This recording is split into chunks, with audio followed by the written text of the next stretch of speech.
Sure enough, she found out. Seeing Mrs. Wu being hit, Song Lonji's heart calmed down.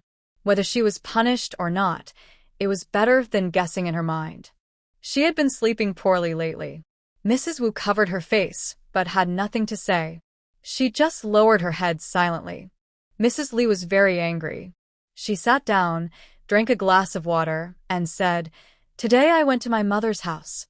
You caused so much trouble. I wonder how the old man will deal with you when he comes back."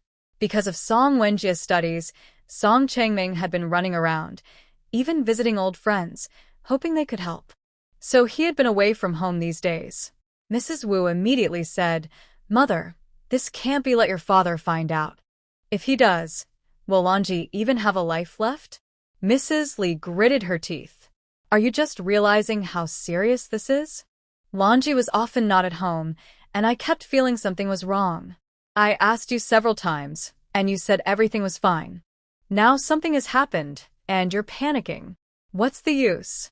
She looked at Song Lonji, her gaze slowly shifting to her belly, and asked sharply, "How far along are you?"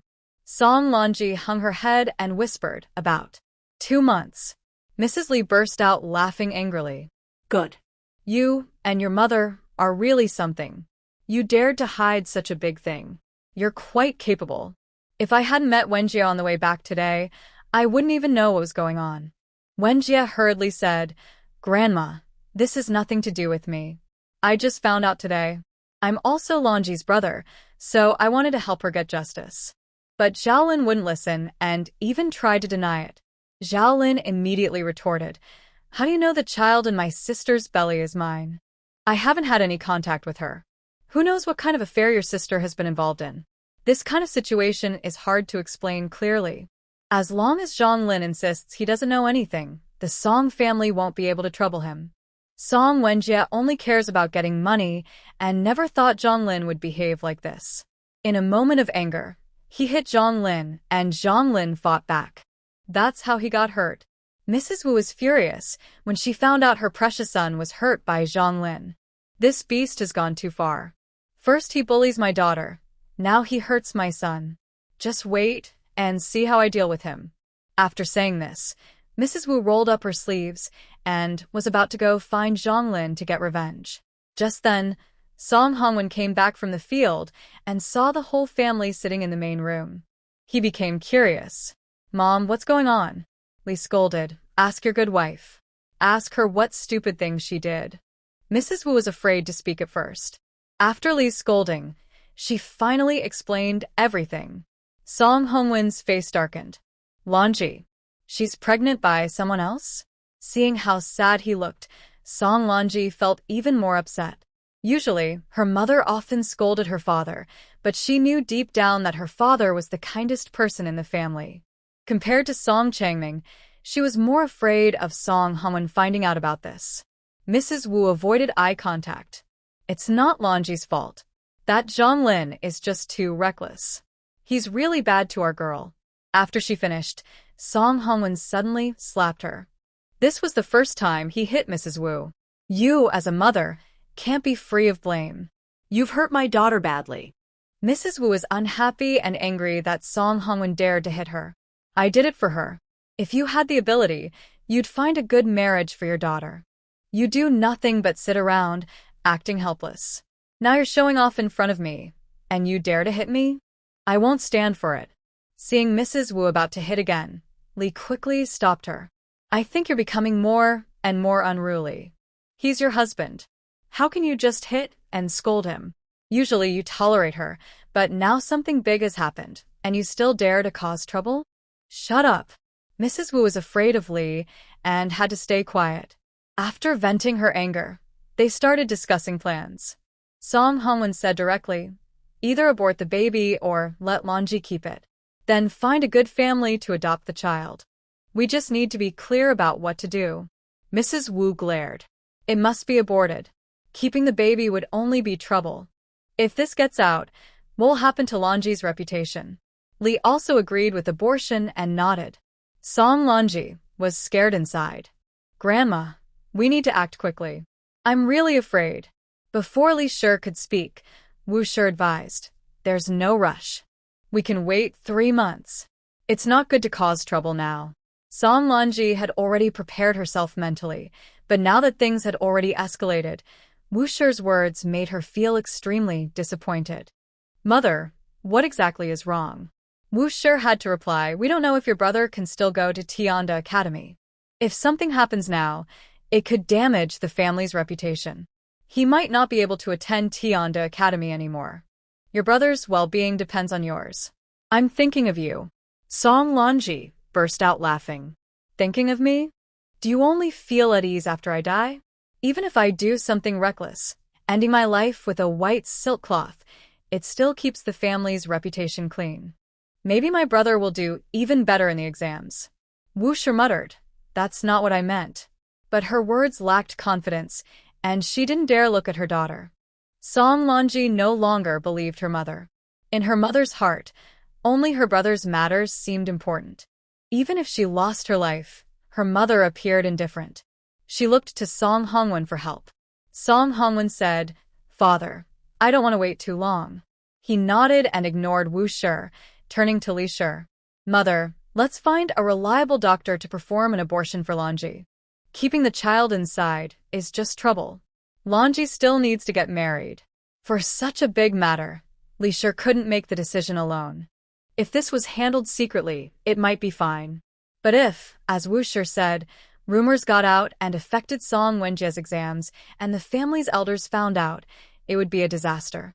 She hesitated and didn't agree immediately. Song Lanji looked at Li Shi hopefully, but Li Shi's attitude was similar to Wushir's. She suddenly burst into tears. Fine, you all protect Song Wenjie. He's the most important. I'm just a girl. I can't get good grades or hold official positions. What am I? You don't need to care about me. I'll find my own way. After speaking, she ran out crying without returning to her room, heading straight out of the courtyard. Song Hongwen hurriedly said, Mother, this is a matter of life and death. We can't hesitate. We must handle it quickly. Li Shi was distressed. Stop arguing. Let me think of a good plan. Since returning that day, Gu Helen had been thinking about what Dr. Li and Song Xian said. He wondered if he could still be a doctor. If he told his father, he would be very happy, but he didn't want to disappoint him again. So this time, he planned to do it quietly to see if he was suitable. Recently, he took out his medical books again, but he didn't mention Che Hung, fearing he might give up and feel disappointed too. He sat all afternoon at Xiangman Lu, lost in thought, muttering to himself. Are you free tomorrow? Want to come over to my house? Che Hung asked while fiddling with the abacus. But Gu Helen didn't answer. Che Hung looked at him. What are you thinking about? He snapped back to himself. Nothing. I'm just listening to you. Che Hung was suspicious. Then tell me, is it possible or not? Huh? What? Gu Helen looked confused. Che Hung repeated, I'm off tomorrow. Xian said there are new bamboo shoots in the bamboo grove, and she wants to make a new dish. She asked if you want to come and try it. During the time they returned to Shirley Village, Gu Helen was the one taking care of the family. If he hadn't brought people to water and fertilize the sugarcane fields, those 5 acres of sugarcane would probably be ruined.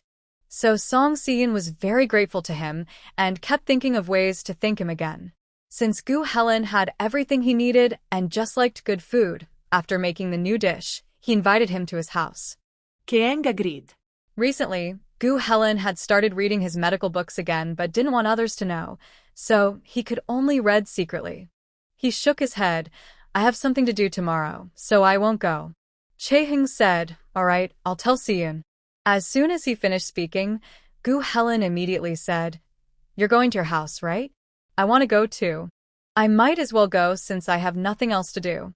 Kiang frowned. Didn't you just say you had something to do? Recently, Gu Helen had been acting strange, probably worried about something. But as long as he didn't want to talk about it, there was no need to dig deeper.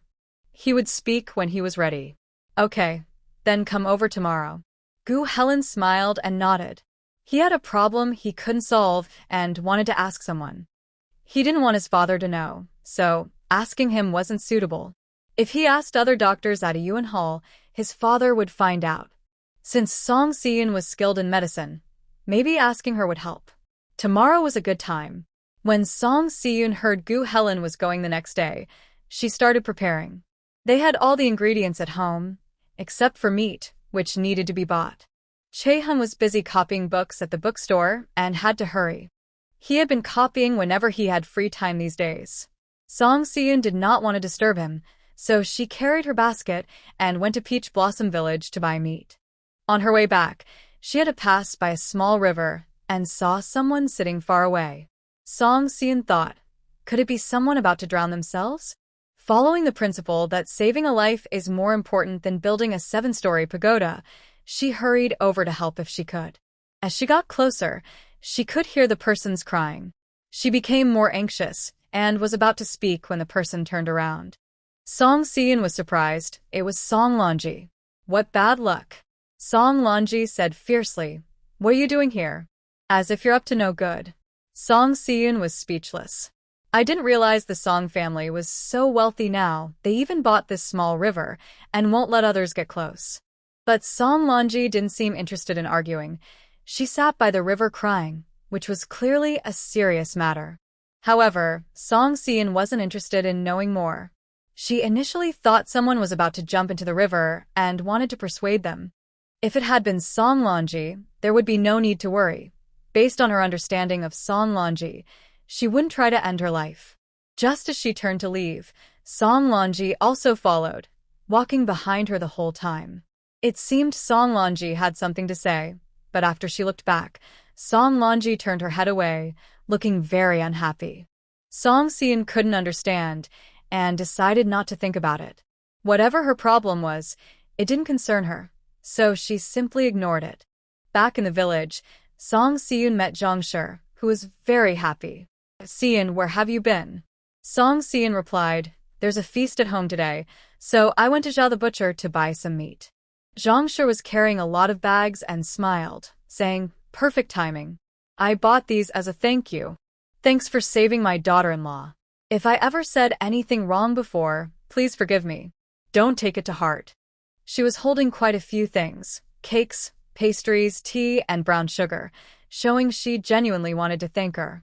Song Si-yoon naturally didn't want to accept, smiled politely and said, Auntie, you're too kind. I was just following my master's instructions. If you want to thank someone, thank my master. Dr. Lee already sent some over, and these are for you.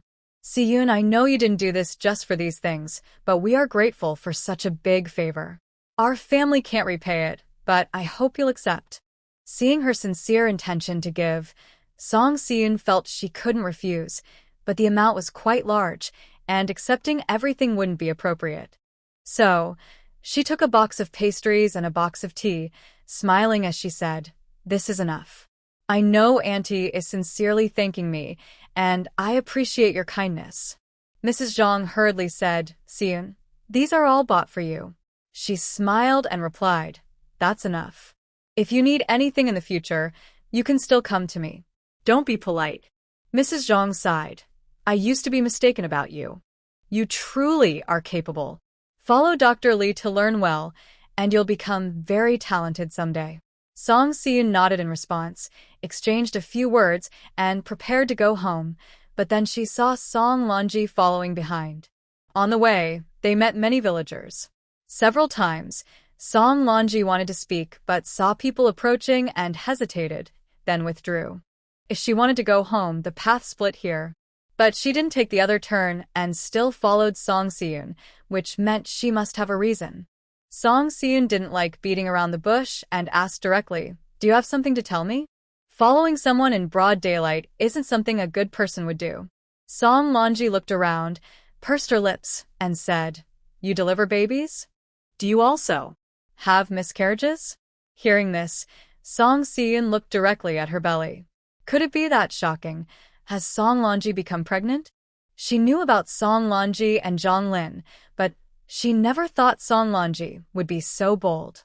At this time, it would be called an illicit affair, and if spoken about harshly, it could be dangerous. If it got out, it could hurt innocent people, including other unmarried girls in the village, affecting their marriages. How dare Song Lonji do this? Song Lonji wanted Song Si-yoon's help, But when she saw Seon staring at her belly, she instinctively covered it with her hand. This move completely exposed her, and Song Seon was certain Song Lonji was pregnant. She was really brave. If Song Changming found out, he might personally punish her. Illicit affairs, such a serious matter, it could ruin Song Wenjie's exams. Song Changming had been hoping for years, and he wouldn't let his granddaughter ruin everything. Although Song Seon thought Song Wenjie probably wouldn't pass the exams, the Song family still held high hopes. Song Lonji was anxious and said, "Why are you looking at me like that?" "It's not me, you misunderstood. I was just asking. None of this concerns me. I'm busy too." Song Seon turned to leave, but Song Lonji followed again. "Hey, you haven't answered my question. Do you? Or do you not? Why should I tell you? Even if I could, I wouldn't do it. Such things bring bad luck to whoever gets involved." Song Lonji became anxious. "Tell me, do you know how to do it? Can you help me?" "No."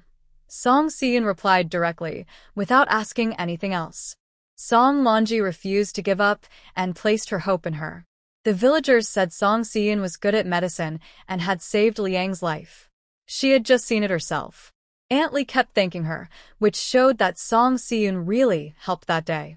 Since she could deliver babies, then helping with a miscarriage shouldn't be too hard, right? Song Lonji was really scared. She didn't dare let the baby in her belly grow anymore, and she didn't dare go to see a doctor herself. Even though Song Seon was family, she hoped she wouldn't spread the news. If others found out, she would lose face. But to her surprise, Song Seon didn't want to bother. She thought she was too cold-hearted. "Please help me. "I am your cousin. How can you treat me like this?" She reached out to pull Song Seon, but Song Seon didn't dare to use much strength. She was pregnant now, and if she got hurt, who would take responsibility? "Let go. Let go of me." Song Lonji saw her as a lifeline and refused to loosen her grip. "Don't be so cruel, okay? We're sisters." Song Seon just wanted to roll her eyes. What sister? The original owner had always bullied her. When did they ever feel like sisters? She said, "Let go of me, or I will tell others." "How dare you? See if I dare." Just as Song Seon wanted to warn her, more people arrived. She had no choice but to hold back and whispered, "Don't tell anyone." When Gu Helen came over, Song Lonji turned and left. Gu Helen asked, "Who was that? It seemed like you were arguing." Song Seon tidied up her wrinkled sleeve from being pulled. "Someone unrelated, thank you." Gu Helen felt confused and didn't understand what she was thanking him for. When he looked back, Song Seon had already carried her basket and walked away. He quickly followed. "I want to talk to you about something." He reached out to take her basket. When asking someone for help, you should show humility, right? Song Seon wondered why he always wanted to discuss something with her. "Just say it. No need to be so polite." "I'd be grateful if you didn't scold me." Gu Helen said, "I used to scold you because you were too harsh on Chae Hung. I couldn't stand it, so I just spoke some fair words." "It wasn't exactly scolding, was it? Now that you've already helped him, why should I say anything else?" Song Seon replied, "It's really good to have a good friend like you for Chae Hung." Although the original family was difficult, Karhung now meets people who treat him very well. "Is there something you want to ask me?" Gu Helen feels a bit shy. "It's not exactly asking, more like I want to ask for a small favor." "Okay." She waits to hear what the small favor is, curious why Gu Helen is so humble. Gu Helen shares his idea, revealing he wants to return to practicing medicine. Song Seon supports him fully. He learned medicine since he was young, but a mistake made him doubt himself. "It's such a pity." "That's great. I believe Dr. Gu will be very happy, and Karhum will be happy for you too." Gu Helen immediately says, "I don't want them to know. That's my request. Please keep it secret. Also, help me with some questions." Song Seon understands why he doesn't want others to know, but she doesn't understand why he's asking her for help. "Are you sure I can do this?" Gu Helen nods. "Of course. I think you're not like someone who just started learning medicine. Maybe you're really talented. I believe you can help me." Song Seon smiles. "Then you should find a teacher and call a master so I can hear it." Gu Helen shakes his head. My master is my dad. I can't just call anyone my master. If you don't agree, it's okay. I was just discussing with you. Song Seon doesn't mind. She was just joking earlier. Who knew Gu Helen was so serious? She says, I agree. If you have questions, just ask me. But I haven't read as many medical books as you, so maybe you'll have to teach me instead. Gu Helen laughs. That's okay. I'm not that stingy. They chat happily until they reach the door. Kar-hang is standing outside, watching them. Gu Helen lowers his voice. Remember, don't tell Kar-hang about this. I trust you as a friend, so don't betray my trust. Song Seon nods with a smile. Got it. Seeing them return happily, Kar-hang is very curious about what they were talking about.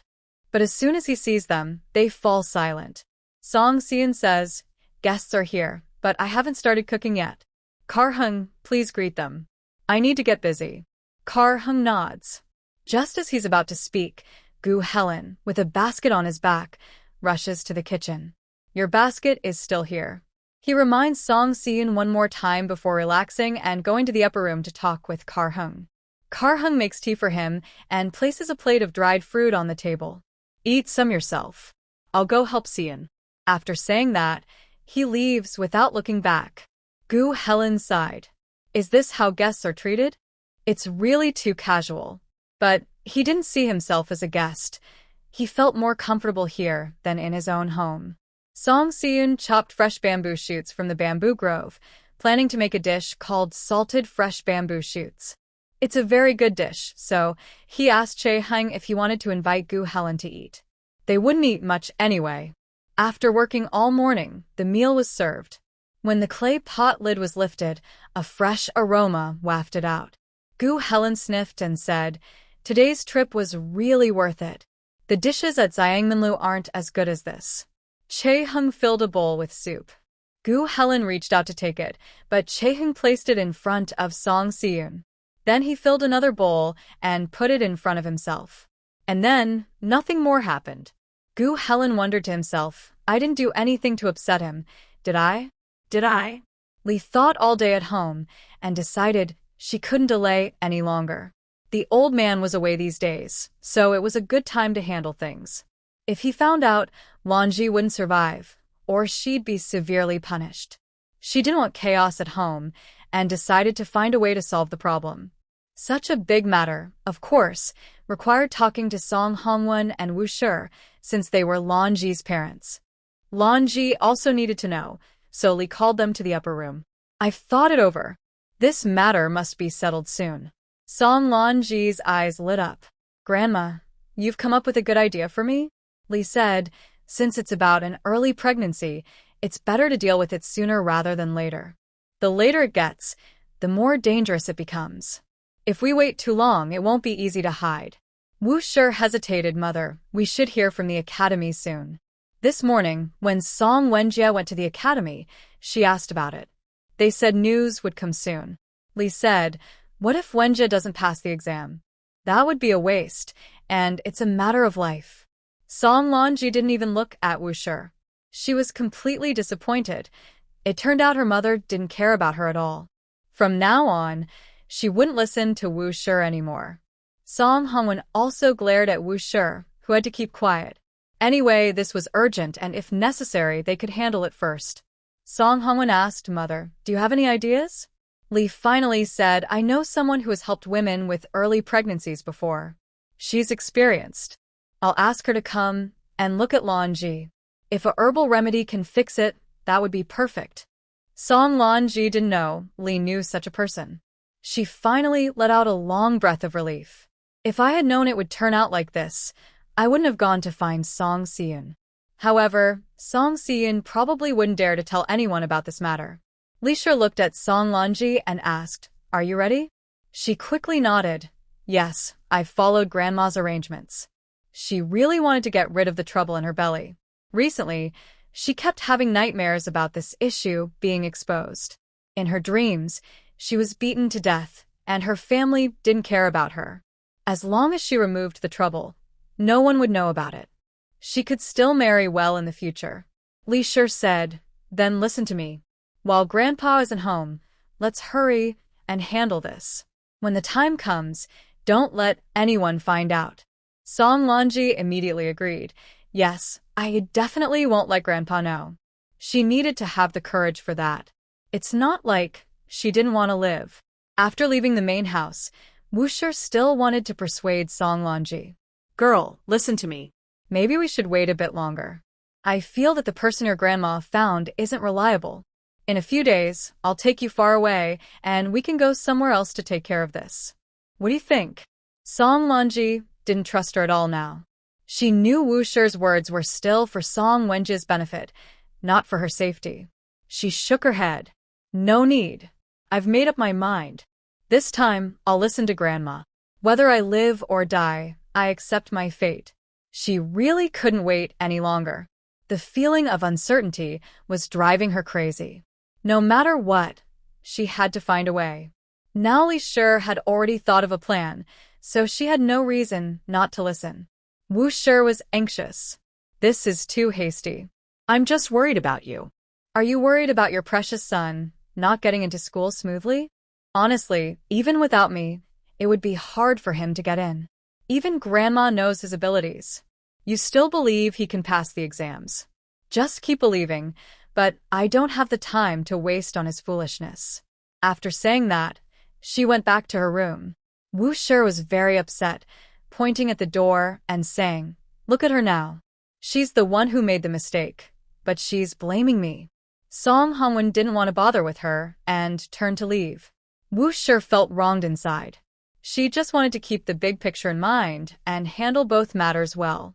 Why was everyone blaming her now? Song Wenjie also complained in the morning when he left, saying she didn't watch Song Lonji properly and caused such a big problem. How could she watch all the time? She couldn't be everywhere. It was true that she had asked Lonji to find Zhang Lin, but wasn't that also for her own good? Zhang Lin is just a scholar. If he keeps moving forward, he will have a good life in the future. It could also help Wenjie. She explained, but her son did not appreciate it and said she was meddling. Mrs. Wu felt wronged all day and now had no one to talk to. She sat on the ground and wiped her tears, not knowing who she had offended. Since Gu Helen promised Song Xian that he would come to learn medical skills, he often visits Xing Tree Village when he has free time. Of course, he always informs Che Hung in advance and understands the proper manners. However, Che Hung was confused and didn't know what Gu Helen wanted to see Song Xian about. It was already late May, and the weather was quite hot. There weren't many mushrooms in the mountains yet, but after rain, going into the mountains could still yield some harvest. Shopkeeper Chen kept thinking about the mushrooms Song Xian picked and asked her several times. Coincidentally, it rained last night, so she planned to go into the mountains to look for mushrooms and black fungus. If she didn't find any, she could also pick some medicinal herbs. Just as she was about to leave, Gu Helen came to visit. "Today I came to ask you some questions and brought a small gift. My mother just made some osmanthus cakes, which are delicate and very tasty." He handed over a box of cakes, and Song Xian accepted it directly. It's true that the cakes from Tianqiang restaurant are expensive, but they are really delicious. They use good ingredients, which increases the cost, but the taste is excellent. Song Xian smiled and nodded. "Since you need my help, I won't be polite." "Thank you." Gu Helen felt happy inside. Usually new products are meant for Che Hung, but bringing them here as a thank you gift is perfect. Smelling the aroma of the cakes, Song Xian was a bit tempted and took a piece to eat when she put the box down. When she came out again, Gu Helen asked, "Are you going into the mountains?" Song Xian nodded. "Yes, it rained last night. I want to go into the mountains to find mushrooms and black fungus. Shopkeeper Chen has been urging me for a while." Gu Helen clicked his tongue. "You really are capable now. Several popular dishes at Xiangmenlo are your creations. Shopkeeper Chen can't do without your recipes now. As for the mushrooms, they are not impossible to buy, but Shopkeeper Chen insists that Song Xian harvest them, and he pays quite well." Gu Helen calculated in his mind that although Che Hung earns money by writing calligraphy for others, Song Xian's earnings might not be less than his. He used to underestimate her, but now he realized she was a remarkable person. Song Xian felt a bit proud. Since the ingredients are good, shopkeeper Chin will definitely want them. I need to go into the mountains now. What about you? I'll go with you. Gu Helen had never gone into the mountains to pick medicine before. Yuan Hall was an old brand, and he had been the young master since he was a child. All the medicines at Yuan Hall were supplied by merchants, and Dr. Gu was very busy, so he had no time to take him into the mountains. Now that he heard about it, he found it very interesting and wanted to go along. Song Xian didn't refuse. All right, let's first visit my master's house. He's also going into the mountains. You don't mind him knowing, do you? Actually, Dr. Li hadn't said he was going, but Song Xian thought it wasn't appropriate for a man and a woman to go into the mountains alone, so she decided to go with Dr. Li. Gu Helen nodded. It's okay. I can also ask Dr. Li for advice. I think he will keep my secret. Good. The two went to Dr. Li's house and invited him to go into the mountains together. Song Xian headed to pick mushrooms. She was very experienced and had a good harvest today. She carried a small basket filled with mushrooms, which emitted a fragrant smell. It was quite rare to find so many mushrooms at this season, so the price would be good. Song Xian started to look forward to it. They also collected many herbs. Gu Helen had many questions, and Dr. Li answered them all. When he learned that Gu Helen wanted to practice medicine again, Dr. Li was very happy for him and shared all his knowledge openly. At noon, they rested in the mountains. Song Xian picked some wild fruits, washed them, and handed one to Dr. Li. She also handed one to Gu Helen, who hesitated. Can I eat this? Better not. Song Xian didn't give him a chance to regret. She directly put it in his mouth. The sweet juice burst in his mouth, quenching his thirst. It was a wild apple, called shagwa in her previous life. She used to sell it. It was sour then, and she didn't like it. But this pure wild flavor was actually quite good. Seeing everyone eating, Gu Helen was tempted too. Can I have one more? Song Xian smiled and threw him the last one. You won't get poisoned. He wasn't born with a silver spoon, but he hadn't experienced hardship since childhood. He had never tasted such wild fruit before. This was a new experience for him. Gu Helen took a bite and liked the taste very much. But it was too small. He finished it in a few bites. Are there more? Song Xian smiled. You're addicted now. But you'd better look. The season has passed, and the wild fruits that no one picked have fallen. The ones that grow in summer are not ripe yet. It's just luck. His eyes lit up. There are many fruits in summer too? Song Xian glanced at him sideways. Relying on the mountains for food, there are plenty of delicious things in the mountains. But as a young master like you, of course, you can't truly understand that. Today, you've really opened your eyes. Indeed, Gu Helen nodded in agreement. Although he often went out shopping and had visited many places, he had never been deep into the mountains. At most, he had only walked mountain trails. When he went out, he always brought a servant, so he wouldn't end up eating wild fruits. After resting enough, they continued walking forward. Dr. Li said if you have free time, you can come to the mountains more often. Picking herbs and preparing medicines yourself makes it easier to focus on studying medical skills. Gu Helen nodded. Thank you for the advice. Dr. Li had also gathered many herbs. The group was preparing to go back down the mountain to their homes. After walking a while, Gu Helen suddenly lost his footing and was tripped by a vine that reached out. He knelt on the ground, feeling a sharp pain in his knee that made him cry out. He took a moment to recover before feeling a little better. Song Xian asked, Are you okay? Gu Helen shook his head. I'm fine. I just fell. In the future, I can still go into the mountains. He was worried others might think he was delicate and stop bringing him along. Today's trip into the mountains was very beneficial, and he wanted to come again. Just as he was about to get up, Song Xian said, This leaf looks like ginseng. Dr. Li also leaned closer to look and smiled. It really does. Young Master Gu is lucky. This is a ginseng vine that has caught your foot. Although Gu Helen didn't often pick herbs in the mountains, he had seen ginseng leaves before and was excited. Hurry up and dig it out. Let's see how it's growing. To his surprise, this ginseng was quite large.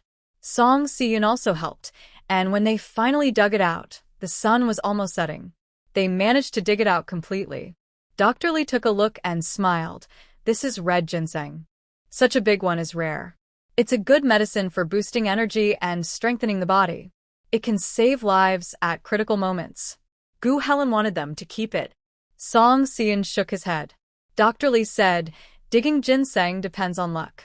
If the luck isn't right, even if you step on the leaves, you won't recognize it. But if the luck is with you, it will come to you on its own. That's your fate, so you should cherish it. If Gu Helen hadn't fallen, they wouldn't have found it. So, this red ginseng rightfully belonged to him. Song Xian agreed. He didn't want to keep such a valuable thing. Since that's the case, I'll keep it for now. When the time is right, I'll use it. He also started to believe in fate, but he felt quite emotional. Both Dr. Lee and Song Xian come from rural areas, yet they are very open-minded. They didn't have any selfish thoughts about the valuable ginseng. In the past, he thought Song Xian was rough and uneducated, like a village girl, but now he feels ashamed of himself. He realizes he doesn't understand manners as well as others, so how can he judge them behind their backs? Today, he found such a good piece of ginseng on the mountain, which was very rare. On the way back, Gu Helen kept looking at it. If he hadn't been hiding it from his father and started learning medicine, he would have taken it to show off. What a pity. But the result of finding such good ginseng was that he came down the mountain late. He was supposed to go home in the afternoon, but by the time he finished, the sun had set. Dr. Lee said, "Young Master Gu, I'll head back first. It's getting late, and my wife will be worried." Gu Helen smiled slightly and said, "Dr. Lee, take care." He also had to go back, but first, he wanted to deliver the basket of good things he brought back for Song Xian. The two of them went home together. Before they reached the gate, they saw Che Heng coming out of the house. Song Xian smiled and said, "You're back. You came down so late today. Next time, you should come earlier." Che Heng reached out to take the basket, and Gu Helen handed it to him. Song Xian said, "Today, he found a piece of ginseng, and it's in very good condition." "That's really rare," Che Heng said, examining Gu Helen. "Would you like to stay for dinner? I've already started a fire." It sounded like he was inviting them to stay, but something felt off. Gu Helen and Che Heng had been friends for many years, so he knew Che Heng was a bit jealous. He didn't dare stay for dinner. He kept refusing, "No need. If I don't go back late, my family will worry." "I'll head out now." Che Heng immediately said, "All right, the door is over there." Gu Helen was about to wash his hands and leave, but Che Heng kept staring at him, as if he was afraid he wouldn't go. "I'm leaving. I'll be gone soon. Look at you, so petty. Today, I was just hiking with Dr. Lee to pick herbs, and I found it interesting." Che Heng nodded, but still looked upset. Song Xian found it funny, but didn't say anything. She went to the kitchen to continue cooking. She wasn't sure if Gu Helen wanted to explain things to Che Heng, so she decided not to get involved. But because of this, Che Heng felt jealous, and surprisingly, she felt a bit happy inside. The car balance has prepared the dishes and bought fresh pork. Song Xian nodded, indicating it was almost ready, then took out some freshly picked mushrooms to make a mushroom and meat soup.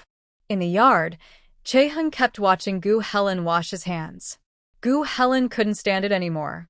He originally thought hiding things from him was not right, and now that there was a misunderstanding, he felt he must explain clearly. "All right, I've recently started studying medical books. There are many things I don't understand, and I didn't want to ask my father, so I came here to ask Song Xian. I also asked her to keep it secret. Are you happy now?" Che Heng's expression softened, and he smiled. "That's a good thing." "I know it's a good thing." Gu Helen wiped his hands. "But for me, it might not be. I've been doubting whether I am suitable to be a doctor. This is also my last chance. In all trades, there are top performers. He can do well in other jobs, but his father has high hopes for him. He decided to give himself one more chance. If he still can't love this career like his father does, he will give up early and focus on business in the future, letting go of his attachment." Che Heng saw his lonely look and thought about why he wanted to keep it a secret, understanding his feelings. Since it was about learning medicine, it was fine.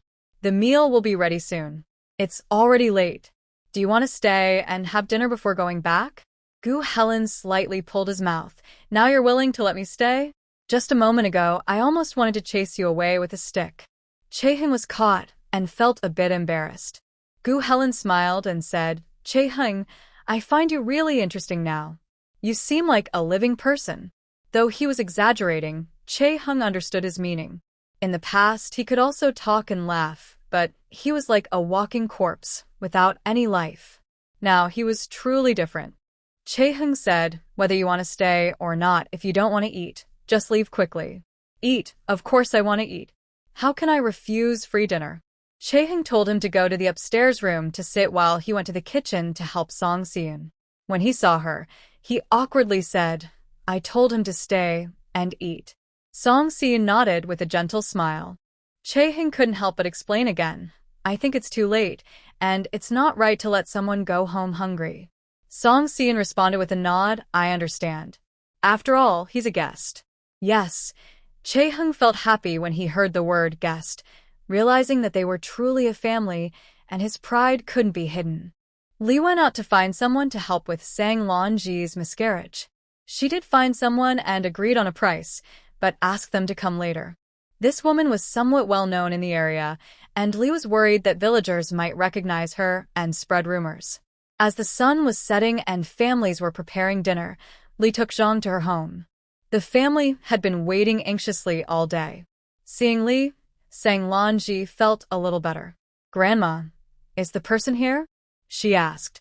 Lee replied, go inside first. We'll talk inside. Sang nodded and hurried into her room, her heart pounding. After closing the courtyard gate, Song Hongwon and others went to the main room. Zhang explained things to them and then went to help Sang Lon-ji with her miscarriage. Listen, this kind of thing is against the law. If it weren't for my respect for my older sister, I wouldn't help, Zhang said bluntly. The Song family nodded. Lee said, you've helped us a lot this time. We appreciate it. Zhang then took out a piece of paper. I have to protect myself first. If you turn around and blame me later, I could end up in jail. So, I will help, but you need to sign this agreement with your fingerprints. Song Hongwon recognized the writing and looked at it. He read it aloud to Lee and Wu. Suddenly, he asked, could someone even die? Zhang's eyes widened. You know how dangerous childbirth can be. A miscarriage isn't much different. We all hope your girl is lucky, but if something goes wrong, you should be prepared. Song Hongwon was worried. Can we make this safer? After all, it's a life. Zhang said, I'm not someone who harms people for money. I will do my best to help you. But if fate is like this, I have no choice. If you want my help, you must sign and stamp this agreement. Otherwise, I might as well not have come. To protect herself, Zhang included all possible outcomes in the document. Such matters are private, and if something went wrong and got out, she wouldn't have a good reputation. Song Hongwon hesitated. Wu said, maybe we should wait a bit longer? Lee said, waiting longer is even more dangerous. You're not a young girl anymore. How can you say such naive things? Do you really want Lon-ji to give birth to this child? We didn't mean that. If it got out, it would be even worse for her son. This obstacle definitely cannot be kept, but I think it's better to be cautious. Lee said, even if we are careful, it's still a miscarriage. We will have to endure hardships. We can't just ask a doctor to do this, right? The doctor at the clinic wouldn't take this job, and I don't trust wandering healers either. It's better to find Mrs. Zhang. At some point, Song Lon-ji arrived outside the main room and overheard their conversation. Seeing the family hesitating, she quickly said, I am willing. Please help me get rid of this trouble. Lon-ji, go back to your room, Song Hongwon said anxiously. A young lady like you shouldn't be listening to this. Song Lon-ji replied, Father, I trust the elders to decide my matters, but I must take this path. Please don't hesitate anymore.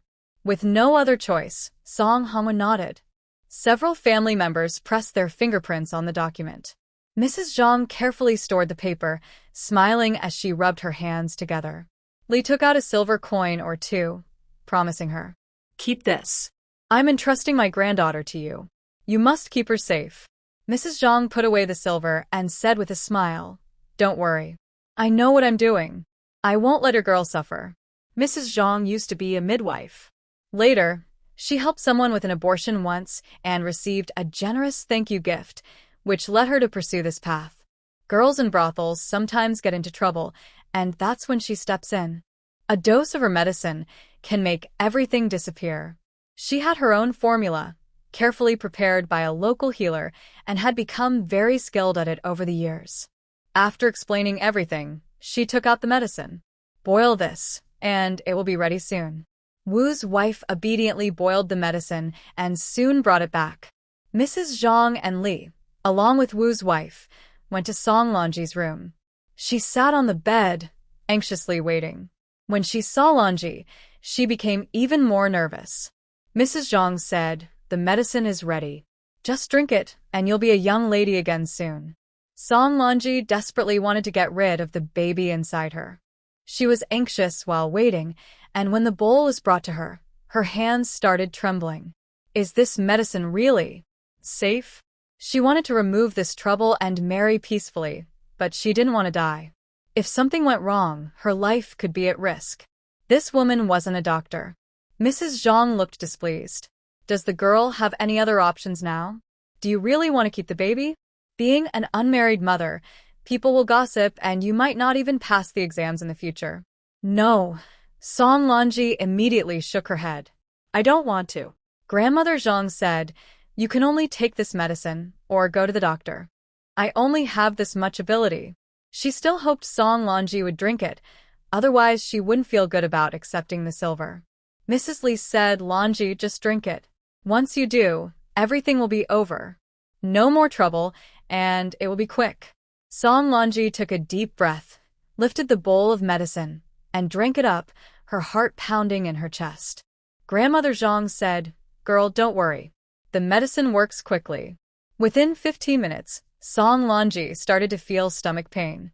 Grandma Zhang gave her another powder to eat, but the pain became worse. She rolled on the bed, sweating all over. Mrs. Wu cared about her son, but seeing her own daughter suffer so much, she was also worried. "Lanji, can you hold on?" Song Lanji, weak and covered in sweat, said, "It hurts so much." Mrs. Li was anxious but said, "A miscarriage always hurts. You need to speak softer, so the neighbors don't hear." She nodded, biting her lip tightly. She had come this far. She couldn't let anyone find out. People passing by outside thought the Song family was strange. It was almost dark, but no one was cooking. Song Hongwen paced back and forth in the yard. Others hadn't seen him, so no one knew what was happening. After a while, Song Lanji started bleeding. Grandma Zhang quickly told her to sit on a wooden basin. When the baby dropped, they needed to see if it was complete. To make the baby come out faster, the medicine was very strong. But she didn't expect Song Lanji to be so weak that she couldn't handle it. Grandma Zhang felt a little regretful, wishing she hadn't used such strong medicine. "Hurry, it's almost out. Once it drops, the pain will stop," she comforted her quickly. Song Lanji nodded, listening to her, and endured the pain while sitting on the basin. Soon she felt something drop. She was happy inside, thinking finally it was over. When everything was out, Song Lanji made a gesture. Mrs. Wu helped her stand up and then laid her back on the bed. Mrs. Wu was now only worried and tearful, asking Lanji, "How do you feel?" "It hurts." She looked at the basin, wanting to know if everything had come out. Grandma Zhang held a lamp to check and nodded with satisfaction. "It's all out. Girl, you're lucky. You didn't suffer much. Some women don't get everything out on the first try and have to keep taking medicine, which is really painful." Hearing this, Song Lanji finally relaxed a little, though her stomach still hurt badly. She had pale lips and felt blood flowing down below, too weak to ask Wu to look. Wu had already noticed and was very worried. "She's bleeding," Madame Zhang said. "Having a miscarriage usually involves bleeding. It will stop in a few days. Don't make a fuss." When she looked closer, she saw a large pool of blood on the bed and was so frightened she stammered, "Oh my God, why is there so much blood?" Hearing this, Li and Wu also became panicked. Li hurriedly said, "Think of a way quickly. Lanji is still bleeding. If it continues, someone might get hurt. Madame Zhang was also anxious. She quickly gave her 2 pills of her hemostatic medicine, but they had no effect. She took off Song Lanji's pants and examined her carefully. The blood was gushing out like a fountain, and she was terrified. It's over, it's over. The bleeding can't be stopped. We need to find a doctor right away. Madame Zhang didn't want anyone to get hurt. Although she had them sign with their fingerprints, she knew she would be responsible if something went wrong. She blamed herself for being careless. She hadn't experienced such a problem in years, and now it happened on this day. When it came to finding a doctor, Li and Wu hesitated. They originally called Madame Zhang because they were afraid the news would spread. Now, if they went to find a doctor, could they keep it a secret? Madame Zhang was so anxious, she slapped her thigh. Oh, why aren't you going? If you wait any longer, she might die. Seeing Li and Wu not moving, Song Lanji, weak, said Song. Song Si-yun, go find her. Her reminder made Li come back to her senses. A few days ago, Liang had heavy bleeding and Song Si-yun had helped stop it. Since she was from the Song family, she wouldn't dare spread the news. Li immediately nodded. Okay, I'll send your father to find her. Lanji, you must hold on. She secretly arranged for someone to perform an abortion on her granddaughter. Her husband didn't know about it. If someone died, she couldn't imagine the consequences. Song Hongwen had just sensed something was wrong but couldn't go in. Li hurried out, and he quickly said, Mother, what's happening? Li nervously said, Go find Yunya and ask her to come help. Lanji is bleeding uncontrollably. If it doesn't stop, she might die. Song Hongwen felt a sudden chill and weakness all over. Li pushed him, and he ran out of the yard to find Song Si-yun. For dinner, they made 3 stir-fry dishes, a mushroom and meat slice soup, and Song Si-yun's homemade pickles. Gu Heelin couldn't eat anymore and stopped. The food was much better than what the family chef made. If it weren't for the fear of upsetting a certain gentleman, he would often come here to eat. Thanks for the hospitality. It's getting late, so I'll head back now. Kar-hung said, or you can stay at my place for the night, and we can leave together tomorrow. Gu Helen remembered he had other plans tonight, so he declined. It's okay, it's not far. I'll walk back. Just as he was about to leave, someone outside the courtyard was urgently knocking on the door. Yun, help me. Song Si-yun was startled by the noise and frowned as she opened the door. The person outside was Song Hongwen. She asked, Is something the matter? Song Hongwen hurriedly said, Yun, you must come to my house to save someone. Lanji is about to die. Song Si-yun had a suspicion but still asked, Why do you say she's about to die? She. Song Hongwen hesitated. There were others in the yard, and if she told the truth, Lanji's reputation would be at risk. Come with me, and you'll see for yourself, she said, pulling her to leave directly. Song Si-yun pulled back her hand and shook her head. I won't go. This has nothing to do with me. I'm not a doctor. If you want to save her, find a doctor yourself. Song Hongwen was anxious. Yun, we're family. Lanji is your sister. How can you just stand by? Family? Song Si-yun replied. We've already separated. Most likely, Lanji had a miscarriage from bleeding. Such matters shouldn't be handled lightly. Song Si-yun wanted to help by practicing medicine, but she wasn't selfless enough to ignore her own situation. Didn't she know what kind of people the Song family was? This matter was something even the doctors at the clinic might refuse to handle, let alone her. She wasn't even a doctor and had no obligation to help. Song Hongwen was anxious. Yin, are you just going to watch her die? Don't you feel guilty? This has nothing to do with me. Why should I feel guilty? There are plenty of doctors at the clinic. Dr. Li is at home. Why are you coming to me? It was probably because she was easy to manipulate and wouldn't tell others. She decided not to go, so it wouldn't be her problem anymore. I advise you to find a doctor quickly. The longer you wait, the more likely someone will really die. Song Hongwen was out of options. Where could she find a doctor now? If she called Dr. Li, everyone in the village would find out tomorrow. And when Jia. He suddenly felt short of breath, blaming Wu's family for not protecting his daughter and only caring about his son. If something really happened, he realized he was like that too. He didn't want Lonji's situation to affect Wenjie's exams. Song Hongwen thought about this and wanted to find Song Si-eun to ask her, but she simply refused. After listening for a while, Gu Helen roughly understood and guessed, "Your daughter had a miscarriage and bleeding?" He guessed, but after he said it, Song Hongwen looked at him with suspicion. "None of your business." Gu Helen introduced himself. "I am the young master of Yuan Hall, also a doctor. If you want, I can go see her, but I can't guarantee I can cure her." At this moment, Song Hongwen was no longer concerned about much else. Although revealing this might cause trouble, the man was a friend of Chae Hung, and if he spoke carefully later, he would likely keep the secret. He really didn't want his daughter to die because of this. If he didn't let this person see her, then there would be no doctor.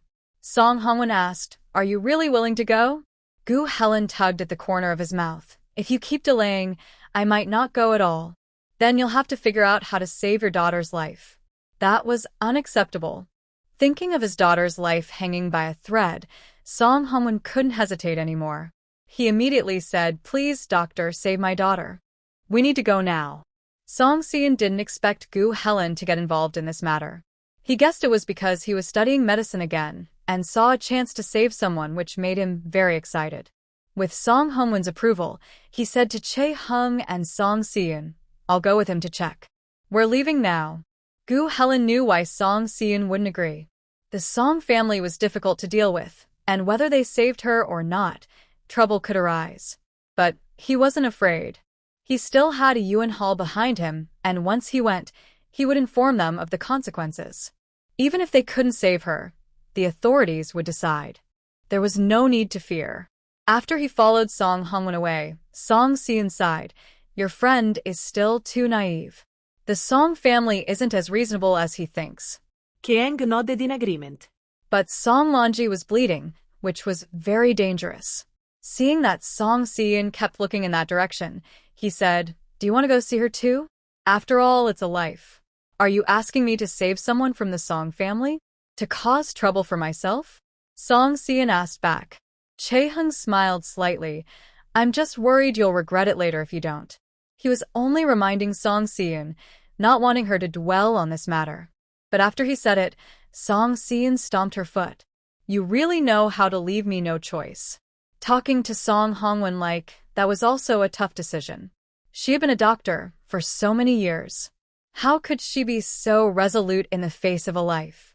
I just wanted Song Hongwen to quickly find another doctor, but he wanted to keep it a secret and hesitated there, which made me very anxious.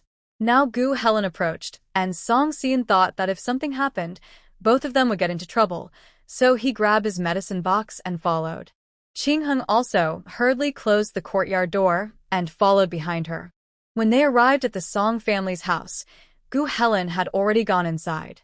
Although Li and Wu were shocked to see a man, upon hearing he was a doctor, they only wanted to save the person and quickly asked Gu Helen to check Song Lonji's pulse.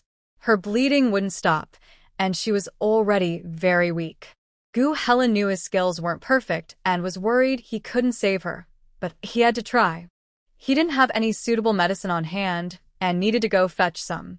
While hesitating, Song Si-eun came in and said, "Don't you have a red ginseng? It's good for restoring pulse and stopping bleeding. But I don't know if the Song family can afford it." He gave Gu Helen a look and Gu Helen understood. Using red ginseng would help Song Lonji, but her current condition couldn't be fixed with just that. Red ginseng is expensive, so getting the Song family to agree to use it could also help control them and prevent trouble. Gu Helen nodded and said, "I happen to have some with me." He had already cleaned it, thinking of taking it home, but using it here was also fine. Gu Helen asked Li's opinion. "Red ginseng is costly. Are you willing to use it? If you do, she might have a chance. If not, I'm afraid." Before Li could speak, Granny Zhang hurriedly said, "Use it, of course. Elder sister, do you really want to see your granddaughter lose her life?" No matter what the Song family thought, she didn't want to get involved in a life-and-death legal issue. Would she still be alive if she refused? Li wanted to ask about the price, but Song Lonji suddenly bled again. Gu Helen said, "Having family like you is a blessing and a curse. I don't even want to ask about the red ginseng. Just give her some to eat. But this granny must testify. Granny Zhang nodded repeatedly. Don't worry. I remember it clearly. Gu Helen hadn't planned to profit from the ginseng. He just wanted the Song family not to cause trouble. Now that someone could testify, he broke off a piece of ginseng and put it in Song Lanji's mouth.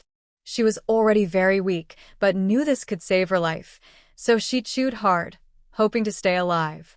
Gu Helen knew that this treatment could not save Song Lanji's life. He looked at Song Si-yun and said, "Give her the needle." It seemed like his order, and Song Si-yun nodded and sat beside Song Lanji. She used the same quick acupuncture technique as that day.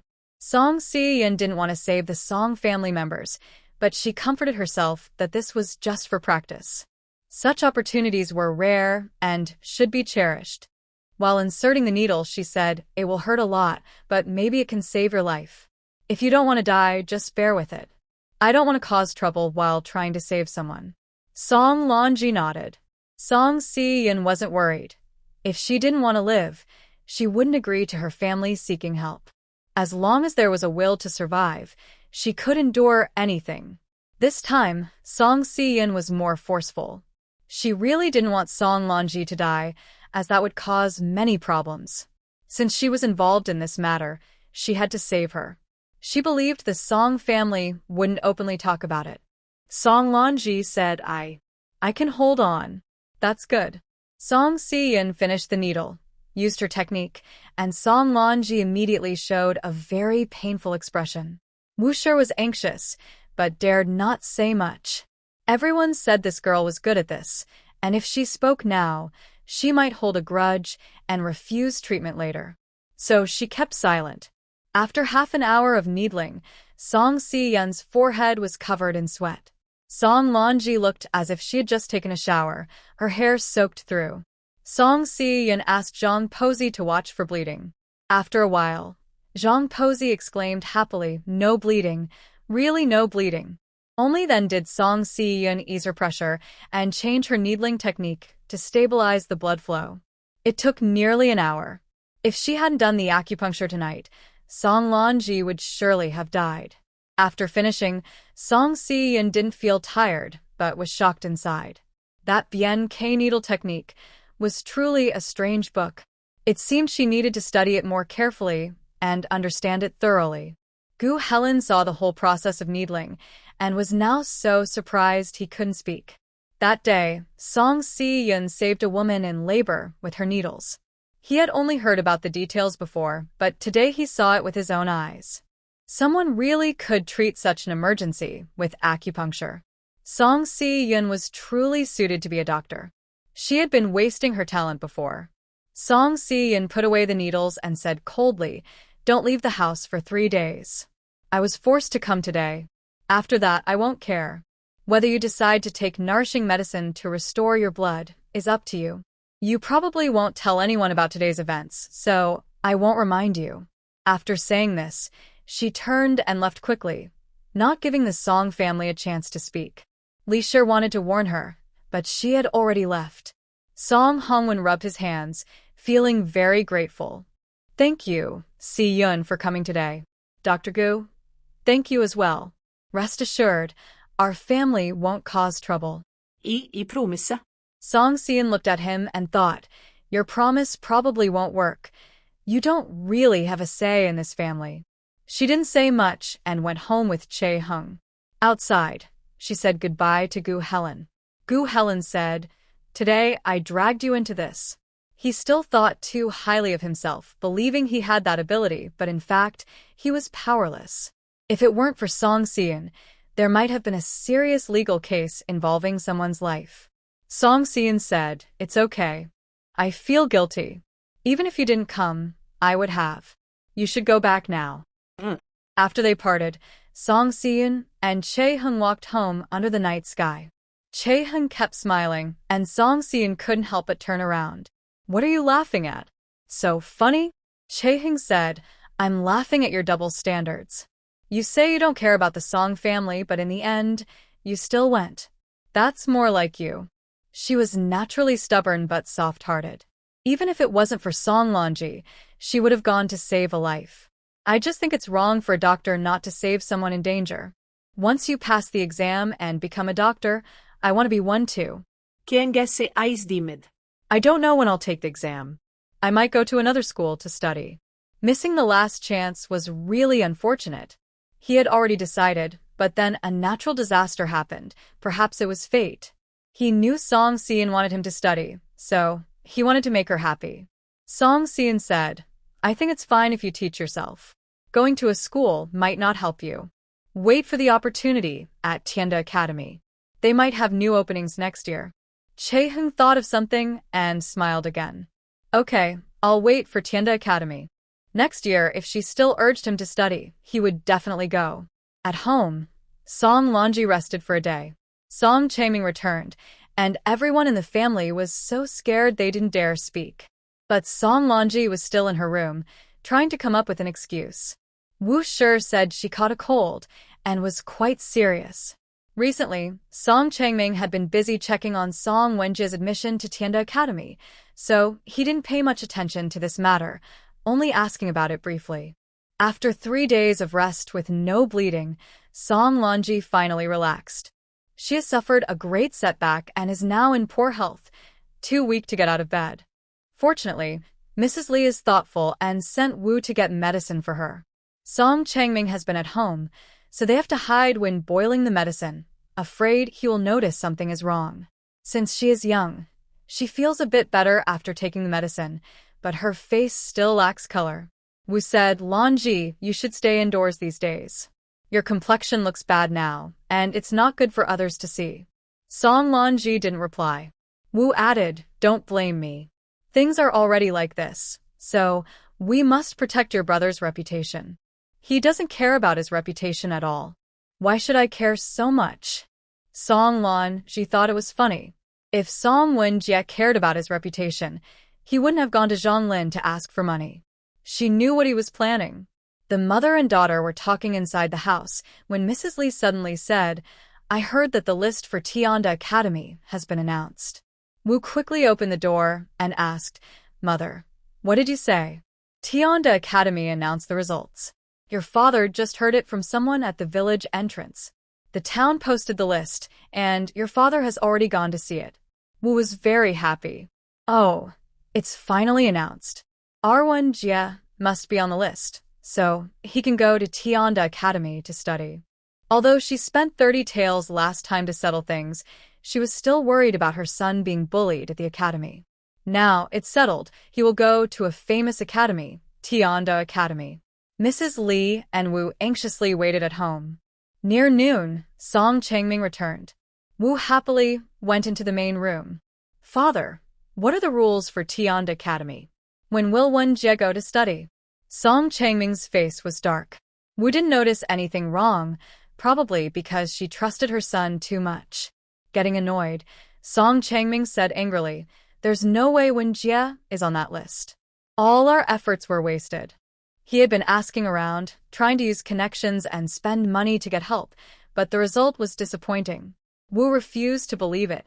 That's impossible. Wenjie is so capable. He can't be on the list and be missing from it. We must have overlooked it. Song Chae-Ming had thought the same and looked at the list several times, but his son's name was nowhere to be found. He wanted to ask Wenjie about it, but Wenjie avoided him at the academy, so he had to come back alone. Wu also realized that the old master wouldn't joke about this. If his name wasn't on the list, it must be true. She angrily said, I don't know what secret dealings are going on behind the scenes. Our Wenjie is really wronged. Song Chae-Ming was very suspicious of this statement. He had known for the past 2 years that his grandson probably hadn't been studying well. But what could he do? They only had this one son, and if they wanted him to succeed, he had to be sent to school. There was no other way. The family members felt upset when someone outside shouted, Something happened. Wenjie is in trouble. Hurry and go to the town to see. Wu Shi heard that her son was in trouble and quickly ran out. Urxi, what happened to Wenjie? Wenjie fought with Scholar Zhang. They were fighting fiercely on the street, even breaking each other's faces. Hurry and go see. If it continues, they might have to report to the authorities. Hearing this, Wu Shi almost fainted from fear. Song Changming also heard it, and they hurried to the town. Song Lanji stood at the door, sighing. She didn't know what trouble Song Wenjie had caused again. This year, nothing had gone smoothly. The family was destined to be ruined by him. When they arrived at the town, Song Wenjie and Zhang Lin had already been separated, but they were still arguing.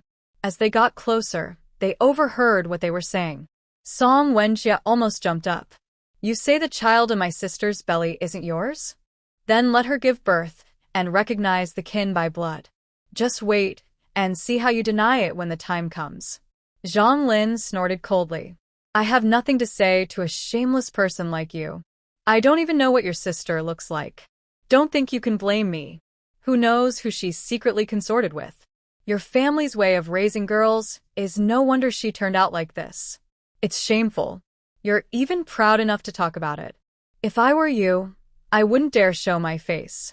What are you saying? Say that again, and I tell you, if you don't give me an explanation today, I won't end things with you." Seeing them about to fight again, the people around quickly stopped them. Song Changming listened carefully to what they said, but he couldn't believe it. Lanji was pregnant?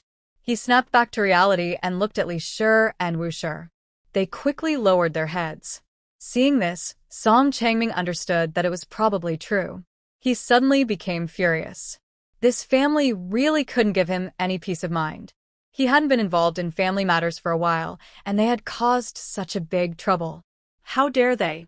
But no matter what, he had to solve this problem first. He definitely couldn't let them keep fighting like this. Crowds gathered around to watch, and no one knew how much Song Wenjie had already revealed. It seemed impossible to hide this any longer. "Enough," Song Changming said sharply. Hearing his voice, Song Wenjie wanted to rush forward and fight, but he quickly calmed down. "Grandpa." Song Changming's stern face looked especially intimidating. Even though he felt very favored at home, he dared not act out of line now. He glared at him. "Are you still not ashamed? Go home." Unwilling, Song Wenjie said, "Grandpa, I'm just trying to stand up for Lanji. He bullied someone, and we can't just ignore it. Now he's so proud, having been accepted into Tiande Academy. What about Lanji? Someone has to give an explanation." In his view, Zhang Lin's acceptance into Tiande Academy meant he no longer cared for Song Lanji. If they wanted to settle this, they had to use money. It was supposed to be a quiet talk today, but Zhang Lin ignored his request. Song Wenjie got angry and revealed everything. Mrs. Wu was thrilled when she heard Zhang Lin got into Tiande Academy. "He got in?" Song Wenjie pointed to the list. "Yes, but he's last." "What's so impressive? We wouldn't even agree if he wanted to marry Lanji." His voice was loud, and Zhang Lin heard it clearly. Seeing people pointing at him, he suddenly felt ashamed. He stopped arguing with Song Wenjie. Since the Song family had no proof, and he and Lanji had been meeting secretly, he decided to slip away quietly while they weren't paying attention. By the time Song Wenjie looked around, Zhang Lin was gone. "Zhang Lin, that scoundrel ran off. Grandpa, let's go to his house. We can't just let this go." Seeing more and more people gathering, Song Changming felt embarrassed and scolded. "How long are you going to cause trouble? Go home." Within half a day, the news spread everywhere. It was market day, and many people in Xingshu village saw Song Wenjie and Zhang Lin fighting. The gossip about Lanji was also heard clearly. By evening, a group of women gathered at the village entrance, chatting and refusing to go home. "I told you, a girl should get married when she's of age. If she stays too long, trouble will happen." And it did. Now that everyone knows, what will happen to the girls in our village? The Song family has a scholar, but they look down on others all day. Who knew they'd cause such shame? Recently, Lanji hasn't gone out at all. Maybe she's worried about hiding her pregnancy? What else could it be? Of course, it's this matter. It's really embarrassing. The people in the Song family closed the courtyard gate and didn't dare to see anyone. That evening, the village chief went to the Song house to find out what was going on. Since Song Lanji had a miscarriage, Wu Shi lied calmly and insisted it was false, claiming Song Wenjie was just talking nonsense. The village chief saw that Song Lanji was very weak and understood what had happened. But since he had some friendship with Song Chongming, he didn't want to make a big deal out of it. Since the miscarriage had happened, they decided to let it go. Song Chongming was very angry at home, but since the village chief had already stopped mentioning it, he didn't want to cause too much trouble. People in the village talked about this for a few days. Seeing that the village chief showed no reaction, everyone decided not to make a big fuss. After all, a bad reputation wouldn't be good for their families either. A few days later, the matter was considered settled. Song Lanji didn't dare go to the town for a long time. Only after the rumors died down did she come out to move around. Today, Song Si-yeon woke up early and planned to go to the town with Kar-hung. Yesterday, she picked some mushrooms and prepared 2 recipes to discuss with shopkeeper Chen. When they reached outside the Song house, they saw Song Lanji looking out from the door. When she saw them, she quickly pulled her head back. Maybe she realized that the people outside posed no threat, so she came closer again. Song Si-yeon didn't want to pay attention to her, but she kept staring at her, which made Song Si-yeon feel strange. Really? That day, she saved Song Lanji, didn't take any money, and was treated like this. This family is really hard to deal with. Whoever gets involved with them will have bad luck. But she was too lazy to bother, so she just thought of it as a good deed. After leaving the village, Song Si-yeon said, "From now on, we should go around them. We can't afford to offend them." Kar-hing smiled. "You're grown up now." If this had happened before, she would have gone to argue with them. Now, it seems she doesn't care about these things anymore. When they arrived in town and entered Seongmanlu, before she could say anything, shopkeeper Chen came out to greet her. "Lady Song, I was just looking for you. You're finally here." Seeing his enthusiasm, Song Si-yeon knew something was wrong and quickly asked, "What do you want to see me about?" Shopkeeper Chen smiled. "No rush, we'll talk slowly later." He asked someone to take Song Si-yeon's mushrooms and let them sit nearby. After the waiter poured tea, shopkeeper Chen finally started talking about recent events. "Lady Song, your recipes are very popular. Our restaurant, Seongmanlu, relies on you, and business is getting better and better. This time, I need your help again. Please come up with a few more recipes quickly." Song Si-yeon asked, "Are you in such a hurry?" Manager Chen nodded and explained slowly, "Recently, Master Liu has been cooking. Master Wang went to the county town because the mother of the county's richest man, Lord Wang, is celebrating her birthday. They're holding a big banquet, and they heard that our Seongmanlu has good dishes, so they invited us." Master Wang went to listen to the arrangements. Having such an opportunity made Manager Chen very happy. After all, it was the Wang family, the richest family in the county. Moreover, the Wang family approached them first, which shows that Seongmanlu's reputation is already very well known. He knew that Song Si-yeon played a big role in this, so he wanted to thank her and also hoped she could help again. Song Si-yeon understood and realized this was a big matter. If they did well, Seongmanlu's reputation would become even more famous. When Seongmanlu does well, it's also good for her. So, she was definitely willing to help. "What's the specific plan?" Manager Chen said, "We don't know the details yet. We have to wait for Master Wang to return. He went out a few days ago, and I think he should be back today." Since she had nothing urgent today, Song Si-yeon decided to wait at Seongmanlu. She hadn't sat here for a long time. Near noon, Gu Helen unexpectedly arrived. He came to find Chae-hung, saw Song Si-yeon here, and immediately turned to leave. Chae-hung had already seen him and called out, "Where are you going? Just because you see us, you want to leave?" Gu Helen smiled and had to come in. He wasn't afraid of seeing Chae-hung but was worried about seeing Song Si-yeon. They had agreed he would learn from her, but he hadn't gone the past few days, and as her student, he was worried she might be upset. But it seemed he couldn't avoid this, so he sat down and directly said, "I've thought about it. I really don't have much interest or talent in studying medicine. I prefer doing business. I've tried, and I have no regrets." Song Si-yeon nodded, "That's good. Doing what you love will make you put in your best effort. When we can harvest the sugarcane from the fields, I'll ask you to help find buyers." Seeing that she wasn't angry, Gu Helen also relaxed and smiled, of course. Just tell me if you need anything. They waited for Che Heng to finish his bill, then went to eat together. Near noon, a table of guests entered and sat in the main hall. Song Seon recognized the person in front. They had sat with Zhang Lin before, and he had sarcastically said she should quickly find Zhang Lin if she wanted to become a scholar's wife. Today, Zhang Lin was not here. I didn't plan to ask about him, but somehow I overheard some things about Zhang Lin. Can't go anymore. After such a big mess, how could Tianda Academy still want him? Besides, he was last in the rankings, which isn't good for the school. Naturally, they would give up on him without hesitation. Another person said, I think he deserves it. Doing such things secretly, and if he can't handle himself, he shouldn't be bothering women. Now he's in trouble. Didn't Zhang Lin always deny it? Saying he doesn't know the young lady from the Song family and has no such relationship? Does that mean Tianda Academy cancelled his ranking? Of course. Whether or not he was involved, it still looks bad. The school cares most about its reputation. They definitely won't keep him. It's a waste of effort. The group laughed and started drinking again. It seemed they didn't plan to pay attention to Zhang Lin anymore. Song Seon found it amusing.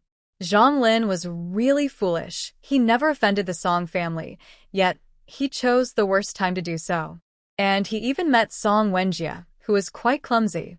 He was afraid things wouldn't be complicated enough, but now no one will have it easy. Gu Helen whispered, Heaven helps those who help themselves. Don't do anything wrong, or you'll face consequences. Song Seon nodded in agreement. In the afternoon, Master Wang returned. Seeing Song Seon at Xiangmanlu, he looked as if he had found a savior. Oh, Lady Song, I was about to come back and talk to the shopkeeper. I wanted to bring you here for a good discussion. I didn't expect to see you when I returned. It's perfect. Song Seon said, Shopkeeper Chen already told me about the Wang family's birthday banquet. I was waiting here on purpose. Hearing this, Master Wang felt reassured. After Shopkeeper Chen finished his work, they sat together again and discussed the banquet. Master Wang said, Many people are coming back. We need to prepare 20 tables. The Wang family wants the dishes to be innovative, preferably new and impressive. I haven't finalized anything yet, just waiting for the shopkeeper to decide. They will ask about it soon. Shopkeeper Chen didn't want to miss this good opportunity. The Wang family is the richest in the county, doing big business and socializing with influential people. If Xiangmanlu can seize this chance and do well at the banquet, it would be very beneficial. But he wasn't sure if he could come up with so many new dishes, so he looked to Song Seon for help. Seeing everyone else looking at him, Song Seon thought for a moment and then said, I think we can give it a try. She said she could try, and Manager Chen immediately relaxed, thinking there was definitely a chance. Master Wang also placed his hopes on her. He has been a cook for decades, so making dishes is fine, but creating new and unique recipes is a bit difficult. Manager Chen said, Madam Song, you need to put in more effort. June 12th is Old Lady Wang's birthday, and it's coming up soon. Song Seon calculated that there were only about 20 days left. The banquet must have good dishes, and they need to be special. She knew she had to act quickly. Fortunately, not all dishes need to be new. Some popular dishes can be used directly. She had some ideas in mind and smiled slightly. Xian, I will certainly work hard, but we need to discuss the payment. She is a straightforward person, and Manager Chen wouldn't be stingy. He smiled and said, The reward from the Wang family will cover the costs, and Xiangmanlu, and you will split the rest equally. How does that sound? Anyway, for Xiangmanlu, this opportunity is more about reputation than money, so he doesn't feel it's a loss at all. Song Seon said, That's fine. Afterward, the dishes can be sold at Xiangmanlu, following the usual rules. Manager Chen nodded in agreement. All right, it's up to you. Gu Helen was also listening nearby and said with a smile, If you're rushing to come up with so many new dishes, you must be testing them soon, right? Manager Chen, I'm free. Manager Chen laughed loudly. Come whenever you want. Can Xiangmanlu turn you away? When you come, give us more feedback. Gu Helen said, Of course. If it's not tasty, I won't hold back. Song Seon asked Master Wang about some details, and she had a good idea of what to do. Once Chae-hung finished his work, they planned to go home together, thinking about new recipes on the way. Be careful, Chae-hung warned as he saw her about to step on a stone in front. He pulled her back. Song Si-eun didn't see it and was walking instinctively. Her balance was off, and she leaned into Chae-hung's arms. She was startled to find that Chae-hung was still holding her hand. She didn't immediately pull away, but her face turned a little red. They continued walking forward, and Chae-hung didn't let go of her hand. Just focus on thinking about new dishes these days. Don't worry about anything at home.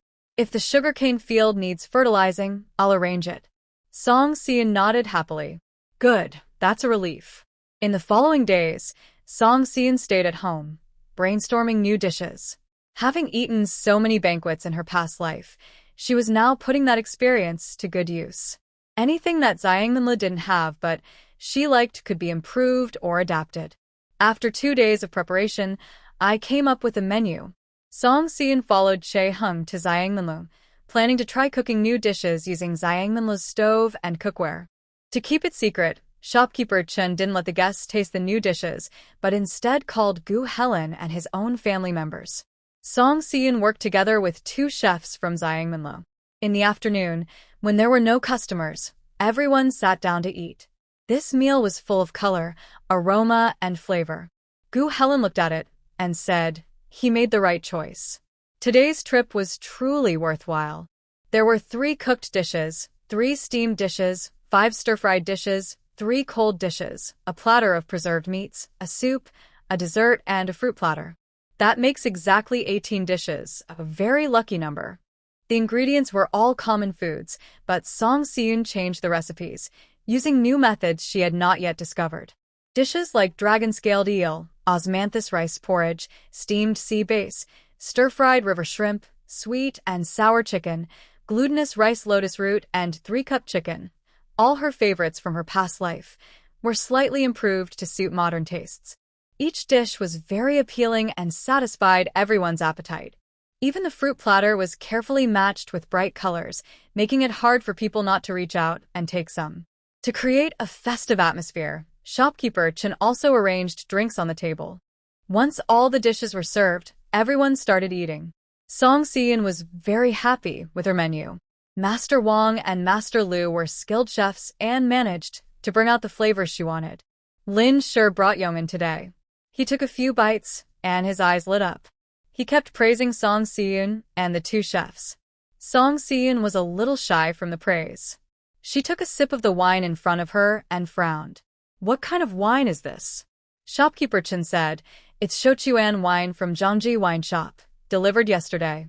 It pairs well with Lady Wang's birthday banquet. What do you think? Hearing Zhangji Wine Shop, Song Si-eun felt the wine was not very good. Of course, this wasn't a bias against Zhang Wan, but she had a bad feeling about it from the start.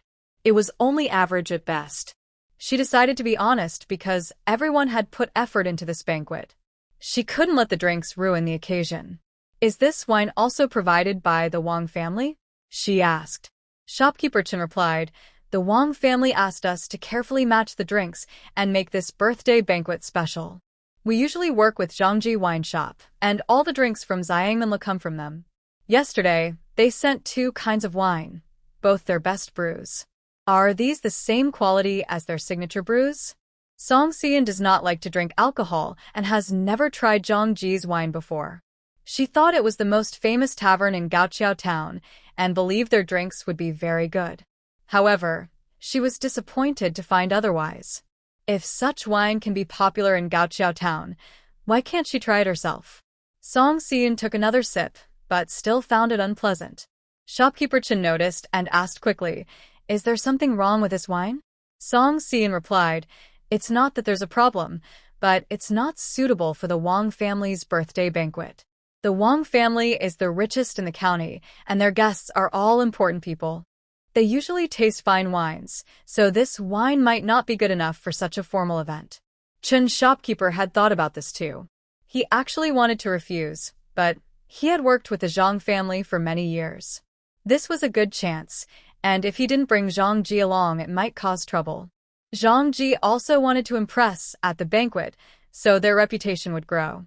Seeing Chen's shopkeeper hesitate, Song Si-eun understood what he was thinking and asked, "Shopkeeper Chen, why do you think the Wang family chose Xiang Manlu?" Chen said, "Because Xiang Manlu's food is very popular and well-known. The Wang family wanted something fresh and new." Song Si-eun nodded. "Yes, for such an important birthday celebration, the Wang family is willing to invite an outside restaurant. That's risky, but it also shows they trust Xiang Manlu. However, Zhang Ji hasn't gained their approval. This wine is fine for a restaurant, where good drinks will be sold and customers will buy more. But for the Wang family's birthday banquet, there can be no flaws. Otherwise, Xiang Manlu would only offend people and gain no benefits." Shopkeeper Chen had been in business for many years. He understood this rule, but he usually worked with the Zhang family. This time, he thought it might be better to help them out a little. But Song Si-eun's words made him realize that the Wang family hadn't tasted Zhang Ji's wine. They only asked for good preparations for the banquet, not that the drinks didn't matter. If he wanted to keep good relations with the Zhang family, he could send their wine to the Wang family's banquet. But if he offended someone, the Zhang family wouldn't benefit, and he wouldn't gain anything either. This deal didn't seem worth it. He had finally gotten this chance, and he couldn't let it go to waste. Thinking this way, Chen's shopkeeper started to worry. "That's true, Lady Song. The entire menu is your idea, and you know best what kind of wine should be served.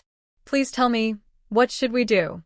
Song Si-eun said, "Go to the county town and find out which winery Wang's family usually buys from. Choosing the best wine from that shop is always safe.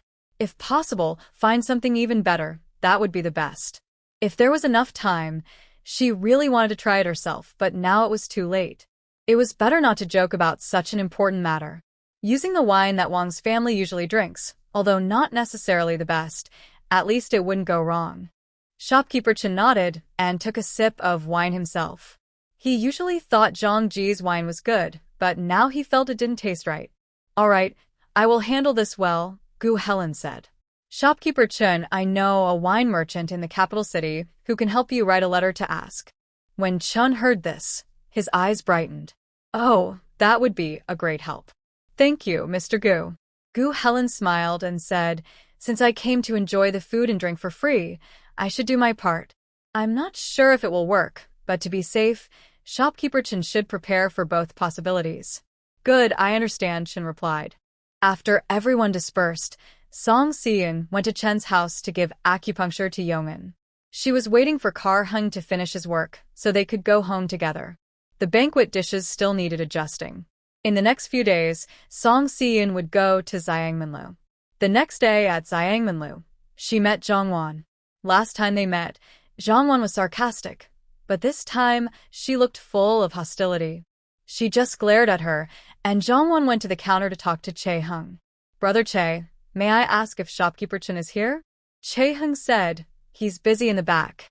He'll come out soon." He signaled the waiter, who then went to find Shopkeeper Chen. Zhongwan also wanted to talk to Che Hung, but he lowered his head to count money and ignore her.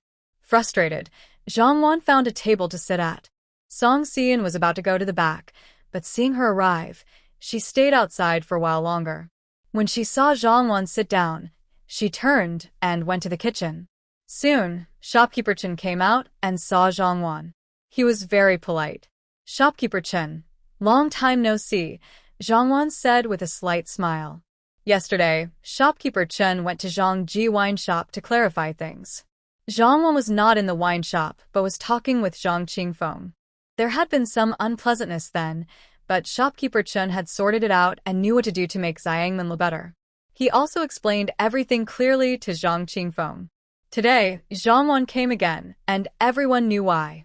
It was probably because she had learned about the wine and drinks matter.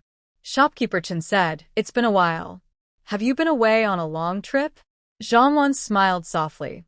"There are some matters at the wine shop in the city that need handling, so I went there. I just returned the day before yesterday."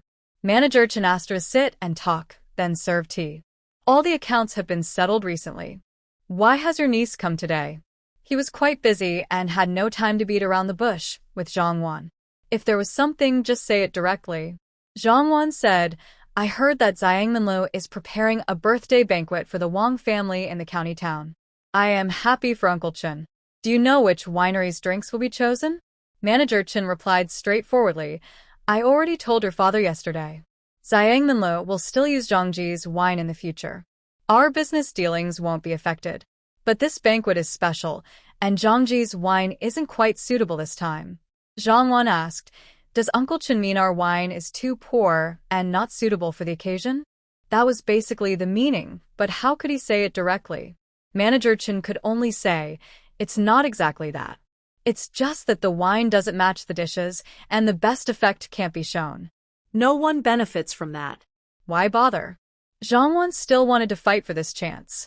Uncle Chen, we've worked together for so long. You know that Zhangji's wine is the best in Gaoqiao town. If we don't use ours, who else can match it? The birthday banquet was still being prepared, and Manager Chen didn't want to reveal too much to avoid mistakes. He smiled slightly. If they can't find good wine, the Wang family will prepare it themselves. You don't need to worry. That left little room for discussion. Zhang Wan clenched her fingers tightly inside her sleeve, but kept a calm face. If that's the case, I won't delay, Uncle Chen. My father is a bit confused. I will go back and persuade him. She stood up to leave, and Manager Chen didn't try to stop her. Just then, Song Xian came out wearing an apron. Zhang Wan asked, when did Zhangminlu start using female chefs? Manager Chen didn't reply. She suddenly remembered that she already knew some of Zhangminlu's dishes were created by Song Xian. So, perhaps, the dishes for this birthday banquet were also her idea. Did she say Zhangji's wine wasn't suitable? Manager Chen didn't expect her to say that, and was momentarily speechless, because it was indeed Song Xian who brought it up. He didn't speak, thinking about how to explain himself without causing misunderstanding. But he couldn't come up with a good excuse. Seeing his hesitation, Zhang Wan already understood. Uncle Chen, I will go back first, she said with a slight smile. After she left, Manager Chen felt even more uneasy. He kept thinking that Zhang Wan's smile didn't reach her eyes, as if she wasn't truly happy.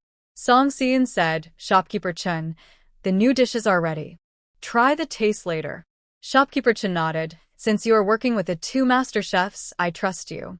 He smiled and was about to leave but couldn't help reminding her, Miss Zhang seems to think it's because of you that I no longer use Zhangji's wine. It's also my fault. I didn't think of how to say it just now. Be careful these days. I'm worried Zhangji holds a grudge against you. After the Wang family's event is over, I will explain everything clearly. However, Song Xian felt it was no big deal. She still hadn't taken her revenge on Zhang Wan for her previous tricks. If she encounters her again, she won't hold back this time. It's fine. I was the one who suggested it, but I base my opinion on facts. Zhangji's wine really isn't good enough. Shopkeeper Chen nodded, I know that. I just think it's not right for you to get involved with Zhangji, because of Zhangminlu. Song Xian said, that's my business. Are they going to refuse to pay me? Shopkeeper Chen smiled. Of course, they won't skip out on payment. Don't worry. Che Hung was counting the bills. After Song Xian finished, she leaned against the counter. Did you not speak to her just now? Che Hung said, I did. You saw that I said something. Song Xian's frown eased, and she smiled. Whether you think I'm bossy or naive, just don't talk to her. Che Hung said, I don't think you're bossy. That's good. Song Xian wanted to joke around a bit, but seeing Che Hung looking at her, she felt shy. She reached up and touched her hair. I'm going to check the kitchen. Che Hung watched her walk away, a deeper smile on his face. A few young shop assistants nearby kept looking at him, smiling as well. He felt a bit embarrassed. Xiao Tang said, young Master Che and Lady Song really get along well. Yes, very well. Che Hung looked at everyone and nodded gently. Zhang Wan returned to Zhangji wine shop. Zhang Qingfeng was still waiting inside. Seeing her, he asked, what did he say? Should we use Zhangji's wine? Zhang Wan replied, Father, our wine sells well. If they don't want it, why should we go out of our way? We're not short of this business. Zhang Qingfeng was worried. How can we not be short of it? Although business in the capital is picking up, it's not as good as in Gaoqiao town. The rent is high, and there are many wine shops in the capital. How can I not worry?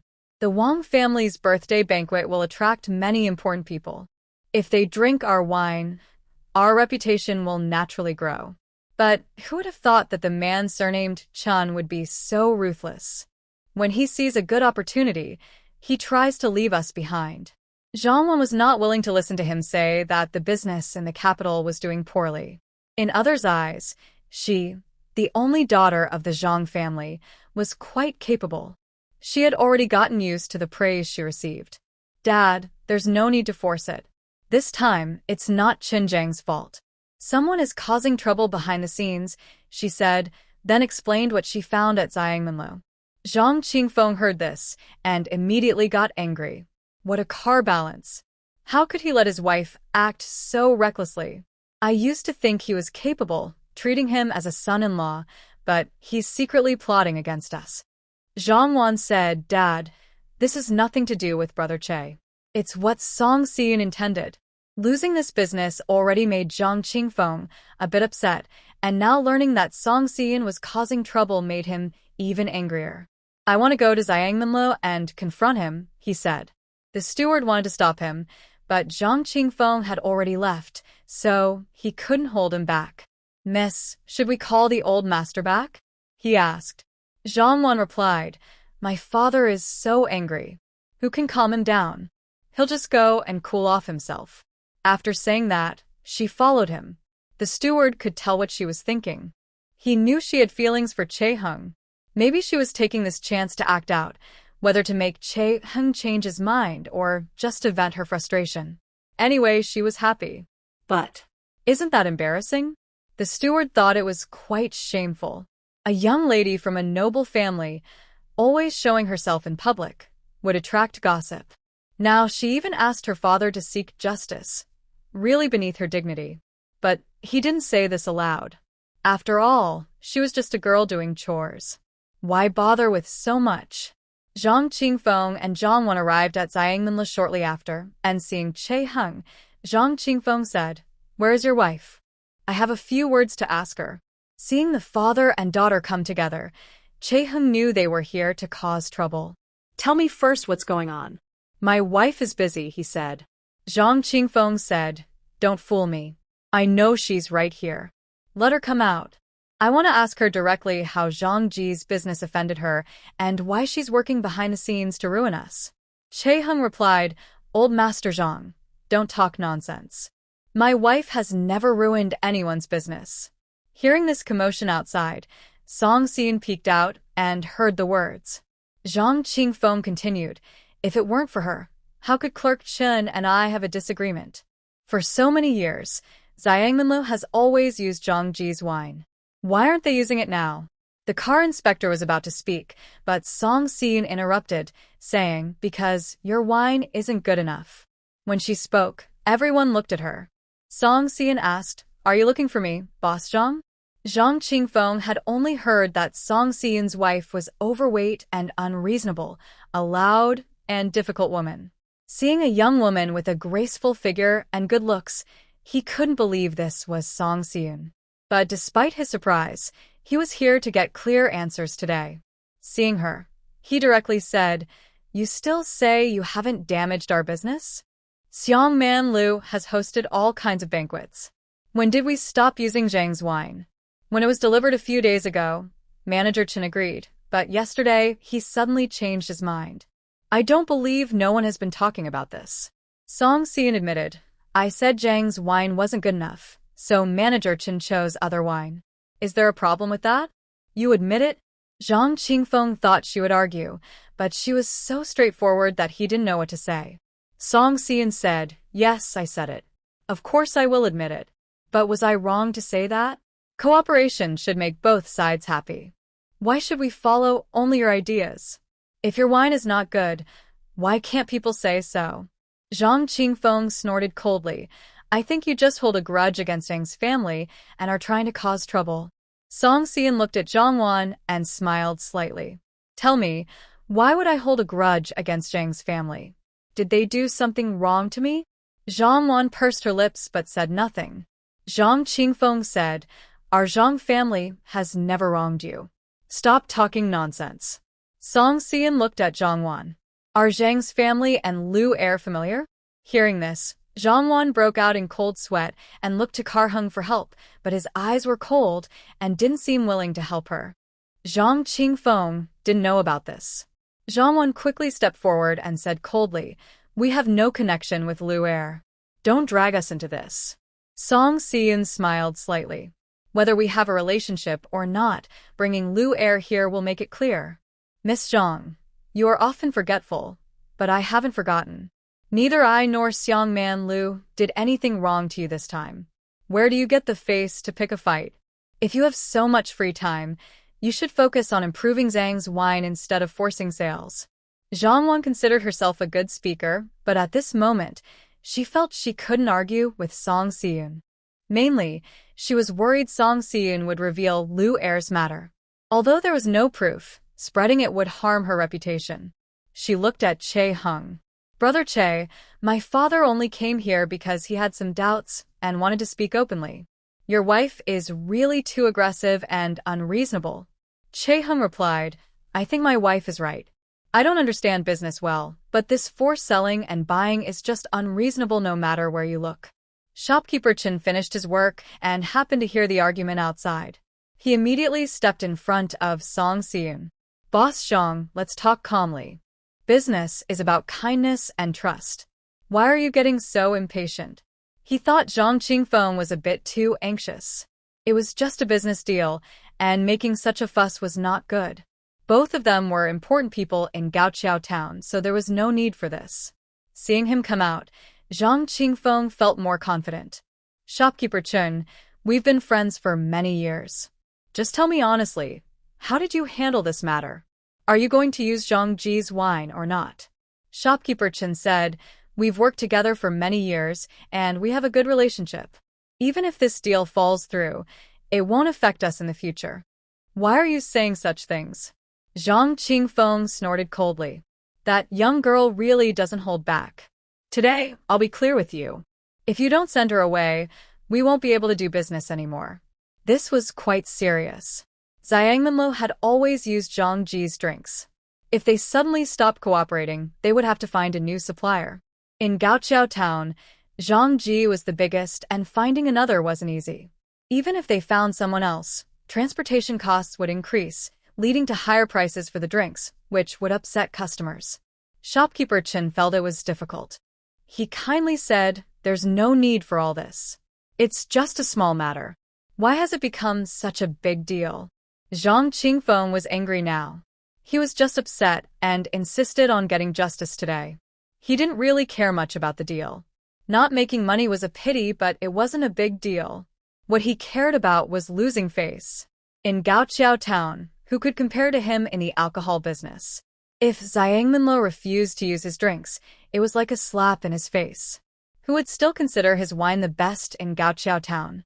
Because of this, he had to get justice. Shopkeeper Chen wanted to keep things friendly. Even if they didn't use Zhang Ji's wine this time, they would still need to use it in the future. Usually, he ran a tavern where people came to drink and have fun. If someone loved good wine, he'd bring his own. Why rely on the tavern's wine?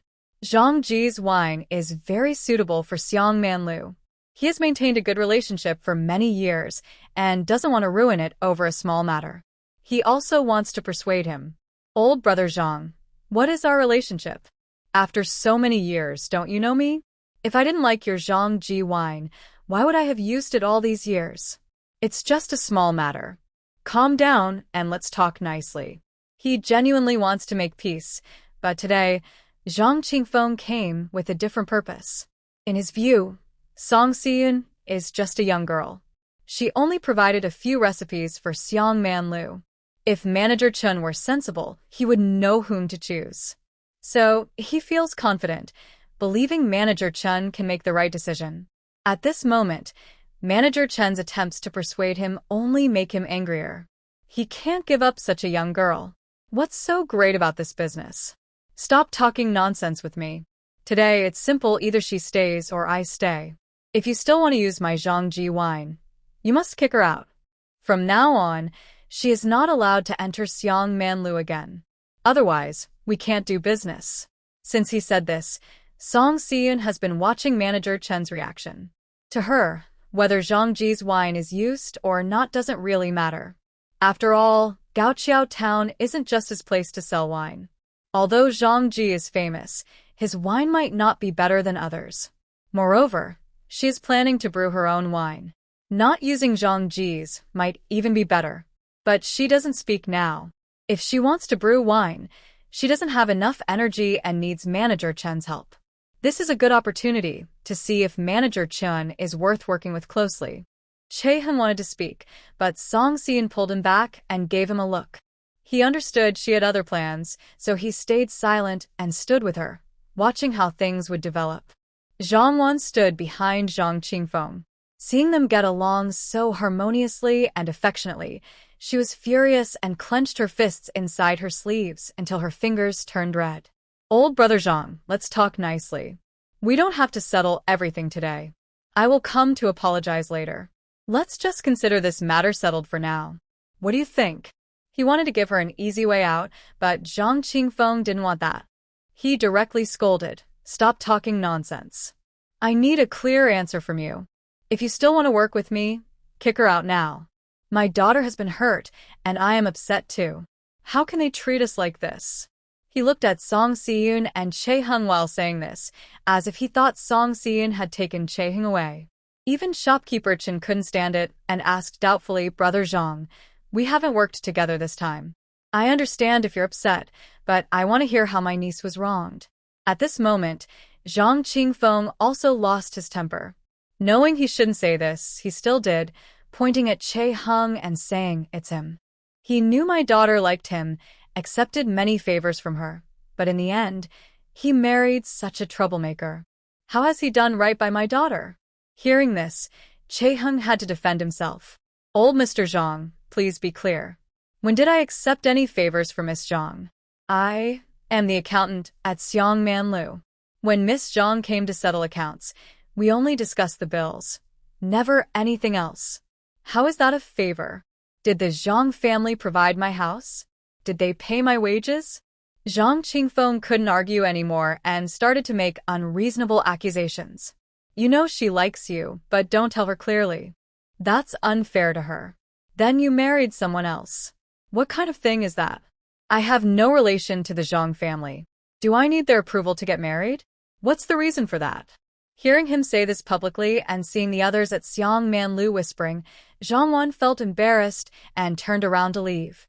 Zhang Qingfeng only then realized he had been impulsive today and had said everything in anger. He knew Chae-hung could never marry his daughter, yet he still wanted an explanation. Wasn't that just making himself look foolish? He only has one daughter. If people gossip behind his back, how will she ever get married? He looked at shopkeeper Chen again, now intending to drive away both Chae-hung and Song Siyun, or else Zhang's business would stop cooperating with Seongmanlu. Shopkeeper Chen said, "We've worked together for many years. It's a pity to cut off our relationship like this. But Brother Zhang, you are really being too unreasonable. Even if Seongmanlu no longer uses Zhang's wine, we would never do such a betrayal. If you feel we can't cooperate anymore, let's end it here. Everyone should go their own way, and I wish Zhang's business prosperity." He never expected that today's visit would end in failure for himself. Now that others are already talking about it, he can't shamelessly speak again to ease the situation. Instead, he pointed at shopkeeper Chen and said, "Fine, your business has grown big now, but you've forgotten the friendship we had all these years. Don't buy our Zhangji wine anymore. All right, I'll see which other shops in Gaoqiao Town can supply you with so much wine. From now on, Xiangmanlu will only sell tea, no more wine." His words were too arrogant, and even the onlookers found it hard to listen. Their impression of Zhangji worsened significantly. Zhang Qingfeng couldn't hold back and quickly left Xiangmanlu. Shopkeeper Chen's face darkened as he slightly bowed to Kar Hung and Song Siyun. This matter also started because of Xiangmanlu. "I apologize if you two were wronged. Lady Song, please don't take his words to heart. No matter what, I still want to work with you. Zhangji only supplies wine. Switching to another supplier would just be a bit more trouble. Zhang Qingfeng's bullying, if continued long-term, would make him feel resentful.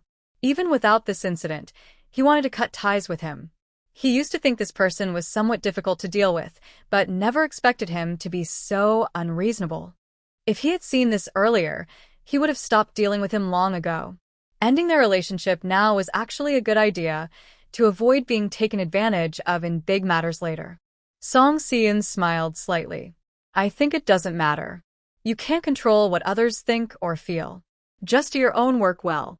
Shopkeeper Chen nodded with a smile. That's true. Lady Song has a clear mind. Song Xian then asked him, will we really not need Zhangji's wine anymore? Shopkeeper Chen replied, since it's already been discussed like this, of course, we won't use it anymore. Curious, Song Xian asked, have you thought about which winery to buy from? Take this chance to choose a good one. Shopkeeper Chen said, I haven't thought about it yet. We've always worked with Zhangji before. I didn't expect things to turn out like this. Anyway, Xiangmanlu still has some wine. We'll use it for now and decide after the Wang family's birthday banquet. Song Xian said, I have a good idea. I wonder if Shopkeeper Chen would like to hear it. Shopkeeper Chen's eyes lit up. He hadn't paid much attention to Song Xian's words before, but now it was different. Over the past year, thanks to her help, Xiangmanlu had earned quite a bit of money. Lady Song, do you have a good plan? Song Xian smiled and said, I wouldn't say I have a good idea. Before things are settled, I can't make any promises. I just noticed that Zhangji's wine sells for a high price even when made in a simple way. If he wants to make more money, why not brew wine himself? The Shangpin building has a big business, and the shopkeeper probably has some savings. Maybe he could open a small winery now. I know some brewing recipes, and I might be able to help. This is indeed a big matter. Starting a winery costs a lot and takes effort. Shopkeeper Chen didn't agree right away. Song Xian only suggested it. Both of them still need to think carefully. Right now, the most important thing is the Wang family's birthday banquet. After a few days of preparation, everything was ready. Gu Helen found a wine merchant in the city and bought good wine to solve the urgent problem. Shopkeeper Chen thanked him many times. Gu Helen smiled and said, We've known each other for a long time. Do you still not know what kind of person I am? Thanking me is not enough. You should give me some good food to satisfy my appetite. Shopkeeper Chen immediately agreed. Don't worry. Whatever you want to eat in the future, just ask. Everything we can make at Shangpin Building is yours. Just treat this place like your own home. Gu Helen quickly nodded with a bow. I'll remember that. My parents are always bothering me. I don't want to go home for meals. From now on, I'll eat here. Shopkeeper Chen smiled warmly. All right, as long as your parents don't come to trouble me. Gu Helen has completely given up studying medicine and is now planning to go into business. His parents knew but didn't stop him. After all, he is their only son. They just hope he focuses on the right path. They argued back and forth. Now that he's not studying medicine, he wants to do business. Both want to persuade him to join their side. And then there's his marriage. After returning home, his parents kept talking about it. Gu Helen felt very tired. He hadn't been home for many days. But he knew he couldn't keep avoiding it. He thought it was time to settle down, maybe get married, just like Che Hung and Song Xian, and live a good life. Soon, the day of the Wang family's birthday banquet arrived. Shopkeeper Chen led the team, and Master Wang took his apprentices to the county town. The wine was transported from Gaoqiao town. The rest of the helpers were from the Wang family, all following Master Wang's arrangements. Song Xian was prepared in his mind. This banquet would definitely satisfy the Wang family. The dishes were carefully adjusted many times.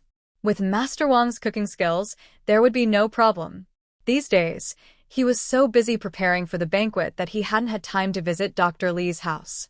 Recently, Song Xian had some free time, so she went to Dr. Li's house. She wanted to prepare some new dishes to share with her master and mistress. Lately, Song Xian hasn't been at home much. Dr. Li was curious and thought she might not be focusing on studying medicine anymore. Today, when they met, he tested her to see if she had been diligent these days. Surprisingly, Song Xian answered all his questions well. Dr. Li smiled and said, You don't need me to worry about you.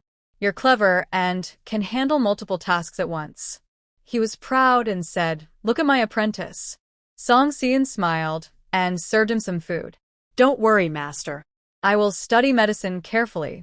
I haven't been able to come home recently, but earlier, Karhun copied many medical books for me, and I've been reading them. Dr. Lee felt reassured. Mrs. Wang had also told her to take good care of herself and not to overwork. Si-yun, did the Song family ask you to stop the bleeding for Song Lonji that day? Song Si-yun paused her eating, and Dr. Lee said, "This matter can't be hidden from the Song family. No matter how they try to deny it, everyone knows. Lonji was pregnant and then lost the baby. She looks quite weak now." Song Si-yun replied, "I was just doing my duty.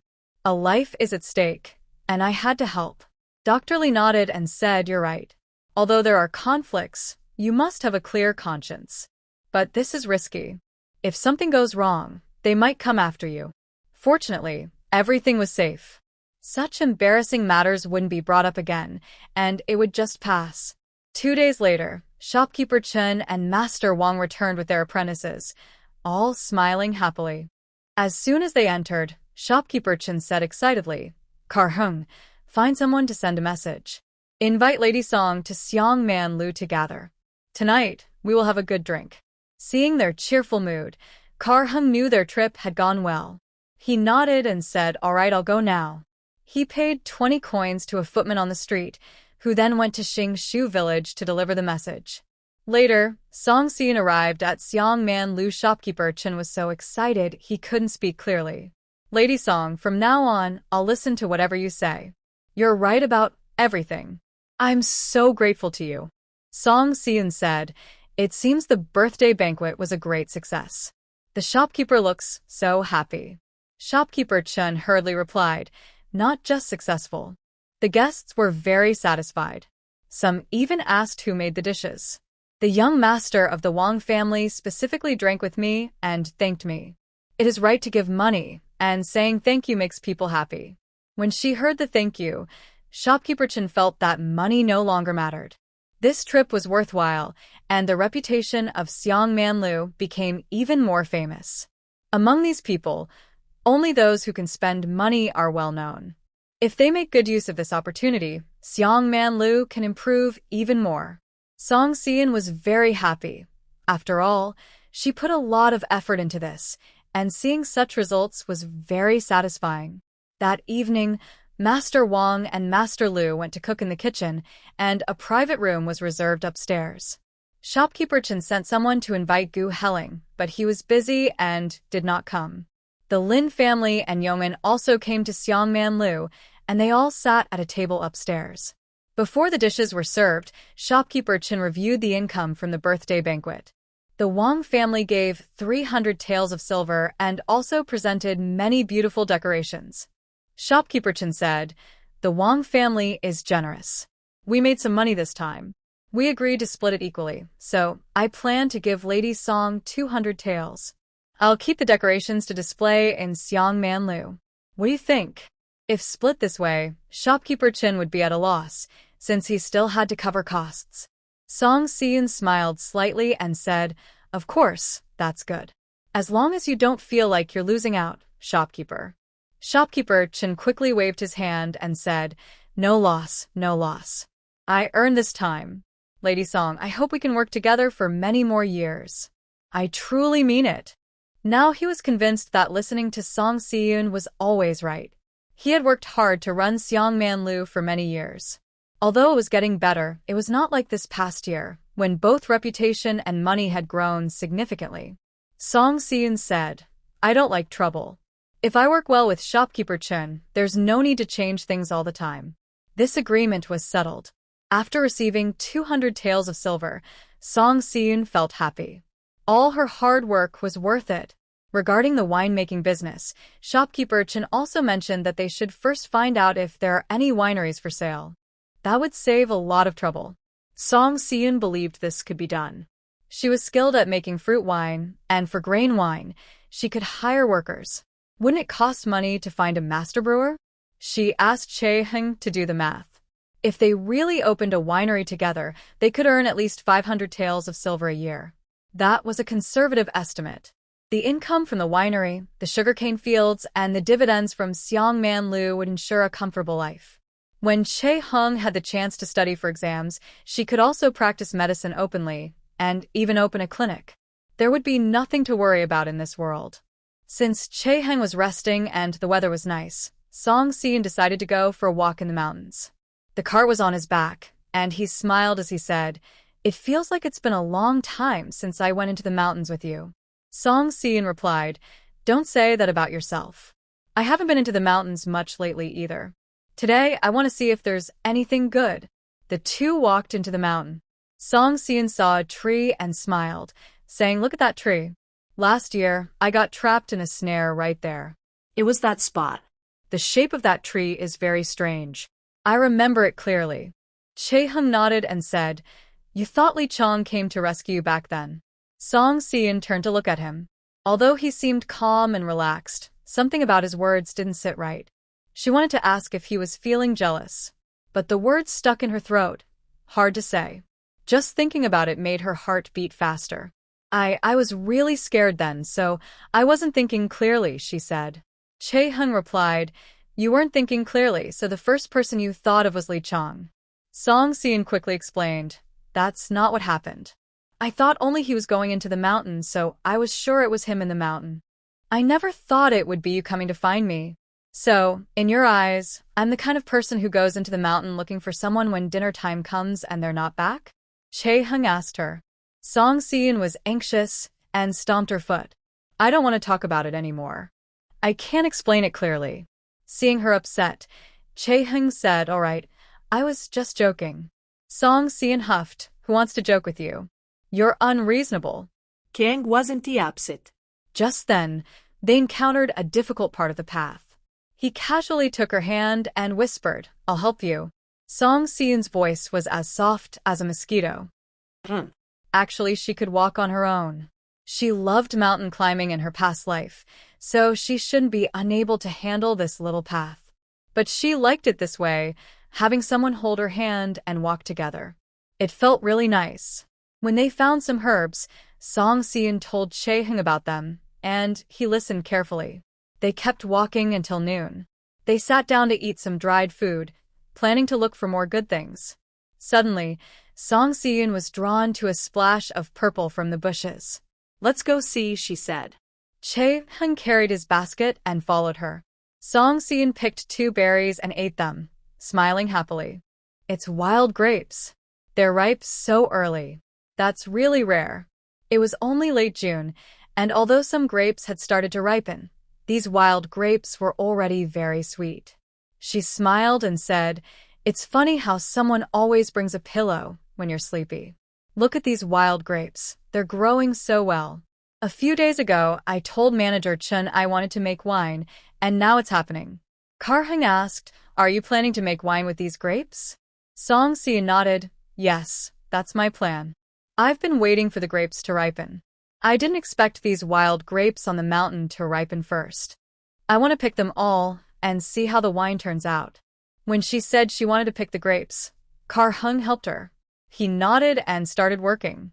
That day, she carried a basket, but now it was filled with other things, so it wasn't full anymore. They filled the basket and then went down the mountain to their home.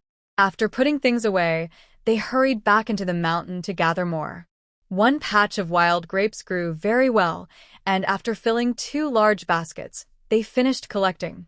There were still many unripe wild grapes left. Song Si-in marked their location and remembered the way. She planned to come back in a few days. Kar-hung said, "If there's such a big bunch of grapes here, there should be more nearby. We should come back and look again when we have time." Song Si-in agreed and smiled. "Good idea. Next time, we'll come together." They took the grapes home. Next, they needed to prepare for making wine, which required a large jar and lots of sugar. At home, they had 2 water jars. After dinner, Kar-hung washed a large jar. Following Song Si-in's instructions, he boiled water twice and covered the jar with a clean cloth. Song Si-in was busy inside, trying to write down the steps for making wine in detail, worried she might make a mistake. After Kar-hung finished his work, he went to her room, but didn't see her. He knocked on the door, but she didn't answer, so he went inside. He saw her focused on writing by the lamp. As he watched her hesitate over the ratio of sugar to grapes, he said, "Use 3 parts sugar." Startled by his voice, she turned around quickly. "You scared me to death," she said, patting her chest. Kar-hung instinctively looked away when he saw her chest rising and falling. Song Si-eun didn't notice his reaction and asked, "What did you just say?" Kar-hung replied, "You want to make wine from grapes, right? I saw a method in a book earlier. It mentioned wine, but it was very simple. I remember grapes and wine are paired like this." Song Si-eun asked, "You've also read a book about making wine?" She was surprised by his wide range of interests. Chae-hung smiled gently. "Helping manager Wong copy books? I've seen all kinds of books." Song Si-eun had always thought he was clever, and now she thought so even more. She copied the book once and surprisingly remembered it all. She wasn't sure if her proportions were correct, but in her previous life, she made wine without such precision. When she calculated, it was roughly the same. Besides, this was her first attempt. If it didn't work, she could just adjust it later. Song Si-eun smiled. "All right, I'll listen to you. Tomorrow, I'll go shopping for sugar." Chae-hung said, "Since the sugar cane in the fields isn't ready to harvest yet, if we make our own sugar, it would be a perfect match, right?" Song Si-eun's eyes lit up. "You really reminded me of that." She had only used 5 acres of her 12-acre land to grow sugarcane, leaving the rest for crops.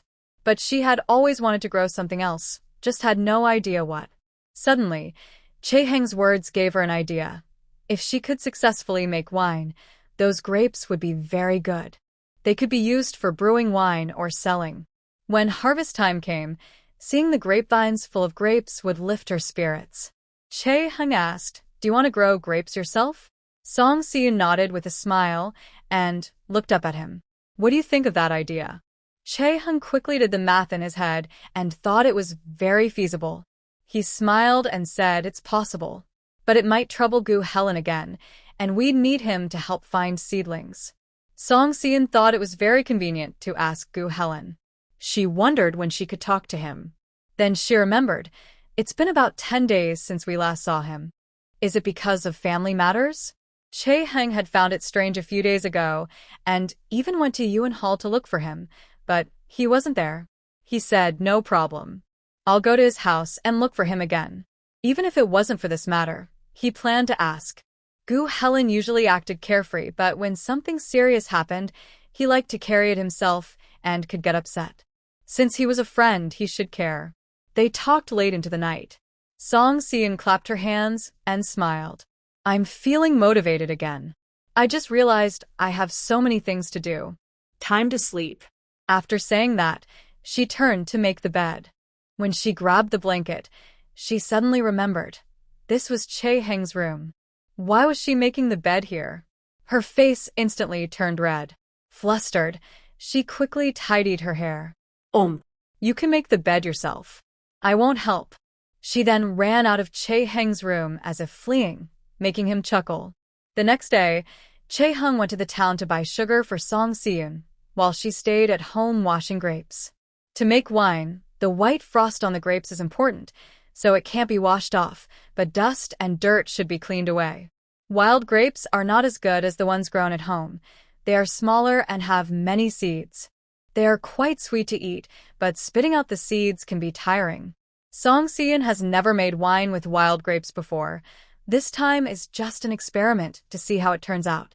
Chae-hung only returned from the town in the late morning and met Li Yunxiang at the village entrance.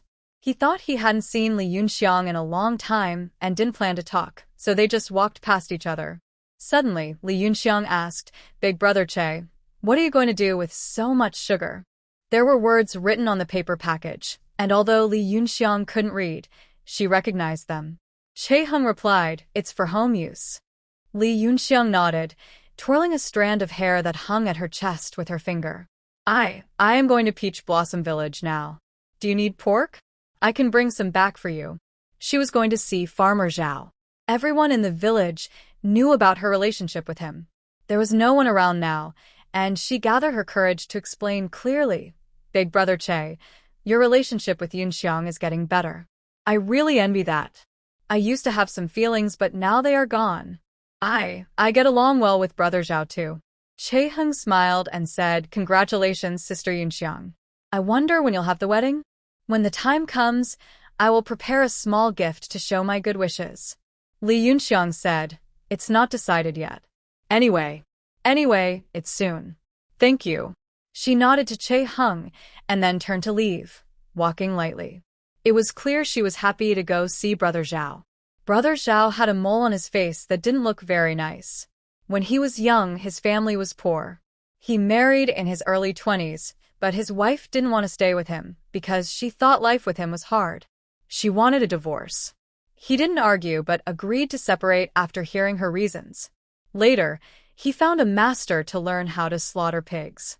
He was brave and careful, so he was well suited for this work and learned quickly. He didn't look for work in the town but stayed at home, slaughtering pigs and selling meat.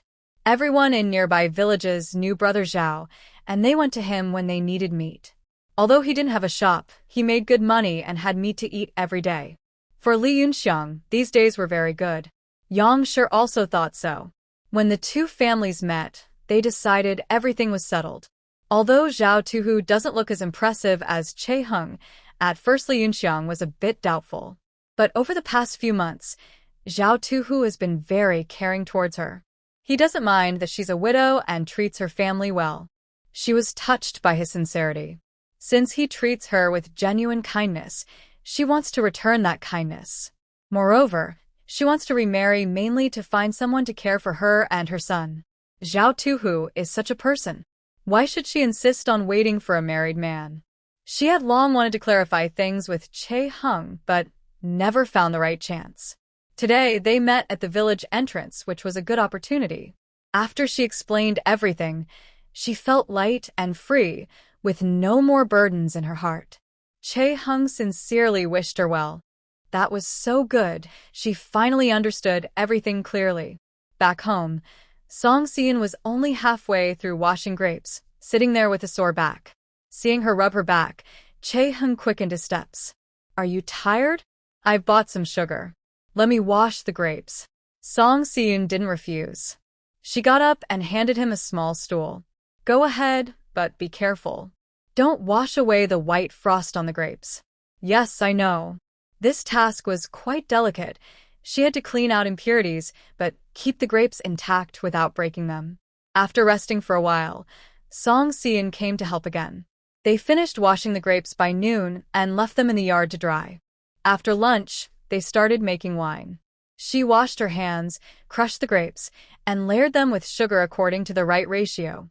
1 layer of grapes, 1 layer of sugar. They carried back over 100 jin of grapes, filling a large jar. Then they sealed it for fermentation and waited quietly. In the past few days, Song Xian had been busy checking on her wine daily, worried that something might go wrong during fermentation and ruin such a precious batch. 10 days passed, and the weather grew hotter. Her wine turned out very well. Chae-hung was also resting, so they divided the wine at home. They used a sieve to remove the residue and filtered the wine through clean cloth, pouring it into prepared jars. They worked from morning until afternoon, filling 7 jars of wine. After cleaning all the tools in the yard, the sun was almost setting. Song Xian looked at the wine jars in the corner of the wall, feeling very proud. Look, this is the wine I made. Tonight, we'll taste it and see how it is. Neither she nor Chae-hung loved drinking, but since they made it themselves and it was special, they both looked forward to trying it. In the evening, Song Xian prepared a platter of cured meat and sausages, cooked 2 dishes, and simmered a pot of rice. The table was full of delicious food that looked and smelled wonderful, making people hungry just looking at it. In the main room, the dishes were set out, and the two sat facing each other. Song Xian poured a jug of wine and took 2 cups. Here, this is our own homemade wine. She raised her cup, and Chae-hung picked up his to toast with her. He found the taste very satisfying, even better than what he remembered from his past life. The wild grapes really made a difference. Chae-hung was trying the wine for the first time, and it surprised him. He had heard that the western regions offered special grape wine as tribute, and common people rarely drank it. He wondered if this was the same flavor. The wine didn't make him feel drunk. It had a strong wine taste, but was also sweet and addictive. After finishing one jug, he felt it wasn't enough, so Song Si-eun went to get another. Keep drinking. This wine is really good. Tomorrow, I'll take some to Master Chin to try. Chae-hung also thought it was good and smiled as he drank with her. They ate until late into the night. The dishes on the table had cooled down, but Song Si-eun reached for her chopsticks to pick some food. Chae-hung immediately held her hand to stop her. Don't. Let me heat it up first, he said. Eating cold food might upset their stomachs. He was about to serve the dishes when Song Si-eun suddenly grabbed his hand and refused to let go. She leaned over the table, her face flushed, and said softly, Chae-hung, don't go. Just stay like this. No, the food needs to be heated before we eat, he replied. She added, don't go. We can just stay like this. It's good. Don't leave. I need you. At that moment, Chae-hung realized she wasn't just talking about the food. She wanted him to stay. Not sure what she truly meant, he tried to ask clearly Si-eun. He held her hand tightly but gently, worried about hurting her.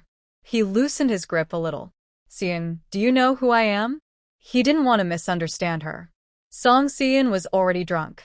She leaned on her hand, looked at him with a silly smile, and said, You are. Gang. Are you stupid? Asking me that? It seemed she recognized him. Gang, move the closer. Si-eun, can you say those words again? You said you don't want me to leave, that. You don't want to continue the 1-year promise? Si-eun was dazed. Suddenly, she pounded her hand on the table. What promise? No promise. I'm a proper person. After saying that, she collapsed onto the table and couldn't speak anymore. Karham wanted to ask her something else, but she couldn't say anything more in her current state. That's okay. He could ask later. He reached out and brushed away the small strands of hair on Song Si-eun's forehead, then leaned down and looked at her face, which was flushed from drunkenness. Song Si-eun moved her mouth, blowing a bubble of saliva, making Karham laugh. He reached out again and gently touched her face, saying, As long as you need me, I will never leave you. Song Si-eun fell asleep on the table. Karham was worried she might be uncomfortable, so he picked her up and carried her back to her room. Just as he was about to put her down, Song Si-eun suddenly reached out and hugged his neck, saying, Don't go. Karham wanted her to let go, but her hands were surprisingly strong. He could only gently place her down and move his head away.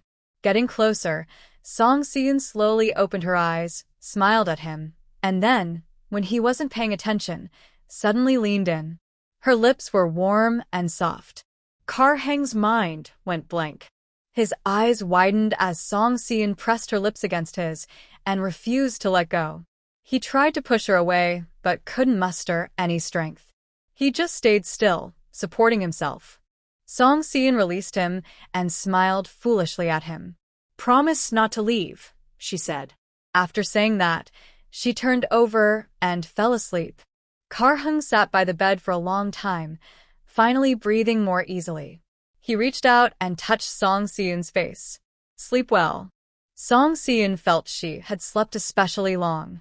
When she woke up, the sun was shining through the window. She got out of bed, feeling a terrible headache. She had to support herself on the bed frame to stand up. She was still drunk, her eyes hurting badly. She couldn't bear herself anymore. She changed clothes, washed her face with water from a basin, and only then dared to go out. Karhang was sweeping the yard. Seeing her come out, he smiled and said, You're awake? Song Si-eun yawned. Did I sleep well last night? I didn't expect the alcohol to hit so hard. I don't remember anything. Karhang's smile froze suddenly. Not remembering. What did that mean? Don't remember at all? Karhang asked. Song Si-eun nodded. I only remember we drank alcohol, and then, how did I get back to my room? Karhang didn't speak. Song Si-eun continued. Did you carry me back? I hope I didn't say anything embarrassing.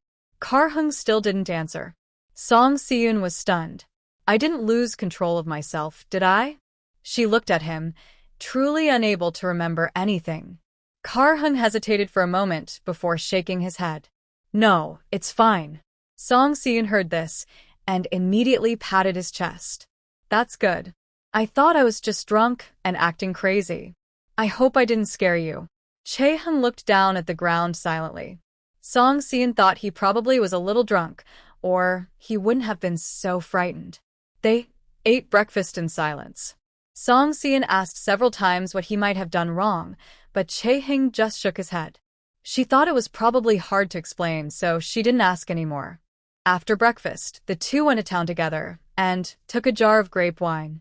However, Chin the shopkeeper had something to do in the morning and wouldn't return until the afternoon. Song Si-eun didn't want to make another trip, so she decided to wait for him at Seongman-lu unexpectedly. In the morning, Gu Helen came to Seongman-lu. Chae-hung was surprised and immediately put down his abacus. Where have you been these days? This was the first time Chae-hung asked him like this. Before, they often hadn't seen each other for a long time, but this time, he couldn't find him. Gu Helen had looked for him twice at Yuan Hall and also went home, but was told he wasn't there. This made him confused. What had happened to Gu Helen? He didn't say anything beforehand. Song Si-eun was curious and leaned in closer. Gu Helen poured himself a glass of water, then smiled slightly. I'm getting married. The wedding is set for the 8th day of the 10th month. Chae-hung and Song Si-eun were both stunned. Didn't he just worry about his own marriage? How did he suddenly decide to get married? If Gu Helen's parents were the type to force him into marriage without his consent, they wouldn't wait until now. So, it probably wasn't his parents pressuring him. Say again, what do you want? Song Si-eun couldn't believe her ears. Gu Helen guessed their reaction and quickly said, I want to get married. It's my own choice. My parents didn't force me, and it's not because of any family trouble.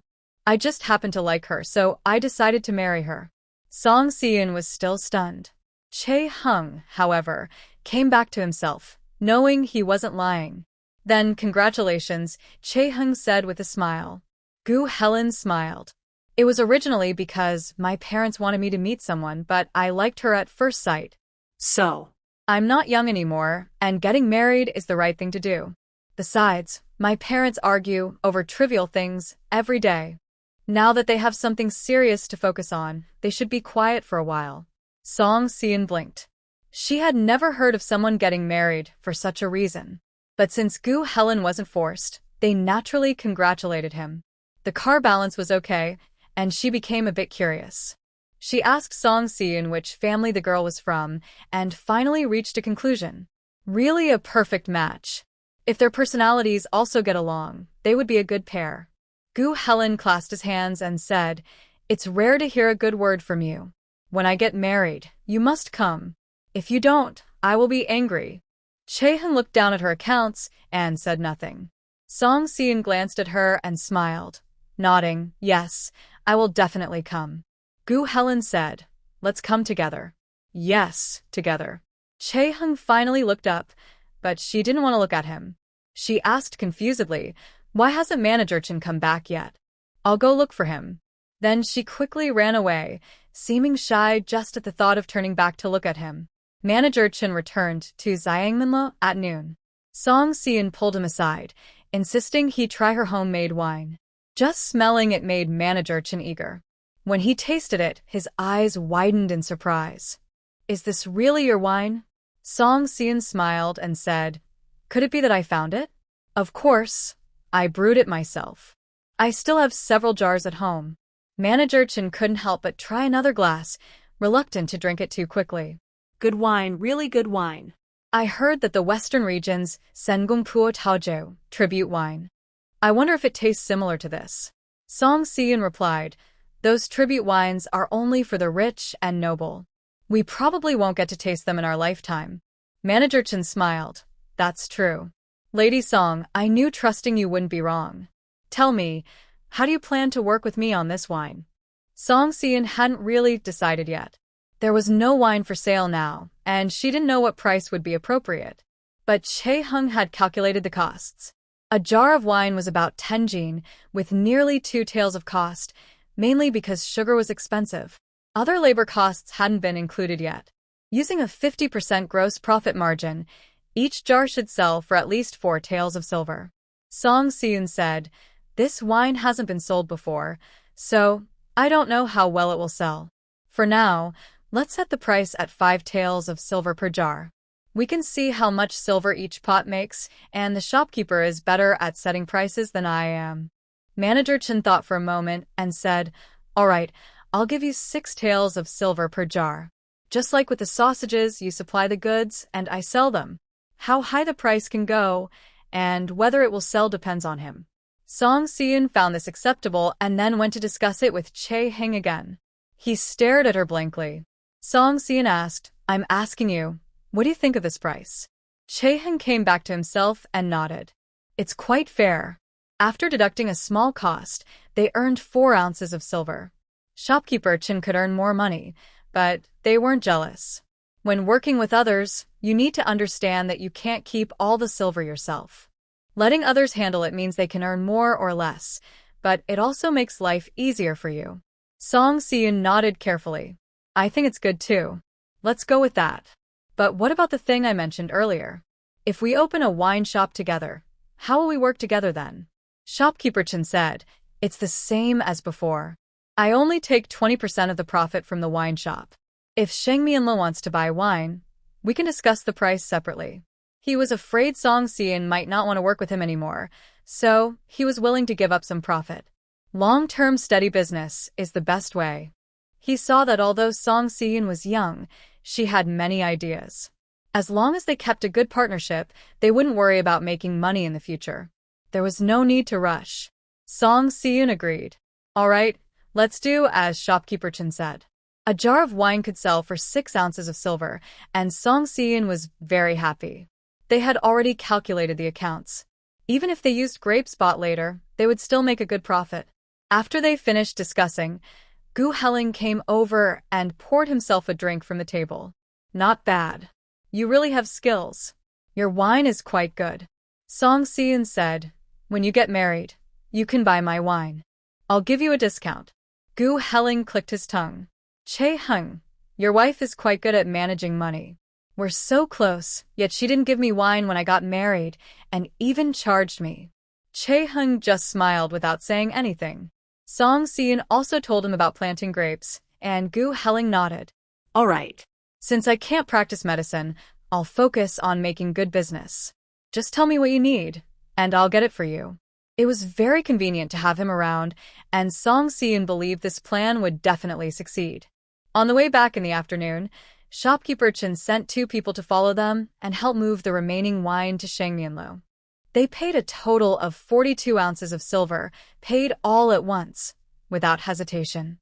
Once the wine was moved, Song Si-eun tossed the silver in her hand. "This business is quite easy. Shopkeeper Chen is honest and doesn't hesitate at all." Chae-hung smiled.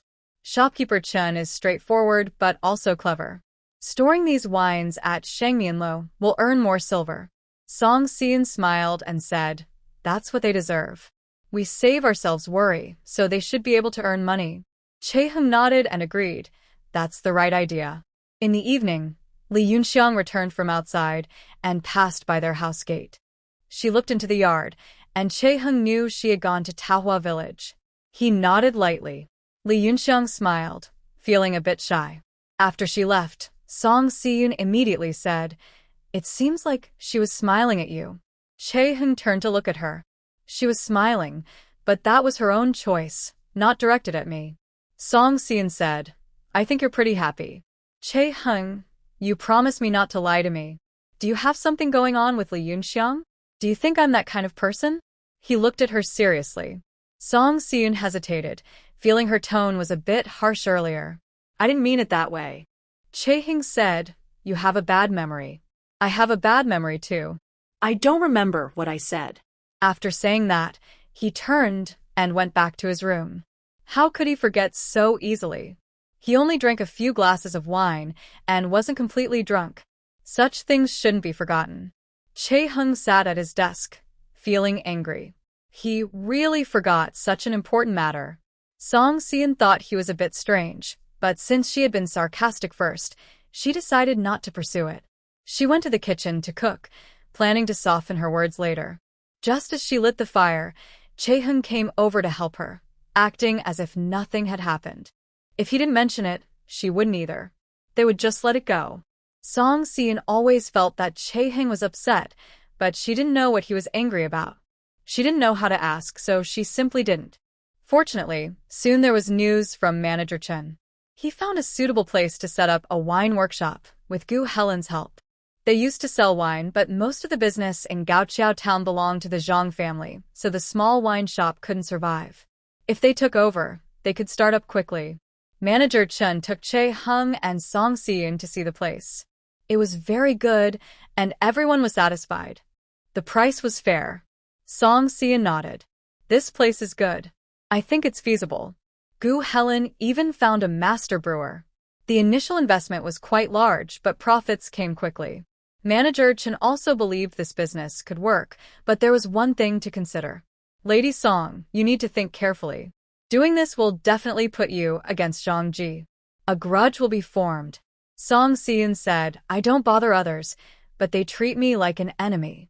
We're all doing business. I don't steal or rob. Why should I be afraid of what they might do? Since we are all in business, it should be fair competition. If the drinks are good and people want to buy, shouldn't I sell them just because I don't want to offend anyone? Shopkeeper Chen agreed, you're right. Do whatever business you want. Guan Helen also got involved, so it became a three-way partnership. Song Si-in and Guan Helen each hold 40%, and Shopkeeper Chen has 20%. Bringing Guan Helen in has a good side. It means he can handle the troublesome tasks. He doesn't see it as a bother. Instead, he sees it as a challenge. Maybe he was born to do this. His parents fought over everything, and now he's successful. He might as well start his own business. At worst, the three of them can compare their business during the new year. That's better than being caught in the middle of conflicts. Guan Helen also kept in mind Song Si-in's plan to grow grapes. Now he has many things to do on his trip, and his schedule is full. By July, Song Si-in felt very sad. The end of the month was the day she and Chae-hyun had agreed upon. She didn't expect it to come so soon. Neither of them said anything, but deep down, they both knew that day would come. The wine shop was ready to start operations. Song Si-in organized some recipes and asked Chae-hyun to copy them. He did so carefully, as if he had no worries at all. After he finished copying, he asked, is that all? Song Si-in asked, have you been sleeping well lately? Pretty well, Chae-hyun replied honestly, not knowing why she asked. She took the recipes and turned to leave. That's great. I hope you sleep well every night. What's the use of worrying? He clearly doesn't care. He sleeps so peacefully. Song Si-in went to Zhangmanla to discuss things with shopkeeper Chen. After taking over the upstairs reception, she waited downstairs. Chae-hyun was very serious about balancing the accounts. Song Si-in leaned against the counter and watched him. When she saw him rub his eyes, she quickly moved closer. Did you not sleep well last night? Chae-hyun looked up. No, I slept fine. He didn't know why Song Si-in was so concerned about his sleep lately. Did he look tired? She didn't believe it. Then why are you rubbing your eyes all the time? These days, I've been copying books, so my eyes are a bit tired. Song Si-in clenched her teeth, but couldn't do anything about it. Just then, shopkeeper Chen called Xiao Tang over to call her, so she left. After taking a few steps, he turned back and glared at Chae-hyun, making him feel confused. Xiao Tang asked, Master Che, did you have a fight with your wife? Chae-hyun shook his head. No. Xiao Tang looked very understanding, but Chae-hyun was truly puzzled. He really hadn't done anything. Song Si-in arrived at the elegant upstairs room, thinking that the guest of Chen's shopkeeper had already left, but she found him still inside. She hesitated at the door, unsure whether to go in. Chen's shopkeeper saw her and waved, smiling, Lady Song, come in. I have something to talk to you about. Only then did Song Si-in step inside. Inside was a young man in his early 20s, dressed in plain silk, holding a folding fan, with a gentle smile. He looked like a noble young master. Shopkeeper Chun, what do you want to talk to me about? Chun's shopkeeper invited her to sit and then explained, This is the third young master of the Wang family. They were very pleased with the last banquet, and since they know it was your recipe, the third young master wants to meet you to see if they can work together. Song Xian understood. This was another business opportunity. The Wang family was generous and not difficult to deal with. If they could cooperate again, that would be great. Is this for a birthday celebration? She asked. Wang Xinlei smiled and said, no, this is for the Academy's anniversary. The dishes need to be elegant, with a story behind each one, and the wine should be good. Do you think you can handle that, Lady Song? Song Xian didn't dare to boast. They had specifically come to her, which meant they had high hopes. If she agreed too easily, they might think it was certain to succeed. If she couldn't do a good job, it would be troublesome. So, she had to be careful. Which academy is it? To prepare suitable dishes, I need to know more first. I can't say for sure if I can do it now. Wang Xinlei said, it's Tianda Academy. The anniversary is on the 9th day of next month, marking 50 years since its founding. My grandfather dedicated his whole life to it. Although he's no longer here, it should be lively and happy, to make him proud. Song Xian blinked. Tianda Academy? Is that the one that started enrolling students a few months ago? Wang Xinlei nodded proudly. Yes, my grandfather founded it. I promise to do my best to make the banquet perfect. But I have one condition. This time, Song Xian didn't hesitate. She thought, at worst, she could rack her brains. She had to seize this opportunity. Wang Xinlei asked, what is it? Song Xian smiled. I want a spot for admission to Tianda Academy. Wang Xinlei immediately said, that won't work. My grandfather disliked cheating the most. To get into Tianda Academy, you must have real ability. Lady Song, I can't agree to that request. Song Xian explained, no, I don't want him to enter school immediately. I just want the academy to give him a chance to retake the exam. If he doesn't pass, that's our own problem. I only want an opportunity.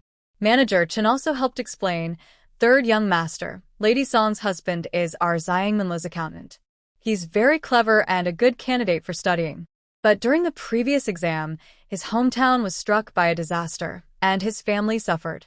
He went back to help, so he missed the exam. Tianda Academy is so famous, everyone knows the rules. Who would dare cheat? Lady Song wants to ask for a chance for her husband to take the exam again. Is that possible? Song Xian nodded. Yes, I don't know when the next exam will be. My husband can't wait any longer. This is my only request. The rest isn't important. You can take the money freely, I accept that. If that's the case, it might be considered. However, Wang Xinlei didn't agree immediately. He said, the academy's affairs aren't under my control. I'll talk to my uncle and see if he can arrange for another exam. Song Xian sincerely thanked him. Thank you, third young master. If it works out, I'll start preparing the menu right away. Even if it doesn't, we're still willing to do this business. One thing is one thing. Wang Xinlei smiled. All right. Since Lady Song says so, I will definitely pay attention to this. After discussing the matter, they went downstairs. Song Xian reminded him, third young master, please don't trouble yourself. Wang Xinlei nodded. All right. When they left, Song Xian returned alone, clapping her hands. If this works out, it would be wonderful. Manager Chen said, this is indeed a good opportunity. I think the Wang family will agree. Chao Hung was confused, not knowing what they were talking about. Manager Chen smiled and said, you're really lucky to have a wife who always thinks of you. You should have another chance to take the exam. Chao Hung asked, Tianda Academy? What's going on? Manager Chen explained carefully, but Chao Hung wasn't very happy. Song Xian was still waiting to be praised, but she was surprised by his reaction and felt a bit disappointed. Manager Chen said, Chao Hung, you need to prepare well this time. But Chao Hung replied, no need to prepare. If Tianda Academy is willing to give me another chance, I don't want to take the exam. It's fate. Why force it? Song Xian was a bit angry. Are you saying I'm fighting against heaven? Chao Hung said nothing. She snorted coldly, whether I go or not, I treat kindness as a fool's game. I might as well do this for some people for nothing. I was planning to wait for Che Heng to go back together, But since there was a disagreement, she no longer wanted to wait. Shopkeeper Chun, if someone from the Wang family comes to deliver a message, just say I have no special requests. As long as the silver is enough, I will think carefully about their menu. Shopkeeper Chun nodded, all right. After she left, Shopkeeper Chun said, Che Heng, you should go back now. It's getting late, and I want you to leave early today. Che Heng shook her head, it's okay. I still have a few accounts to settle. I'll leave after I finish. Shopkeeper Chun asked, did you argue? There's no need to argue. I can see that Xian cares about you. You don't even realize it. When she heard about Wang Sanxiao's connection with Tianda Academy, she was so happy she almost jumped. She told others that money doesn't matter, but she wanted to get you a chance. Think about it, just now you had a cold face. How hurt she must have felt inside. Che Heng said, I understand. Thank you, shopkeeper. Shopkeeper Chen didn't say much more, smiling slightly. A man should be more tolerant. Go home and rest well. I'll be fine tomorrow. Okay. Xian was angry on her way home and even broke the broom while working in the yard. Stupid man, I shouldn't be thinking of ways for him. Feeling sorry for his bad luck all her life. Why can't I remember this lesson? Xian worked at home for half a day. When Che Heng returned, she went straight to the kitchen to cook. Neither of them spoke. By dinner time, they finally sat together. Che Heng said, today was my fault. I know you meant well, but I don't want to force it. Xian, already upset, felt even more confused after hearing this. Is it so hard to let you go to school? Like sending you to the guillotine? Che Heng, if I didn't see you reading books all day, who would want to persuade you to study? I'm not sick. I just don't understand you. She had finally agreed, but now she was refusing again. Men's thoughts are not so easy to guess. Che Heng said nothing. Xian slammed her chopsticks down. Say something. Aren't you quite capable? When you see Miss Zhang, you speak politely and kindly, making her think you like her. Now, why are you silent? And Lu Xiaoan and Li Yunxiang, look at that, so quiet and unassuming, yet so many people are thinking about you. Xian took this opportunity to vent her dissatisfaction. Yes, she was very unhappy. Even though she knew Che Heng had nothing to do with those people, she still cared deep inside. The car scale did not explain and said softly, you're still the better one. You are joking and laughing with the young master of the Wang family. The Wang family is the richest in the county. None of the things you just mentioned compare to the status of the Wang family. Song Xian was so angry, she almost laughed out loud. What kind of nonsense is this? Are they elementary school kids arguing? Do you mean I have an affair with the young master of the Wang family? Car Heng immediately denied. That's not what I mean. Song Xian knew he didn't mean that, and he wouldn't dare to think that way, or he would get beaten up. Good intentions go unrewarded, Song Xian said, picking at her food, then went back to her room. Car Heng ate his meal silently, then went to wash the dishes. After finishing, he returned to his room to sleep. Lying on the bed, he felt very restless inside. He had clearly decided that as long as she was happy, he was willing to go to the academy. But seeing her happily talking with the Wang family young master made him feel very upset, and he didn't want that opportunity anymore. Car Heng rubbed his forehead. Since he couldn't sleep anyway, he continued reading his books. Just as he sat at his desk, Song Xian came over and knocked on the door. He opened the door, and she directly handed him a bowl of medicine. This is for your eyes. If you don't drink it, it will spoil. After saying that, she turned and left without giving him a chance to speak. Car Heng stared at the medicine in his hand, lost in thought. When he was cooking earlier, he saw this medicine and thought she was unwell. He didn't expect it was for him, just because he said his eyes felt uncomfortable today. Since she left Xiangmenlu, she went to get medicine. Even after arguing, she still remembered to give him eye treatment. He smiled slightly, took the bowl of medicine, and drank it all in one gulp. Song Xian was still upset with herself late into the night, but when she thought about Car Heng's sarcastic attitude, which was because she was joking with third young Master Wang, she couldn't help but laugh. After laughing, she rubbed her face and called herself silly. Both of them went to bed late that night. waking up early the next morning yawning. At breakfast, Song Si-eun said again, "Anyway, I don't know if this will work out. Don't be mad at me because of this. I acted on my own without discussing it with you. If you don't want to go, I won't force you."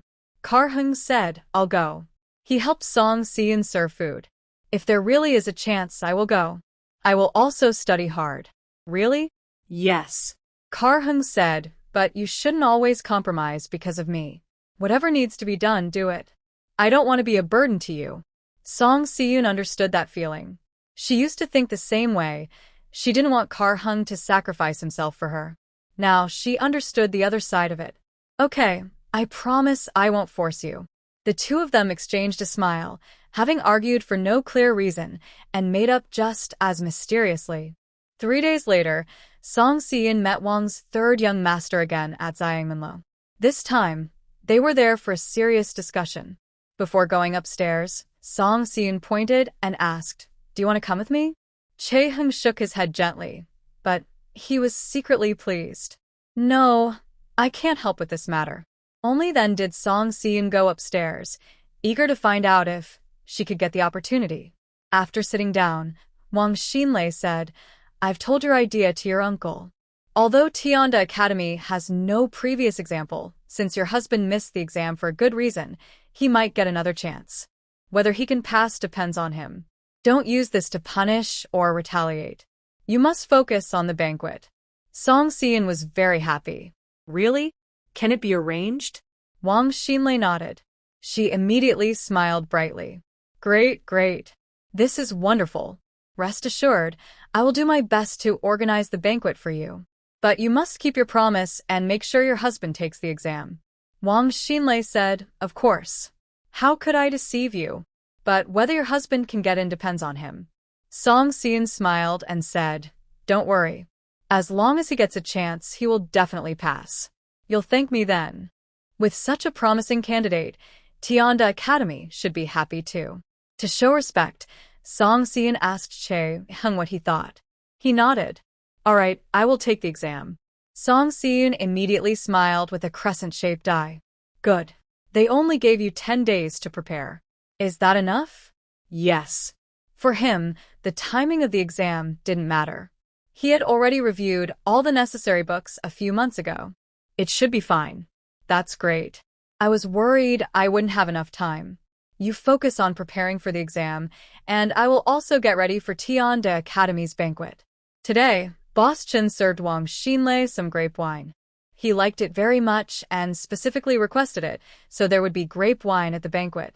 The wine shop had already started operating, and the first batch of wine would be ready soon. He would see it then, and maybe he would like other wines too. Chae-hung asked, "Is this banquet difficult for you?" He was worried Song Si-eun agreed only to help him get a chance. Song Si-eun smiled and said, "It's not hard, just a bit slow to prepare. Luckily, there's enough time. Just focus on your exam." "Don't worry, you haven't caused me any trouble." Chae-hung finally relaxed and continued with his calculations. Gu Helen was happy to hear that Chae-hung had another chance to take the exam. "Chae-hung, this is what we call good things come with challenges. You must prepare well this time and not miss the opportunity. I believe you can pass." To be safe, he brought a few good books for Chae-hung. Whether it was sugarcane fields or wine shops, he arranged everything so Chae-hung wouldn't have to worry. Song Si-eun also visited daily to give him acupuncture for calming nerves and protecting his eyes, so he could read without pain. Seeing how much care he received from those around him, Chae-hung made up his mind. Just take the exam, he thought. It's only Tianda Academy. I will go for it. On July 13th, the day of the Tianda Academy exam arrived. This exam was specially prepared just for Chae-hung, so the outside world didn't know about it. The day before, he had to go to the county town. Song Si-eun was busy making grape wine but set aside these 2 days to accompany him. They planned to take a carriage to the town, but Gu Helen arrived early in the morning with a horse-drawn carriage. "Get in the carriage. I have some business in the county today, so I'll take you along, just in case." Chae-hung said, "It's best if it's on the way. Otherwise, will you come back the same way the day after tomorrow?" Gu Helen pretended to be surprised. "How do you know?" Chae-hung and Song Si-eun got into Gu Helen's carriage, and they headed to the county town together. The exam was held inside Tianda Academy, and Song Seon thought it would be good to see the place and get ideas for the banquet. When they arrived, Gu Helen went to handle his own affairs. Song Seon went inside with Chae Hung but couldn't enter the main hall, so she waited in a nearby room.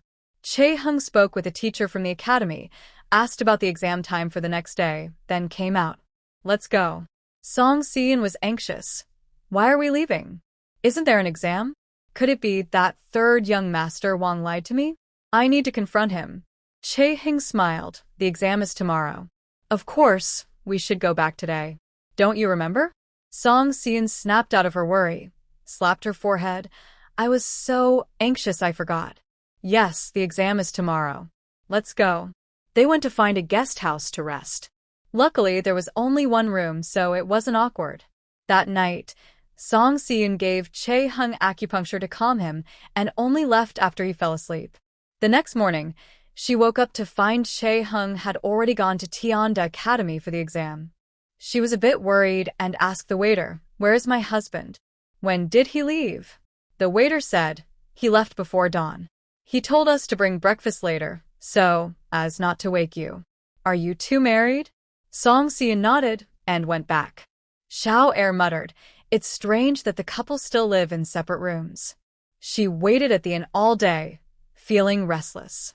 Although she trusted Chae Heng's abilities, she was worried about not having enough time to prepare and about how difficult the exam might be. She had many concerns. It was almost dark when Chae Hung finally returned. Song Seon sighed in relief. "How did it go?" she asked. He smiled and said, "I answered everything I could." She replied, "It's okay. We tried our best. Whatever the result, it doesn't matter. We're not set on going to Tianda Academy." Kiang nodded. Rest early. You look more tired than I am.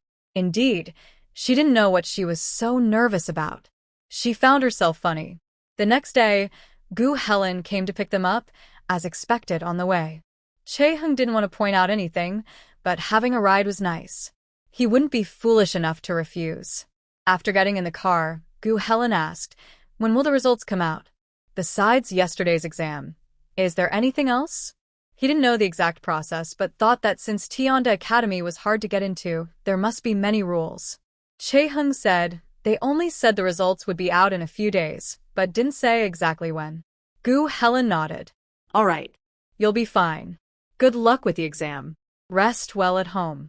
After Chae Heng's exam, Song Seon could finally start planning the banquet menu. She had been worried about him earlier, so she hadn't focused on this. Wang Xinlei wanted each dish to have a story, preferably related to Tianda Academy, which Chae Heng was better at. Song Seon couldn't understand these details herself. One night, she took her own recipe book to find Chae Heng. "Can you help me think about this if you have time?" The dish names needed to sound elegant, which wasn't her strong suit. Since Chae Heng had already finished his exam and wouldn't be delayed, she felt comfortable bothering him. Chae Heng looked at the dishes she had already thought of and smiled slightly. "Tell me roughly what kind of dishes you want to make, and I'll come up with some names for you." Song Seon shared her ideas. Chae Heng was once again amazed by her talent. She used common ingredients, but made them so unique. No wonder the Wang family was so pleased with the banquet.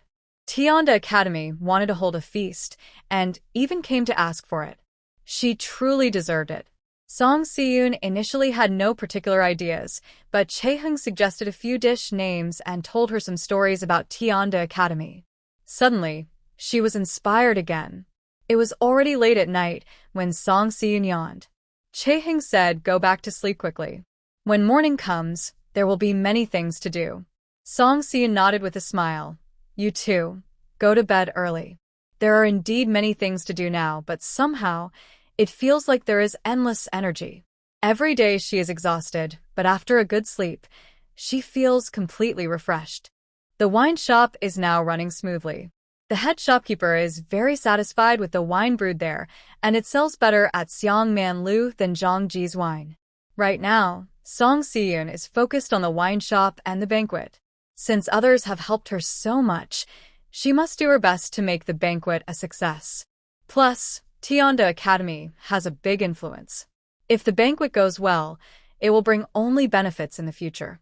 After discussing with Master Wang for half a day, Song Si-eun left Seong-man Liu and, unexpectedly, saw Zhang Wan at the door.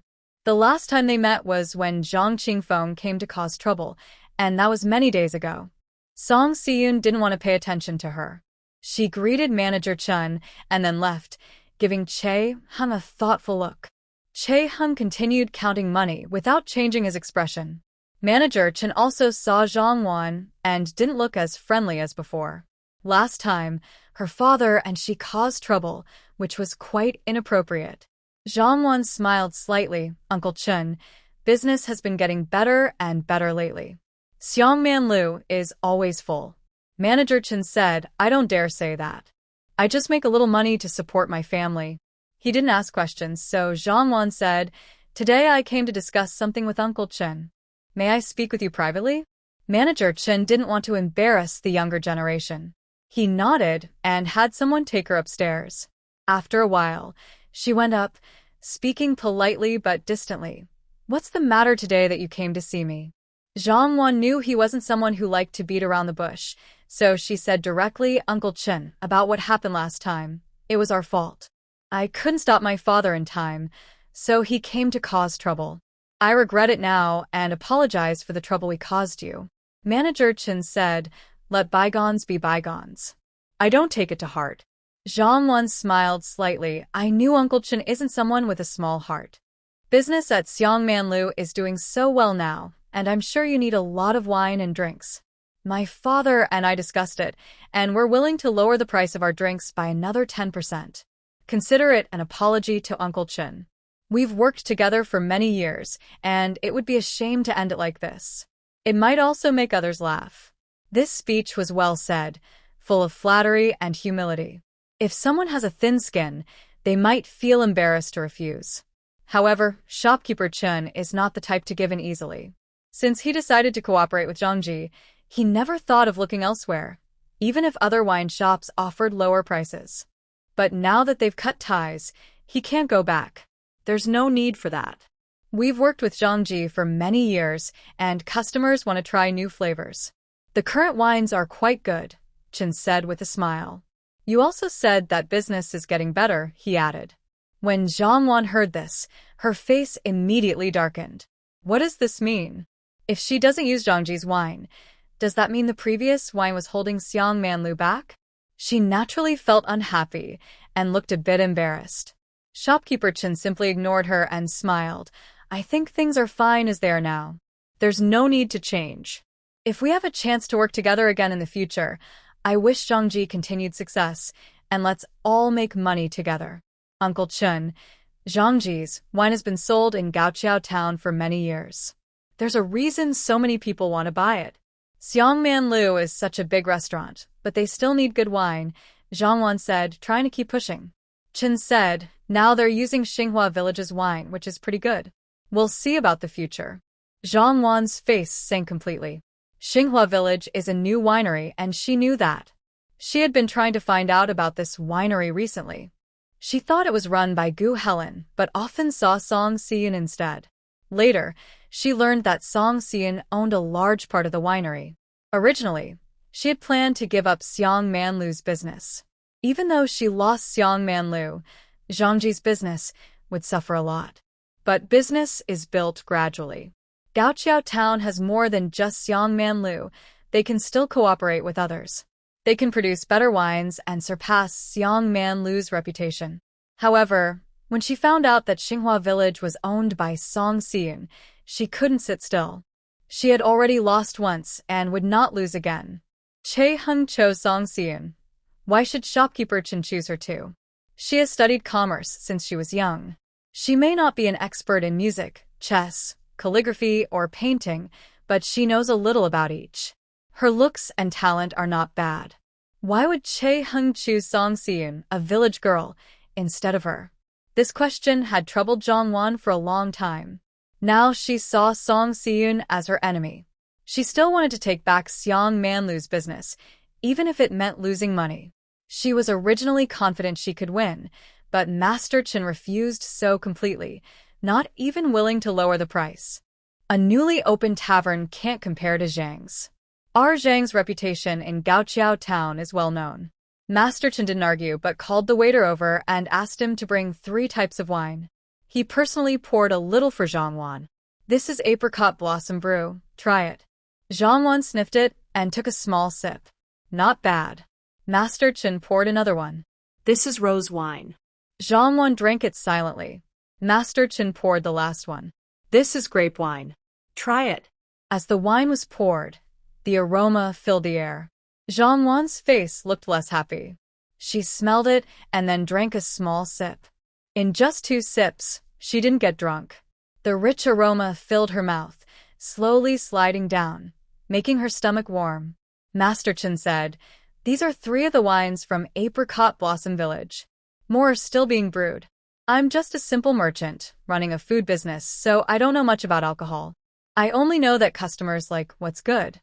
Right now, these 3 wines sell very well at Xiangman Lu. I think there's no need to keep changing things. What do you think?" Just a moment ago, Zhang Wan said that Apricot Blossom Village couldn't compare to Zhang's. Now that she had tasted these wines, she couldn't say anything. She didn't expect a newly opened tavern to have such skill, even making grape wine. A couple of years ago, they also wanted to try, but they couldn't figure it out. After several failed attempts, they gave up. It must be said that Apricot Blossom Village is indeed not to be underestimated. She was shocked inside but kept a forced smile on her face. Since that's the case, I won't insist. Sorry to take up Master Chen's time. I'll be leaving now. Master Chen stood up to see her off. Take care. She didn't expect Zhang's to lower prices just to save Xiangman Lu. But this isn't a long-term solution. To keep business thriving, quality is the most important. If the wine is good, there's no reason it won't sell. He thought Zhang Wan was putting her effort in the wrong place. As Zhang Wan went downstairs, she happened to overhear Master Wang and Master Lu talking about banquet menus. She had heard rumors but didn't expect them to be true. Tianda Academy also planned a banquet at Xiangman Lu, which was lucky for Xiangman Lu, some kind of good fortune, as they kept encountering such great opportunities. To her, this chance was even more precious than the last one at the Wang family celebration. If only Zhang's wines could be used, but now, with the conflict with Xiangman Lu, it seemed difficult. What made her even angrier was that Song Siyun actually had the chance to attend this banquet. Manager Chen also seemed to be acting strangely, allowing Song Siyun to participate in everything. Wasn't this just an opportunity for her to gain an advantage for free? Turning the corner, she unexpectedly ran into Song Siyun again. After leaving Xiangmanlu, she went shopping for things needed at home, buying quite a lot of candies. Tomorrow, Che Hung has a day off. She plans to go up the mountain with him to pick wild grapes and make a batch of wine. The grapes are now available for purchase, but she still thinks the wild grapes are better. Zhang Wan saw her and couldn't hide her dislike. Song Siyun didn't want to pay attention to her, but suddenly Zhang Wan said, "Just wait and see. I will definitely take back the business at Xiangmanla." Song Siyun smiled and said, "It's just a restaurant. Miss Zhang, why do you care so much? Are you saying that without Xiangmanlu, Zhang's business can't survive? If that's the case, I can help you talk to Manager Chen." This was more upsetting than directly slapping Zhang Wan. She almost lost her temper. Clenching her fist tightly inside her sleeve, she forced a fake smile and said, "Zhang's business isn't even worth much to me. I've been working with Manager Chen for years, and I just don't want to see him being tricked. I want to see how long your wine can be sold." Song Siyun slightly smiled and said, "Don't worry. Even if Zhang's business closes, Xinghua Village won't fall apart. You don't need to worry about me." Zhang Wan was driven away by her anger. Song Siyun felt quite happy and went home after buying everything. The sun was about to set when Che Hung finally returned.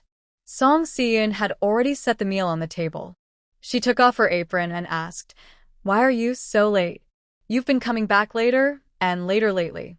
Che Hung washed his hands and said, "Business at Xiangmanlu has been getting better. Manager Chen said your efforts are the main reason. I didn't want to leave early because I was too busy." Song Siyun had already served the food and smiled, "Eat quickly." Rest early tonight, and tomorrow morning, we'll go into the mountains to pick wild grapes. The wine shop was also making wine, and they could do it at home too, which was a good way to compare the taste of the two wines. Until July 24th, there was still no news from the Tiande Academy. Song Si-eun started to feel anxious. Could it be that Chae-hung didn't do well on the exam? The end of the month was approaching, the day she and Chae-hung had agreed upon. The two things together made her feel distracted. Si-eun, are you at home?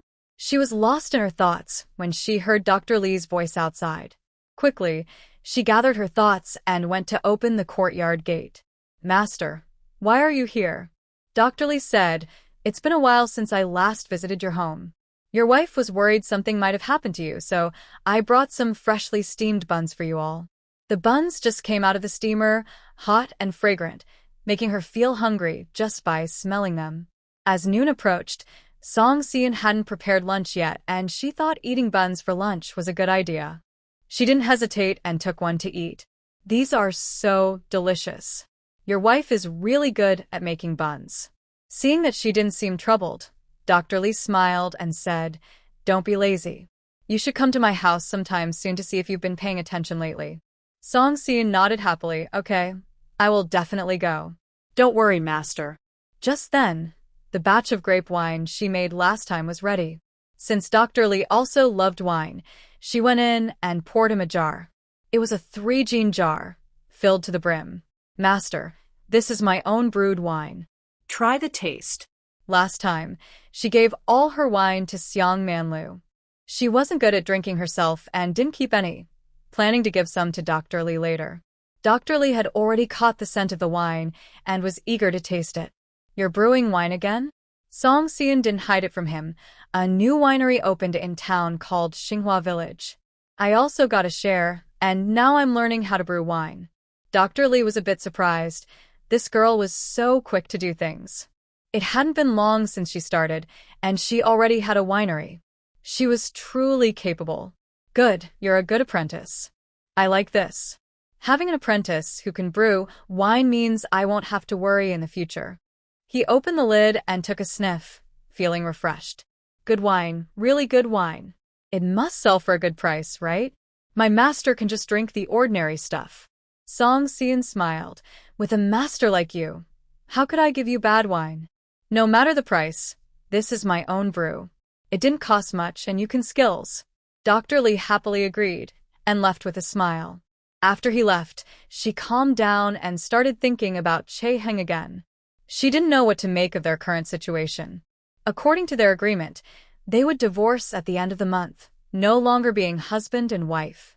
When they made the promise last year, she thought a year was too long and wanted to end this awkward relationship quickly. Now that the time was near, she felt reluctant.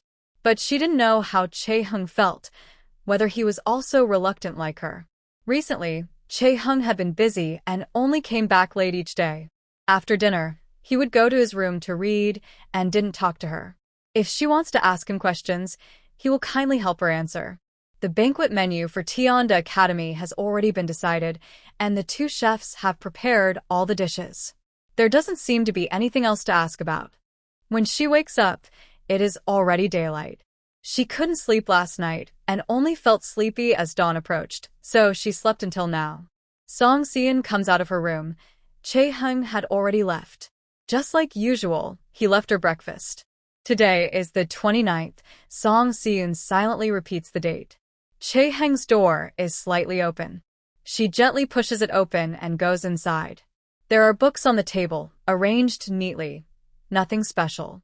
Just as she turns to leave, she suddenly notices a bundle on the bed, neatly placed clothes, and a pair of new shoes. Is Chae-hung leaving? Song Si-eun's heart sinks. The day is approaching, and it turns out he had already planned to leave, but never told her. Her eyes fill with tears. Today, she doesn't want to do anything, just wants to hide away. She eats a few bites of lunch casually, waiting for Chae-hung to return. In the evening, Chae-hung arrives home, but she no longer has the courage to speak her mind. In her view, what is there to say? As it nears the end, she neither urges him to stay nor stops him from leaving. Isn't that obvious enough? How can there be such a foolish person in the world who needs others to say everything clearly? So stupid. Siyun? Chae-hung knocks on her door. Song Si-eun feels upset and wipes her tears. You eat by yourself. I don't want to eat. I need to visit my master's house later. Kaeng nods in agreement. All right, I'll eat something casually. I also need to pack my luggage later. Song Si-eun's head is buzzing. He said it. He really said it out loud. She opens the door and steps out, her eyes swollen like walnuts, startling Chae-hung. What's wrong with you? Song Si-eun says angrily, don't worry about me. It has nothing to do with you. Pack your things yourself. I'm going to my master's house. I can't help you here. Take whatever you like in the house, don't ask me. I'll give you everything. She runs out of the yard directly. Chae-hung wants to follow, but holds back. He sighs and continues with his own tasks. Song Si-eun runs, crying to Dr. Lee's house. To her surprise, Lee Chong is also there. She feels a bit embarrassed and quickly wipes her tears. Lee Chong is also startled. Her eyes are so red. Si-eun, did you argue with Chae-hung? Song Si-eun didn't want to tell others about this matter. She shook her head and said, it's nothing, just some thoughts in my mind. It has nothing to do with him. Lee Chong smiled. It's good that there's nothing. I was worried you and your husband might have had a fight. Mrs. Wong patted him. You're about to get married now, so no talking about fights. It's bad luck. Lee Chong nodded with a smile. All right, I understand. Song Si-eun was a bit surprised. Brother Lee, you're getting married? They all live in the same village, but she hadn't heard about this before. Lee Chong said, yes, we started planning the wedding at the beginning of the year. The wedding is on the 19th of next month. You must come then. Song Si-eun was happy for him and forgot her anger at Chae-hung. Okay, I will definitely go. I can't believe I just found out about this. Even my master and mistress didn't mention it. Mrs. Wong smiled. Do you think you should handle the wedding? Why are you mentioning this? Just go and enjoy the celebration. Lee Chong scratched his head. When I get married, I will treat my wife well, just like Chae-hung treats you. I want to live a good life, just like you all. Song Si-eun slightly curled her lips, but she couldn't smile. Lee Chong didn't notice her mood and said, husband and wife should care for each other like you two. Si-eun, I won't hide it from you. I used to think you and Chae-hung would separate someday. You saved me, and I wondered if once you divorced, He felt it wasn't appropriate to say more and shook his head with a smile. Looking back now, I was so foolish. Chae-hung's eyes are full of you. How could he possibly leave you? Some words spoken by others feel different. Song Si-eun always knew Chae-hung was very kind to her, but she also understood why. If it weren't for Song Han-woo saving her, how could Chae-hung tolerate her for so long? Although she had changed a lot in the past year, she didn't believe that Chae-hung was always kind to her just because of her. Thinking about Chae-hung already packing his bags, and in others' eyes, they still looked like a loving couple, she felt extremely upset.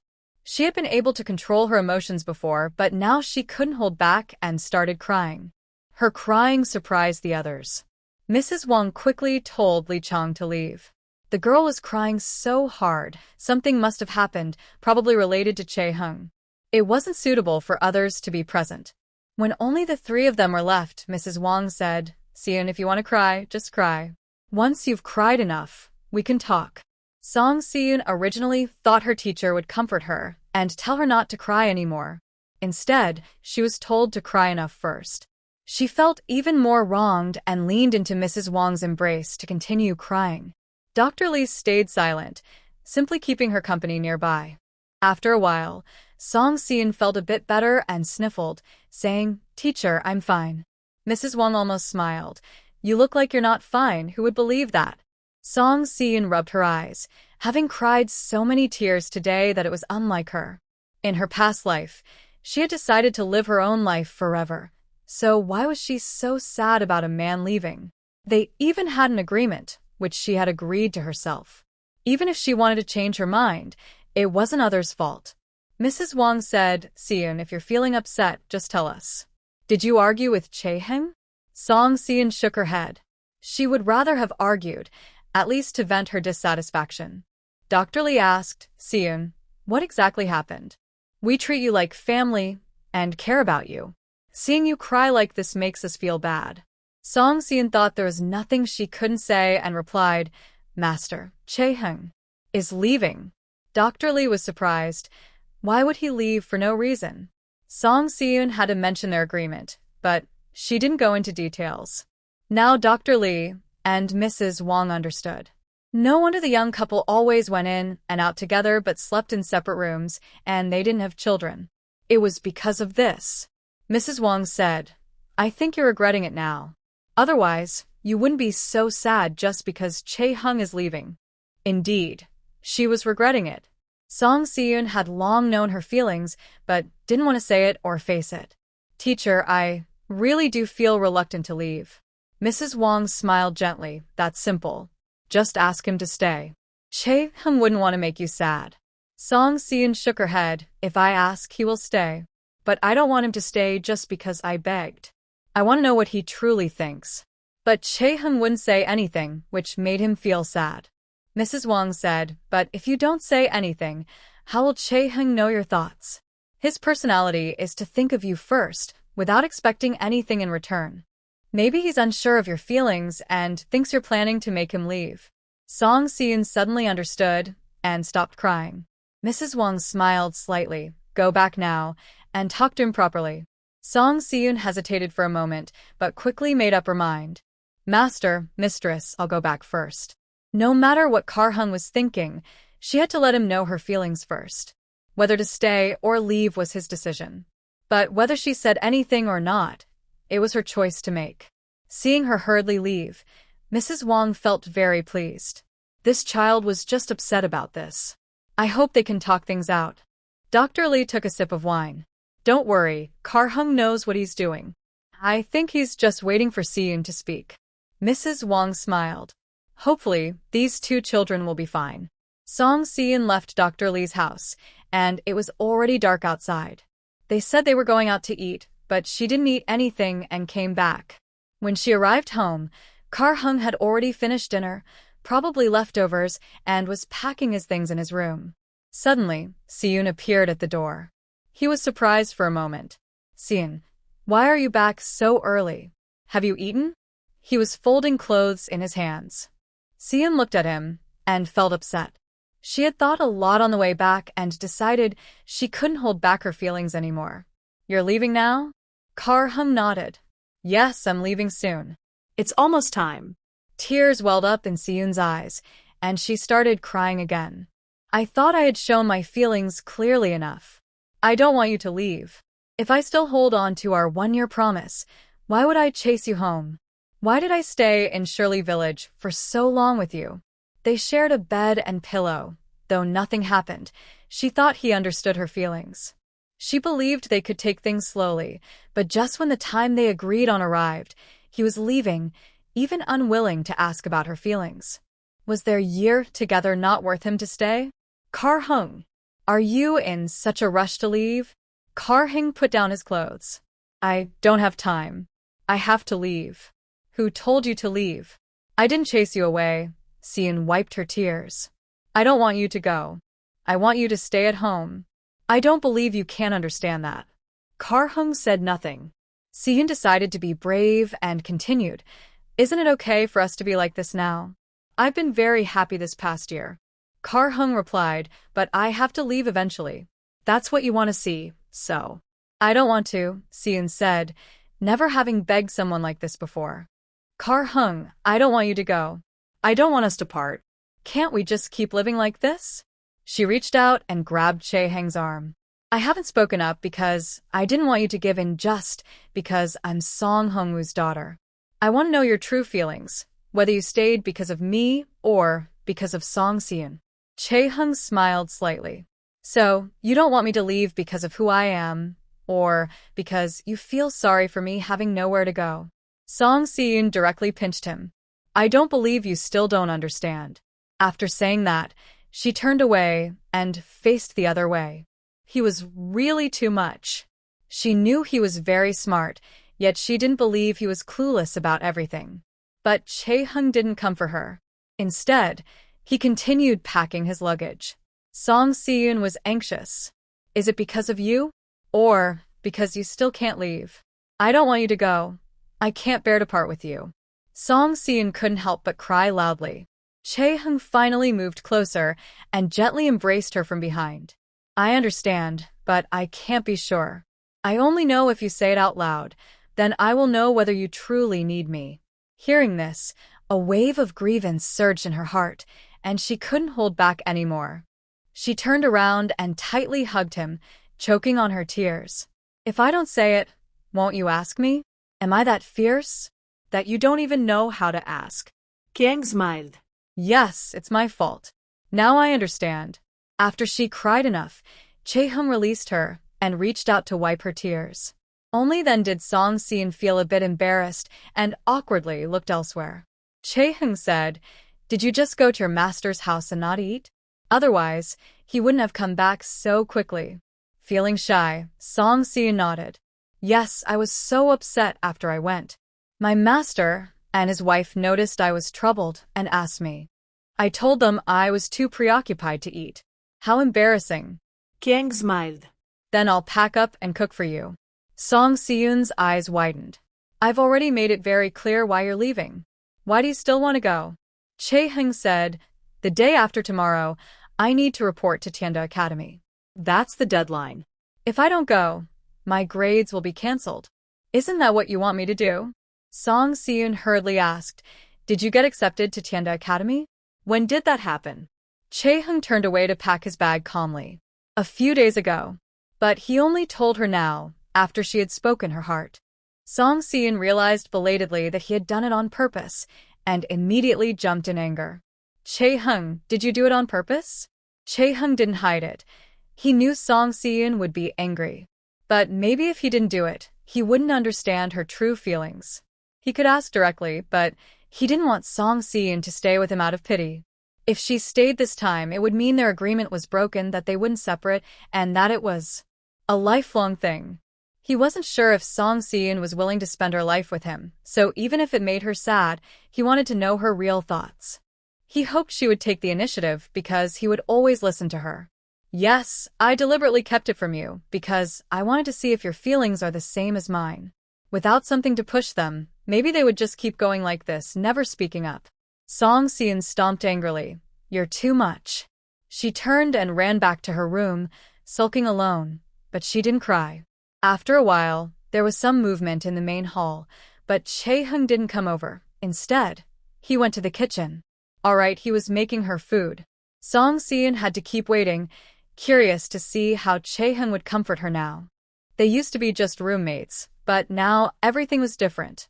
Soon, Chae-hung returned, knocked on the door. Can I come in? Song Si-yoon was angry. The door wasn't fully closed. Can't he just come in himself? It was definitely on purpose. She could only say in a muffled voice, come in. Chae-hung brought in a tray with a bowl of noodle soup, some vegetables, and fried meatballs she made. There's also a small dish of pickled vegetables, chopped and mixed with chili oil. Just seeing the color made Song Si-yoon hungry, and she swallowed hard. Chae-hung set down the tray. Are you hungry? Come and eat. She was really hungry, but he hadn't apologized yet. Song Si-yoon didn't want to compromise first, so she turned away and ignored him. Chae-hung couldn't help but smile. I was wrong to hide this from you, but I don't regret it. Hearing your true feelings made me very happy. Song Si-yoon couldn't help but hit him. You're really too much. Do you know I haven't slept well these past few days? I don't want you to leave, but I don't know how to say it. Ino, Kiang nodded. He felt very sad, but he only had this one chance. Song Si-yoon angrily turned her back. You said you wouldn't lie to me, but you did. Chae-hung said, I didn't lie to you because you didn't ask me. So I wasn't lying, I was just hiding it from you. Song Si-yoon clenched her teeth. You usually speak so little, and now I see you're such a good talker. I really underestimated you. Chae-hung smiled slightly and reached out to hold her hand. I promise you, just this once. I won't let you be wronged again. Song Si-yoon didn't pull her hand back and nodded gently. You'd better remember that. Of course, I will remember it well. Only then did Song Si-eun look at the food on the table. Chae-hung moved the table closer, so she could sit on the bed and eat. After cooling for a while, the temperature was just right. He used lard to cook the broth, added noodles, and put in just the right amount of salt. When he took it off the stove, he sprinkled chopped green onions on top, and the aroma was very tempting. Song Si-eun picked up a spoon and took a bite. Chae-hung immediately asked, "How does it taste? Is it very different from what you make?" Song Si-eun, feeling proud, said, "Of course, it's not as good as mine." Chae-hung replied, "Then you'll have to accept it. This is the only bowl you can have." To his surprise, the taste was actually very good. Song Si-eun was already hungry, and now that she understood her feelings clearly, her appetite was greatly increased. She quickly finished the big bowl. Chae-hung cleaned up the dishes and went to wash them, planning to talk to her later. But unexpectedly, Song Si-eun came to the kitchen. She stood nearby watching, then asked after a while, "You're going to Tienda Academy in a few days. When will you come back?" Tienda Academy is in the county town, so she knew he couldn't return the same day. If Chae-hung went there to study, he would need to stay at the academy. That was unavoidable. Although Song Si-eun was reluctant to see him leave, she had encouraged him to go for the exam. She also hoped to see him succeed, so she didn't stop him. Chae-hung said, "The academy has 2 days off at the end of each month. Only 2 days, so the round trip would take 2 days." Song Si-eun sighed. Tienda Academy was very famous, and the management must be strict. It was unavoidable. "All right then. Tomorrow I'll help you pack. When you go to the academy, take good care of yourself." Chae-hung wiped his hands dry and took her hand willingly. He smiled and said, "I understand. You also need to take care of yourself at home. Go back and get some sleep." But instead of going to sleep, he pulled her into her room. Song Si-eun's heart sounded in alarm. Was this a bit too fast? Although they were already married, they only just expressed their feelings tonight. Now they were sleeping together? She stood at the door, not moving. Chae-hung prepared her bed with a smile. "Why are you standing there? Go to sleep quickly." Song Si-eun rubbed her hands together. "Are you also going to sleep here? Isn't it too soon?" Chae-hung pulled her down to sit. "I'll go back to sleep. Do you really mind?" "I don't," she said, blushing, and pushed him away. "I can tell you're doing it on purpose. You're really annoying." He was pushed out, and the door closed behind him. Song Si-eun leaned against the door and let out a deep breath. "Really?" Chae-hung stood outside for a moment, smiling foolishly, then went back inside to sleep. Neither of them slept well that night. They both felt like there was a fire burning inside, hard to tell if it was pain or happiness. It was almost dawn when they finally started to doze off. Song Si-eun heard some movement outside and woke up immediately. "Are we still going to Zhangmenlo today?" Since he had been accepted into Tienda Academy and was going to study there, he probably wouldn't continue working at Zhangmenlo anymore. Shopkeeper Chin would probably be sad, but he wouldn't make things difficult for him. Kiang nodded. "I already told Shopkeeper Chin a few days ago. I'll still help with the work at Zhangmenlo, just once a month to settle the accounts." He's hired a new accountant now. Song Si-eun was surprised. "You told Shopkeeper Chin already, but kept it from me?" Kiang smiled. "The new accountant at Zhangmenlo is Zhang Song. He's been here these past few days. You saw him, but didn't realize." Yes, there was indeed someone working with Chae-hung at the counter. But recently, she had been so focused on their promise that she hadn't thought about anything else, so she simply ignored it. "Oh, I see." Song Si-eun nodded shyly. Coincidentally, she also needed to go to town, so they went together. On the way, she felt different today. At the village entrance, she met Granny Wang. She smiled and asked, "Where are you two heading so early?" Usually people ask like this, but today, Song Si-eun felt so happy inside that she didn't think and simply linked her arm with Chae-hung's. To buy some things in town. Granny Wang smiled. "Ah, you two are so sweet together." Hearing this, Song Si-eun felt a bit shy and naturally let go of Chae-hung. Chae-hung just smiled silently, saying nothing. Walking along the road, Song Si-eun felt especially happy and even started to run. He watched her from behind, feeling very peaceful inside. Now life finally felt like what he had always wanted. The two of them went together to Xiangman. Lu Che-hung said, "Shopkeeper Chen, I will be going to Tianda Academy tomorrow. I won't be back until the end of the month. As we discussed before, I will help once a month." Shopkeeper Chen nodded and replied, all right. Your studies are important. Zhang Song was taught by you, so it should be fine." Today, Che-hung came again to tell Shopkeeper Chen, and after that, there was nothing more to say. Song Xian wanted to visit the wine shop, so the two of them went together again and met Gu Helen there. "Che-hung, did you really get into Tianda Academy?" Gu Helen was much more excited than Song Xian. Che-hung nodded, and Gu Helen immediately said, "I knew you could do it. If I hadn't kept encouraging you, would you have gone? I've done a great thing." "Yes, you've done a great thing," Che-hung smiled, looking at Song Xian. "Let him be happy for now." Gu Helen said, "This is such a big event, we should celebrate. When shall we hold a banquet? The wine shop just brewed new wine. It must be delicious." Che-hung shook his head. "I have to go to the academy tomorrow. I've postponed it several times already. I must go tomorrow." Gu Helen was puzzled and asked, "If you got in, why are you postponing? What are you waiting for?" Che-hung didn't answer. Song Xian understood why and felt his face heat up again. Even Gu Helen, who was usually quite careless, could see something was wrong between them. He smiled and said, "Could it be that you're reluctant to leave your wife?" Che-hung didn't speak.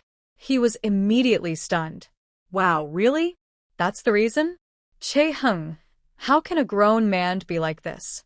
Song Xian said, "All right, you'll be getting married soon too. Be gentle now. It's better to leave some options open for yourself." Gu Helen laughed loudly. "When I get married, I won't be as mushy as you two." Song Xian bought some things to take home and prepared to pack Che-hung's luggage. As they just walked past the street, Li Shi and Wu Shi appeared behind them but didn't see them. They entered an alley and took a while before reaching the door. "Please help us think of a way. Our girl is good and pretty. Who wouldn't want to marry her? We just ask you to put in a good word," Wu Shi said, flattering. Recently, the Song family had been worried about Song Lanji's marriage prospects. She was already quite old. There had been suitors before, but after Song Wenjie fought with Zhang Lin in the street and caused a big fuss, the news spread. Who would dare come to propose now?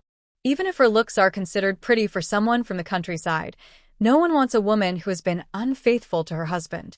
Not only would her reputation be bad, but people also worry that if she does it once, she might do it again.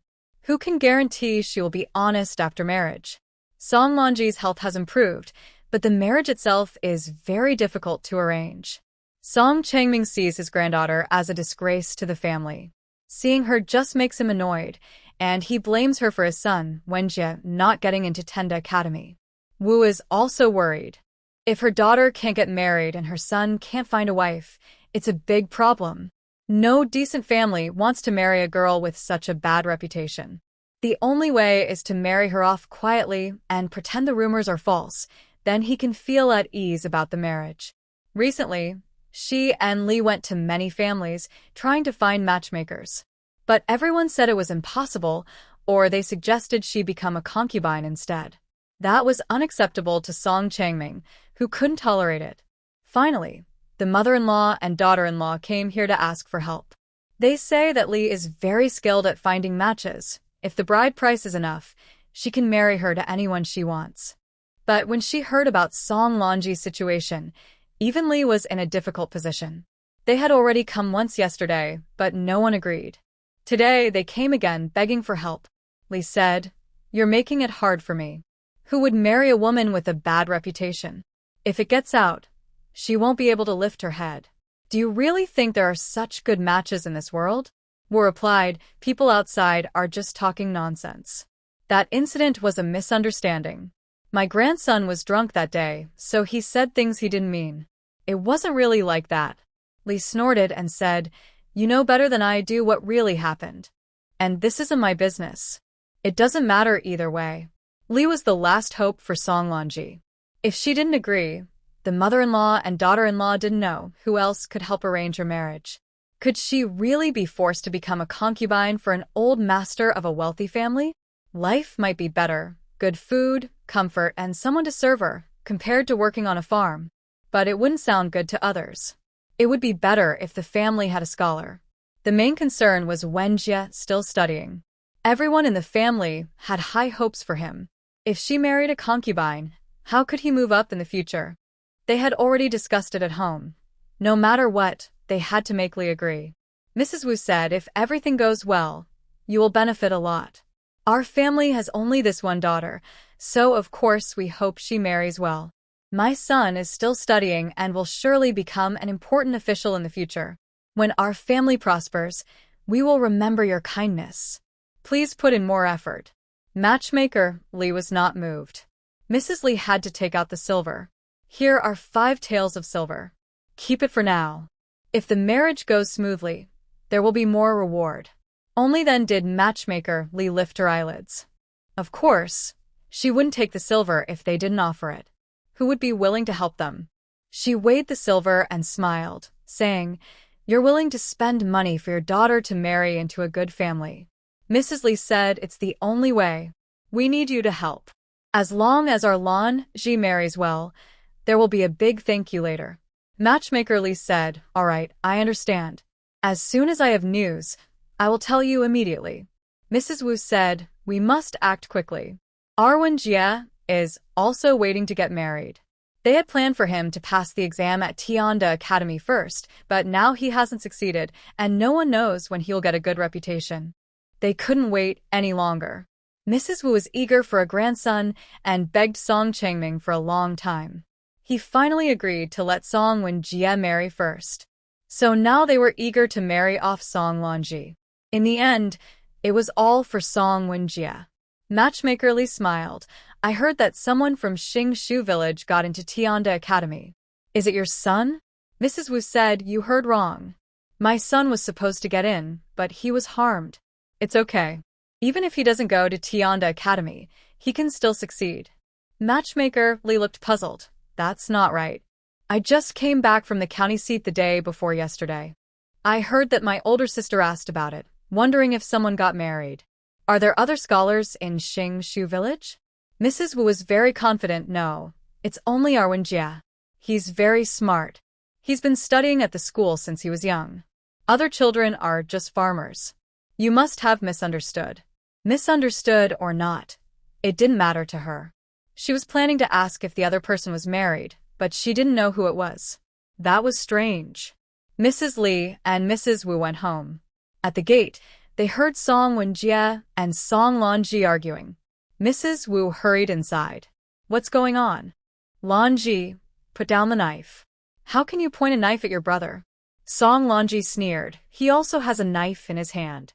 Can't you see? "You're just staring at me." Clearly, it was Song Wenjie's knife first, but everyone scolds her. Never Song Wenjie. Mrs. Wu said, "Wenjie, put down your knife too. What are you two arguing about?" "Your siblings. You should be close, but you've been fighting every day since childhood. There's no peace." Wenjie replied, "Mother, I was just hungry. Grandpa's not home, and Dad hasn't come back. Asked her to cook me a bowl of noodles, but she told me to do it myself. A gentleman stays away from the kitchen. Can I really go into the kitchen?" Hearing this, Mrs. Wu immediately said, "Lanji, your brother just asked you to cook a bowl of noodles. It's not hard. Just do it. Why has it become such a big deal?" Song Lanji snorted. "Why should I cook for him? If it weren't for him, I would have married already. I wouldn't be suffering in this house. I didn't even expect him to serve me." The more she thought about it, the angrier she got. If Song Wenjie hadn't been spreading rumors outside, how could her reputation have become like this? No one in the village looks better than her. If it weren't for Song Wenjie, she would have married long ago. Wenjie curled his lips. "Who do you think you're going to marry? You don't recognize your own worth, treating that scoundrel Zhang Lin like a treasure. Now, you're getting what you deserve. You deserve it. With your attitude, don't expect to get into the Nian Tianda Academy. You should just come back to farm. Studying is a waste of the family's money if you can't make a name for yourself." Mrs. Wu didn't like hearing this and scolded her again. Song Lanji clenched her teeth and turned into the house. It took a while before things calmed down. Recently, this has been happening a lot. Whenever Song Wenjie comes back, these two start arguing non-stop. It's really embarrassing. Mrs. Wu went inside, where Lee sat sighing. Let them argue. I wonder how long they'll keep fighting. You really gave birth to two troublemakers. The family was once wealthy, but now there's almost nothing left. Might as well move out entirely. Mrs. Wu said, Mother, everyone has their unhappy days. Just grit your teeth and get through it. The most important thing now is to arrange Wenjie's marriage so he can focus on studying. Lee said, do as you like. You figure it out yourself. You're responsible for the dowry. We can't afford to pay it. Mrs. Wu hurriedly said, where can I prepare it? Mother, you can't make things difficult for me. Li Shi did not speak. She had to say, Mother, if I am to prepare everything, I will be the one to receive Lanji's dowry. As for Wenjie's marriage, you and Father need not worry about it. Li Shi replied, you are quite clever. I just worry you might make a mistake. In the past, Lanji could marry into a good family, but now it's different. I want to see how much dowry you can get. Don't worry about that. Lanji is my daughter, and I won't treat her badly. Right now, the family was dealing with many problems, none of which were easy to solve. Li Shi didn't want to get involved. Wu Shi also didn't want to interfere, thinking they shouldn't risk their own savings. Fine, do as you like. Madam Li gave 5 taels of silver, so I've done my best for Lanji. You're her mother, and it was you who encouraged her to pursue this. Now, the rest is up to you. Wu Shi was quite happy to hear this. All right, then I will rest assured. I'll handle everything. She was determined to find a way to marry Lanji into a good family and get more dowry, so Wenjie's marriage wouldn't be a worry anymore. After dinner, Song Xian felt sad again. Why did the day seem to pass so quickly? It felt like it was already getting dark. Gu Helen had already said a carriage would come the next day, so they didn't need to prepare anything. They packed everything today, and tomorrow they would take the carriage straight to the county town. Chae-hung had already packed everything himself, but Song Xian still checked again because she didn't trust herself. She also brought a few more things, mainly because she didn't know what else to do without packing her luggage. She made sure to pack everything she thought she needed and handed it to Chae-hung. Go to the county town and take good care of yourself. If you need anything, send a message through someone and I'll prepare it for you. Chae-hung said, no need. If the family can buy it, I can buy it in the town myself. Hearing this, Song Xian took out 20 taels of silver and put it in his bag, along with some loose silver coins. Our family isn't short of money now. Eat well and drink well. Don't hold back. Just focus on studying. Kiang nodded. I understand. You don't need to worry. Actually, he didn't need much money. He had no special needs for food or clothes. Song Xian looked at him, a little unhappy. Since you're going so far away, how can I not worry? Indeed, she can buy anything she wants, and I don't need to deliver it for her. After all, buying things herself is better for her. My skills can't make anything good anyway. It turns out she was angry. Chung-hung smiled slightly, reached out, and held her hand, still a bit unaccustomed. I'm worried you'll get tired. You have many things to do, so I don't want you to send me things just because I lack something. Song Xian finally became happy again. Going out to deliver things is just a way to relax. Remember, if anything happens, you must tell me. Chung-hung nodded. Okay, I understand. You also have to promise me if someone causes trouble at home, you must let me know. Song Xian waved her hand. With Lu air around, what am I afraid of? Chung-heng's eyes darkened slightly, and Song Xian immediately smiled. All right, I promise. I will definitely let you know. They parted reluctantly, and soon it was late at night. Song Xian shyly said, I'm going back to my room to sleep. You should rest early too. After saying this, she hurried back to her own room. She didn't know why, but everything had been fine before. After they expressed their feelings last night, today she felt a bit awkward. At her age, still playing innocent? Song Xian couldn't stand herself. The next morning, she got up early to personally see Chung-hung off to the county town. When they left, some villagers saw them. Li Shi also woke early and saw them too. She went inside and muttered to herself, strange, Where are they going so early? Song Changming asked. What are you muttering about? Old man, I just saw Yunya and Chenghing in the yard. They sat in a carriage and left. I wonder where they're going. Song Changming was displeased. Where she wants to go is her business. You don't need to worry about it. We've already split up, so why are you always watching her?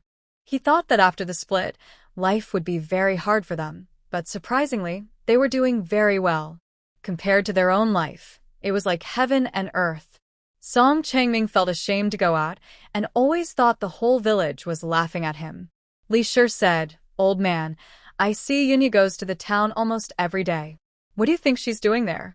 A new tavern opened called Xinghua Village, which sounds just like our village.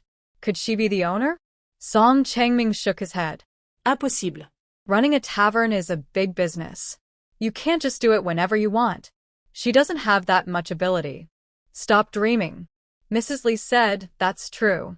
If she really had such a big business, why would she still live in the countryside? I'm just waiting to see her sugarcane field lose money. She only has a few dozen taels of silver. Let's see how long she can keep this up. Song Changming asked about Song Lanji's marriage prospects. Mrs. Li replied unhappily, I don't care anymore. I've given up. Let the eldest daughter-in-law handle it. She's clever, and if she causes trouble, I won't get involved. That's not right. Song Changming said, if you do nothing, she might cause even bigger problems. Our family can't handle much more trouble. Mrs. Li sighed, you're happy every day, leaving everything to me. I'm tired too. If you want to take care of it, go ahead. I don't want to get involved. Song Changming couldn't possibly interfere with his granddaughter's marriage. If it were before, maybe, but now Song Lanji's reputation isn't good. When she gets married, he doesn't want to get involved, and he definitely won't go out to find out about her. Let's just leave it be. The eldest daughter-in-law understands the situation. Our family needs silver now, and she knows what's needed. With the approval of the elderly couple, Wu often went to Madame Li to urge her. Under her pressure, Madame Li had to keep this matter in mind. Song Xian stayed in the county town for 2 days before returning. She personally checked the dormitory at the academy, where 4 people shared one room. Che Hung was assigned to a corner spot. He was new, while the others had already stayed here for a while. Looking at the arrangements on the table, these families seemed quite ordinary. Otherwise, they wouldn't live in such a remote place. Although Tiande Academy admits students fairly and doesn't discriminate against the poor, there are still social differences. For example, in this dormitory, some rooms face north and south with good sunlight, while others don't get sunlight at all. The prices are definitely different. Che Hung arrived late and could only stay here. Hopefully, I can change to a better place, Song Xian thought, feeling the place was a bit too poor. Che Hung said, it's okay. I'm here to study, and everything else isn't important. If he had to pick what he was best at, it would be enduring hardships. Besides, this place isn't really hard. All right then. I'll be leaving tomorrow. Take good care of yourself, she said. Che Hung nodded. Be careful in everything. The carriage was from the Gu family and the coachman was skilled, so Che Hung felt quite at ease. Song Xian looked around and said, okay, I understand. That night, she stayed at an inn, but Che Hung couldn't go with her today. He had to stay at the academy. Song Siyun is leaving, looking at him with reluctance. Che Hung smiled and, seeing no one around, leaned in to kiss her on the forehead. Song Siyun was stunned. This was so sudden. She said blankly, this is our first kiss. Not quite. Confused, Song Xian asked, did you secretly kiss me while I was asleep? Che Hung chuckled, no, this is my first time kissing you, but it's not our first kiss. That night, Song Xian slept peacefully. As soon as morning came, she took a carriage back home. She needed to buy some things in town, and also visited the wine shop. She didn't ask the driver to send her. She walked back herself. On the way, she met Wu Shi. Seeing Song Xian carrying a lot of things, Wu Shi snorted, I wonder how long your money will last, wasting it like this. She didn't call her by name, so Song Xian thought she wasn't talking to her and didn't bother to reply. Wu Shi was annoyed that she didn't get a response. Are you ignoring me? Song Seon looked at her and asked, "Who are you? Why should I pay attention to you?" After saying that, she walked away. Woo Sher was furious. This girl is getting more and more annoying. But she had other things to do today and didn't have time to argue with Song Seon. A few days had passed. She needed to ask Madam Lee if there was any news. This matter couldn't be delayed any longer. Soon, Woo Sher arrived in town and met Madam Lee, who was very friendly. "Any news?" "It's been several days." Madam Lee said, "Why are you in such a hurry? I told you before, matchmaking for your daughter is a bit difficult. But today, you came at the right time, there's news." Woo Sher's eyes lit up immediately. She hurriedly asked, "Which family is it? Do they have a house? How many acres of good land? What's their background?" She was mainly asking about their conditions. Madam Lee looked a bit dismissive and curled her lips. "I told you it's a good match. It definitely meets your conditions. It's not for her to become a concubine. The family is 20 miles from Gaoqiao town. They have a large 2-entry house in the village, very wealthy. They said they're willing to give 50 taels of silver as a betrothal gift. It just depends on whether you're willing." Woo Sher immediately said, "Of course we're willing. Thank you so much for your trouble. You found such a good match so quickly." Madam Lee asked, "Aren't you going to ask what kind of work that family does?" Mrs. Wu finally remembered and smiled. "You put in a lot of effort, so it must be good." I don't doubt that. "But I also want to ask, what does that family do at home?" Midwife Lee said, "They sell coffins." Old Master Zhang is quite a well-known person. He runs several coffin shops. Everyone in the area knows him. His wife has been gone for years, and he hasn't remarried or taken a concubine, which shows he's a loyal and kind person. Now he wants to find a second wife, specifically asking for a girl from the countryside. Your daughter is lucky. She's just the right match. Mrs. Wu's face didn't look happy anymore. So, she's being asked to be a second wife. She wondered if her parents would agree. That. You didn't say earlier that she would be a second wife, she said. Midwife Lee sneered. Look at your family situation. Think about your daughter's reputation. If she were from a good family, would she be considered for this? Just be content. Even though she's a second wife, the family is well off. Old Master Zhang is a loyal man. As long as your daughter is sincere, she won't have to worry about her future. Mrs. Wu thought the midwife had a point. She didn't mind being a second wife. As long as they could live a good life, it didn't matter who she was with. She was mainly worried whether her father would agree, so she didn't accept immediately. She said, "It sounds good. Thank you for your effort. I'll discuss it with my family and give you an answer tomorrow." Midwife Lee nodded. You better hold on tight. There are many others waiting. Many families want to marry into Zhang's family. Don't be ungrateful. Mrs. Wu said, "All right, I understand." She was about to leave when Midwife Lee remembered something else. This time I went to the county town, I specifically asked about a new student at Tianda Academy. He's from Xingshu village. I even found out his name, Che Hung. Midwife Lee thought for a moment. That name sounds familiar. I just can't remember where I heard it. You should know the family. Whose child is he? Is he married? If he wasn't married, that would be good. She wanted to get him, as his marriage prospects were good, and she could make a lot of money. Mrs. Wu was shocked. What? Che Hung got into Tianda Academy? Midwife Lee nodded. Yes, for sure. It's him. I heard he was tested separately, so I don't know what connections his family has. Mrs. Wu had not yet accepted the news and kept asking about it repeatedly. Even Madam Lee was annoyed by her questions. She finally believed it was true. Oh my, how could such a thing happen? Chiu Hung quietly went to Tianda Academy to study. Where did he get such an opportunity? Mrs. Wu was so distracted that she forgot about Song Longji's marriage and hurried home to tell Song Changming the news. Everyone in the Song family was just as shocked. Song Changming rarely raised his voice, exclaiming, "What? Chiu Hung is at Tianda Academy. How did he get in?" Dad, I'm confused too. I asked Madam Lee, and she said it seems Chiu Hung took the exam alone. This is such a big matter, and we didn't hear a thing. Mrs. Lee came to her senses quickly and said, "Oh, 2 days ago, Yunya went out with him. They probably went to Tianda Academy." I wondered why only Yunya came back today, and we didn't see Chio Hung.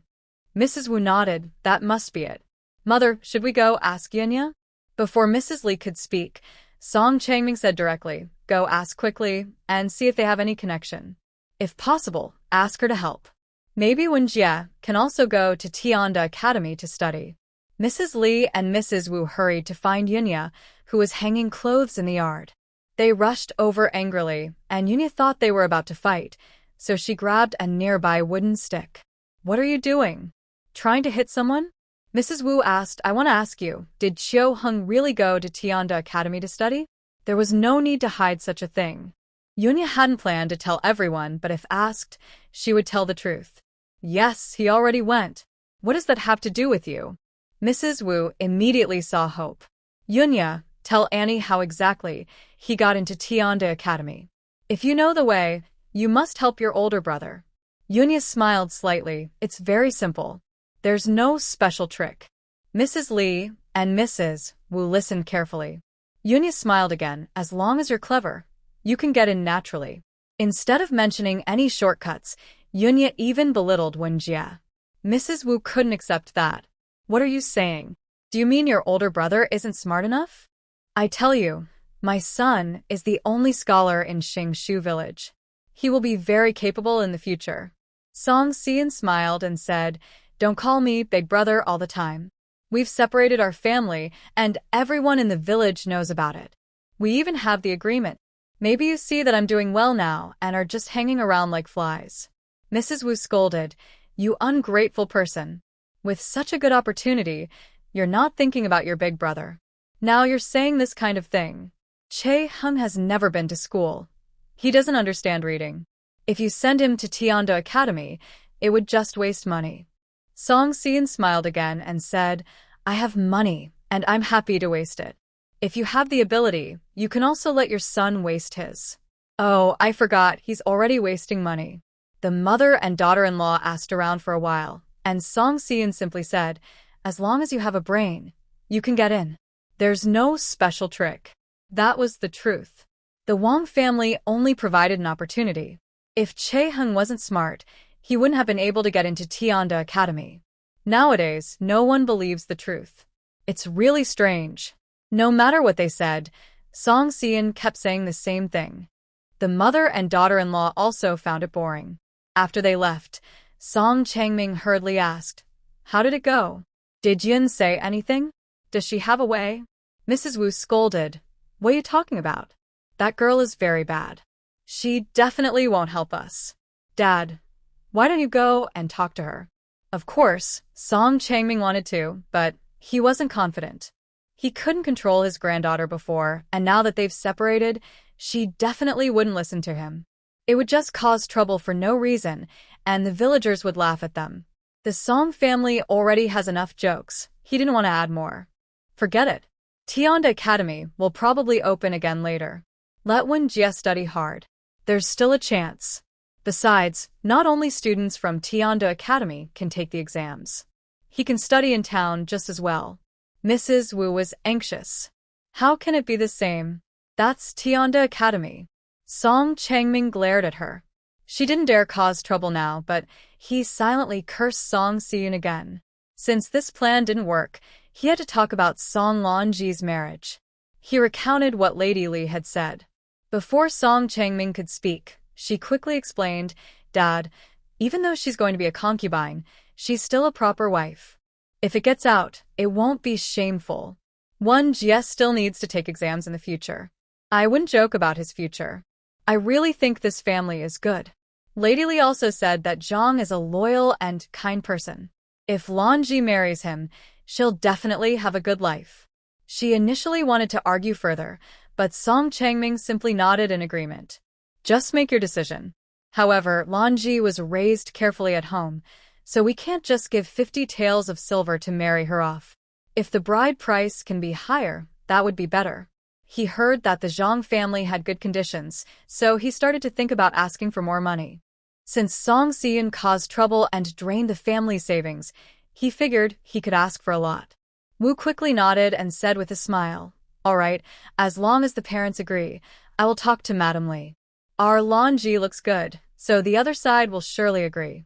Song Lonji was outside the main room, listening carefully to their conversation. Actually, she didn't mind whether she was used as a secondary wife or not. She had already been ruined by Zhang Lin, so she could marry into a good family anyway. From what she heard, this family had good conditions. But she didn't want to give her bride price to Song Wenjie to marry someone. Right now, her family's plan was to marry her off to get money. She refused to let them have their way. So, when her family discussed it with her that evening, Song Lonji made a condition. I want to see the person first. Song Changming frowned. Ridiculous. You haven't even married him yet and you're already meeting him? What kind of behavior is that? If this gets out, how will her family be seen? Now Song Lonji also felt it didn't matter. She wasn't afraid anymore. I need to know how old that person really is. If he's already bald, what's the point of marrying him? I must see him first. If not, I won't agree. I might as well just run away. Song Changming waved his hand, and Wu said, all right, I'll go to the town tomorrow and talk to Madam Li. I'll find a way to arrange a meeting for you. She thought about having her daughter dress up nicely, so she would leave a good impression on the Zhang family. If they saw she looked good, they would be more satisfied, and might even raise the bride price. Song Lonji nodded, but didn't ask anything else. The next day, Wu went to explain everything to Madam Li. Madam Li said, it's not hard to arrange a meeting. I'll handle it. I didn't expect your family's girl to be so proactive. Wu smiled. Sigh, marriage is for a lifetime. She's just worried about marrying the wrong person. A few days later, Madam Li arranged a time. The Zhang family sent a few people, and they met at Xiangmanlu with the Song family. Manager Chen had met relatives from Song Xian's family before, but he ignored them and didn't recognize them. They rented a private room at Xiangmanlu. Manager Chen was quite interested and recognized Zhang Yao. He was surprised that the Song family wanted to marry their daughter to Zhang Yao as a secondary wife. However, upon further thought, the matter between the Song girl and Zhang Lin had caused quite a stir. It was unlikely she wouldn't marry him now, as there was no better option. He was just casually inquiring. The most important thing now was the banquet at Tianda Academy. In 2 days, it would be time. The two masters at Xiangmanlu were both preparing. That day, Master Wang went instead. Song Xian didn't have to go, but since Kar Hung was in the county town, she thought she might as well go see him, so she went together. In an elegant room upstairs, both sides met. Zhang Yao was very pleased with Song Lonji. She was exactly the girl he wanted. Her age and appearance suited him. He directly asked, when do you think it would be best to get married? He meant that, although she was a secondary wife, since she was young, it should follow the proper customs. But he also wanted to hear the Song family's opinion. Mrs. Li said, there is an auspicious day next month. Such happy events should be arranged early, so it's better to decide soon. Her answer surprised him. It seemed the Song family didn't think highly of this girl. He thought, I believe the 6 ceremonies should be complete. What do you think? The Song family didn't care much about this, and even Song Lonji herself was indifferent. Song Changming finally spoke. This is a good match. We won't insist on many rules. Farmers are honest and straightforward, so simplicity is better.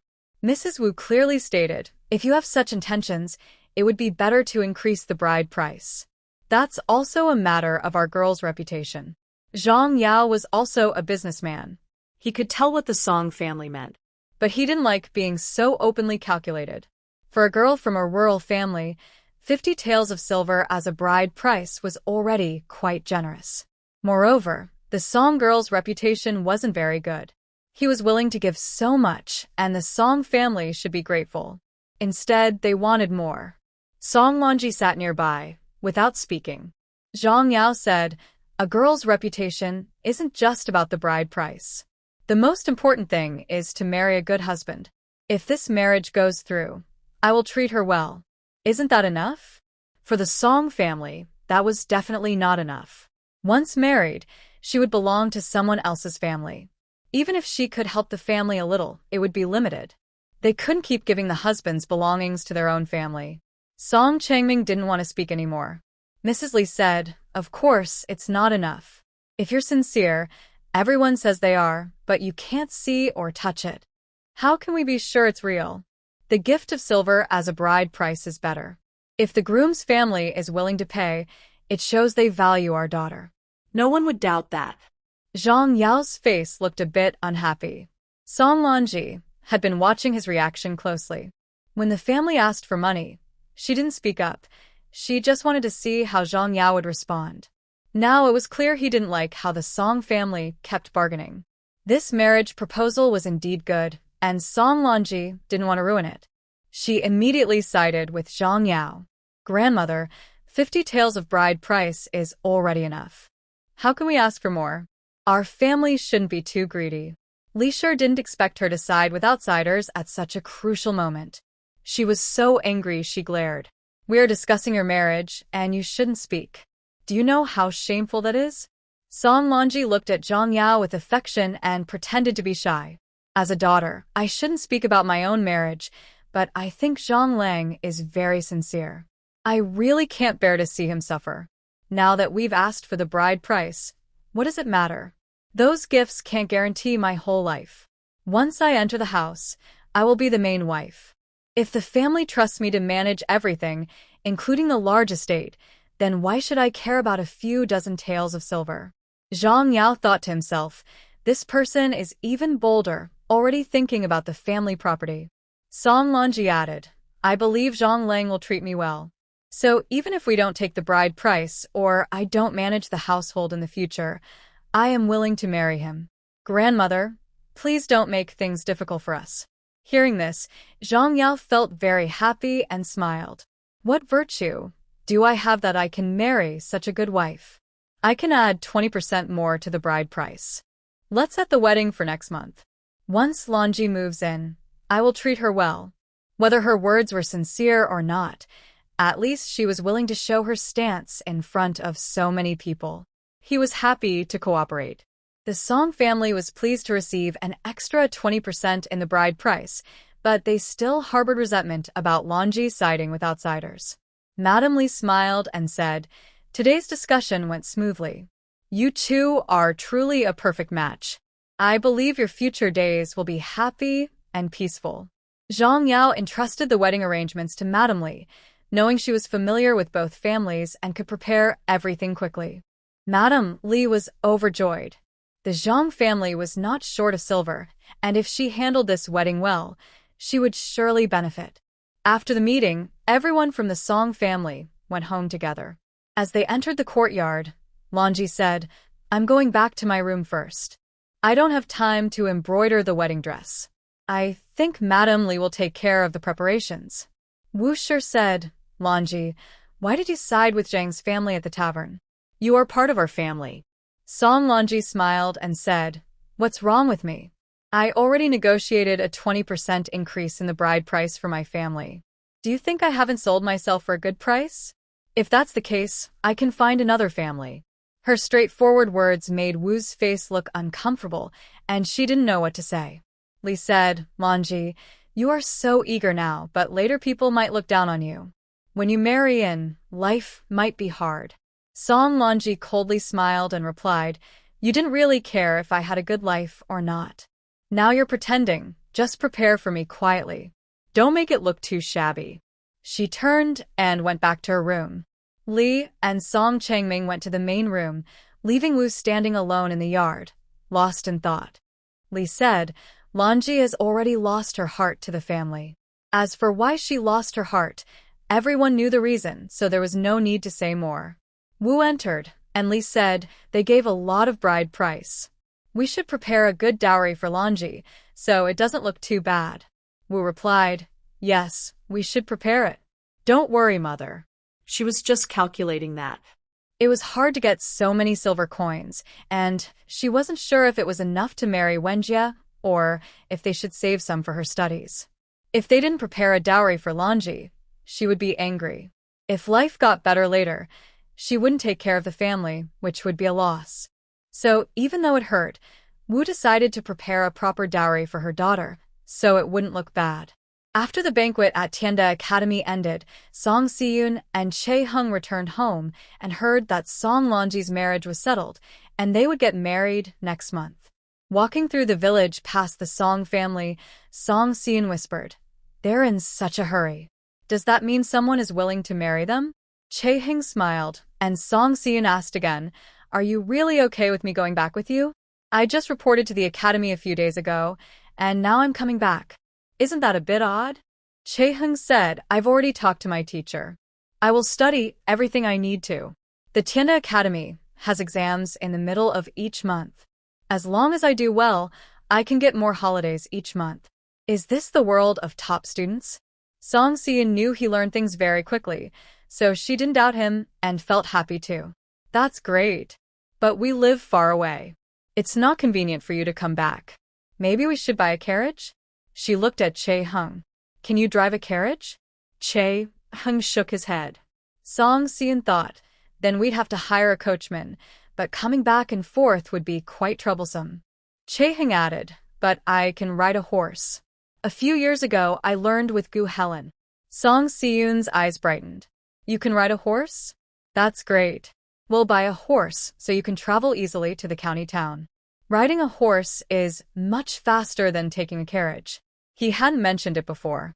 Chae Hung agreed because he also wanted to visit home often. The long journey was indeed a problem. Back home, Song Siyun kept track of the expenses. This time, the banquet at Tianda Academy was very successful, and the drinks received good reviews.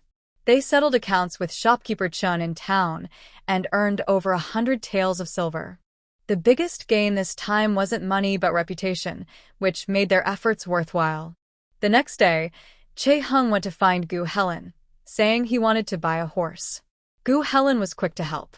He and Song Siyun went to look at horses together. They spent 7 taels of silver and bought some fodder, also reserving a carriage. Although they didn't need it often, they still had to have one. Chae Hung stayed at home for 2 days, then rode the horse to the county town. It only took half a day, making future trips easier. Recently, Song Siyun had little to do and focused on studying medical books. She had thoroughly read the Bien K Needle Classic and needed more practice. Their home also had many other medical books, all copied by Chae Hung.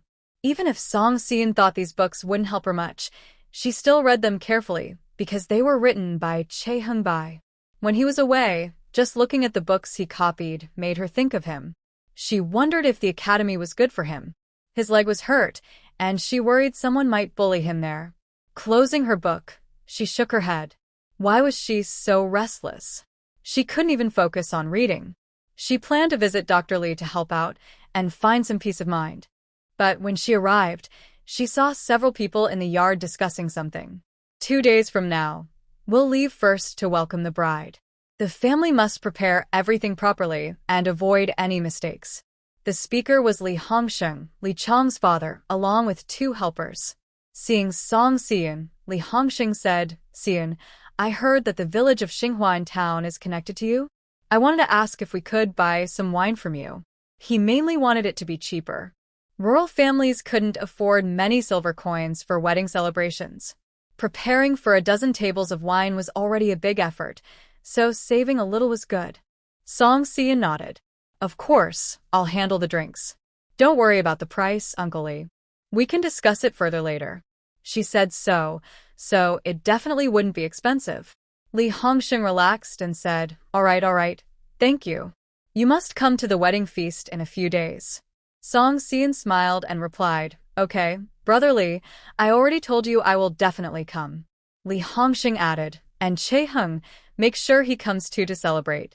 I've been busy with the wedding preparations these days, and I just found out the other day that Chae Hung got into Tianda Academy. He's really talented.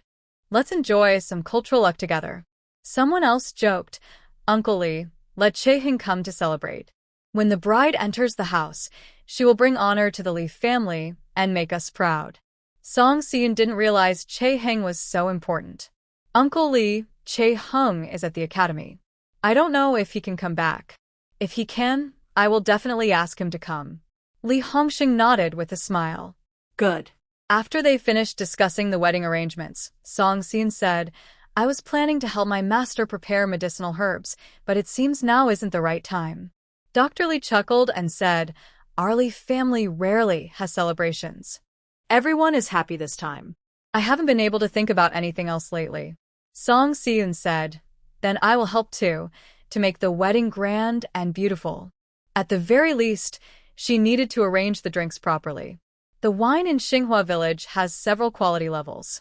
Song Sin wouldn't take the best or the worst, but the wine she brought back was already better than what villagers usually drink. The day before the wedding, Song Sin took 2 young helpers and a horse-drawn cart to deliver the wine to Lee's house. She called out loudly outside, The wine has arrived. Uncle Lee, come and take a look. People soon came out into the yard. Seeing her bring the wine directly to their door, Li Hongsheng felt a bit embarrassed. Sin, this is too much trouble for you. Song Sin smiled and said, It's nothing. I'm just heading home anyway, so it's convenient. You all take a look at the wine and see if it's good. If not, I can exchange it. Li Hongsheng loved drinking and opened the lid to smell the wine. He immediately knew it was good wine and became a bit nervous. Sin, our family can't afford such good wine. Song Sin went aside with him and said, Uncle Lee, this winery has my share. I buy the wine at a good price. You've helped me a lot over the years. Since Brother Lee is getting married, I will pay for the drinks. Just keep this a secret. Li Hongsheng immediately said, That won't do. That costs a lot of money.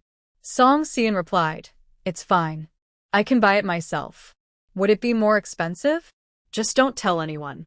Otherwise, I can't give so much wine to everyone in the village. Li Hongsheng saw that she was not joking, so he agreed. All right, Sin, thank you so much. Several large jars of wine were brought inside. Song Sin helped out at the Li family for a while longer, ate a simple meal there, and then went home.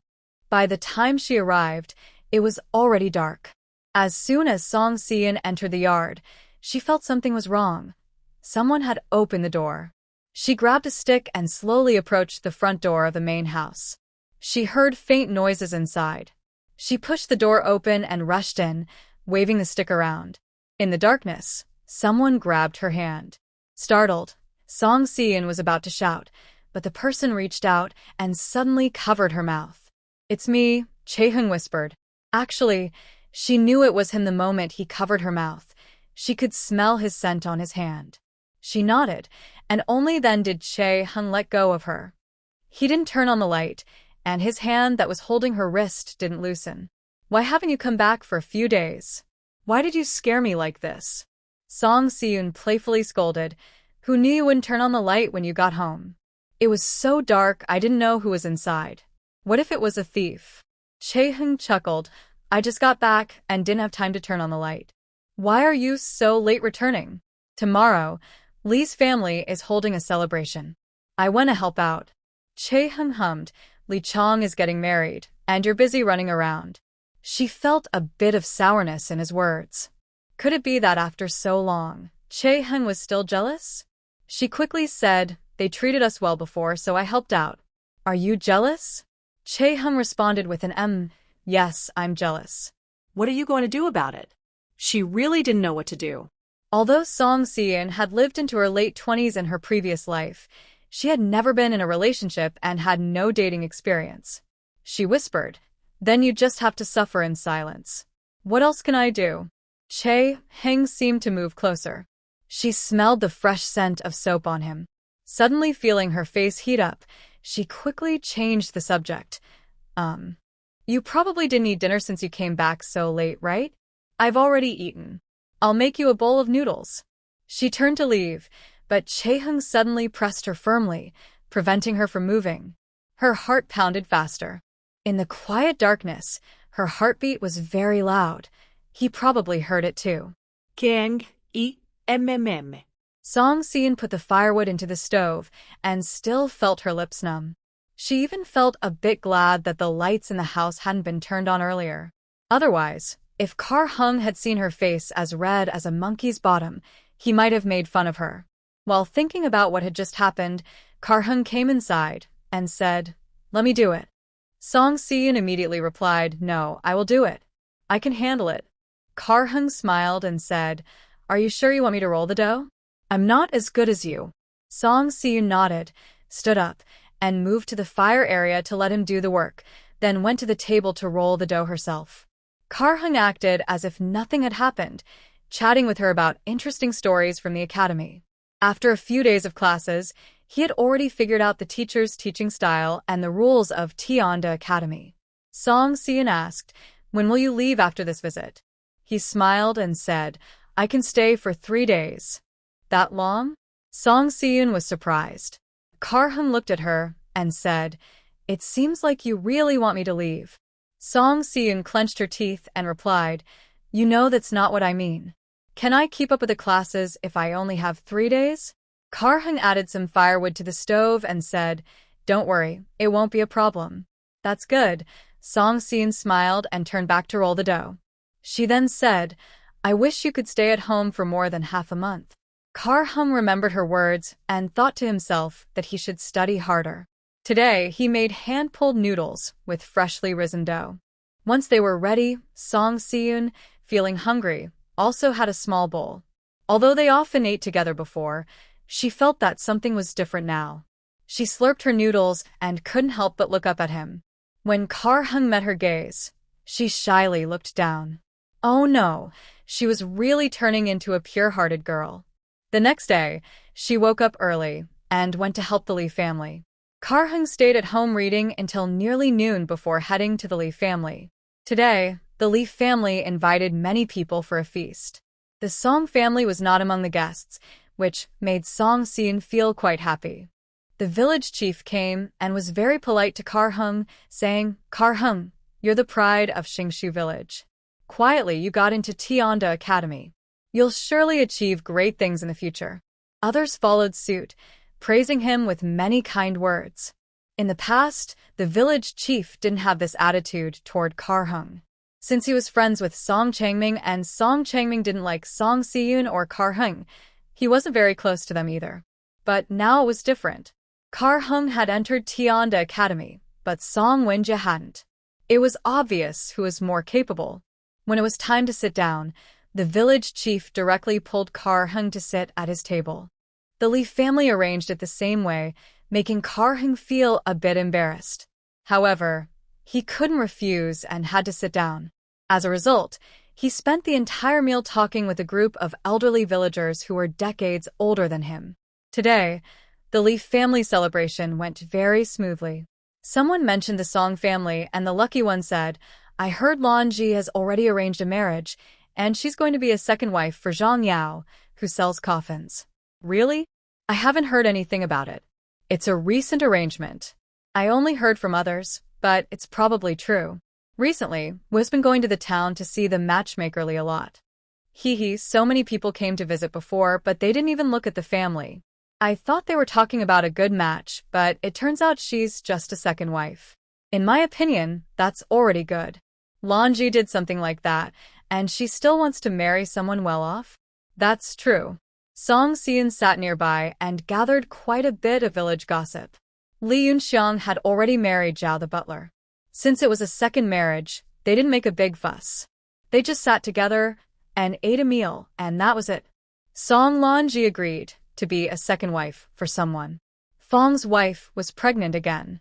I heard she went to the temple to have her fortune told, and it was a boy. She's been staying at home to rest and nurture the pregnancy. Song Si-yoon felt she was really out of touch with the village, as she didn't even know these pieces of gossip. That evening, she drank quite a bit at the banquet. Kar-hung didn't want to drink at first, but everyone in the village came to toast him, and he couldn't refuse. By the time the banquet ended, both of them were tipsy. Lee Chong saw this and quickly arranged for someone to take them home. Surprisingly, neither of them could drink much. Wang Jiajia said, "Don't worry, my wife and I will take them back." Lee Chong hurriedly thanked him. "Please, do take good care and make sure they get home safely." Wang Jiajia nodded with a smile. "Don't worry. We're not far away. I won't get lost." He called Liang Shi, and the couple each supported one person, preparing to take Kar-hung and Song Si-yoon home. The Wang family considered Song Si-eun a lifesaver and cared for her very much. Both of them safely brought her back home. Kar-hung had the keys to the house. Wang Jiajie opened the door and asked, "Wife, where's the room?" Liang Shi, who had never been there before, was worried. Song Si-eun pointed and said, "Over there, go sleep there." Husband, this is the room where they stay. Wang Jiajie quickly helped Kar-hung over, and they both laid the couple on the bed. Liang Shi wiped her sweat and said, "It's done. They're back, and Si-eun is still awake. She should be fine." Song Si-eun waved her hand and said, "It's okay. I'm fine. Don't worry." Liang was relieved and smiled. "Let's go. You're still quite awake." The couple left, and Song Si-eun immediately muttered, "I can still drink." The room was dark. Song Si-eun was half asleep and half awake, feeling very hot. She took off her outer clothes. She saw that Chae-hung was still dressed. "Aren't you hot in your clothes? Take them off." Chae-hung muttered, "You take them off for me. I don't want to move." All right. Song Si-eun, feeling brave from the alcohol, actually managed to take off his coat. It felt much cooler now. She lay down directly, hugging Chae-hung like an octopus, and they fell asleep. They slept for a long time. After drinking a lot and staying up late, they only woke up when the sun was high. Song Si-eun was woken by the crowing outside. The hen they kept at home laid eggs almost every day. After laying, she would proudly cluck around the yard. Cluck, cluck, cluck. Song Si-eun reached out and patted her. "Hua hua, doesn't crow. She just lays eggs. Why is she showing off?" She thought she was touching her pillow, but the feel was wrong. By then, the alcohol had worn off, and Song Si-eun immediately opened her eyes. Chae-hung woke up even earlier than her. He was shocked by what he saw and couldn't speak. Just as he was about to say something, Song Si-eun slapped his face. They both woke up completely. When Song Si-eun saw Chae-hung's upper body was bare, she screamed and covered her eyes. She also felt cold all over and looked down, becoming even more flustered. Ah! Chae-hung was also stunned. He quickly took his clothes and helped her put them on. "How did you end up in my room?" Song Si-eun didn't know how she ended up in Chae-hung's room.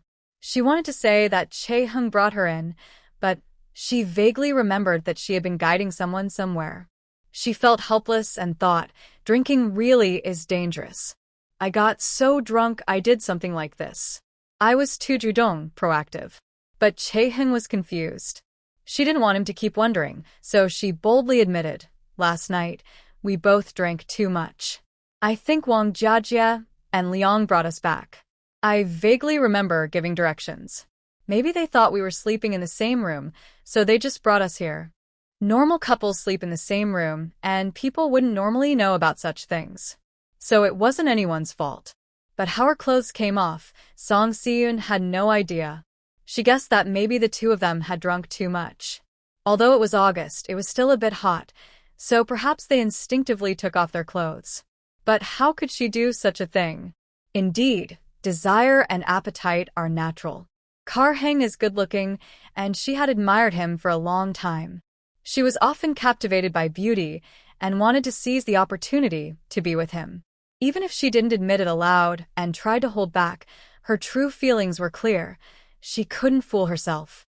She looked at Kar-hung, broad shoulders, narrow waist, such a great figure and handsome face.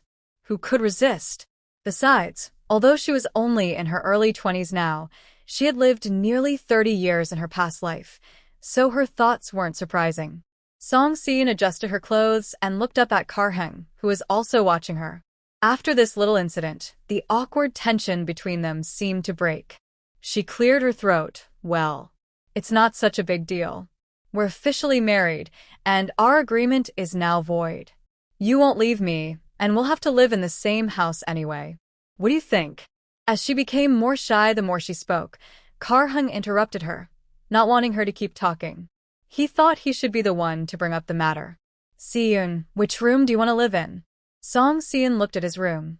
Clean and tidy, a bit smaller than hers, but with good lighting by the window. Perfect for writing. "Why not stay in my room? I'll tidy it up and make it your study."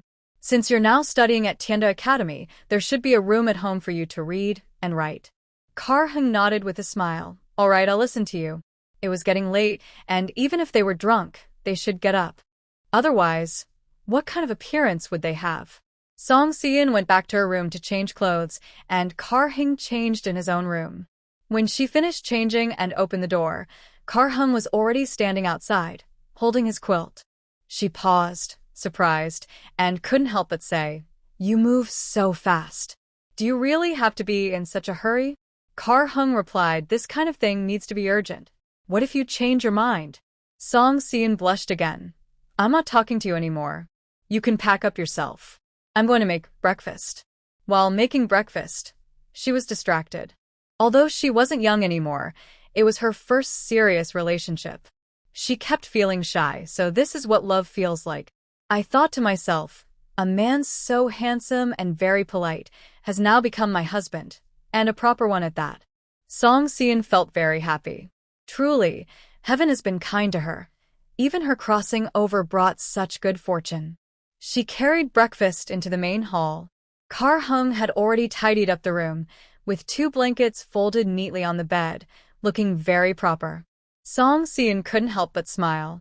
Kar-hung said, "You seem very happy." She immediately denied it, "Not really.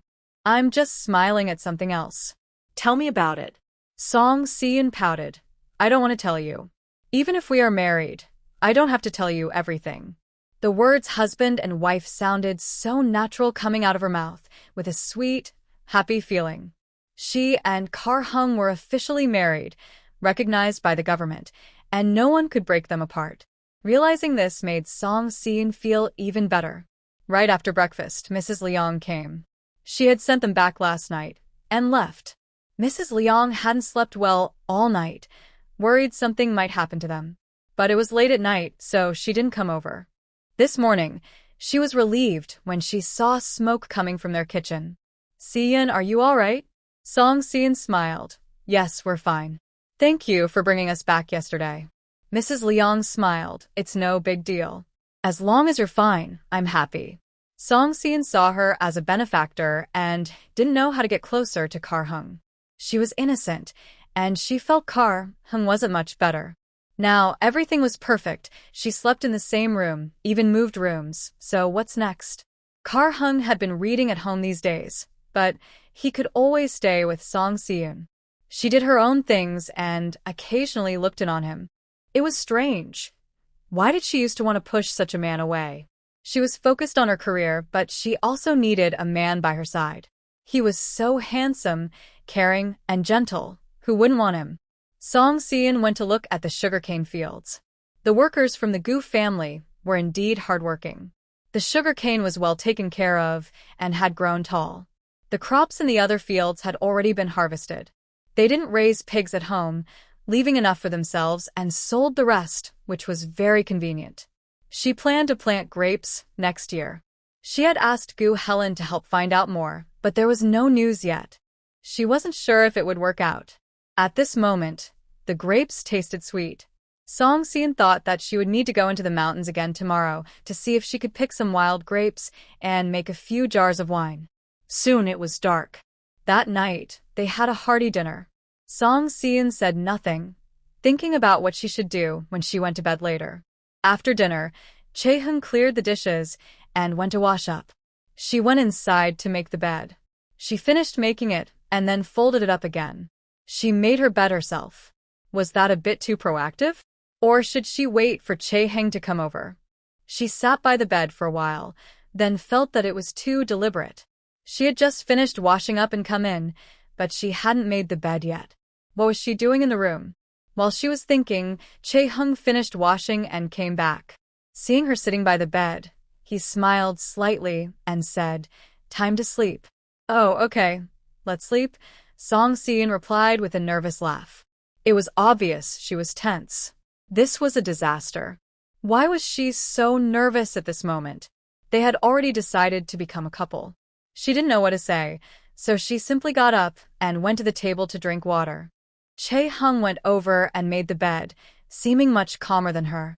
Song Si-in sighed inwardly. Sure enough, men were better at this kind of thing. She held a glass of water and watched Chae-heng make the bed. Suddenly, Chae-heng turned around, startling her so much that she choked. "Are you sleeping inside or outside?" he asked. Song Si-eun coughed a few times. Chae-heng patted her back, and she finally caught her breath. "Just inside," she said. "All right, be careful when drinking water," he replied. She cursed herself quietly for being so useless. What was there to be shy about? They were just a couple, such a simple thing. Chae-heng finished making the bed, put on his slippers, and got into bed first. Song Si-eun hesitated for a long time, but couldn't delay any longer. She had to muster her courage and climb into bed. He blew out the lamp, then moved closer to her. Song Si-eun's whole body tensed. Chae-heng whispered, "If you're not used to sleeping here, we can get a bigger bed." Song Si-eun said, "That's enough. I think this size is fine." The room grew quiet. Chae-heng didn't speak. Song Si-eun could only hear his breathing. He was so close that his breathing was not loud, but very clear in her ears. Chae-heng reached out to hold her waist. Song Si-eun thought about turning her back, so he could hold her. But just as she turned over, Chae-heng stopped moving and whispered, "Sleep now. Tomorrow morning, go into the mountains early to pick grapes." After saying that, he leaned back a little and really went to sleep. Song Si-eun opened her eyes wide in disbelief in the darkness. "Is it really over? I sleep in the same bed with you, and you're still so unresponsive. That's just too much." She was angry. She couldn't always be the one to make the first move, right? No way.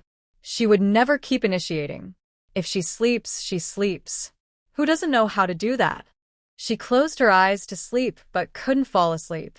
She took deep breaths, not wanting Chae-heng to sleep peacefully. Chae-heng asked, "What's wrong? Are you uncomfortable somewhere?" Yes. She felt uneasy inside. "No, just go to sleep. You're tired, aren't you?" Chae-heng hesitated, thinking she shouldn't sleep too deeply.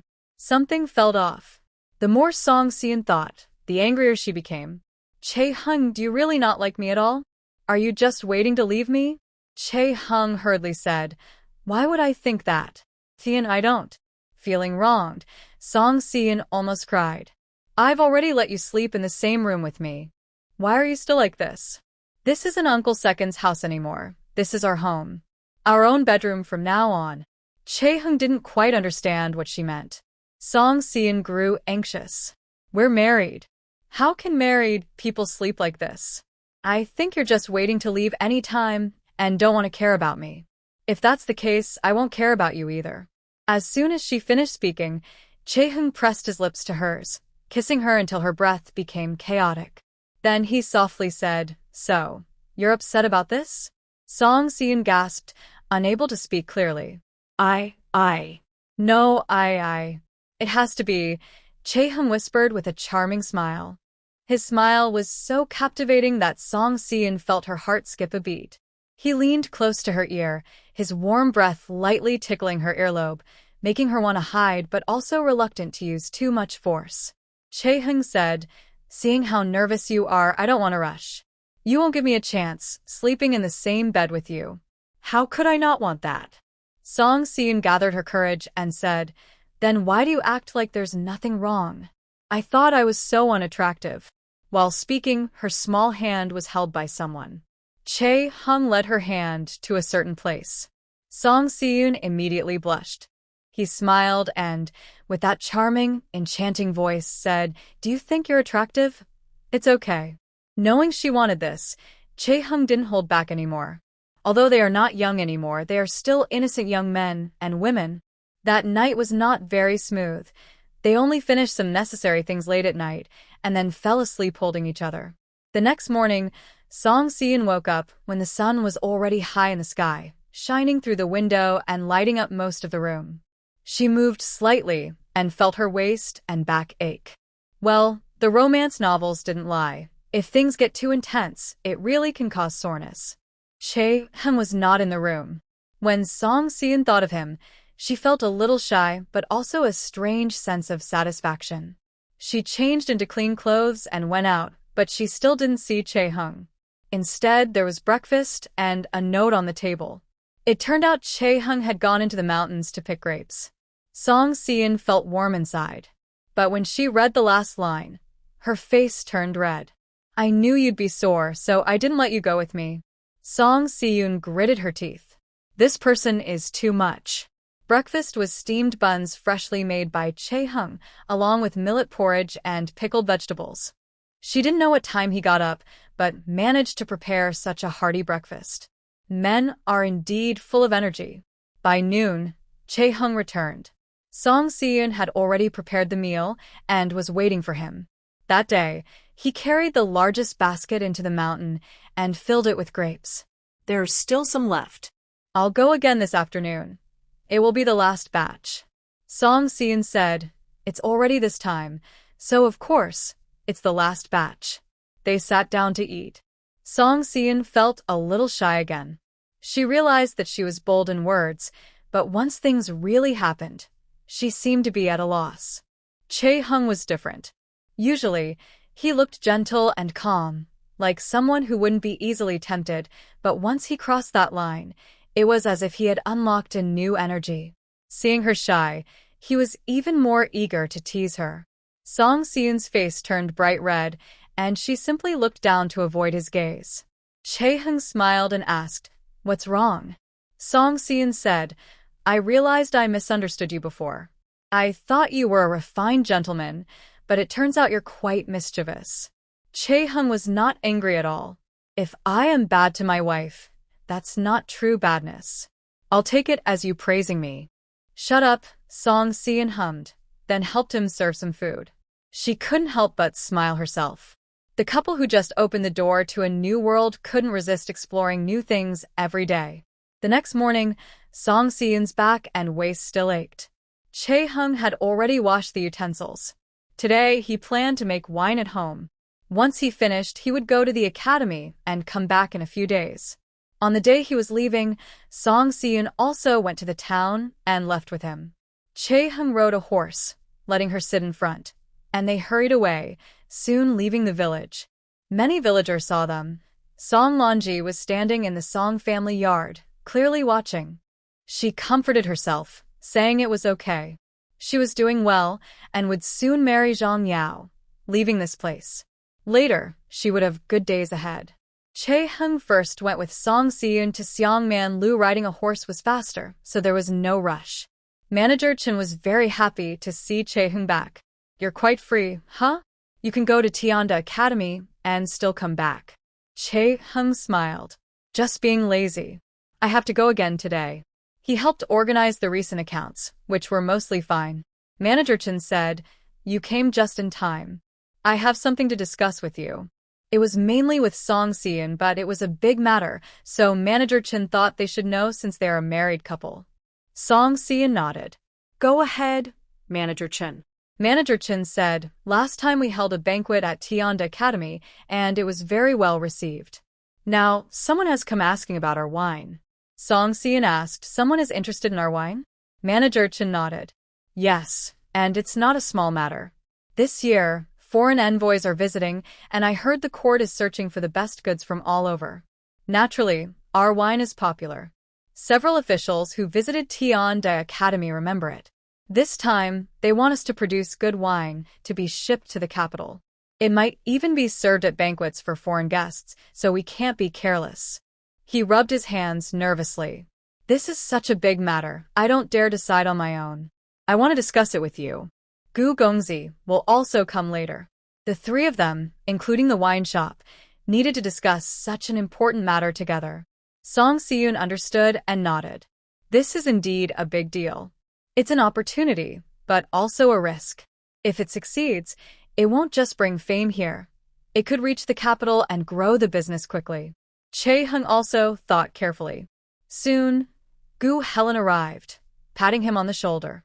He snapped out of his thoughts. Gu Helen smiled and said, You really don't act like yourself. You finally got into Tianda Academy, but you don't cherish it and keep running home. Kiang smiled. I didn't ask you to give me any advice. Gu Helen said, but I already made a promise that you will definitely pass the high school exam. You can't embarrass me, right? Chae-hung didn't reply and just took a sip of tea. After a few jokes, shopkeeper Chen said, "Now that everyone has arrived, what do you all think? Should we take this business or not?" Che Heng asked, "Who is the one who brought up this matter?" Shopkeeper Chen replied, "It was someone sent by the magistrate. This isn't something the court directly asked for. All over the country, people are being asked to offer good things, and they're trying to gather them." Che Heng nodded lightly and looked at Song Siyun, wanting to understand her opinion. Song Siyun was willing to try. "I think we can give it a try. What do you all think?" Just now, shopkeeper Chen carefully explained the other side's requirements. A month's time is still enough. Gu Helen pounded the table. "All right, of course I agree. I want to try too. This is a great opportunity. Their Xinhua village hasn't been open long, but many people already know about it, and business is getting better. If they can use this chance to become famous in the capital, there's no need to compete with Zhang's shop. Zhang's shop can't catch up anyway. Such a good opportunity, not taking it would be foolish." Both of them agreed, and shopkeeper Chen decided to go all in because this chance was just too tempting. "All right, since you both have no objections, we'll take this business. But remember, the price won't be high and the quality must be good." Gu Helen said, "It's not for making money. Don't worry, I'll keep a close eye on it this month." Shopkeeper Chen will handle the coordination, while Gu Helen and Song Siyun will take care of the winery side. Actually, Gu Helen is mainly the one watching over it. Song Siyun has other family matters to attend to. It was about time, and Che Heng was about to leave for the county town. Song Siyun saw him off outside. Song Siyun asked, "You haven't said much. Is there a problem with this business?" Che Heng shook his head. "It doesn't seem to have any issues.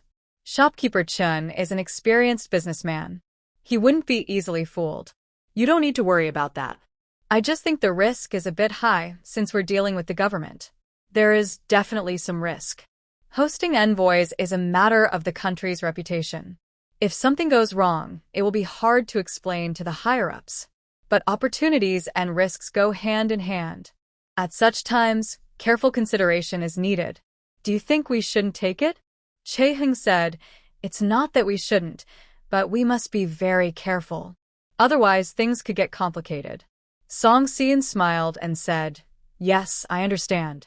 Gu Helen at the wine shop has been watching over things. You can trust him to handle the work. We just need to be careful." Che Heng felt he might be worrying too much and smiled slightly. "All right, I'll go now. Take good care of yourself at home." He wanted to hold Song Siyun's hand but saw Gu Helen secretly smiling behind the door, so he held back. Song Siyun was also reluctant to see him leave. "You too, take good care of yourself at the academy. As the weather gets cooler, remember to wear your knee brace. Your leg injury is almost healed, but you still need to take good care of it." "I've got it, don't worry," he replied. After he mounted his horse and left, Song Siyun finally returned to Xiangminlu. Gu Helen, smiling, said, "You two are getting more and more loving. It makes me a bit jealous." Song Siyun replied, "Don't be envious. You'll be getting married soon too. When that happens, you should also be happy and loving." They gathered together and discussed some specific matters. They planned to bring out several signature wines, with grape wine definitely being one of them. Grapes are almost out of season now, but they can still buy some, so they need to act quickly. Gu Helen needed to go buy grapes, and would be back in 2 days. Song Siyun focused on the wine shop first, making sure all the raw materials and tools were ready. The master at the wine shop was very skilled, and Song Siyun's creative ideas were appreciated, which allowed them to produce several good wines quickly. Song Siyun didn't visit the wine shop often, but today, Master Ning was quite happy to see her. "Lady Song, you're here. Try this batch of wine and see how it tastes." Song Siyun smiled and said, "Your skills are excellent, of course. I won't try it myself, I don't handle alcohol well. If I taste it, I might get drunk and make a fool of myself." Master Ning didn't insist. She had many ideas but didn't really like drinking. Song Siyun told him about the business deal with the court. He understood and became very alert. "Don't worry, this batch of wine will be perfect. I promise you won't be disappointed." Song Siyun smiled and said, "Good. If this batch gets a good response, Master Ning's wines will be exclusively sold in Xinhua village from now on. You can drink whatever you want." Gu Helen returned with grapes, and it was already August 25th. The wine would be ready by mid-September, so they had to hurry. During these days, Song Si-eun had no time for anything else.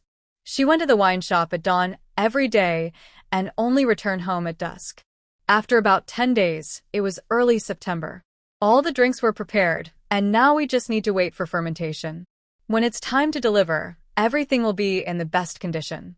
Song Si-eun was very happy with the progress over these days. She smiled and told everyone has worked hard these days. Once everything is done, I will give you extra wages. I promise you'll be satisfied. In the wine workshop, there was only Master Ning and a few helpers. They were carefully chosen and worked very diligently. Heelin said, "Thank you, boss. These days have been hard, but it was worth it. Second boss is generous, and I'm sure you've given us quite a lot." Song Si-eun smiled. "You're putting me on the spot. If I'm not generous enough, wouldn't that be embarrassing for me?" Everyone laughed. Gu Helen said, "All right, everyone relax. If you think I'm not generous enough, I'll give another share." Everyone responded, "Thank you, big boss." It was getting late. Song Si-eun prepared to go home. As she stepped out of the workshop, she saw someone riding a horse. She immediately felt happy and ran happily to him. "Why are you back again?" Chae-hung smiled. "It's been a few days. I've finished what my teacher taught me, so of course I have to come back." Song Si-eun said, "I was just about to go home." He reached out his hand, and she placed her hand in his. Chae-hung quickly helped her onto the horse. Riding a horse was much faster, and soon they arrived home. The Song family courtyard was still holding a celebration. Chae-hung dismounted and asked, "Is there some happy event at the Song family?" Song Si-eun replied, "Today, Song Lonji got married. I heard the wedding was moved up and happened today. But it doesn't really concern us. They didn't invite us to the feast." Chae-hung said, "Even if they invited you, you wouldn't go." She smiled and said, "That's right." After dinner, Song Si-eun went back to her room. She wrote down the problems she encountered while brewing today's wine and knew she needed to think about it carefully. At some point, Chae-hung came back into the room. After she finished writing, she turned around and saw him sitting on the bed, staring at her silently. Song Si-eun felt a little shy. "What are you looking at me for? How long are you going to keep writing? I didn't even realize I came in. It seems you're used to being alone at home." She washed her hands and got into bed, reaching out to hold his neck. "I'm still not used to it. When you first left, I couldn't sleep. I always felt like something was missing." Chae-hung's voice grew deeper. "What's missing?" She didn't speak. Kiang kissed her lightly. Song Si-eun felt shy, but then boldly kissed him back, unable to part from him. In the middle of the night, Song Si-eun was deeply asleep. Chae-hung heard some movement outside and put on his coat to go out. In the yard, he saw a person standing there. Chae-hung widened his eyes, quickly opened the gate, and signaled the person to follow him outside. When they reached a quiet spot, he spoke. "What are you doing here? I told you not to disturb my wife. If you bother her, I will never listen to you." The man replied coldly, "Since you are studying at Tianda Academy, just go with the flow. Take the exams when it's time. That is fate." Chae-hung shook his head. "This is not fate. My wife wants me to study, and I listen to her. That's why I came. It has nothing to do with your so-called fate." The man was angry. "I told you, your existence is very important. You must pursue an official career. If this young woman blocks your path, I won't just stand by." Kiang frowned. "What do you want to do?" The man said, "It's none of your business. You can't control it. You're living a peaceful life now because I want you to. If I change my mind, that peace will disappear." Chae-hung clenched his fists, but the man was not afraid. He smiled. "If you want to defeat me, you can only move upward. The path is already in front of you. If you don't listen, I can only target your wife. Since you listen to her so much, it shouldn't be hard to ask her for something, right?"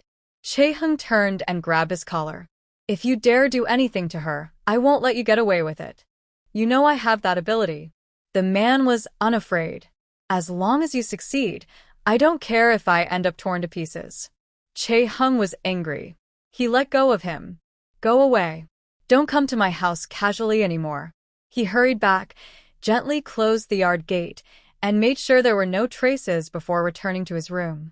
Song Si-eun was sleeping soundly, hugging her quilt. He tiptoed onto the bed. She turned over sleepily and mumbled, "Where did you go?" Chae-hung pretended to be calm. "To the bathroom." Sleep now. As soon as she finished speaking, she fell asleep again. Chae-hung got into bed and gently held her in his arms. Now that he finally had such a peaceful life, he didn't want to lose it. "Si-eun, if you knew the truth, would you leave me?" When he woke up in the morning, he was still in the same position. He hadn't slept deeply all night. Song Si-eun found herself in his arms and couldn't help but smile. Her laughter made Chae-hung open his eyes. "Did you wake up?" Song Si-eun looked up. "You pretended to sleep even after waking up. That's really unfair." Kiang smiled. "You were resting on my arm and I couldn't move, so I had to keep my eyes closed and sleep. But then I couldn't sleep anymore." Song Si-eun finally pulled his arm out. "You slept like that all night? Is it numb?" Kiang nodded. "Of course it's numb. Now, how will you make it up to me?" "I don't want to make it up to you. That's your choice." He smiled and reached out to tickle her, and they started to play around on the bed again. Since there was no one else at home and nothing urgent to do, sleeping a little longer didn't matter. The batch of wine they made last time was ready to be bottled. Song Si-eun was very happy with the result. The wine smelled wonderful.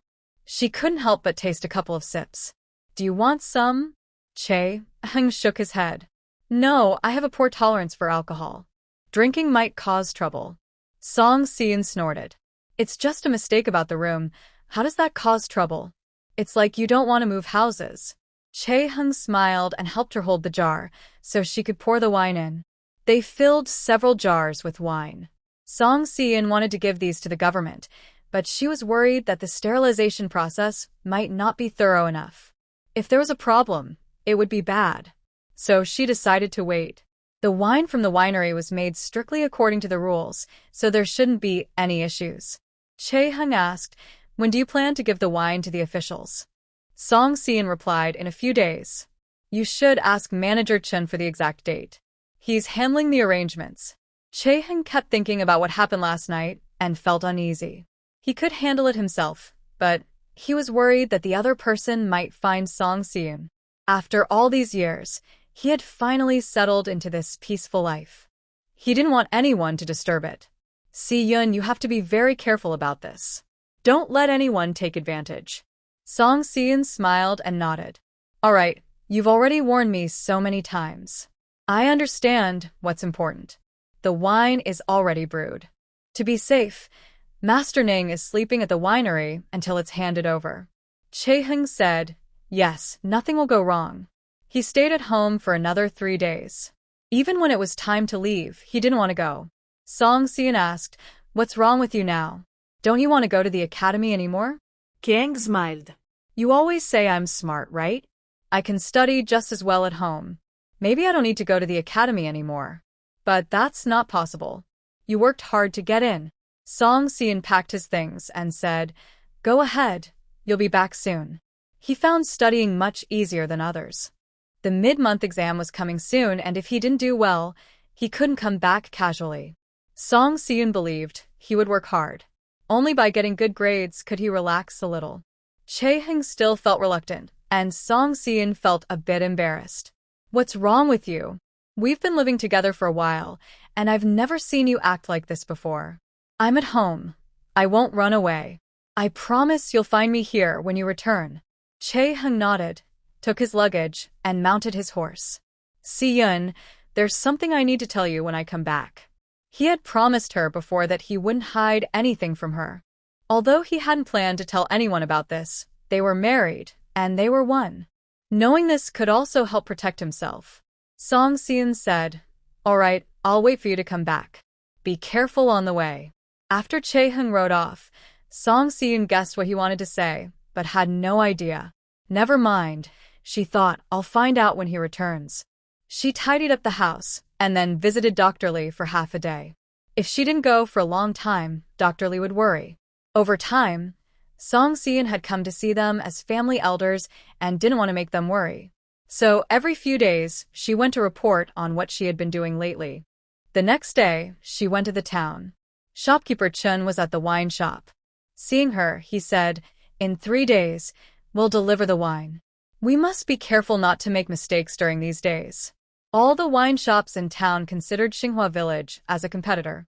With such a big deal, it was possible someone might try to cause trouble. Song Si nodded, "Don't worry. Everything inside and outside has been checked. The wine is fine. We're just waiting to deliver." Master Ning patted his chest and said, "I won't leave here before the delivery. The wine is here, and no one can mess with it."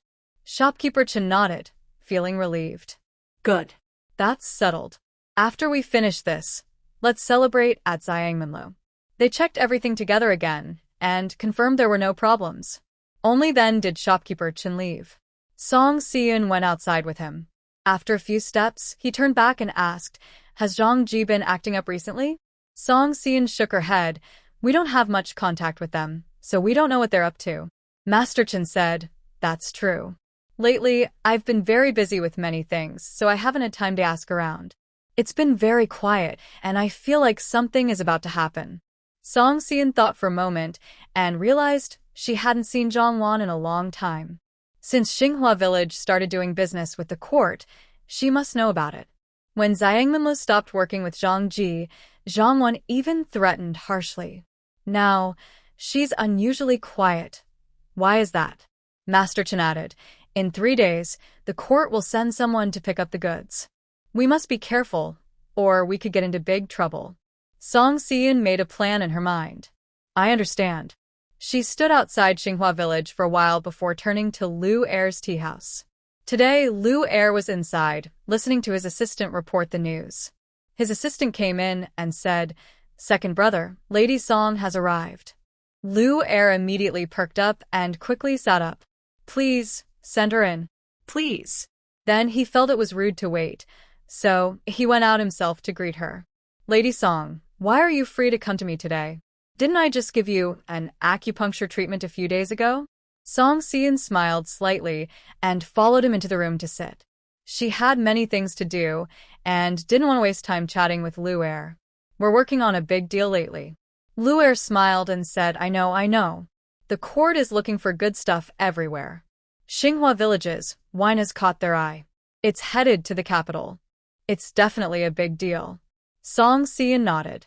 "Yes, about this matter. I'm worried that something might go wrong at the last minute.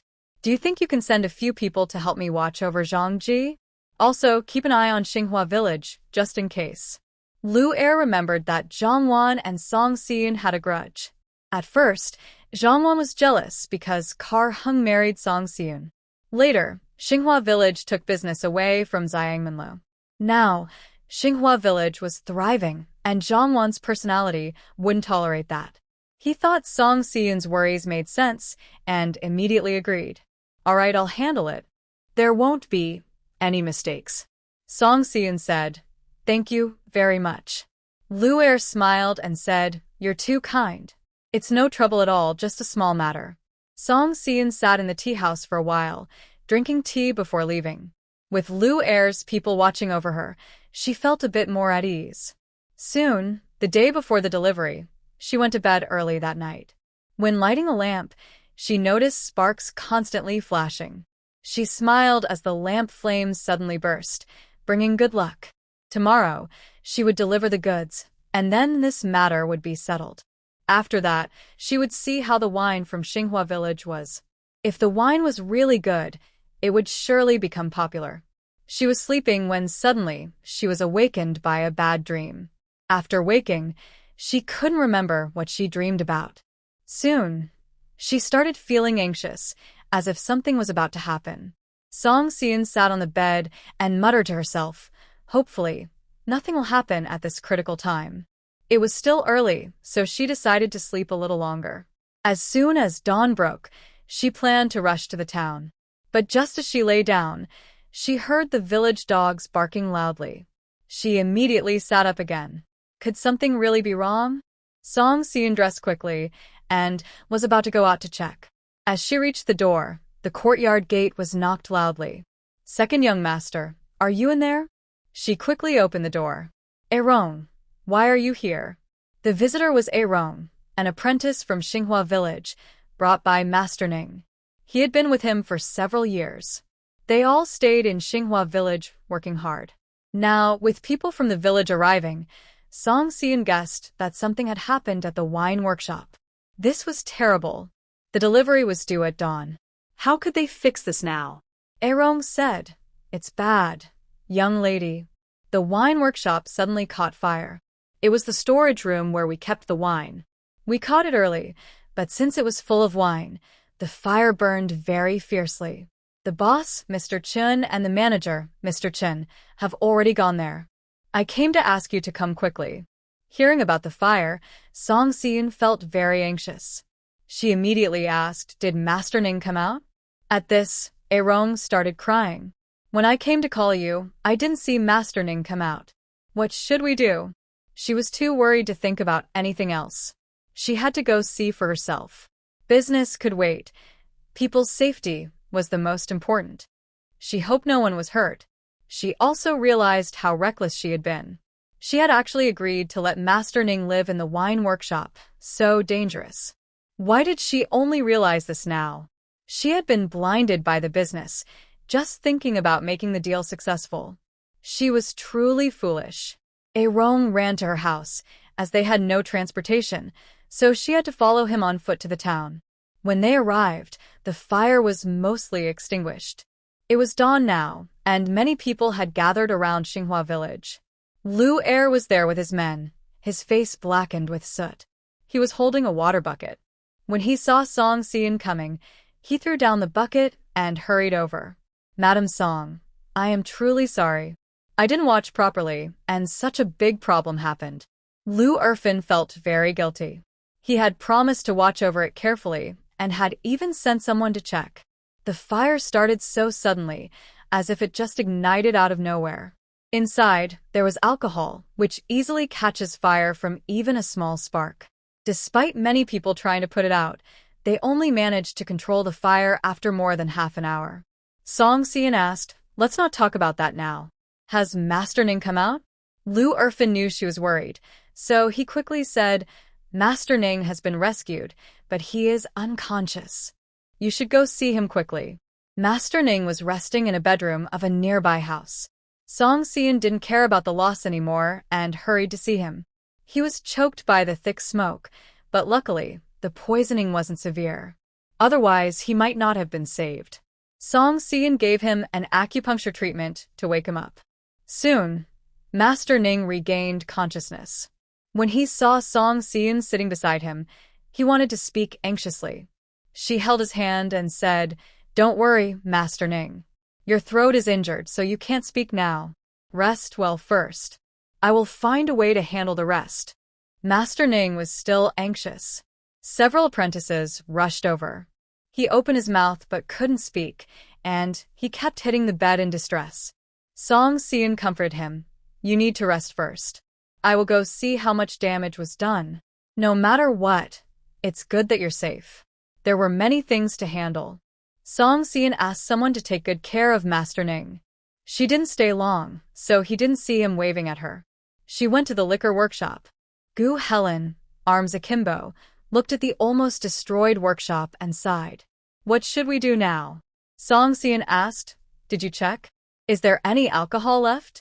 Gu Helen looked at her and said, Are you joking? The fire was so big that all the alcohol was burned up. Nothing was left. Luckily, no one was hurt, or this incident would have been even worse. The situation was already serious, yet he still spoke so casually. Song Xian sighed. What do we do now? It's already dawn. Delivery is coming soon, but all the goods are burned. What can we use to exchange? If it was a normal business, it wouldn't be a big deal, but the other party was the court. She didn't know what consequences might follow. Song Xian bit her lip. She was sure this wasn't an accident. Someone was deliberately causing trouble, otherwise, such a coincidence wouldn't happen. She looked at Lu Er and called him over. I ask you, did any suspicious person come here yesterday?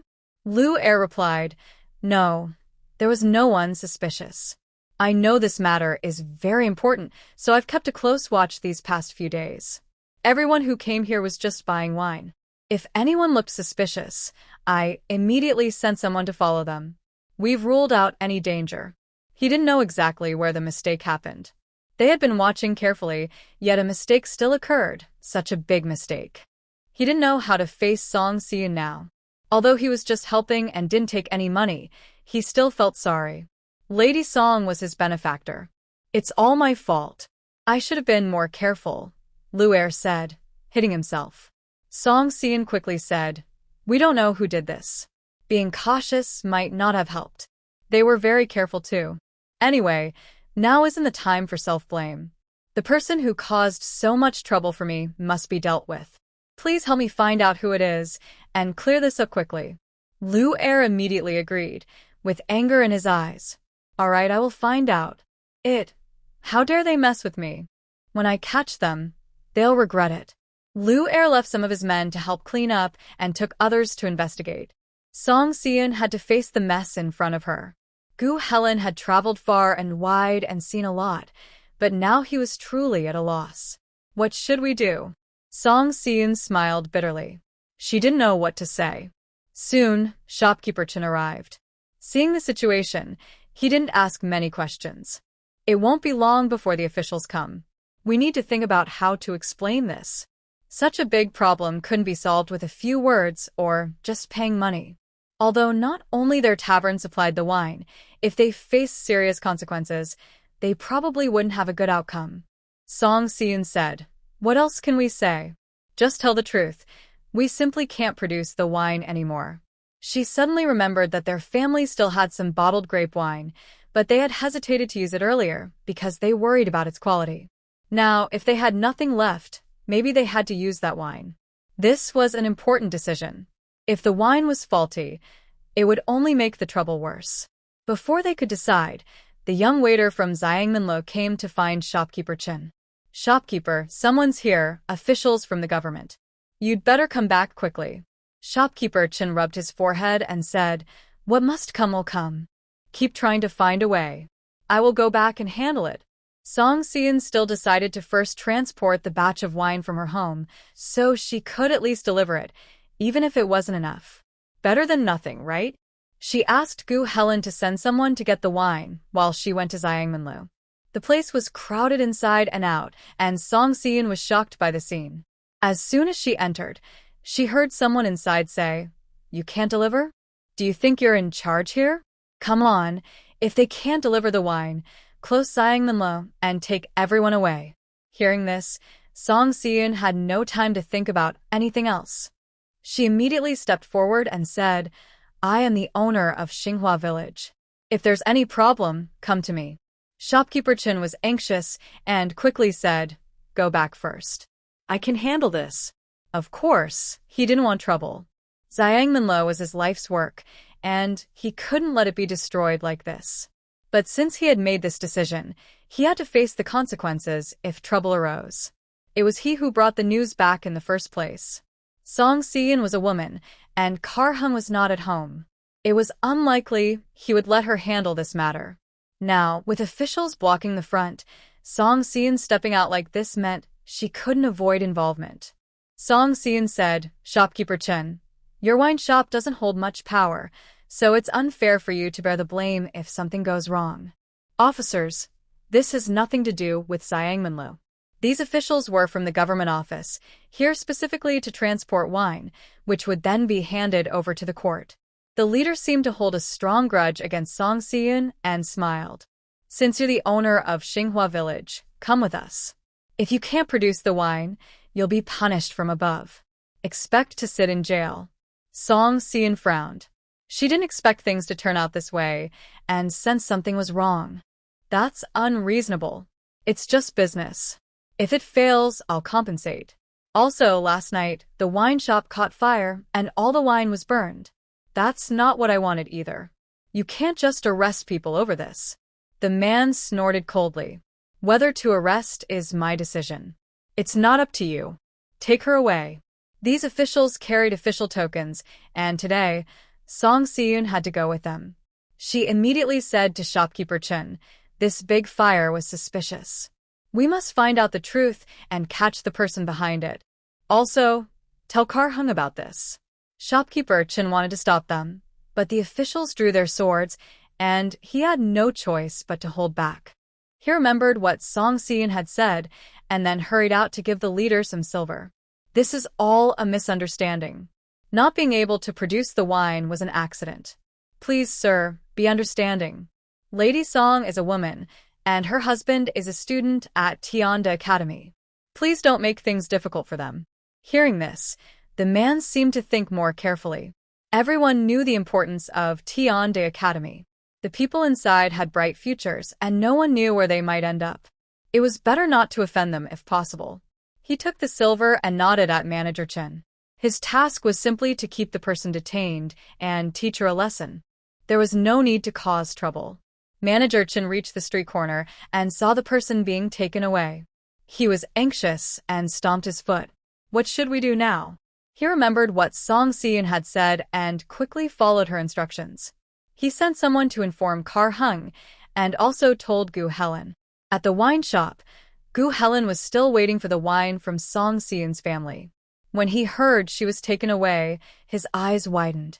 Is this trying to ruin me? When Kar-hung returns, he won't forgive me. He hurriedly ordered someone to prepare a fast horse, intending to chase after her.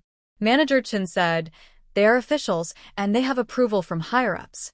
If we chase and try to rescue her, it would interfere with official business. That would be a serious matter.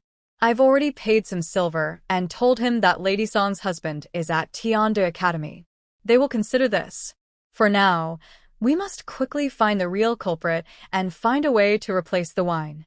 Someone has framed us, but the wine has been replaced.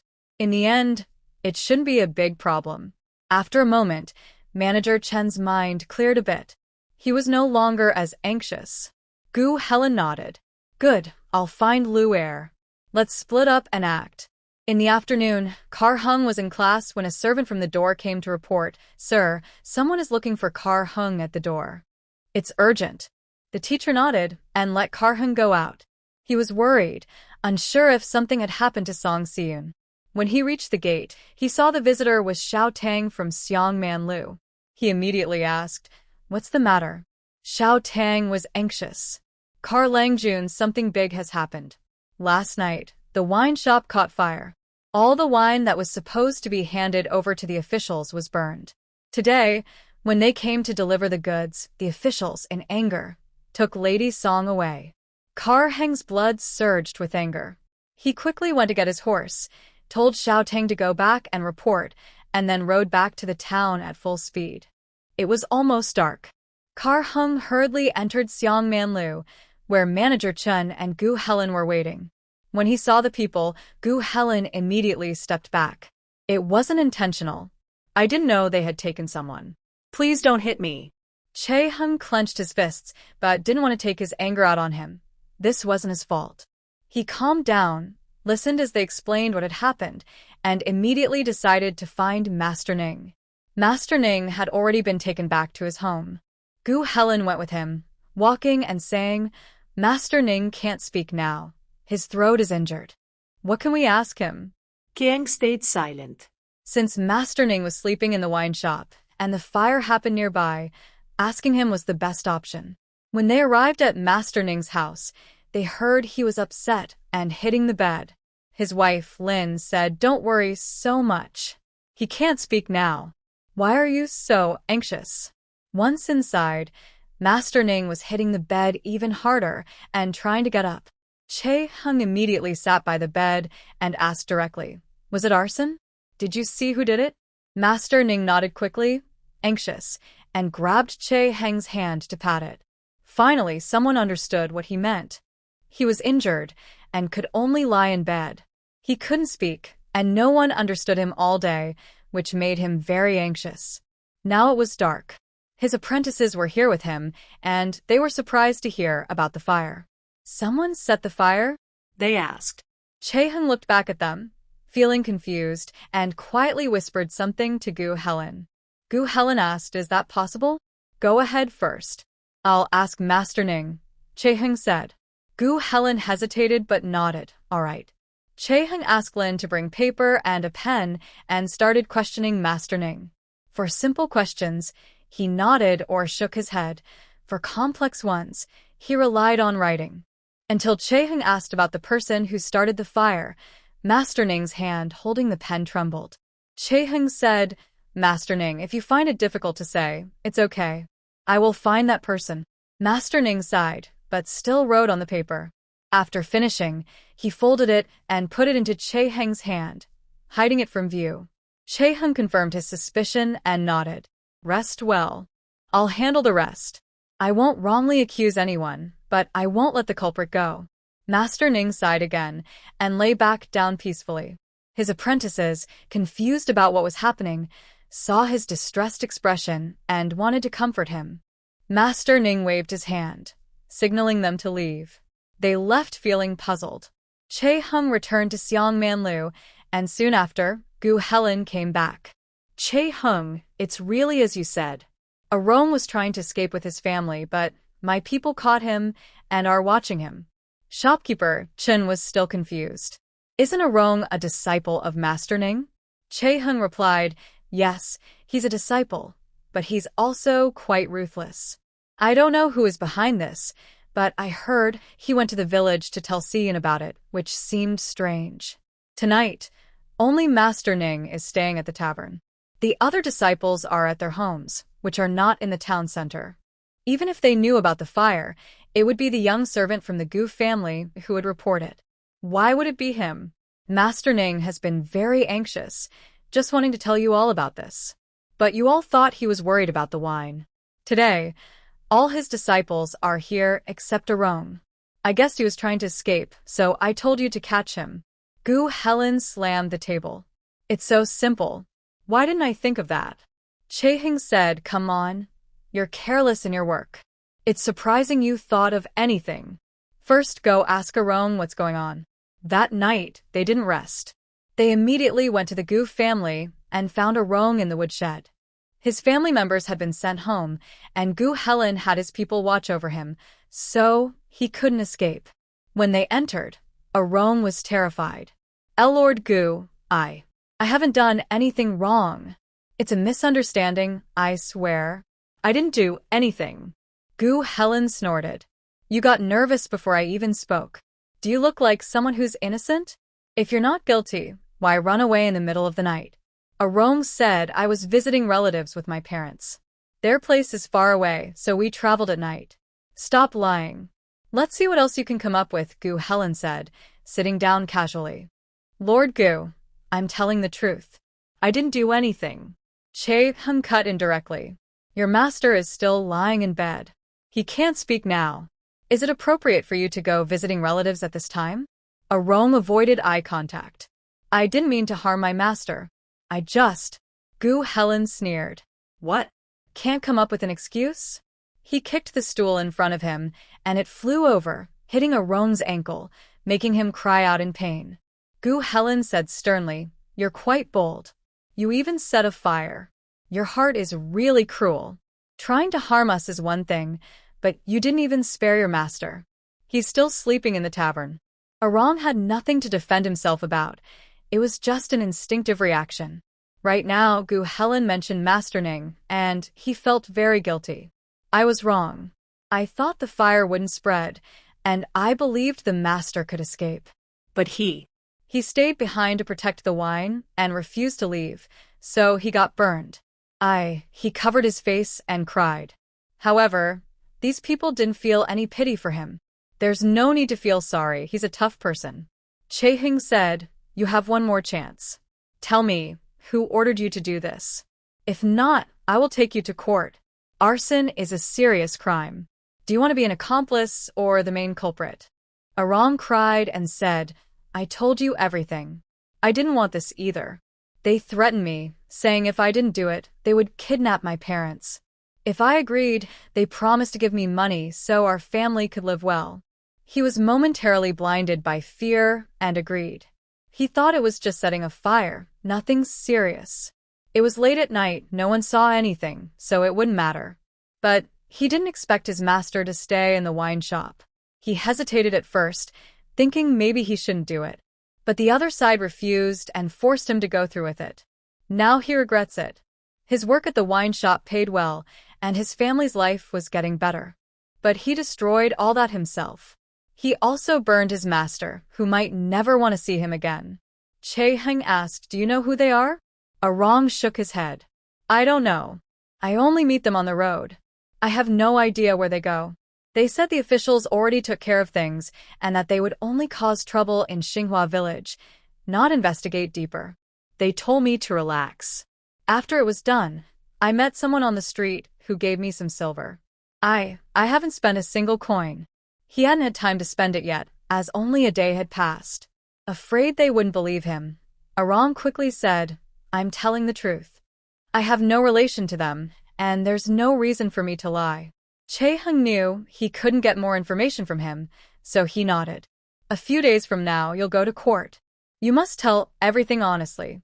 If you lie, you'll face serious consequences." Arong pressed his lips together. Yes.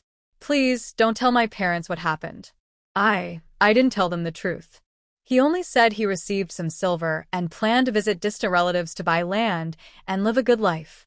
"I don't know how anxious my parents are now. He's really foolish to do such a thing." Arong is still kept in the woodshed. Karhung told him to rest and went to find Lu Er himself. Gu Helen said, "I know you're worried, but it's already midnight. You should rest now. We'll look for him again tomorrow." Karhung looked at him and asked, "Tomorrow? Do you want the other person to clean up all the evidence?" Gu Helen didn't reply. Karhung turned and left, telling Lu Er which direction to investigate. It was almost dawn when he finally returned home. The house was quiet, missing one person. Karhung sat on the bed, not wanting to sleep. He sat alone until dawn. He wondered who was really behind this. Could it be? He angrily hit the table. If it was truly that person, he would never show them kindness again. At dawn, he leaned on the table and slept for a while. Feeling a bit better, he hurriedly went around to find out the truth. Lu Er's men were not idle. By the afternoon, they had made progress. The people who paid Arong were two troublemakers from the town. Lu Er caught them and beat them up, and they admitted to some things. Following their confessions, the investigation led to another person. The key point was that none of these people had any grudge against Xinhua village. They all said they were acting on orders. The investigation was complicated, involving many people. Gu Helen snorted coldly. "This person is really clever. They came up with such tricks. As we keep investigating, the real culprit will probably already be gone." Arong knew he should run. Did the person behind this not know? Karhung was also worried about this, but said nothing. He stood up and left. Gu Helen asked, "Where are you going?" He left Xiang Man Lu directly, mounted his horse, and signaled outside the town. In just the time it took to burn a stick of incense, the person appeared. Karhung asked directly, "Was it you?" The person replied coldly, "I don't need such complicated tricks to force you." Karhung, "I didn't order anyone to burn your wife's tavern." Although Karhung didn't like this person, he knew he was honest. Since he said it wasn't him, it must be true. He nodded and said, "I want to ask for your help." The person smiled and said, "You want me to find out who's behind this? You're afraid you might let the real culprit go if you investigate yourself. You also want your wife to come out safely." Sure enough, he could see through everything. Chae-hung nodded and said, "Yes, I just want you to help me find out the truth and ensure the fairness of the case." The other person replied, "Helping you is not difficult, but you must promise me one thing." "You're so smart, you should understand what I mean." Chae-hung was silent for a moment before saying, "Within 3 years, I will take the imperial exams and enter the capital, just as you wish." "Good. Our deal is done. Remember what you promised." Chae-hung agreed, "I won't go back on my word." After meeting the person, Chae-hung hurried back to Xiang Man Lu. Gu Helen was still worried about investigating the mastermind behind the scenes. Chae-hung said, "First, bring the person we've found and go to the government office to sound the drum and complain, to clarify this matter." Manager Chen said, "Go now? That might not be appropriate. It's clear someone is secretly causing trouble.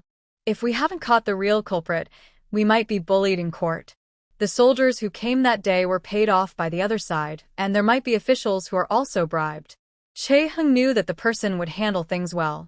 Calmly, he said, "Si-yeon is my wife. I am more anxious than anyone. Trust me, bring the people, and leave quickly." In the prison it was dark and damp. She loved cleanliness so much. How could she endure this? Chae-hung even hoped that Song Si-yeon would revert to her old, messy self. At least, she could accept such conditions. Manager Chin thought for a moment and nodded. "All right, I'll listen to you." Let's set out now. He could no longer manage Seong-man Liu. Saving the person was more important. Song Si-yeon was taken to the government office. This whole matter was probably an overreaction. Although the alcohol was burned, the most valuable wine was still taken out, and Gu Helen had already handed it over. But they still insisted on holding her, and someone was involved in causing trouble behind the scenes. They didn't know if this trip would go smoothly. If the person behind the scenes continued to cause trouble, how could they save her? Chae-hung was not afraid. He knew the person could handle everything well. He just needed to follow his plan and go to seek justice. They rode quickly and arrived at the government the next day. Chae-hung refused to rest and went straight to sound the drum and complain, even writing his own petition. There was no response from the government office. Manager Chin lost hope, but after a while, someone came out to handle the case. Chae-hung seemed completely unbothered and turned to leave. "Let's go. It's late today, and it's probably too late. Tomorrow, the magistrate will hold a court session." He was so confident that both shopkeeper Chen and Gu Helen were confused. The group found a nearby and close to the government office to stay at, waiting for the suspects to be brought in the next day, just as planned. That night, Chae-hung couldn't sleep well. As long as Song Si-yeon hadn't come out, he remained uneasy. In the middle of the night, a note was slipped into the room, containing some details about the case, with a final message: "Don't worry, your wife is fine." Chae-hung carefully kept the note but still couldn't fall asleep. At dawn the next day, he immediately pulled Gu Helen and the others to go to the government office. Gu Helen asked, "It can't be that fast. Why are you in such a hurry?" Chae-hung said nothing and, once they arrived, found people already waiting. "Was it you guys who filed the complaint yesterday?" Kiang nodded. "Yes, it was us. The magistrate must investigate this case thoroughly today, or I will report it to higher authorities." Seeing how boldly they filed the complaint, the guards were about to get angry, but they had orders to take this case seriously. "Didn't you see? They're bringing them to court so early because the magistrate cares a lot." He thought this person must have some background and didn't dare to cause trouble. Following the rules, they were led inside. Coincidentally, the Gu family had already brought the suspects, saving time on summoning them. Chae-hung seemed very familiar with the process, not wasting any time, as if he was pushing the magistrate forward. Gu Helen and shopkeeper Chin found it strange. How did Chae-hung know all this? But in the courtroom, they didn't have the energy to think about that. The case was the most important. Arome confessed openly to what he did, and the others did the same. The fire in Xinghua village was definitely arson, no doubt about it. Since that was the case, Song Si-yeon could be released. There was nothing more to say. Chae-hung's purpose in coming here was just for that. As for who was behind the scenes, he wasn't in a hurry. He believed that once they agreed to take the imperial exams and go to the capital, the person behind it would handle everything. After the case was closed, Chae-hung immediately asked, "Where is my wife?" The scholars sternly said, "How dare you? No one is allowed to be disrespectful in court. People will be released soon, so why are you in such a rush?" Chae-hung coldly replied, "Innocent people are falsely accused. They've been detained for several days. I can't be patient anymore." The magistrate remembered the letter in his study, feeling angry but afraid to scold Chae-hung. He could only maintain a serious face and say, "According to the rules, they will be released soon. Please wait a little longer." After leaving the courtroom, Chae-hung followed the guards to the prison to pick up someone. As soon as he entered the cell, he felt a cold, eerie atmosphere. He quickened his steps, eager to see Song Si-yeon immediately. The guards led him a short distance to the women's cell, where Song Si-yeon and 7 or 8 other female prisoners were kept together. He immediately spotted her and shouted, "Seon, I've come to rescue you." Song Seon was leaning against the wall, lost in thought. When she heard his voice, tears suddenly welled up in her eyes. He had taken so long to come. The prison had opened the cell door. Song Seon came out, about to complain or act cute, but Chae-hyun quickly embraced her tightly. "I finally see you. I haven't slept well these days. I can't be without you." This was the first time she heard him speak so plainly, even in front of others, and she felt a little shy. I can't be without you either. But there's no need to say all this inside the cell. Let's go outside." She had really had enough of this place. This time, she was unlucky and got into trouble with the law. Chae-hyun nodded, holding her hand as they left. When Song Seon stepped outside the cell and saw the sunlight, her eyes were a bit hard to open. Chae-hyun immediately blocked the light to help her adjust. Manager Chun and Gu Helen are still at the gate of the yamen. "Let's go over there." He refused to let go of her hand. Song Seon tried to pull away but couldn't, so she simply held on, willing to walk hand in hand with him. Manager Chun and the others waited anxiously and finally saw her. They rushed over. "Madam Song, are you all right?" Song Seon replied, "I'm fine. The cell was too damp, and I felt uncomfortable all over. Luckily, no one bothered me these days. It seems this wasn't from above, just some underlings bribed to let me suffer a little." She asked Chae-hyun, "Who did this? Have they been caught?" Chae-hyun, being very clever, probably already had some news. He said, "Master Ning's disciple, Arong, set the fire. He has confessed. We're investigating further, but so far, only minor people are involved." Song Seon's eyes turned fierce. That person really went through a lot of trouble to come up with such a plan. Layer after layer of orders made it hard to find the main culprit, and it also kept Xinghua Village less alert, since no one would suspect innocent people without reason. Chae-hyun said, "Don't think about that now. I promise we'll find out who did it. Let's rest at the inn first and go home tomorrow." All right. They walked together, holding hands. Gu Helen saw that Song Seon was fine and started joking around.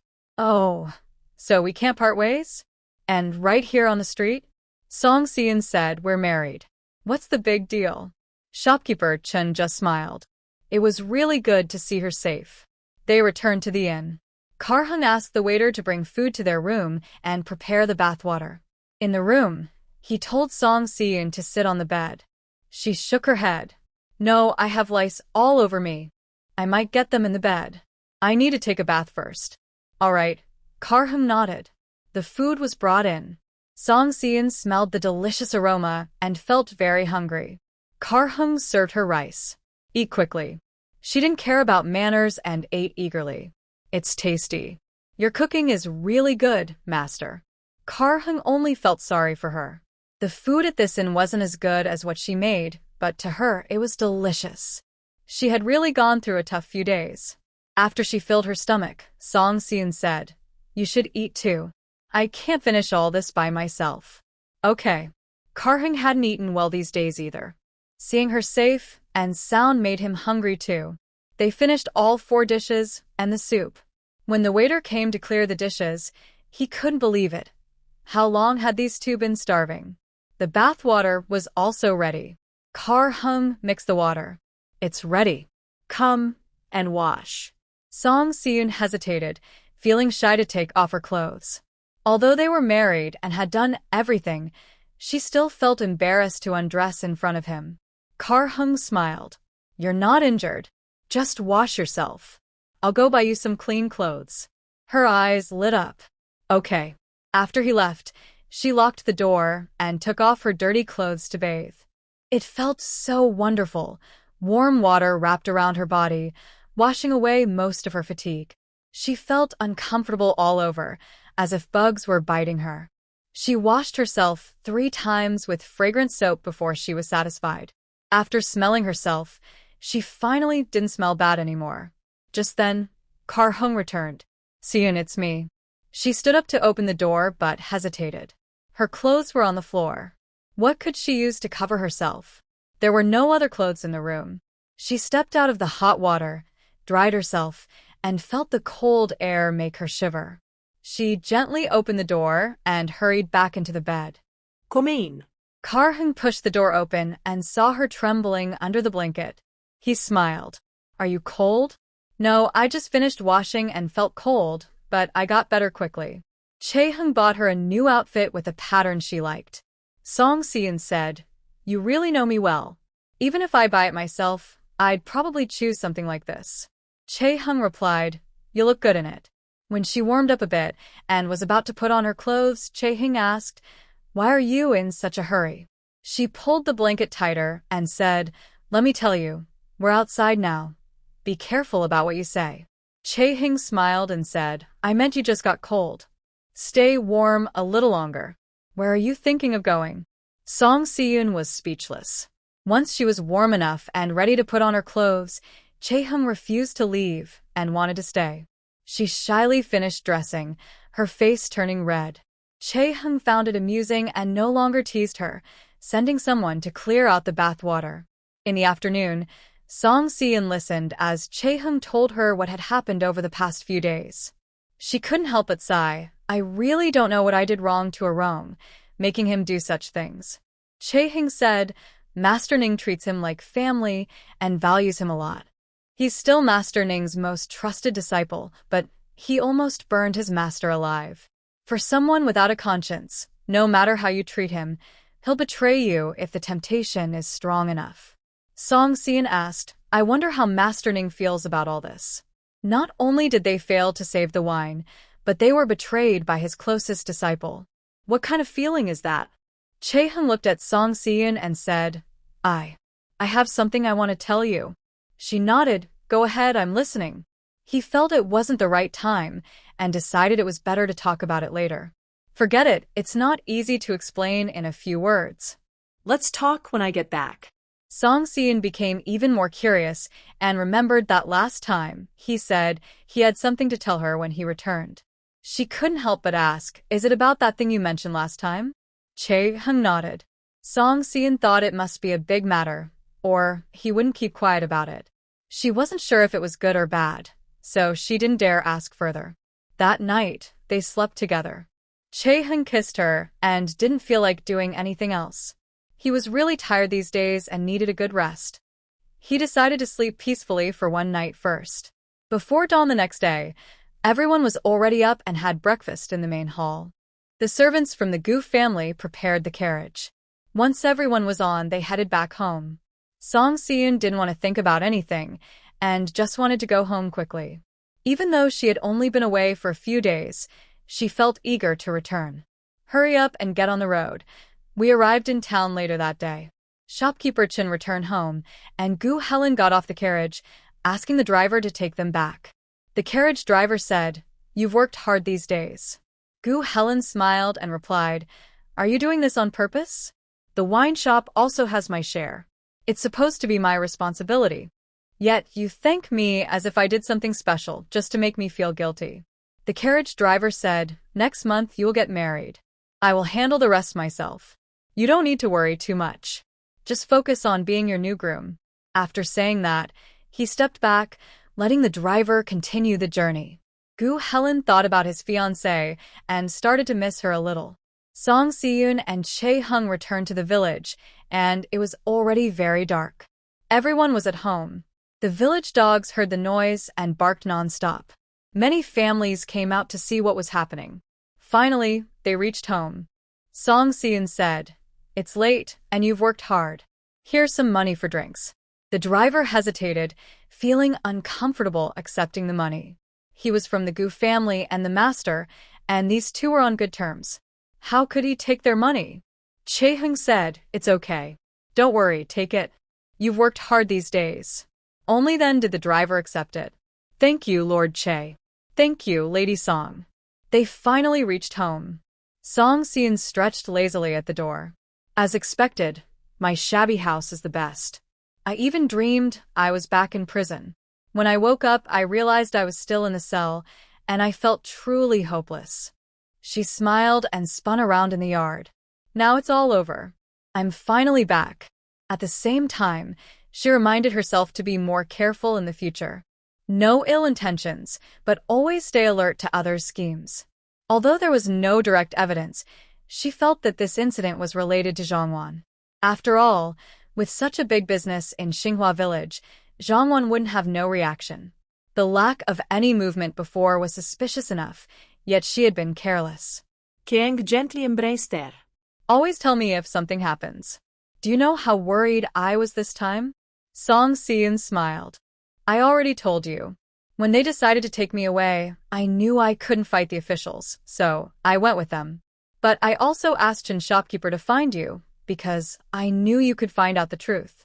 Chaeheng said, but I let you down. Song Xian shook his head. I'm not disappointed at all.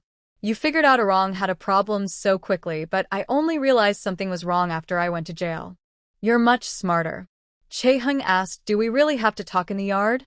It's late September now, and it's quite cold outside at night. Song Xian took his hand. Let's go back and talk there. They hadn't eaten dinner yet, so they went to the kitchen together and cooked a meal. After eating, they went back to their rooms to sleep.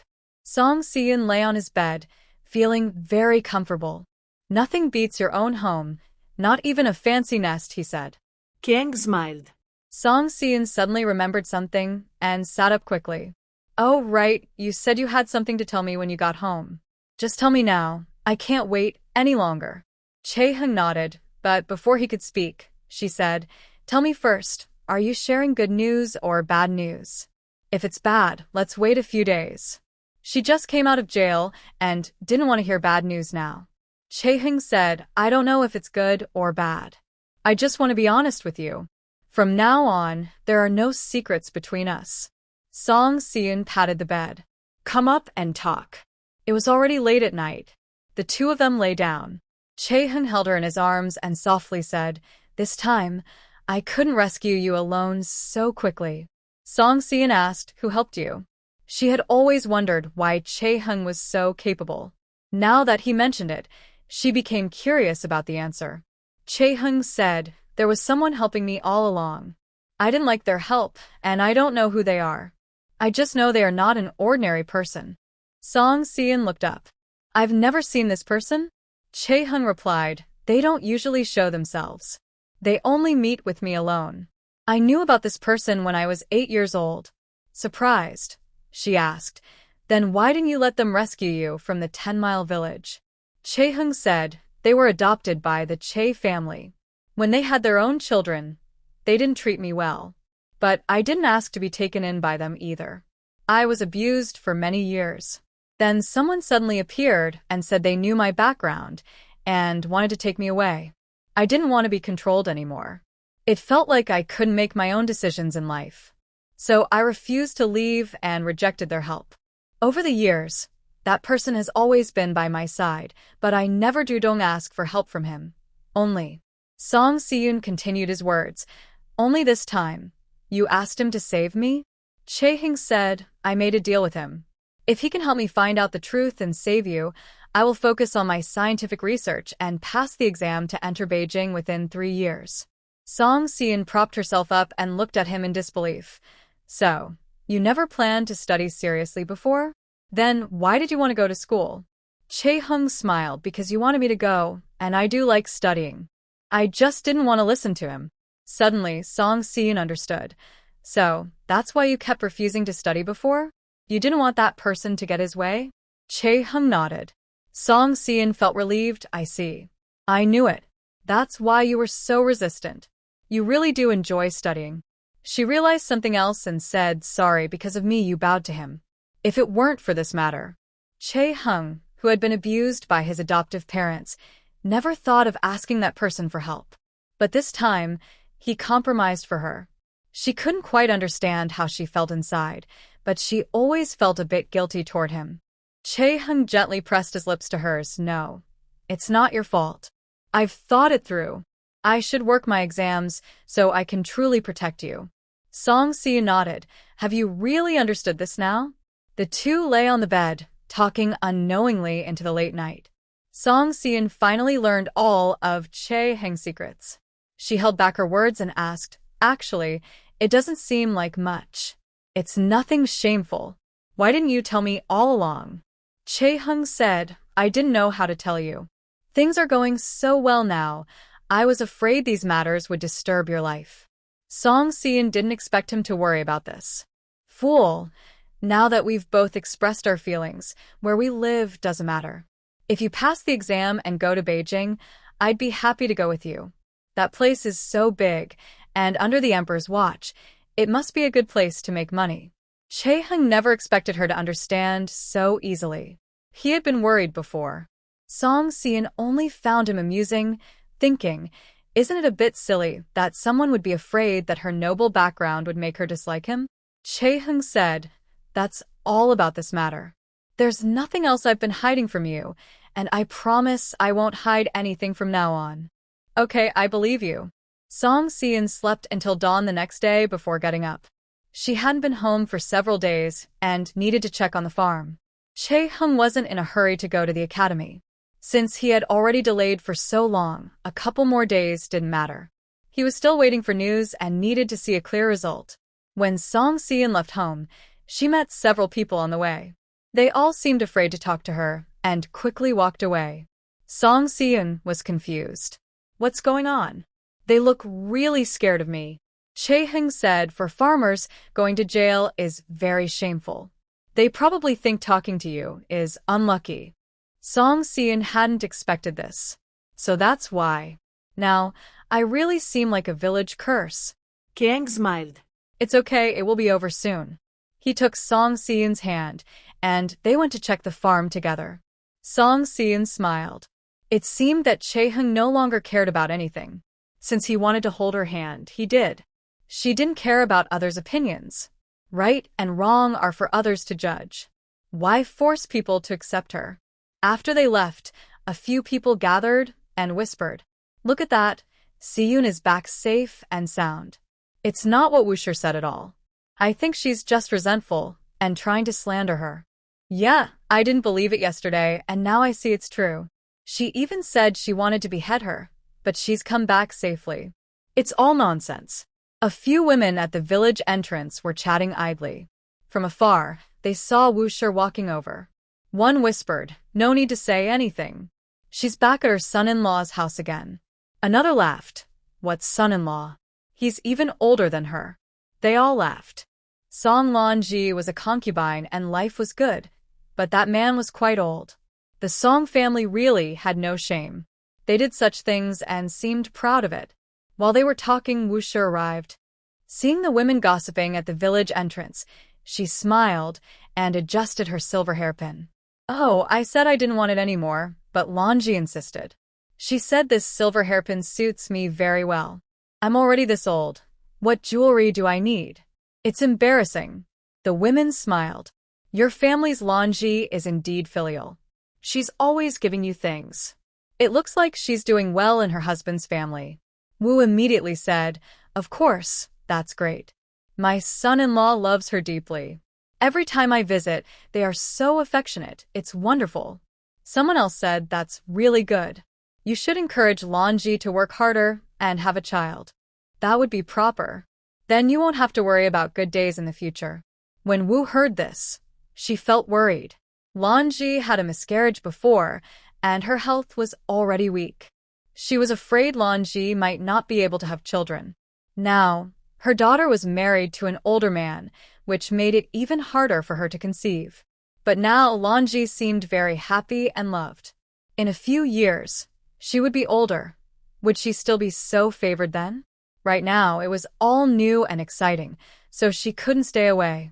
In the long run, she believed they still needed a child to rely on. Otherwise, how could they keep the man's heart?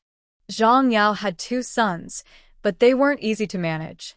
When they grew up, they would be even more difficult. They had to have a son. Otherwise, after Zhang Yao passed away, would Song Lan-ji still have a place in the Zhang family? This thought hit Wu's nerves. She shouted, we must have children, several of them. Our Lan-ji is healthy and easy to raise, unlike Yunya. She's been married for so long but still hasn't had a child. Others said, Wu, she's part of the family. Don't be too harsh in your words. Wu sneered, I don't want anything to do with her family. She's been in prison before, and I find that embarrassing. She also belittled Song Si-yoon, feeling fearless now. Her daughter married well, and her son's marriage prospects were almost settled. It wasn't until Song Changming passed by the village entrance that Wu shut her mouth and hurried home. Lee was waiting for her in the main room. When she saw Wu return, she called her in immediately. Bring it out. What did Lan Ji give this time? Wu took out a few taels of silver. Just this much. She just got married, and even if she's thinking of the family, she can't give too much at once. It has to come gradually. Lee didn't care if Wu was hiding anything. A few taels of silver were good enough. I really didn't expect Lan Ji to still be willing to get along with you. That girl is easy to please. Wu smiled and said, she's my own daughter. We're related by blood. How could she hold a grudge? I didn't do anything wrong to her. I found her a good husband, and she's grateful. Lee said, you have a good daughter. Now you should enjoy your happiness. I'm afraid I can't control you anymore. Mrs. Wu smiled and said, Mother, where are you from? We are family no matter what. You two elders are our seniors, and we must show respect. She leaned in and said, Mother, Lan Ji's girl is doing well now, but she still needs to have a child.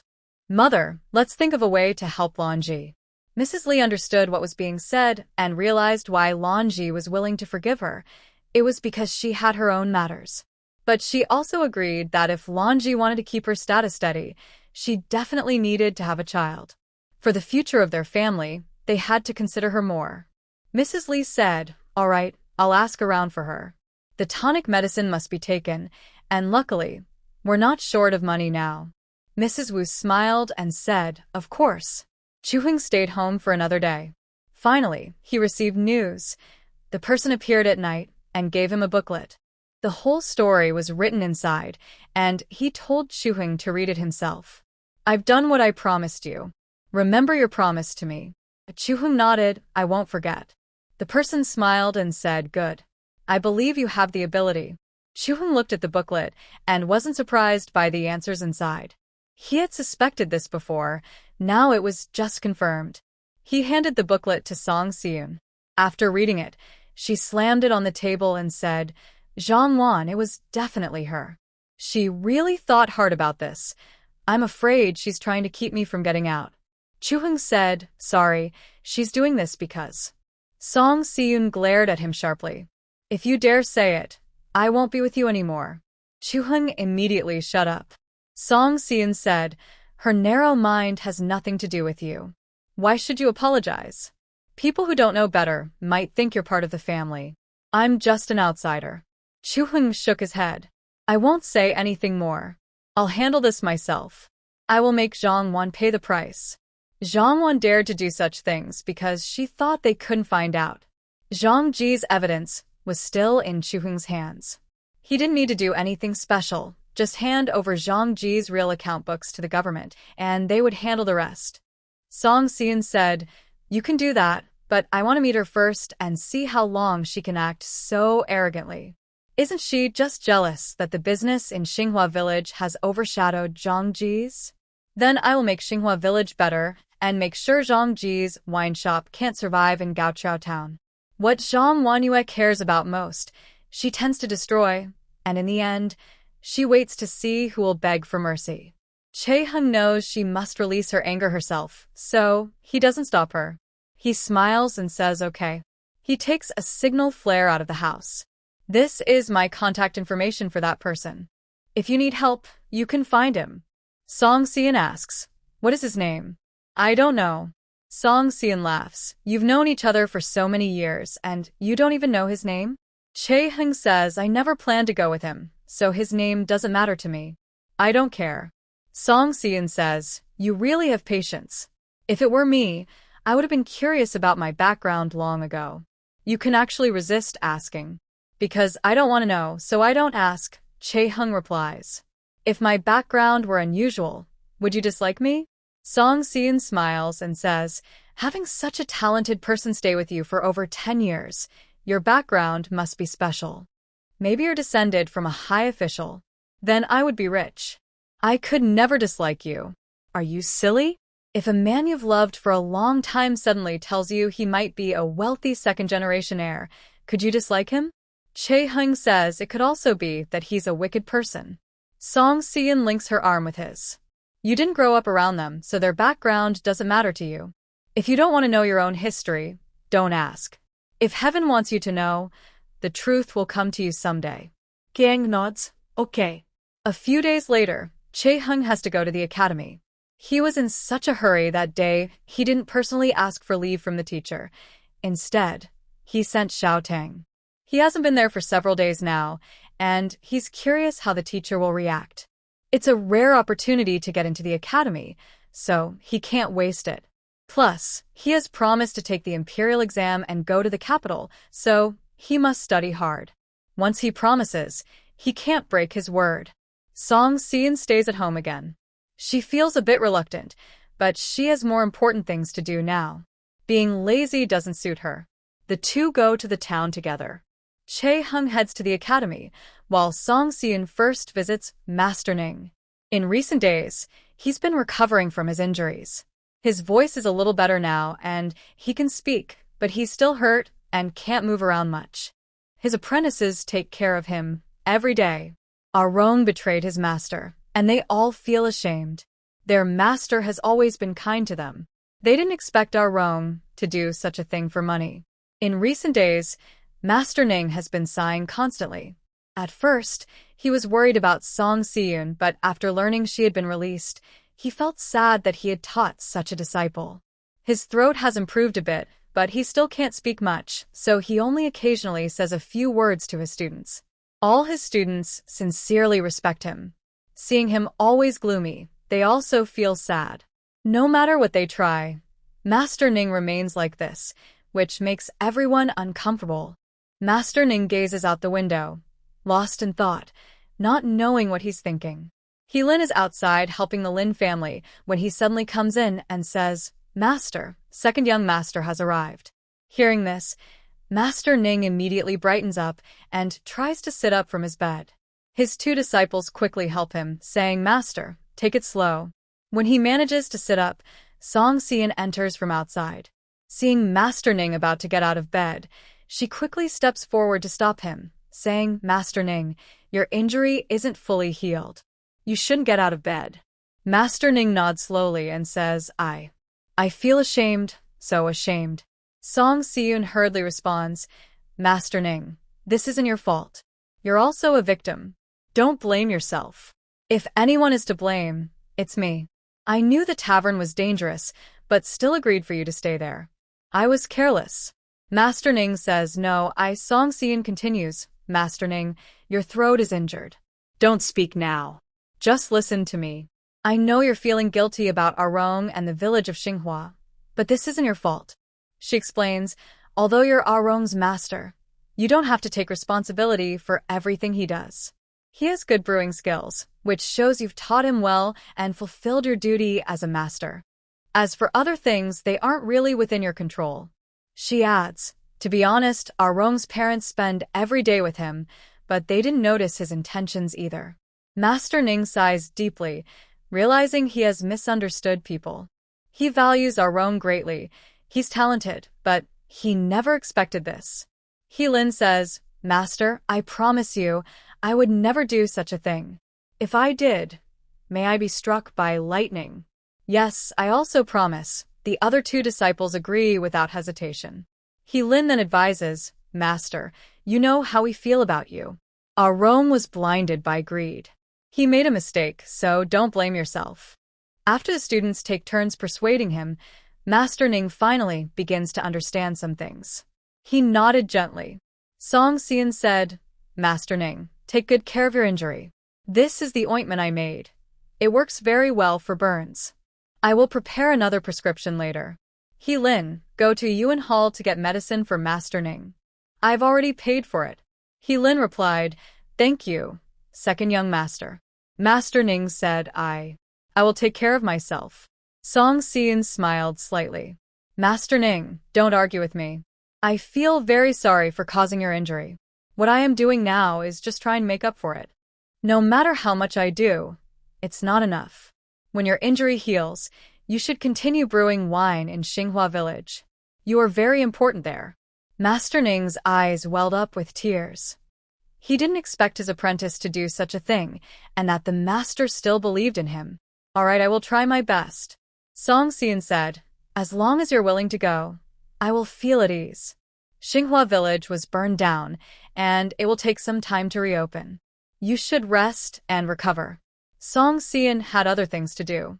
After talking with Master Ning and giving him another prescription, she prepared to leave. The Lin family invited her to stay for a meal. Song Xian smiled and said, I'll come again next time. Mrs. Lin went inside. Second young master didn't stay for a meal and even gave 10 taels of silver. This. Master Ning said, no, I won't accept it. He Lin said, Master, since the master gave it to you again, it shows he's determined for you to take it. Keep it. In the future, brew good wine in Xinghua village. The master will be happy. Mrs. Lin also agreed. You should rest well now and recover soon. Master Ning silently made up his mind. He must use his best skills to brew good wine for Xinghua village. He couldn't figure out the secret recipe given by his master, but these days of rest would be a good time to study it carefully. Song Xian first went to Xiangmenlo, where she had arranged to meet Gu Helen yesterday to discuss matters. When she arrived, shopkeeper Chen and Gu Helen were already waiting. Seeing her, Gu Helen said, I thought you forgot. Song Xian smiled. I haven't forgotten. Things are now clear. You can take a look. The person had given her a booklet. Che Heng copied it and Song Xian placed it in front of them. After reading it, Gu Helen clenched his teeth and said, I always felt they were connected to Zhang Ji. It's definitely them. They schemed so much just to ruin Xinghua village. They are truly narrow-minded and petty. Shopkeeper Chen was also furious. He had worked with Zhang Ji for many years and never suspected they were such petty people. I regret ending my interactions with them earlier, but now I only regret not cutting ties sooner. People like that can turn against you at any moment, which is very dangerous. Such matters, we must report to the authorities, Manager Chen said angrily. This time, we cannot forgive the Zhang family. They not only ruined the wine shop but also nearly caused a death. Song Xian said, of course we need to report it. But the Zhang family is very sneaky. They not only sent people to investigate, but also had the steward's brother-in-law from the Zhang family handle things. In the end, they can easily clear themselves by blaming the steward's brother-in-law. Gu Helen slammed the table. Zhang's wine shop and Xinghua village both sell wine. How can anyone believe they are not involved in this? The steward from Zhang's family and Xinghua village have no quarrel, and his brother-in-law has no reason to be involved either. Of course it's them, Song Xian agreed. But they planned everything carefully and have arranged everything in advance. Just watch. Zhang Wen will find a way to escape. Gu Helen was very angry. Song Xian said, even if she escapes, she will still face consequences. Right now, her main concern is Zhang's business. She wanted peaceful cooperation, each earning their own money, but since she's scheming behind the scenes, we won't hold back. We'll take as many customers from Zhang's as we can. Gu Helen brightened up. I haven't argued with anyone in a long time. Let's do it this way. Since the Zhang family is so treacherous, it's best if they go bankrupt. The group analyzed the current situation again. Song Xian handed over the wine she had, while Manager Chen and the Gu family were thinking of ways to build connections. Plus, Kar Heng secretly hired someone to help, so the officials wouldn't trouble them further. However, the damage to the wine shop was real. The building was burned down and needed rebuilding. Waiting for the reconstruction to finish before reopening would take too much time, so they needed to find another place to reopen temporarily and move back once rebuilt. There was a lot to do, and everyone split up to work on different tasks. Song Xian left Xiangmenlo and went straight to Zhang's wine shop. Zhang Wan was there at the shop, and Song Xian approached her directly. Zhang Wan came out to see her and smiled slightly. Isn't this Lady Song? I heard you were taken by the officials, but you're back so soon. It seems everything is fine. I was worried for nothing. Song Xian said, no need for secrets anymore. Zhang Wan, you did very well in this matter. You acted without me noticing. Truly impressive. But we'll see each other again in the future. Zhang kept a calm face. I don't quite understand what Lady Song means. The fire at Xinghua village was due to poor management. It has nothing to do with me. I haven't even been to that street lately. Song Xian smiled. So you're doing very well. Even if they know it's you, they can't do anything to you. But we all know what's really going on. I have no proof. Today, I didn't come to settle accounts. I just want you to remember one thing. In Gaoqiao town, if there's Xinghua village, there's no Zhangji. Remember that? Zhang once said, Lady Song, you're so bold. You opened a wine shop yourself, and you won't even let others do business. Whether they can do it or not depends on their own skills. Song Xian smiled. Goodbye. Not far away, Lu Er arrived just as Song Xian was leaving, so they went together to ask about recent events. Seeing Song Xian leave so decisively, Zhang Wan felt a bit unsure. After such a big incident, did Song Xian really just accept it? She returned inside. Zhang Qingfeng asked, She left? What did she say? Zhang Wan remained silent. Zhang Qingfeng was anxious, just tell me. Zhang Wan recounted what Song Xian had just said. Zhang Qingfeng asked, What does she mean? Does she have proof? No way. If she had proof, she wouldn't have let it go so easily today. She probably came with officials, just to threaten us. There's no need to worry. Zhang Qingfeng clapped his hands anxiously. What can I say about you? You didn't discuss this big matter with me first. It almost caused a tragedy. If something serious happens, what will we do? Zhang Wan kept her composure. Father, if Xinghua village's business goes too smoothly, will Zhaojiao town and Zhangji still have a place to stand? Our family's hard work can't be destroyed by Song Xian. I must do this. Zhang Wan thought about this matter over and over. She was sure she hadn't made any mistakes. She didn't participate directly. She only hinted to Zhang's steward to find someone to handle the matter, and the money used wasn't from the Zhang family's main accounts, but from a secret account at the family's estate. Even if Song Xian reported to the authorities, there was no direct evidence linking her. You can't convict someone based only on Song Xian's words. The more she thought about it, the more she believed Song Xian's visit today was just a threat. She had no proof, and it was all just her guess that she was involved. So, she couldn't admit to anything, or it would be confirmed. Zhang Qingfeng kept muttering, saying Zhang Wan shouldn't be so impulsive. She couldn't listen anymore and directly said, Father, I will handle this myself. Rest assured, it won't involve you. I will take care of it. Zhang Qingfeng looked at her back and sighed. His proud daughter had changed somehow, and now she was unpredictable. He hated the fragrant building and the apricot blossom village, but never thought of fighting with others so fiercely. This girl was so young. Where did she get so many bad ideas? But now that things had already happened, he couldn't be too harsh. The best plan now was to find a way to hide this matter and never let anyone find out. Song Xian followed Lu Er to a tea house. Lu Er was caring and asked if she had been wronged at the government office. Song Xian said, Don't worry, everything is fine. I was just kept in the jail for a few days, but I wasn't beaten or scolded, so it's not a big deal. Lu Er said, It's good that Song lady is so clear-minded. Usually women who are caught and put in jail might lose hope. Let's not talk about that now. You haven't been idle these days.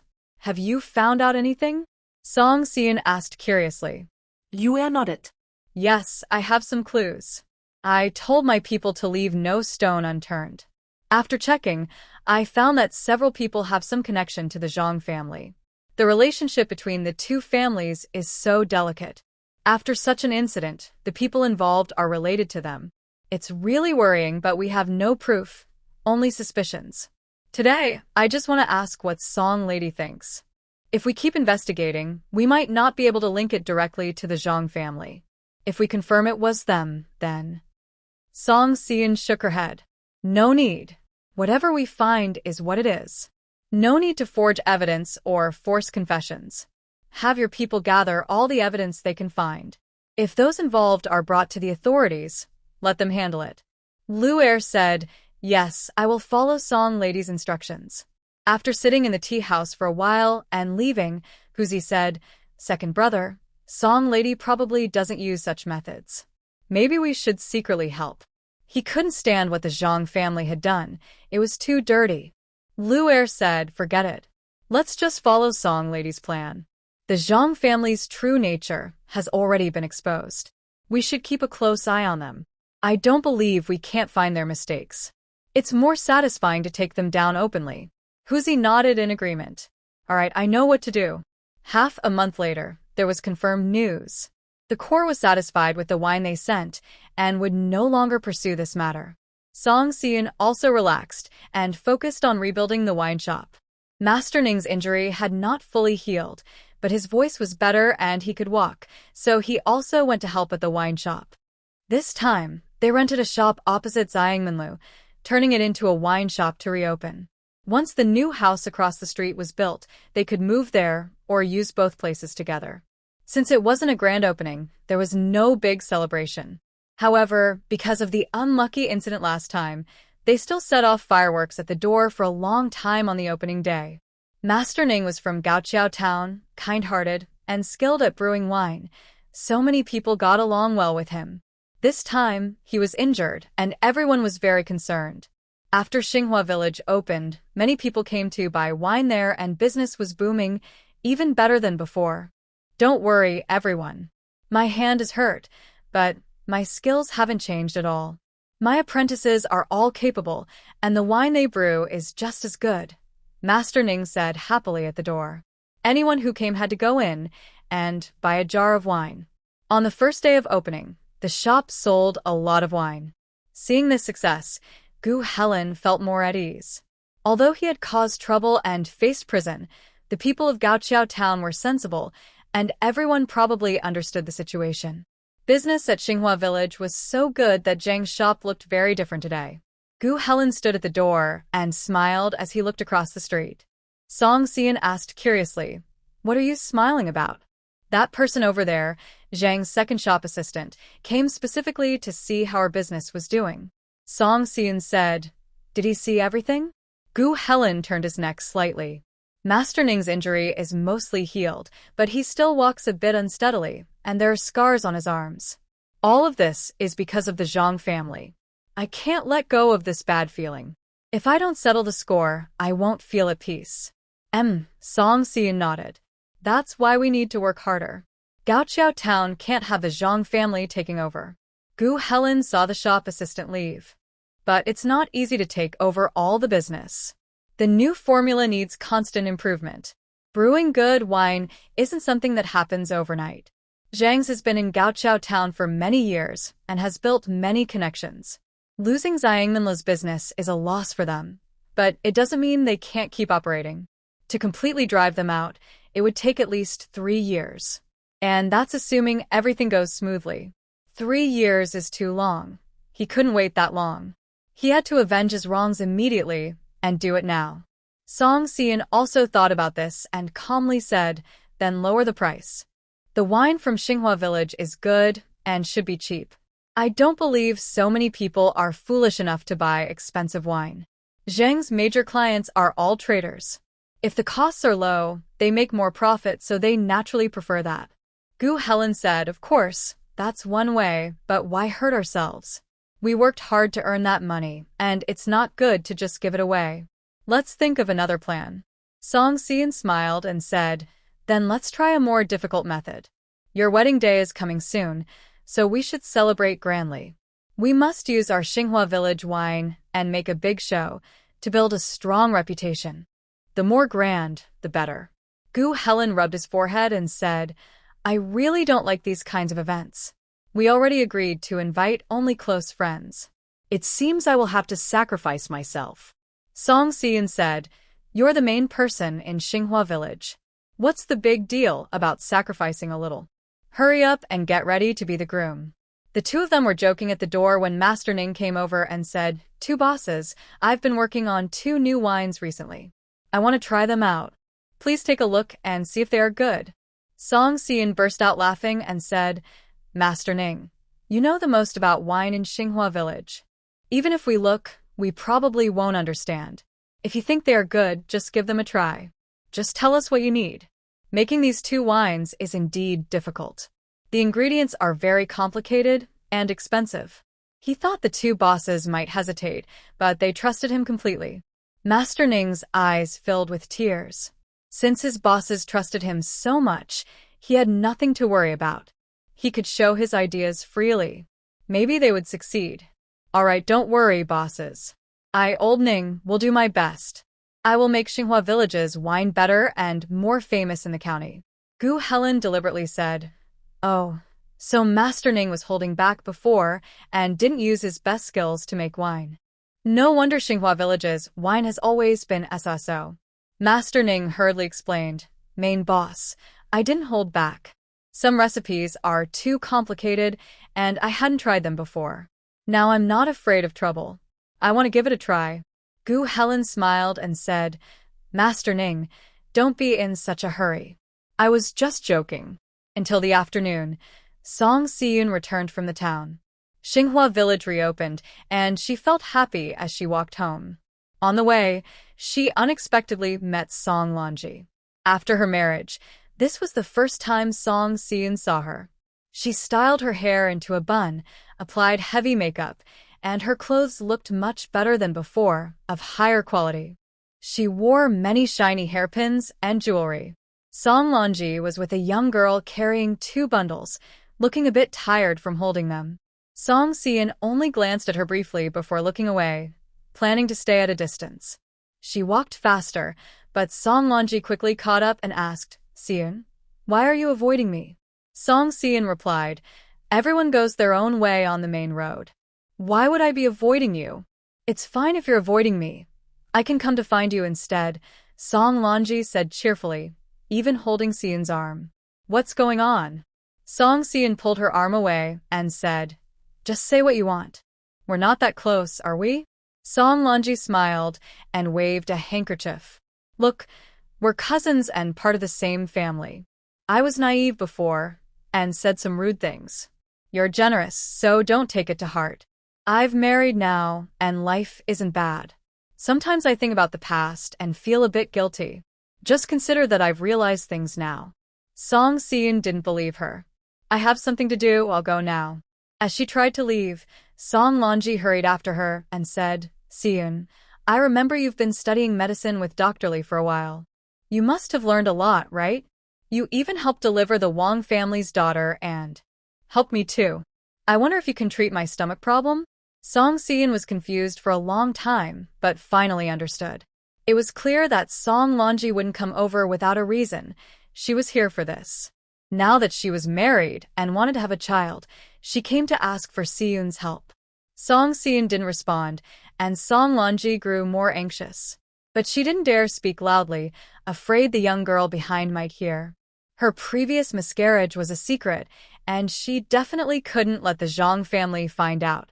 She had managed to hide it on her wedding night, and now she couldn't risk any mistake. Yun, say something. We're family. Helping me is like helping yourself. I'm fine now, and you'll have more options in the future, right? Song Lanji moved closer. Listen, your husband is studying at the academy now, right? It must cost a lot of money. Our master said he's willing to support him. If you help me, I'll talk to him for you. Song Siyun sneered. My husband is studying, and he doesn't need anyone's help. No need for your kindness.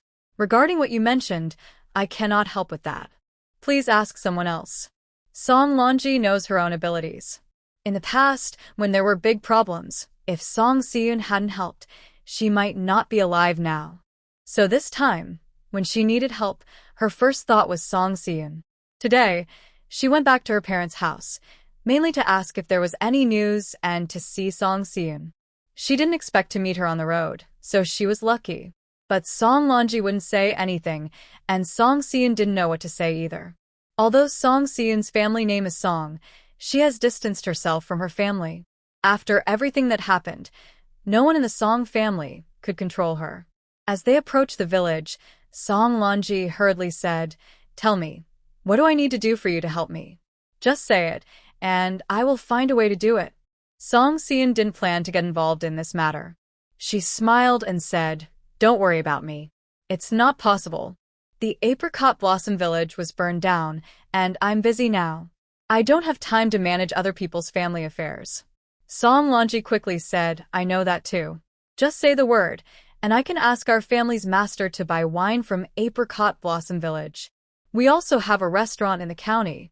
Right now, we're using Zhang Ji's wine, but we can switch to yours." Song Xian didn't know that Zhang Yao ran more than just a coffin business. He also owned a restaurant. She turned around and said, "All right, as long as you help me shut down Zhang Ji's wine shop, I will help you. This isn't easy." Song Xian didn't want to get involved in Song Lonji's affairs.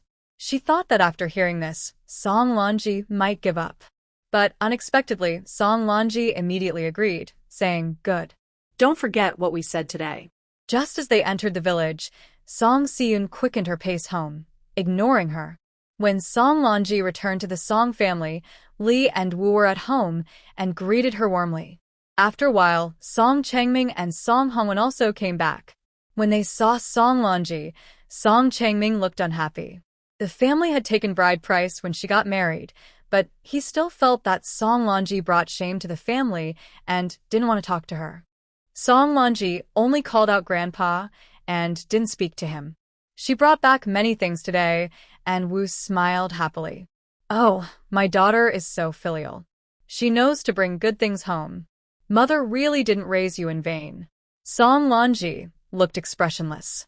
She was tired of hearing these words.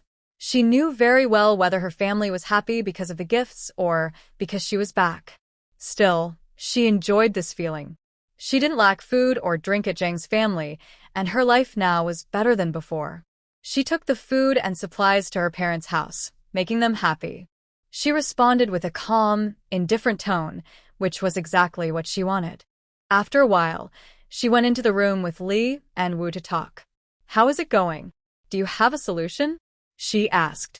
Li replied, "Lonji, your grandmother cares about your matter. After your mother mentioned it, I looked into it too. There's a wandering doctor who's quite skilled. I heard that many women who couldn't get pregnant for years went to him for medicine and then successfully had children." Song Lanzhi widened her eyes. "Really? Where is this doctor?" "He's a bit far away. We need to prepare gifts and go to ask for help," Li smiled. "You're busy normally, so I'll handle this for you. But it will cost money." Again, more money. Song Lanzhi knew her mother's personality well. She only cared about benefits. Even between mother and daughter, their relationship was now based on interests. She heard that Song Wenjie was currently looking at marriage prospects. The family had wanted him to pass the imperial exams and marry a good family, but he didn't succeed.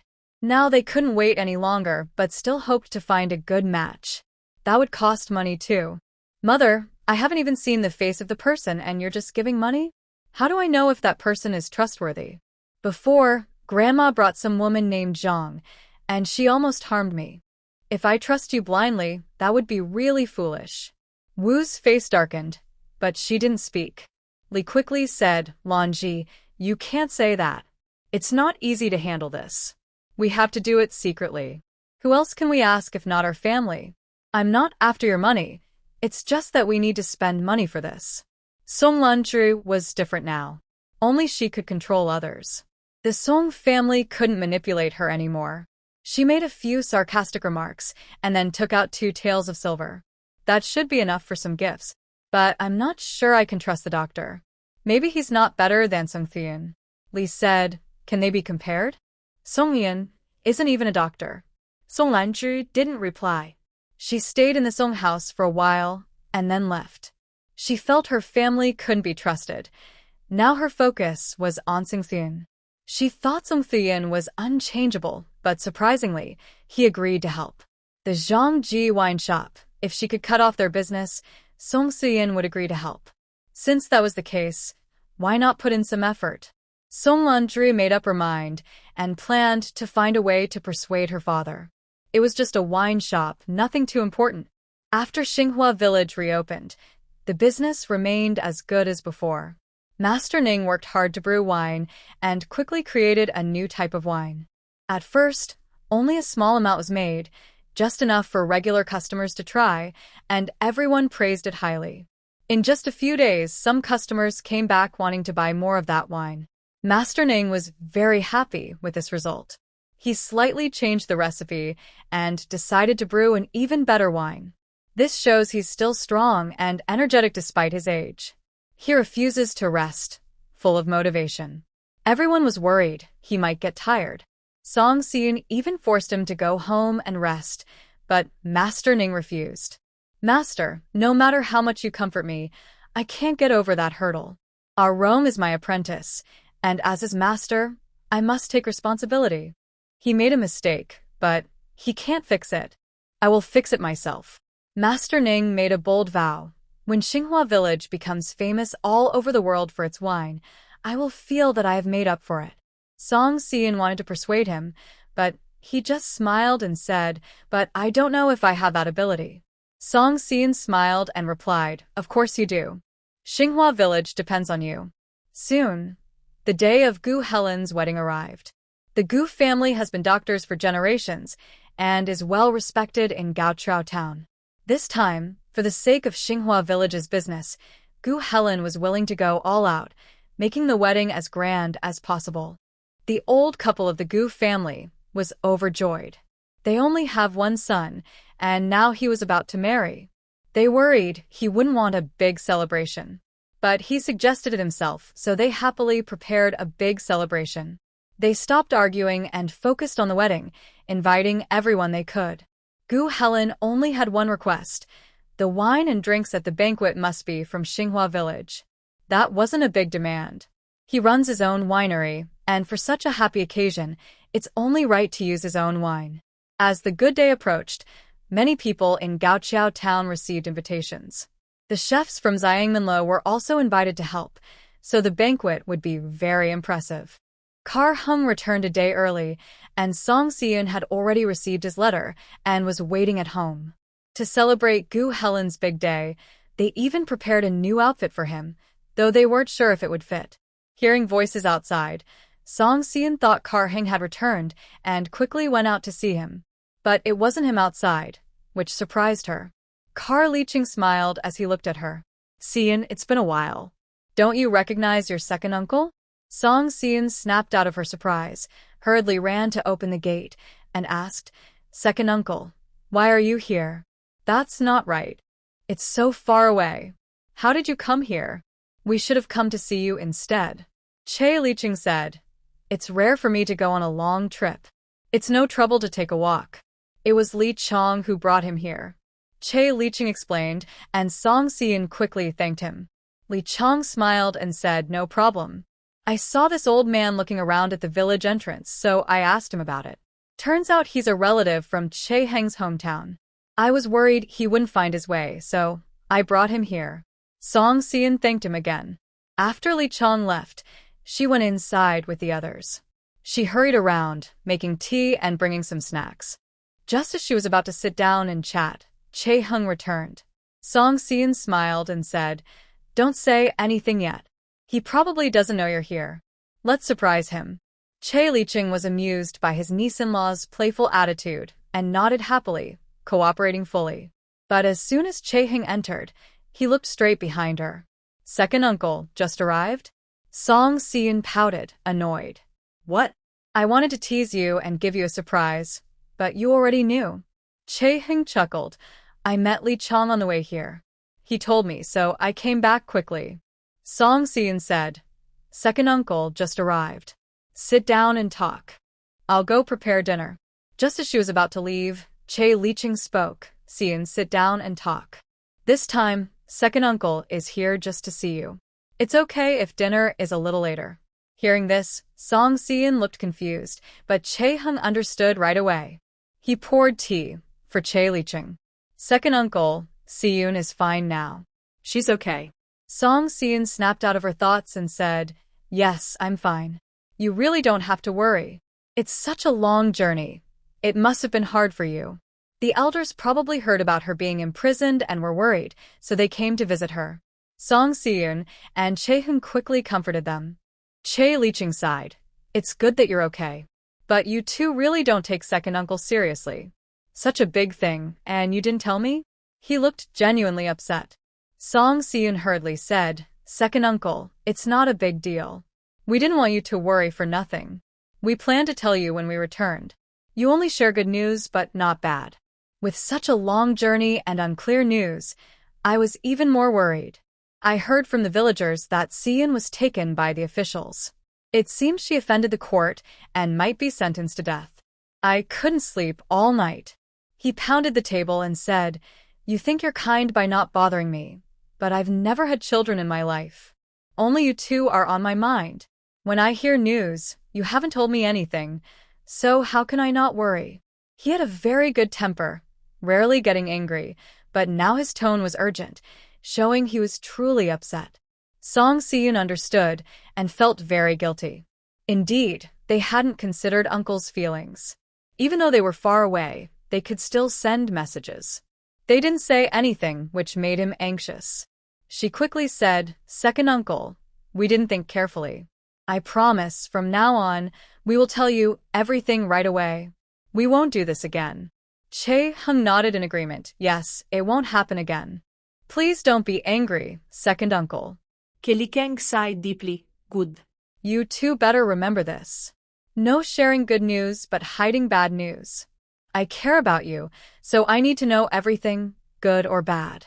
They both smiled. "Okay, we understand." Song Si-yoon rarely felt cared for like this, especially by a family elder. It felt new and strange, so she leaned happily on Chae-heng's shoulder. Chae Li-ching was very pleased. "Seeing you both doing well makes me feel at ease. That's all I need." He was very happy with his nephew's wife. Seeing their good relationship made him even more confident. This was his first time visiting their home. Everything inside and outside was very tidy. He had nothing to worry about. These two knew how to live their lives, and he didn't need to interfere. Song Si-yoon knew the elder liked to see the younger generation get along well. She turned her head and glanced at Chae-hung. Seeing him smiling and drinking tea, she leaned directly on his shoulder. "Don't worry, we will have a better and better life."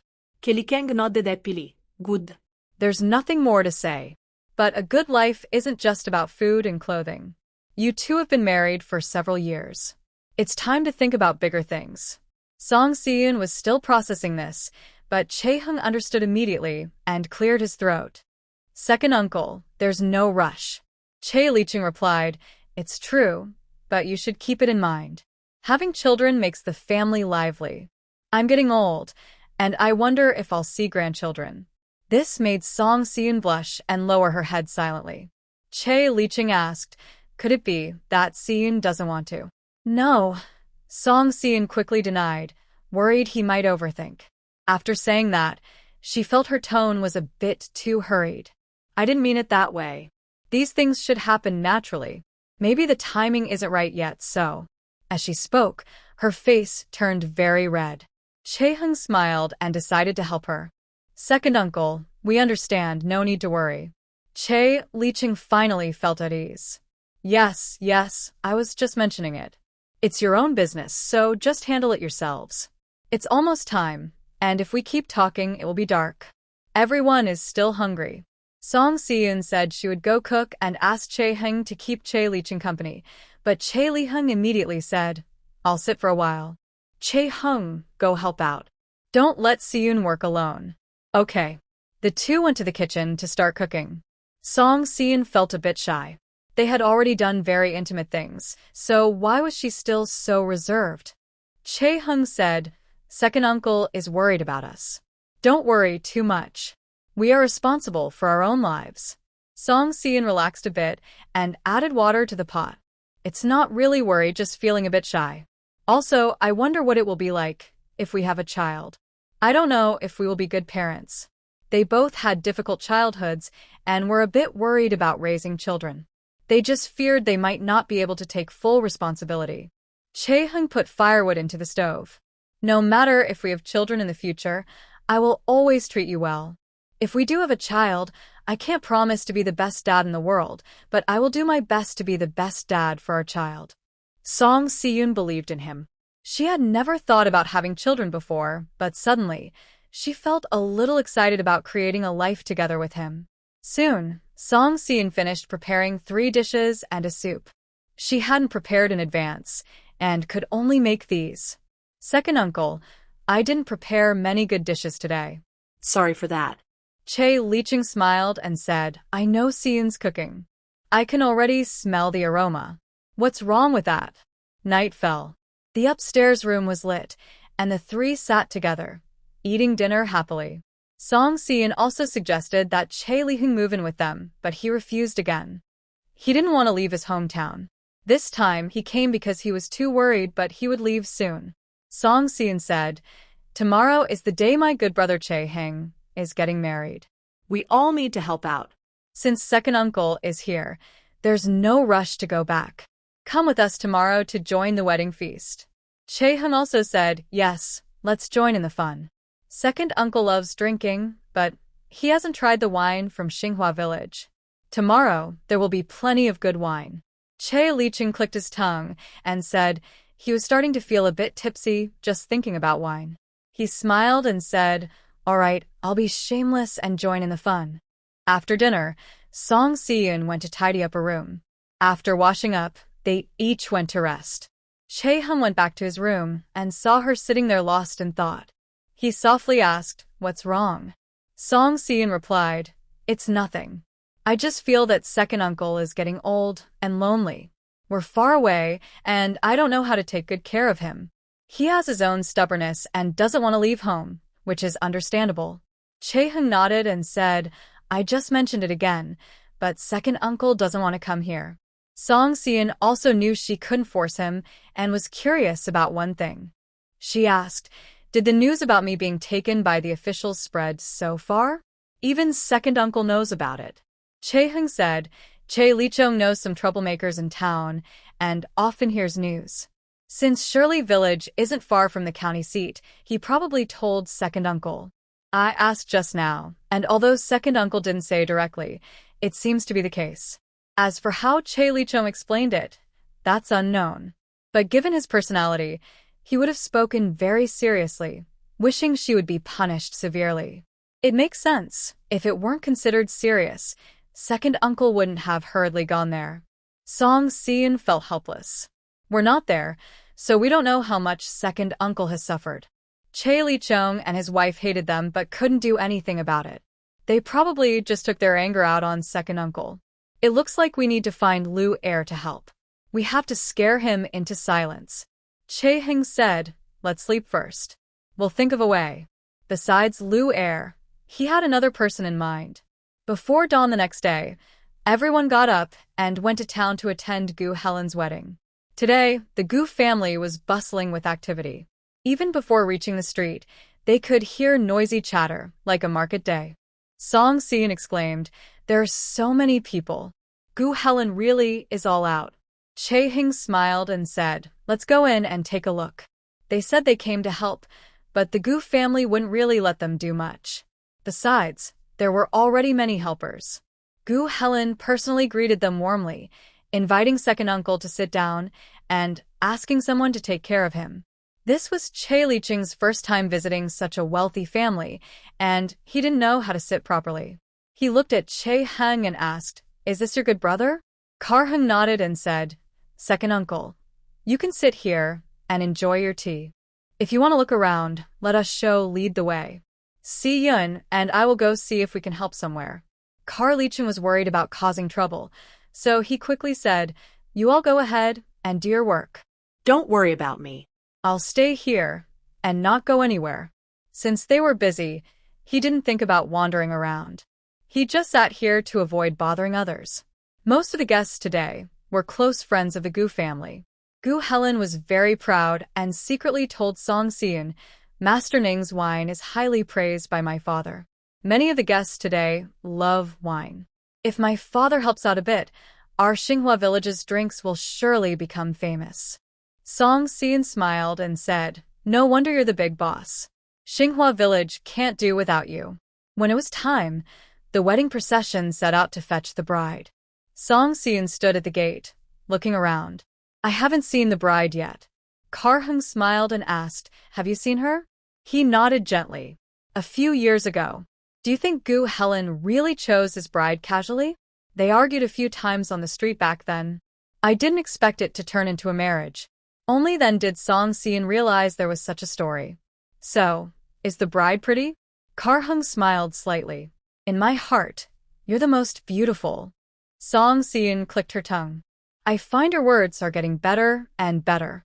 You're making me blush, but I can't tell which words are true and which are just flattery. Kar-hung held her hand softly and said quietly, all of it is true.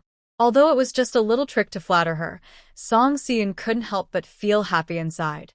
Even though it wasn't her wedding, her heart felt sweet. Seeing that Song Seon was in a good mood today, Kar-hung couldn't help asking, we haven't had a wedding celebration. Do you feel regretful? Song Seon didn't expect this and smiled. There's nothing to regret. Isn't everything good now? Besides, I hate trouble the most. Watching others get married is lively, but being the main person isn't the same. Kar-hung said if one day you don't have to worry about anything, would you be willing to be a bride again? Song Seon nodded happily. Of course. But I want it to be just like usual, no worries, no trouble. The celebration is fun, but the worries shouldn't come to me. Kar-hung agreed. Just then, the wedding procession returned, and Song Seon pulled him to the street to watch. Today, the Gu family was very lively. People from the whole town, who received invitations, came early to join the celebration. Even those not related to the Gu family and without invitations came to watch the fun. It was almost like New Year celebrations, such a grand event. The Lin family girl is so lucky. The Gu family really values this. Usually, the Gu family is low-key. Even when old Master Gu turned 50, they didn't make such a big fuss. This is the first time I've seen such a scene. Me too. Today, everyone is joining in the fun. Even if we can't have the wedding feast, we're still happy for them. The wedding procession, playing music and making noise, arrived at the Gu family's gate. Several servants dressed happily, each holding a bamboo basket.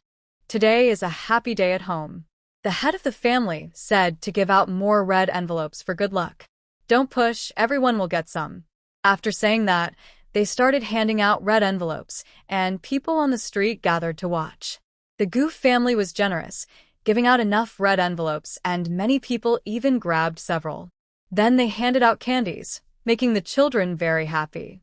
They received so many sweets that they could enjoy them for a long time. The lively wedding procession entered the house, and others couldn't go in.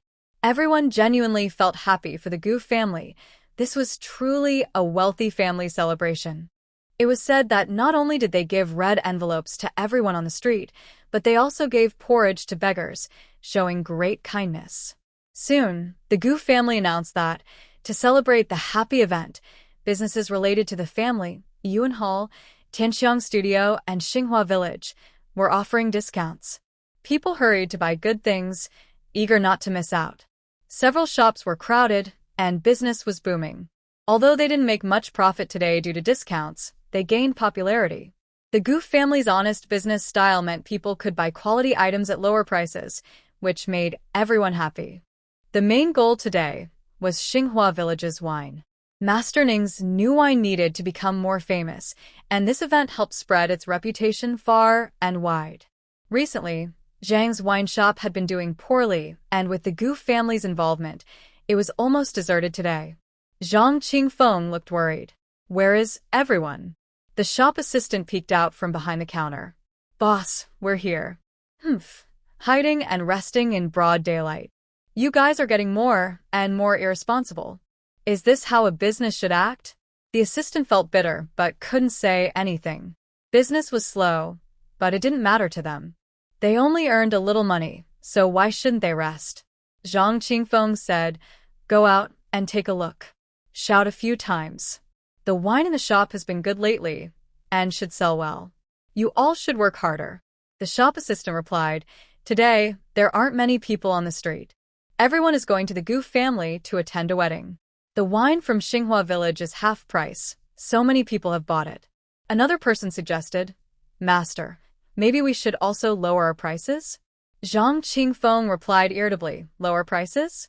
Would you cover the loss with your wages? The shop assistant said nothing, and Zhang Qingfeng went to the backyard. The two looked at each other and both shrugged. They used to think working here was pretty good, but now, comparing it to Xinhua Village, what is this place?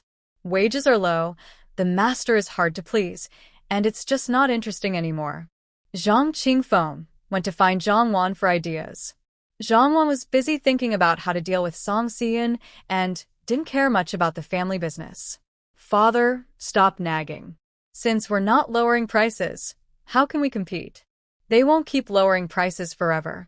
It will be fine in a few days. Zhang Wan was confident in their wine. Zhang's shop was a well-known old brand in Gaoqiao town. What is Xinhua Village? She only lacked confidence herself, which was why they kept lowering prices. That kind of business wouldn't last long. Zhang Qingfeng said, even if that's true, you should pay more attention. I'm old now, and you're the only daughter. The family business will be yours someday. How can I rest assured with you like this? He had been running the business well. He had no son, but a daughter everyone praised. The business in Gaoqiao town and Fuqing was doing well. When people talked about his daughter, he felt proud. But now, what's going on? Seeing that his daughter was getting older without a marriage in sight and the business was starting to decline, he worried about what would happen if things continued like this. A day passed, and Xinhua Village's wine was sold out. Even the usually average-selling wine was in high demand. Master Ning had prepared well and was ready to supply more wine. The Gu family's wedding was lively and over, and Xinhua Village also happily closed for the day. The accountant checked the accounts several times. Today, we didn't lose money. We even made a little profit. That was a good result. Master Ning smiled and said, everyone worked hard today. Let's go and enjoy a toast at the wedding. It's good luck. Under the night sky, the host and guests at the Gu residence drank and chatted, some already a bit tipsy. After the banquet, each guest received a small gift, a tiny bottle of wine and some pastries. They weren't many, but they were very delicate and showed sincerity. Today's wine was very satisfying, and surprisingly, I was able to take some when leaving. It was truly thoughtful. After seeing off the guests, it was already late at night. Gu Helen drank quite a bit today and was feeling dizzy. Song Xian and the others were the last to leave. Gu Helen still wanted to see them off, but Song Xian smiled and said, you should walk straight first. We don't need you to see us out. Go back quickly. The bride is waiting for you. Gu Helen was indeed drunk. He waved his hand and told Che Liqing that the hospitality was not good enough. The elders of the Gu family said, today was really you all. You helped a lot, and we didn't treat you well. We will host a special dinner to thank you another day. Che Hung and Song Xian hurried to let them rest, and Dr. Gu also arranged for someone to take them home. When the three of them got home, it was almost midnight. Today was really exhausting, but also very happy. The wine from Xinhua Village sold out, and the praise at the banquet was nonstop. That was their goal. Lying in bed, Song Xian was still thinking about how many people might come to Xinhua Village tomorrow to buy wine. The discount sale worked very well, and more people learned quickly that Xinhua Village's wine was good. For several days, all the wine in Xinhua Village was sold out every day. Master Ning's apprentices initially lacked confidence, thinking that raising the price would reduce customers, but it didn't affect them at all. Master Ning laughed loudly. You guys, don't you trust your master? I've gone all out this time.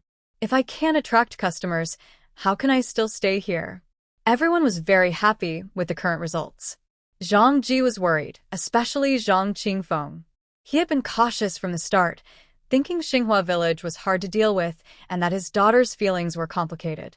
Offending them wouldn't be good. Now, even Zhang Wan was worried. The day Xinhua Village lowered prices, the shop was busy for several days, and all the wine was sold out. Why was that?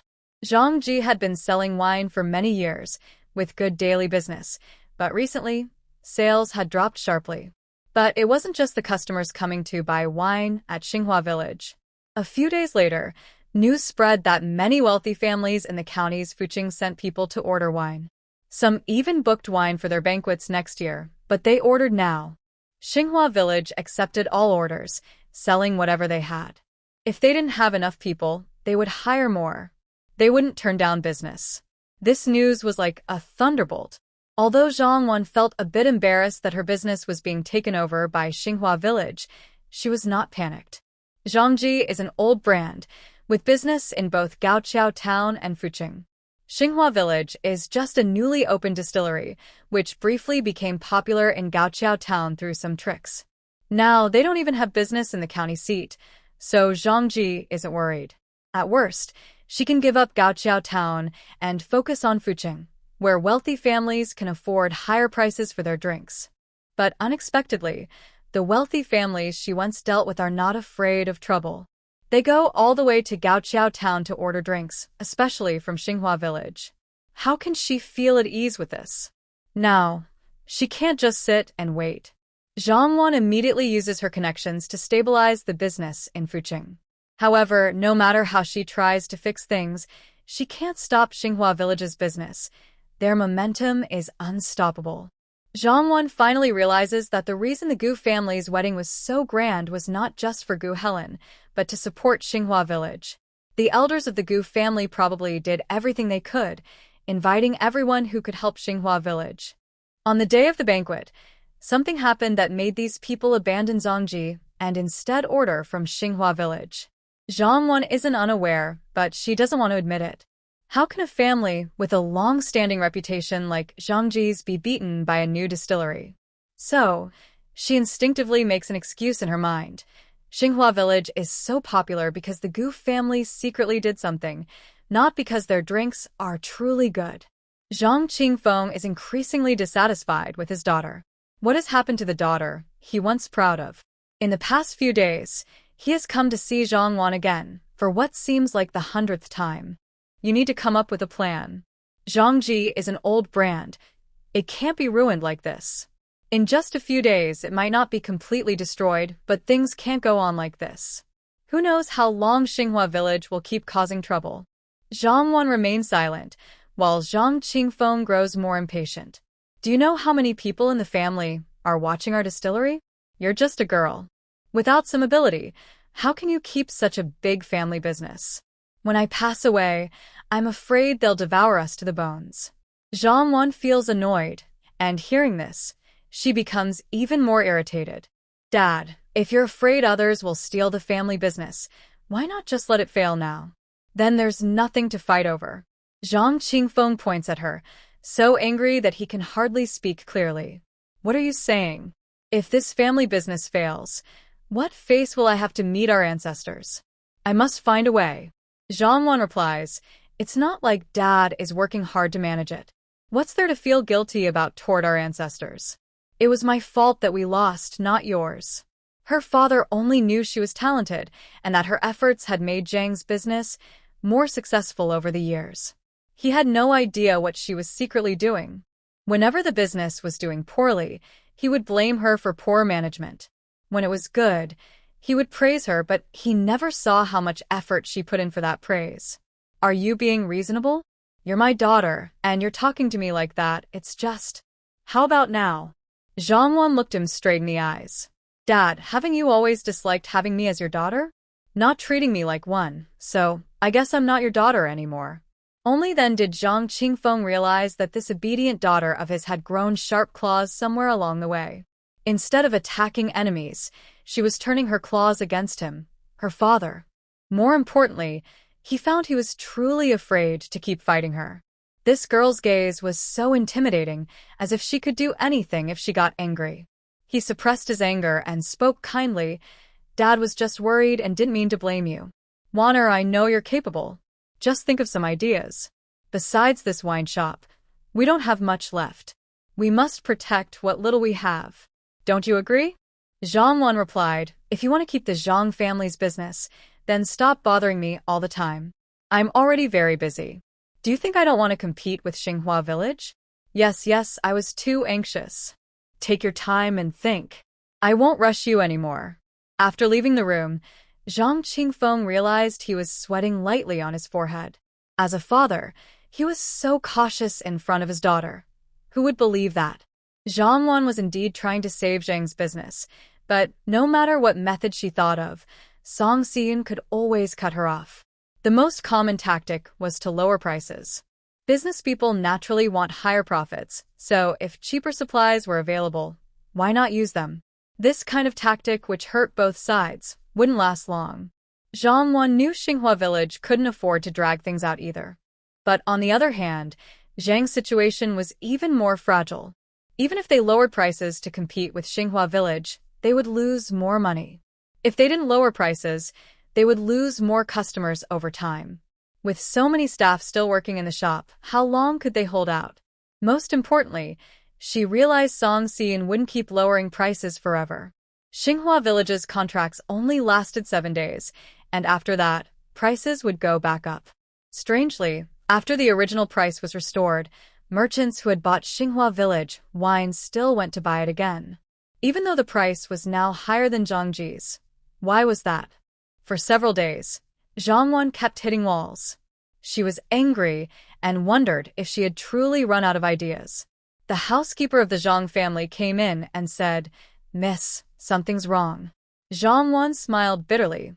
What happened now? The business in the city is getting worse. We can't go on like this. Zhang Wan replied, "We don't need to worry about the city for now. Although many regular customers stopped buying wine, there's still Wanxiang restaurant. As long as we keep them, Zhangji can survive." The housekeeper looked worried and said, "That's what I wanted to tell you. Just now, I heard that Wanxiang restaurant no longer buys our wine and has switched to." Zhang Wan clenched her teeth. Xinhua village? Yes.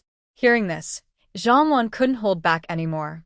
She swept her sleeve and knocked the teapot, cups, and even the ledger and counting sticks onto the ground. "Miss," Zhang Wan said, "this is too much. It's really too much." The owner of Wanxiang restaurant was from Gaoqiao town, surnamed Zhang. He was a distant relative of the Zhang family, but now he had betrayed Zhangji. What trustworthy person is left in this world? Whenever trouble arises, even those close to you can betray you. Miss, now is not the time to be sad. You need to think of a plan. The wine shop in Gaoqiao town is losing business to Xinhua village and is already struggling. If something happens in the city again, Zhangji might. Zhang Wan closed her eyes and waved her hand. "All right, I will think of a way." "You can go now." After the housekeeper left, Zhang Wan was very angry. Could she really not handle just Song Xian? She was just a village girl from the countryside. What was so special about her? Meanwhile, Che Liqing had been staying in Xinhua village for several days and was planning to go home. Che Hung went to the academy. During the day, Song Xian was busy with outside matters, and at home, it was Che Liqing managing everything. When he learned that Che Liqing wanted to leave, Song Xian said, "Second uncle, do you find it uncomfortable here?" Che Liqing smiled, "No, everything here is good. But I can't stay forever. I have livestock at home, and the neighbors are taking care of them. It's time for me to go back." Song Xian didn't try to stop him. She immediately prepared the carriage and horses, bought him plenty of food and clothes.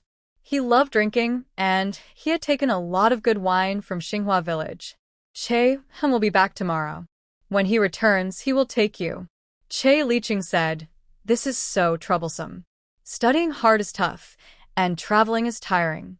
Anyway, I have a car, so I'll just go back myself." Song Xian confidently replied, "You are his elder. Since he's come back, he definitely won't let you go alone. Don't worry." Che Liqing then sincerely shared some thoughts with Song Xian. The next day, Che Hung returned and took him back to Shirley village. Che Liqing thought for a moment and decided to open the curtain to ask, "I heard that Xian doesn't get along well with Zhangji. Are they having a dispute lately?" Che Hung said, "Yes, you don't need to worry about these things. We understand the situation." Che Liqing sighed, "I just worry that you young people are impulsive and might cause big trouble. Sometimes, if you push someone too hard, you don't know what they might do. It could end up harming yourselves." Che Hung shook his head. "Second uncle, bad people are bad because they are inherently bad. How many people are forced to become bad? When someone does wrong to you, if you don't stand up for yourself, next time they'll be even more reckless." He gave an example. "If I had known to resist when I was a kid, would they have treated me that badly?" Che Liqing understood who he was talking about and felt a pang of sadness. He suddenly realized. Yes, if someone bullies you, you have to make them respect you. Otherwise, they'll keep bullying you. You're right. I was short-sighted, Che Liqing said, feeling ashamed. Che Hung quickly comforted him. Second uncle, it's not short-sightedness. It's because we care about you. We all understand that. Che Hung safely saw Che Liqing home before preparing to leave. Villagers found it strange when they saw him. Che Liqing and Zhao often scolded Che Hung in the village, thinking he'd never return to Shirley Village again. But unexpectedly, he acted like nothing was wrong, took a carriage to send Che Liqing back, and immediately left again, with no intention of visiting Che Liqing's house.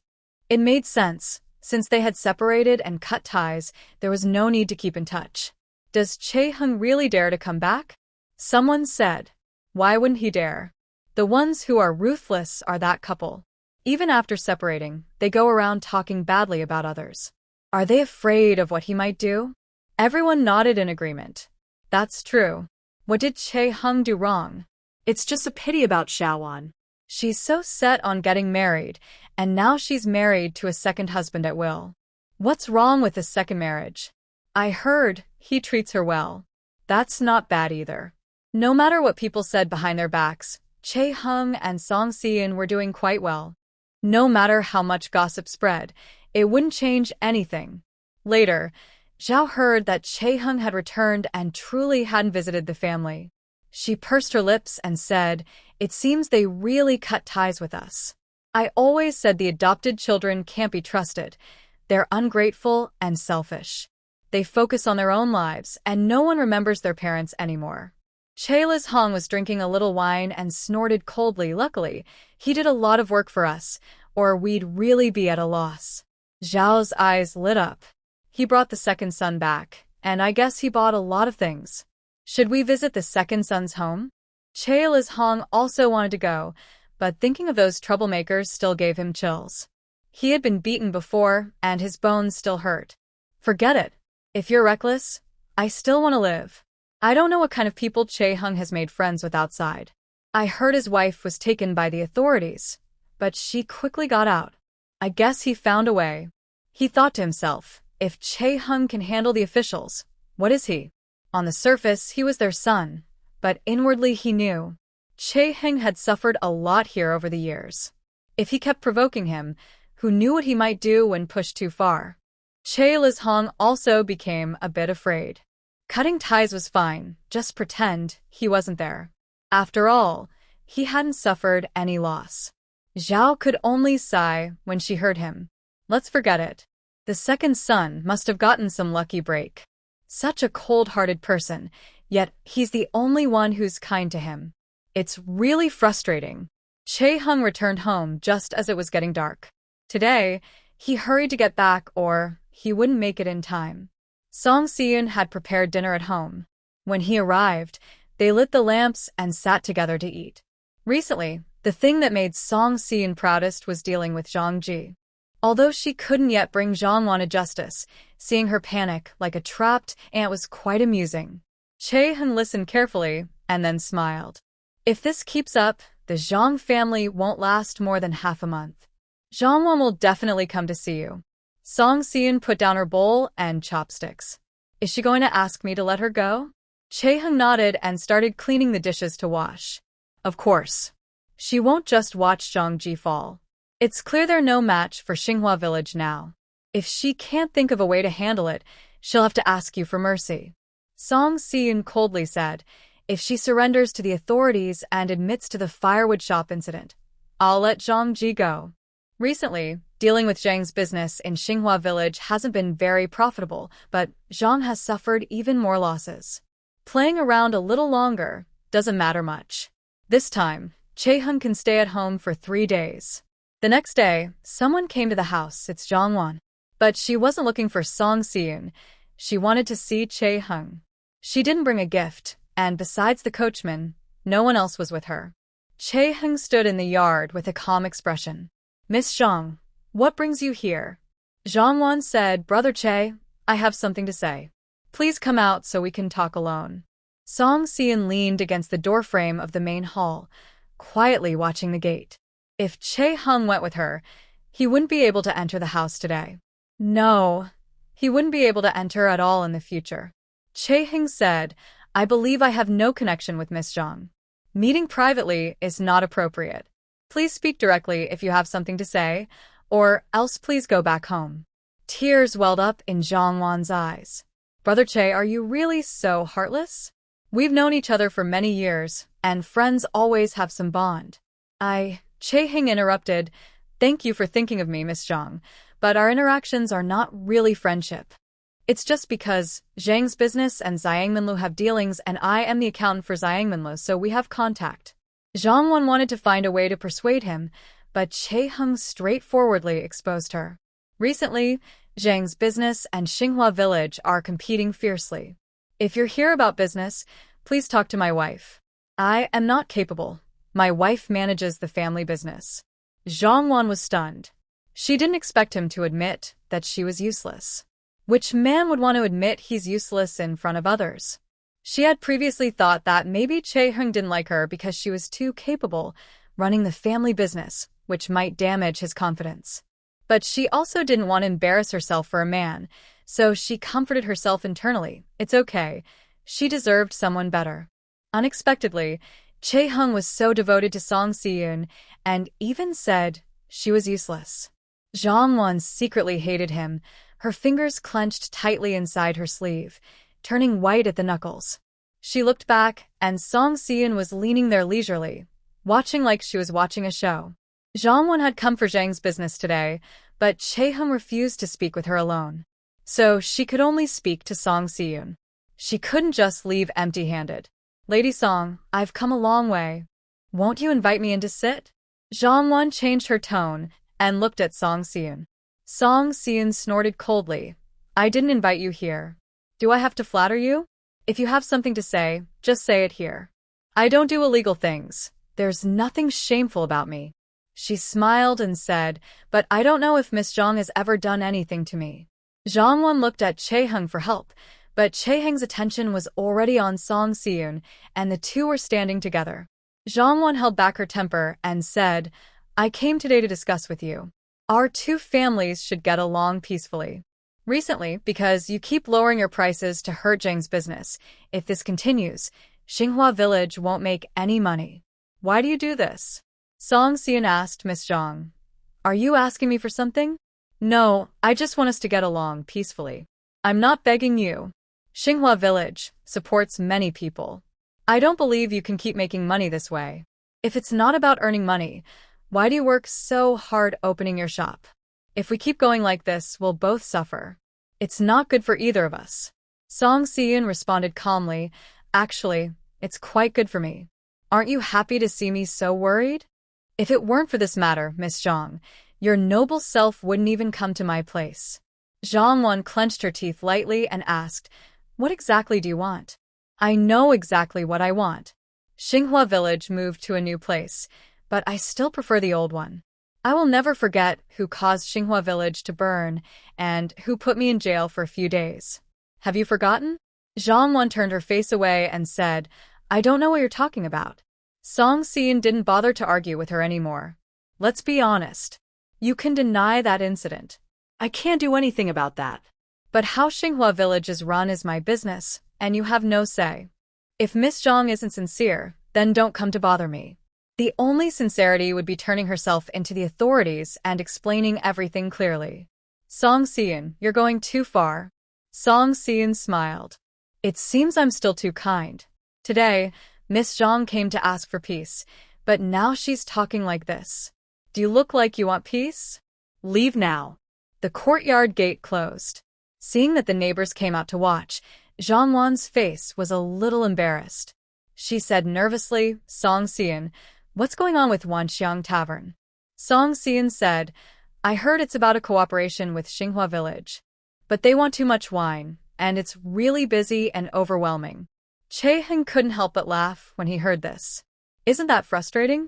Zhang Wan was furious and left in a carriage, saying we'll see. Although she didn't manage to confront Zhang Wan directly, seeing her like this made Song Si-yoon feel better and somewhat relieved.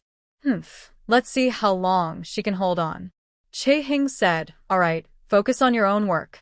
One day, she will give up. Zhang Wan is so proud and confident. Her coming here today already shows a lot. It won't take long for her to give up.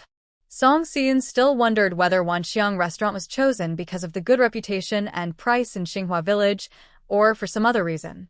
Then Song Lianji came to her house. Everything became clear.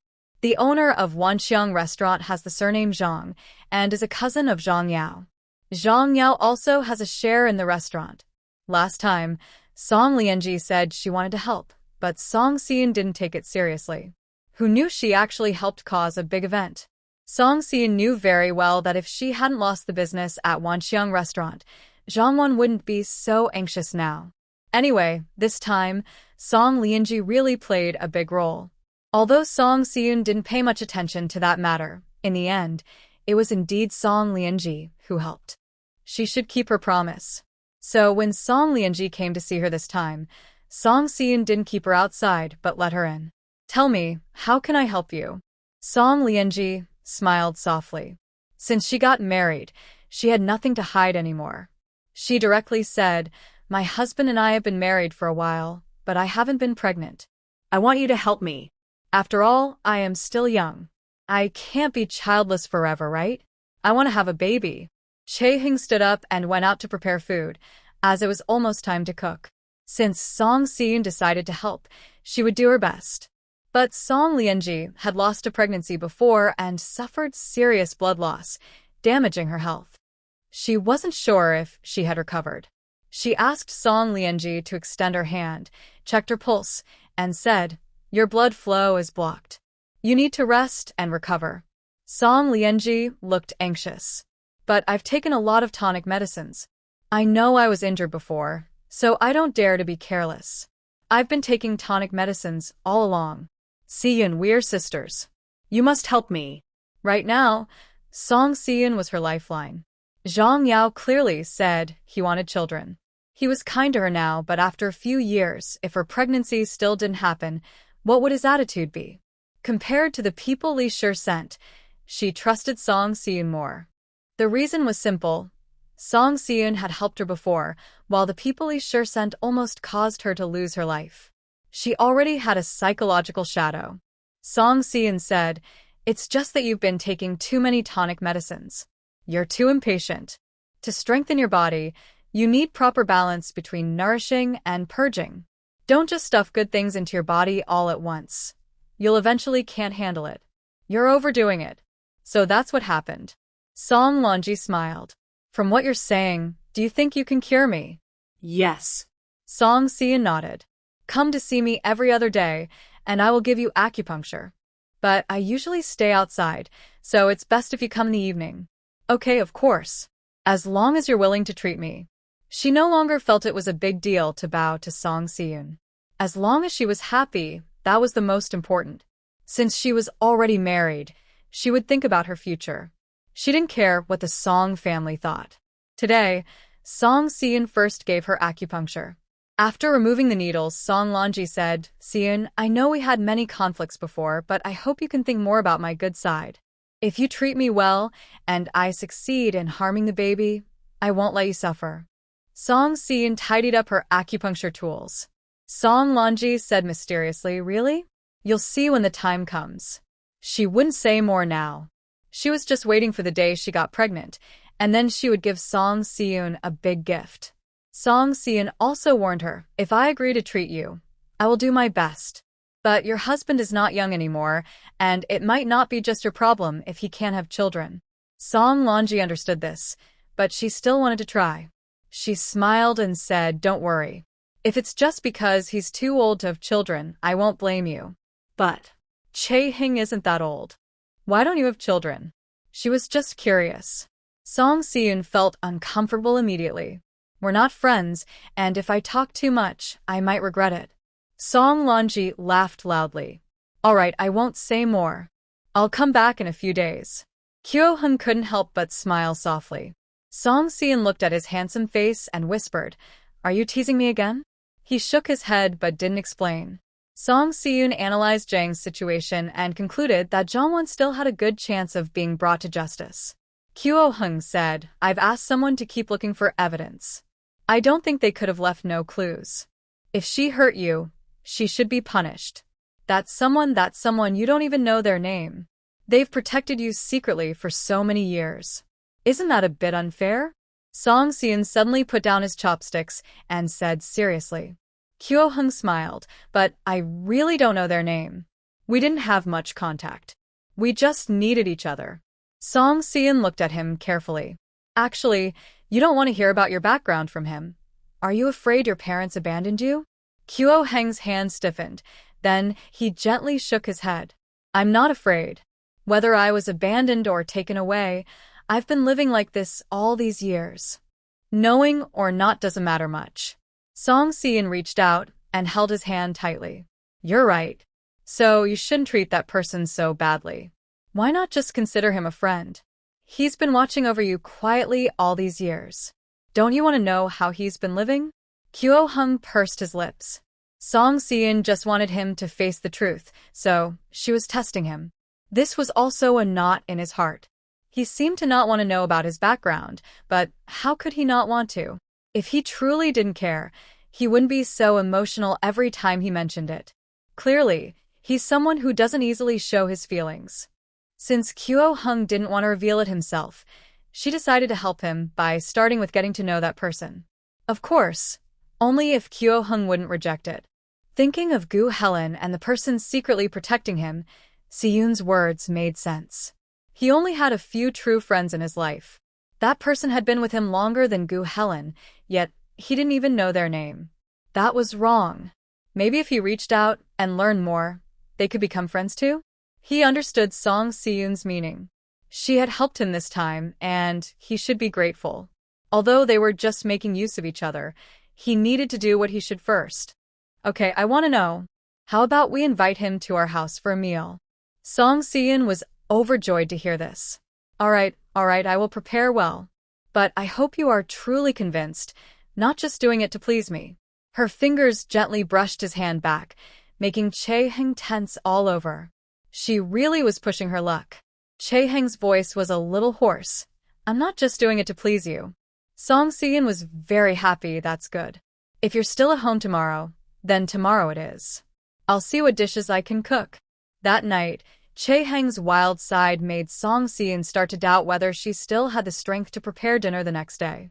Which part of her was off? She didn't even eat chives or oysters for dinner. It was exhausting. Her back almost broke. But what could she do? The man she kept had to be endured. Besides, she didn't dislike him. The next morning, Song Seon went to town early to buy fresh ingredients and invite people over for a meal. Courtesy was important. Chae Hung sent a signal and arranged to meet someone in the mountains. Soon he arrived. After explaining his purpose, the other person sneered, I thought you called me early because of something important. Turns out it's just for such a small matter. Chae Hung, don't forget the promise you made me. 3 years go by quickly. Not studying at the academy and often rushing home was really tiring. Chae Hung knew this about him and didn't get angry. My wife wants to meet you. Over the years, you've protected me in secret. We, as a couple, want to thank you. So please come to our home. As for the imperial exams, I promised I would do my best. If you disagree with how I study, you can read for me yourself. Hearing this, the other person coldly said, no need. If you want to thank me, then get into the capital early. I've protected you all these years not for a simple meal. Chae Hung replied, if you won't go, then fine. That's your loss. My wife's cooking skills are not something you can just enjoy whenever you want. Really, kindness is often mistaken for foolishness. Today, this is just one more step. Chae Hung wasn't someone to force others. Since he didn't want to go, why bother arguing? Turning to leave, the other person said again, don't forget our promise. You must get to the capital as soon as possible. Chae Hung nodded lightly. You don't need to remind me repeatedly. I will always remember what I promised others. He looked back at the man, about to leave, when he saw the other person sway slightly. Are you okay? The man didn't answer and quickly disappeared. It was clear he was feeling unwell. Chae Hung knew he was a martial artist with a strong body, but even the strongest people can get sick.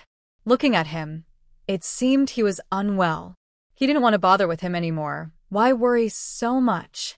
After walking a few steps, Chae-hung remembered Song Si-yoon's words. It's been many years. He sighed and sent a signal. Soon, the person returned. He hadn't paid attention earlier, but now he saw clearly that his face looked a bit strange. Chae-hung asked, "Are you sick?" "My wife is a doctor. Today, we sincerely invite you to our home for a meal. If you're not feeling well, don't try to pretend." Come back with me. "You're calling me back just for that?" His voice grew colder. Chae-hung, I tell you, I don't have much patience left. If you have the energy, spend more time studying. He was about to leave, but Chae-hung reached out and tapped him. Unexpectedly, he groaned and nearly knelt down. "What's wrong with you?" Chae-hung was startled. Seeing his condition, it didn't seem like a simple illness. "Are you injured?"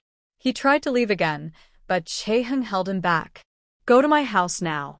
"Didn't you say you wanted to protect me? If you die from illness now, who will protect me? I still have things for you to do. I don't care who commands you to protect me. Now you must listen to me. Otherwise, don't come near me in the future." Hearing this, he no longer resisted.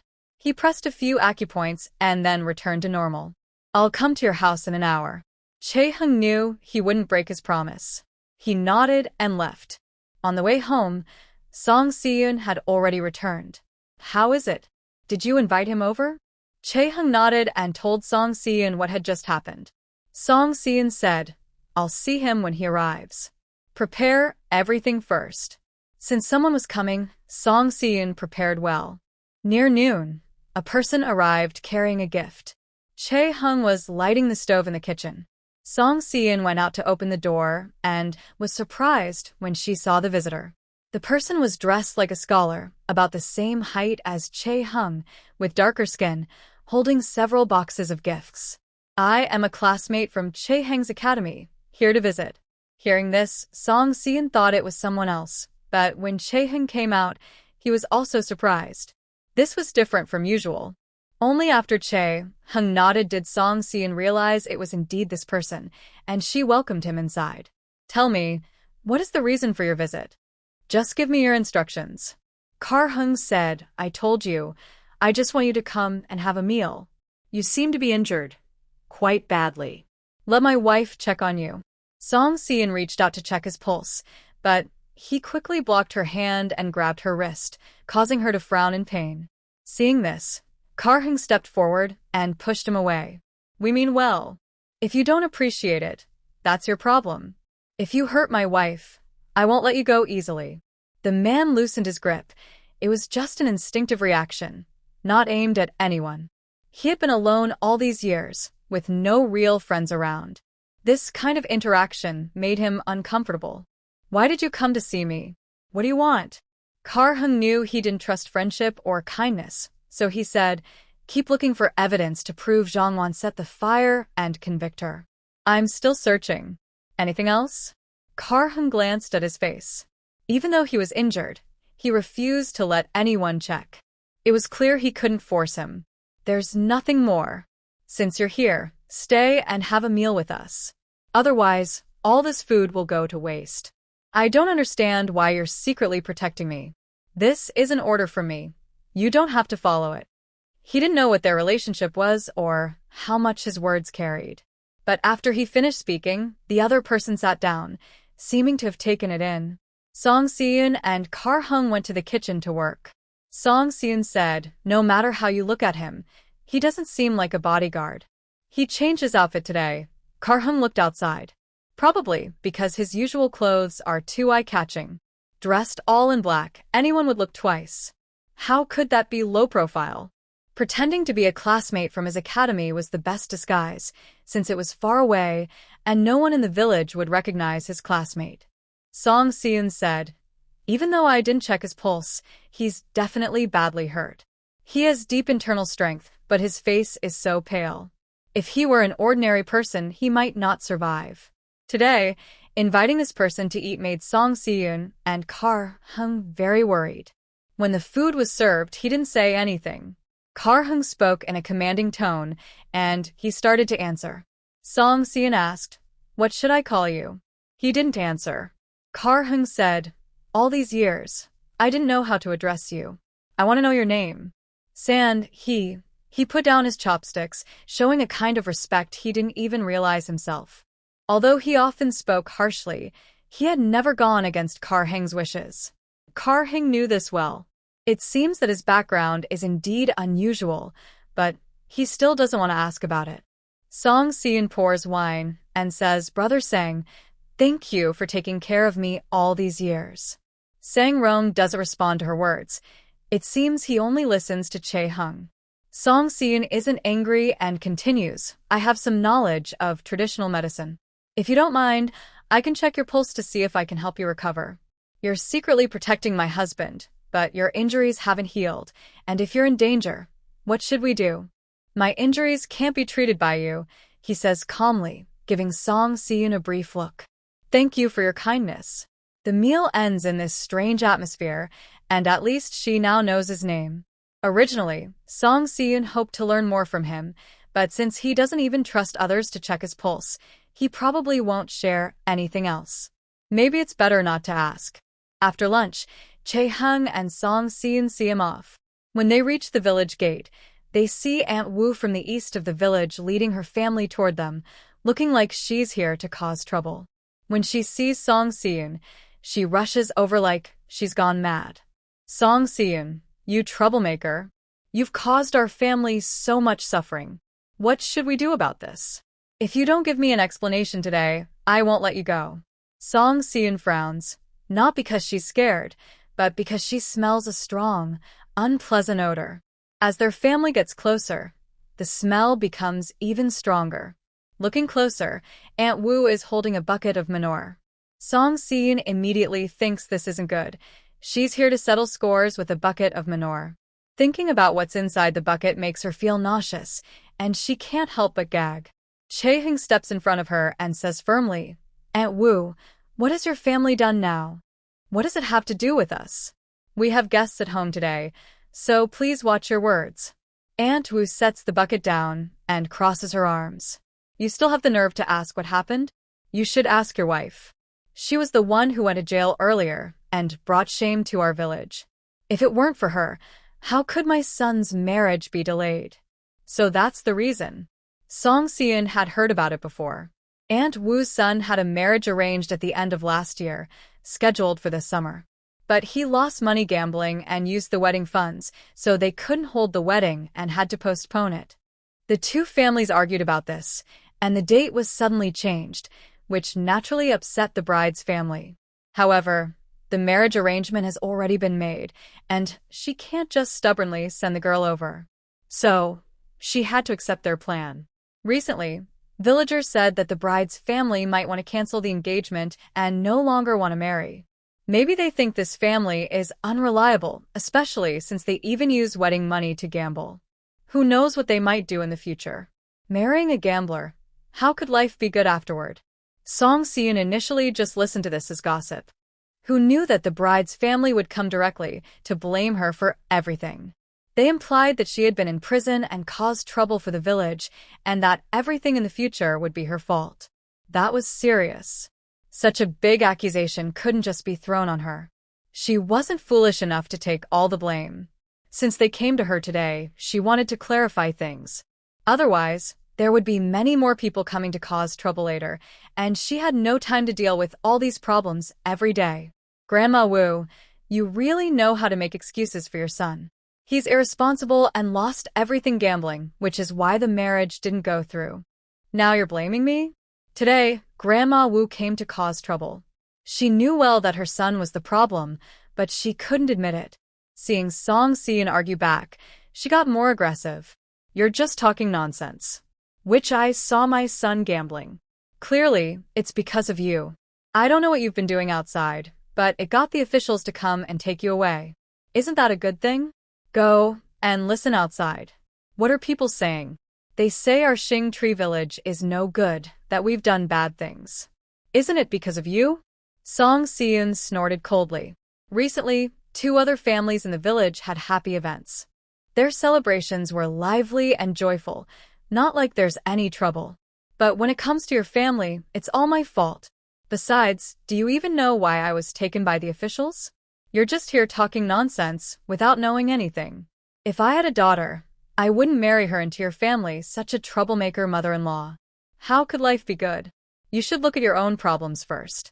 Seeing her quick tongue and confident words, Grandma Wu knew she might not win a fight, so she decided to show her own tough side. Fine, you refuse to admit it? Today, I must get to the bottom of this. Even the village chief is here, and I'm just standing up for the villagers. She picked up a dung bucket to splash, and Song Xian was genuinely startled. This quarrel was just noise, but how could it be so crude? A bucket of manure pouring over someone would make this place very hard to clean. Seeing her hide, Aunt Wu felt proud. Let me tell you, the trouble with Shunzi's marriage is all because of you. Now I have to buy gifts to visit the in-laws and smooth things over. You will bear the cost. I won't ask for more than 10 taels of silver. Basically, she was just asking for money. Could Song Xian really follow her wishes? I think you're really obsessed with money. Instead of wasting energy on that, you should think about how to discipline your good son. Otherwise, you'll be single your whole life. If I had a daughter, I'd rather she never marry than marry someone from your family. Aunt Wu couldn't stand hearing this. She was insulting her precious son. She absolutely couldn't tolerate it. Song Xian, you're going too far. Today, I must teach you a lesson. As she spoke, she grabbed the manure bucket and rushed towards Song Xian. It looked like they might destroy each other. This was really dangerous. Song Xian quickly pulled Shang He and ran into the yard. But just as the manure was about to be poured out, it suddenly turned and splashed onto their own family. The sound of the bucket hitting the ground was followed by a terrible smell at the yard gate. Song Xian froze for a moment. It wasn't until the smell reached her nose that she couldn't help but gag. Who did she offend to deserve such a disaster? This smell probably wouldn't go away for 10 or 15 days. Looking at the people involved, Song Xian was stunned first, then couldn't help but burst out laughing. The once fierce people had all been soaked in manure, looking completely different. How could someone pour manure so evenly? Their family's 3 people looked unrecognizable. The 3 of them were also stunned. After reacting, they screamed loudly. Song Xian seemed to see manure water flowing into Aunt Wu's mouth. No, she felt like vomiting. At this point, the family didn't bother to argue anymore. They hurriedly ran home. Even rough rural folks couldn't stand being drenched in manure. Song Xian quickly pulled Sang He and closed the yard gate. But it was no use. Outside, the smell was overwhelming. A simple fence couldn't block it. She kept vomiting for a long time, tears almost coming out. After catching her breath, she said, "Thank you, Brother Sang, for saving me. Was it you who made the move just now?" Sang He nodded slightly, as if agreeing. If no one had acted, that bucket of manure would have been poured over her. Song Xian was very grateful. My savior, Sang He said, today was just a casual favor. If someone causes trouble again in the future, I won't help every time. Also, to avoid more trouble, remember to keep me out of it. Karhung nodded politely and stepped aside, not accepting his courtesy. After the smell outside dissipated a bit, Sang He left. Karhung knew Song Xian couldn't stand these dirty things, so he let her go inside and washed the door several times with water. In the afternoon, news spread that Granny Wu's attempt to cause trouble ended in her own loss. Everyone in the village laughed loudly. Some even saw the tragic scene of Granny Wu's family and told the story vividly, making it quite amusing. However, this incident also showed the villagers that Song Xian was capable. She usually didn't cause trouble, but she was not someone to be messed with. Granny Wu was fiery-tempered and wanted to make up for her loss by confronting Song Xian. But instead of gaining anything, she ended up hurting herself. From now on, people should be more careful when talking behind others' backs to avoid bringing trouble upon themselves. Song Xian didn't expect that after this event, the villagers' attitude toward her would change so much. No one sneered at her anymore, and it seemed to have a positive effect. Karhung stayed at home for 3 days before returning to the academy. Song Xian was still busy with the apricot blossom village and sugarcane fields, and every other day, She gave acupuncture to Song Lonji. In the blink of an eye, it was mid-February. In a few days, Karhung would come back, and he would probably return to the academy after the new year. Song Seon was thinking about the New Year's plans. Karhung had already signed up for the Imperial Examination for Children, which would take place shortly after the new year. Although she knew Karhung was capable, he had only been studying for a year, so she wasn't sure if he could handle the exams. Karhung promised saying that he would pass the Imperial exams in 3 years in the capital. It sounded like a long time, but under the Imperial examination system, it was very difficult to prepare for 2 years and succeed. 3 years was just a blink of an eye. This new year had to be a good one. The coming days would be hard. The incense in the censer burned out. Song Seon went inside to get acupuncture needles for Song Lonji and checked her pulse. After such a long period of treatment, Song Lonji's pulse had improved a lot. Your qi and blood are much better now. Is your period less painful than before? Song Lonji honestly replied, yes, this time it was quite easy. Since her miscarriage, her periods had been irregular and extremely painful, almost like torture. After half a month of acupuncture from Song Seon, her period returned. The pain was still there, but much less intense. The second time was even easier, which gave Song Lonji more confidence. She realized that choosing to see Song Seon was the right decision. Song Seon nodded. You need some more time to recover, but you can come back in a few days. Song Lonji looked a bit anxious. What? I didn't make you angry, Seon. I know I did many wrong things before. I admit I was wrong. Please forgive me and treat me well. She thought Song Seon was angry and didn't want to treat her properly. Song Seon said, because your blood flow has improved a lot, you don't need to get acupuncture so often. The results are the same. Just remember, if you promise to take care of yourself, I will treat you properly. Don't worry. Only then did Song Lonji feel relieved. She asked her maid to help her fix her clothes. Because of the acupuncture, she felt much better and had more energy lately. Thank you. As long as you take good care of my health, I will give you a big gift. I was planning to tell you after I got pregnant, but now I have changed my mind. Song Seon waited for her to speak. Song Lonji leaned in and whispered, I know who ordered the fire at your wine shop. Hearing this, Song Seon looked up. What did you say? Song Lonji looked a bit proud. I know that the fire at your wine shop was arson. The worker, there was just used by someone. There is someone behind the scenes giving orders. Do you want to know who it is? She didn't say anything. Song Lonji continued, you should know. Otherwise, why would you target Zhang Ji? I'll be honest, behind it all is Zhang Wan. She thought her plan was perfect, but there's a key witness. I know where he is. Where? Song Seon asked anxiously. How do you know this? Song Lonji smiled. Finally, you're reacting. I thought you didn't care about this. When Zhang Wan gave the order, she sent that person to do it. When the fire broke out in Xinghua village, he was nearby. Afterward, Zhang Wan promised to pay him to leave town, but she also wanted to kill him. He's a distant relative of Zhang's family, so he has some connection to my family's master. When he was chased and had nowhere to go, he looked for someone to save him. Guess who he found? Without needing to say, he found Zhang Yao. So, he must be in the Zhang family. No wonder saying he had been searching for days without any clues. He was hidden away. This whole time, Zhang Yao didn't participate. It's normal that he's not involved. Song Seon said, I need that person. I know you need this, so I want to tell you, Seon, that these days I have seen your sincerity. I understand that you are carefully taking care of me. Even though I am not pregnant yet, I am willing to tell you this. Song Lonji sent the maid away and privately said to Song Seon, the person is in my house. I am not afraid to tell you, but without my husband's approval, he won't say anything. So it depends on whether you want that proof or not. If you want it, you need to put in more effort. Song Seon smiled slightly and said, I understand. If you want proof, you must make Song Lonji happy and take good care of her. Otherwise, she won't hand the person over. For Song Seon, this doesn't change much. She was already seriously treating her illness. This person is very important. If she can really come out to testify, Zhangwan probably won't be able to escape.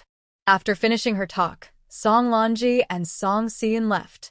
The Zhang family's carriage stopped at the gate. After she got on, the coachman drove back. Passing the village entrance, the carriage suddenly stopped. Song Lanji lifted the curtain and saw Li and Wu, both smiling happily. As soon as they saw her, Wu immediately said, "Lanji, my grandmother and I have been waiting for you here for a long time. You children are the same, running to the village all the time, but you never come home. We miss you so much." Is she worried about her, or her money? Song Lanji leaned against the window and smiled slightly. "Thank you for your concern. I have many things to do, and really can't find the time. Recently, my husband hasn't been feeling well and always wants me to stay by his side. I need to hurry back." This means she doesn't even want to get off the carriage, has no time to visit her parents, and no time to please them. "Grandmother, mother, it's getting late. I must go back quickly. Please, make way."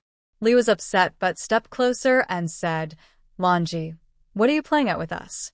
Grandmother has been worried about you these days, even neglecting your older brother's marriage. Your words really hurt us. Marriage. It turns out she only comes when there's something important." Song Lanji said, "By the way, I heard my older brother is discussing a marriage. The wedding date should be set soon. When the day is fixed, remember to tell me. Although girls who marry out are like water spilled, we are siblings. I will come back when my brother gets married." Mrs. Wu said, "The marriage arrangements are being discussed. I just wanted to talk to you about it. Your older sister-in-law's family has officials, and they can support you. Your eldest brother will become an official someday too. The bride price they want is quite high, and you know our family's situation. It's not." Mrs. Wu initially thought of asking Song Lanji to come home to discuss this, since it wouldn't be good to talk about such matters outside. But the girl clearly didn't want to go back, and she didn't want to miss this opportunity, so it was better to bring it up here. Song Lanji said, "If the bride price is so high, it means my older brother isn't a good match. Mother, you should think about how to marry him off first, instead of always worrying about a family with a higher status. Lanji, your older brother has a good marriage, and his future will be smooth. You're his sister, and if he becomes successful, he'll help you too. Mother is doing this for your good. Right now, you don't have to worry about food or clothes, but who knows what will happen in the future." She looked at the young maid in the carriage and lowered her voice. "You don't have a son or daughter, but they have 2 sons. You're young now, and he's doting on you. But what about later? Listen to Mother if you want a good life. Your family's strength matters. Don't you think so?"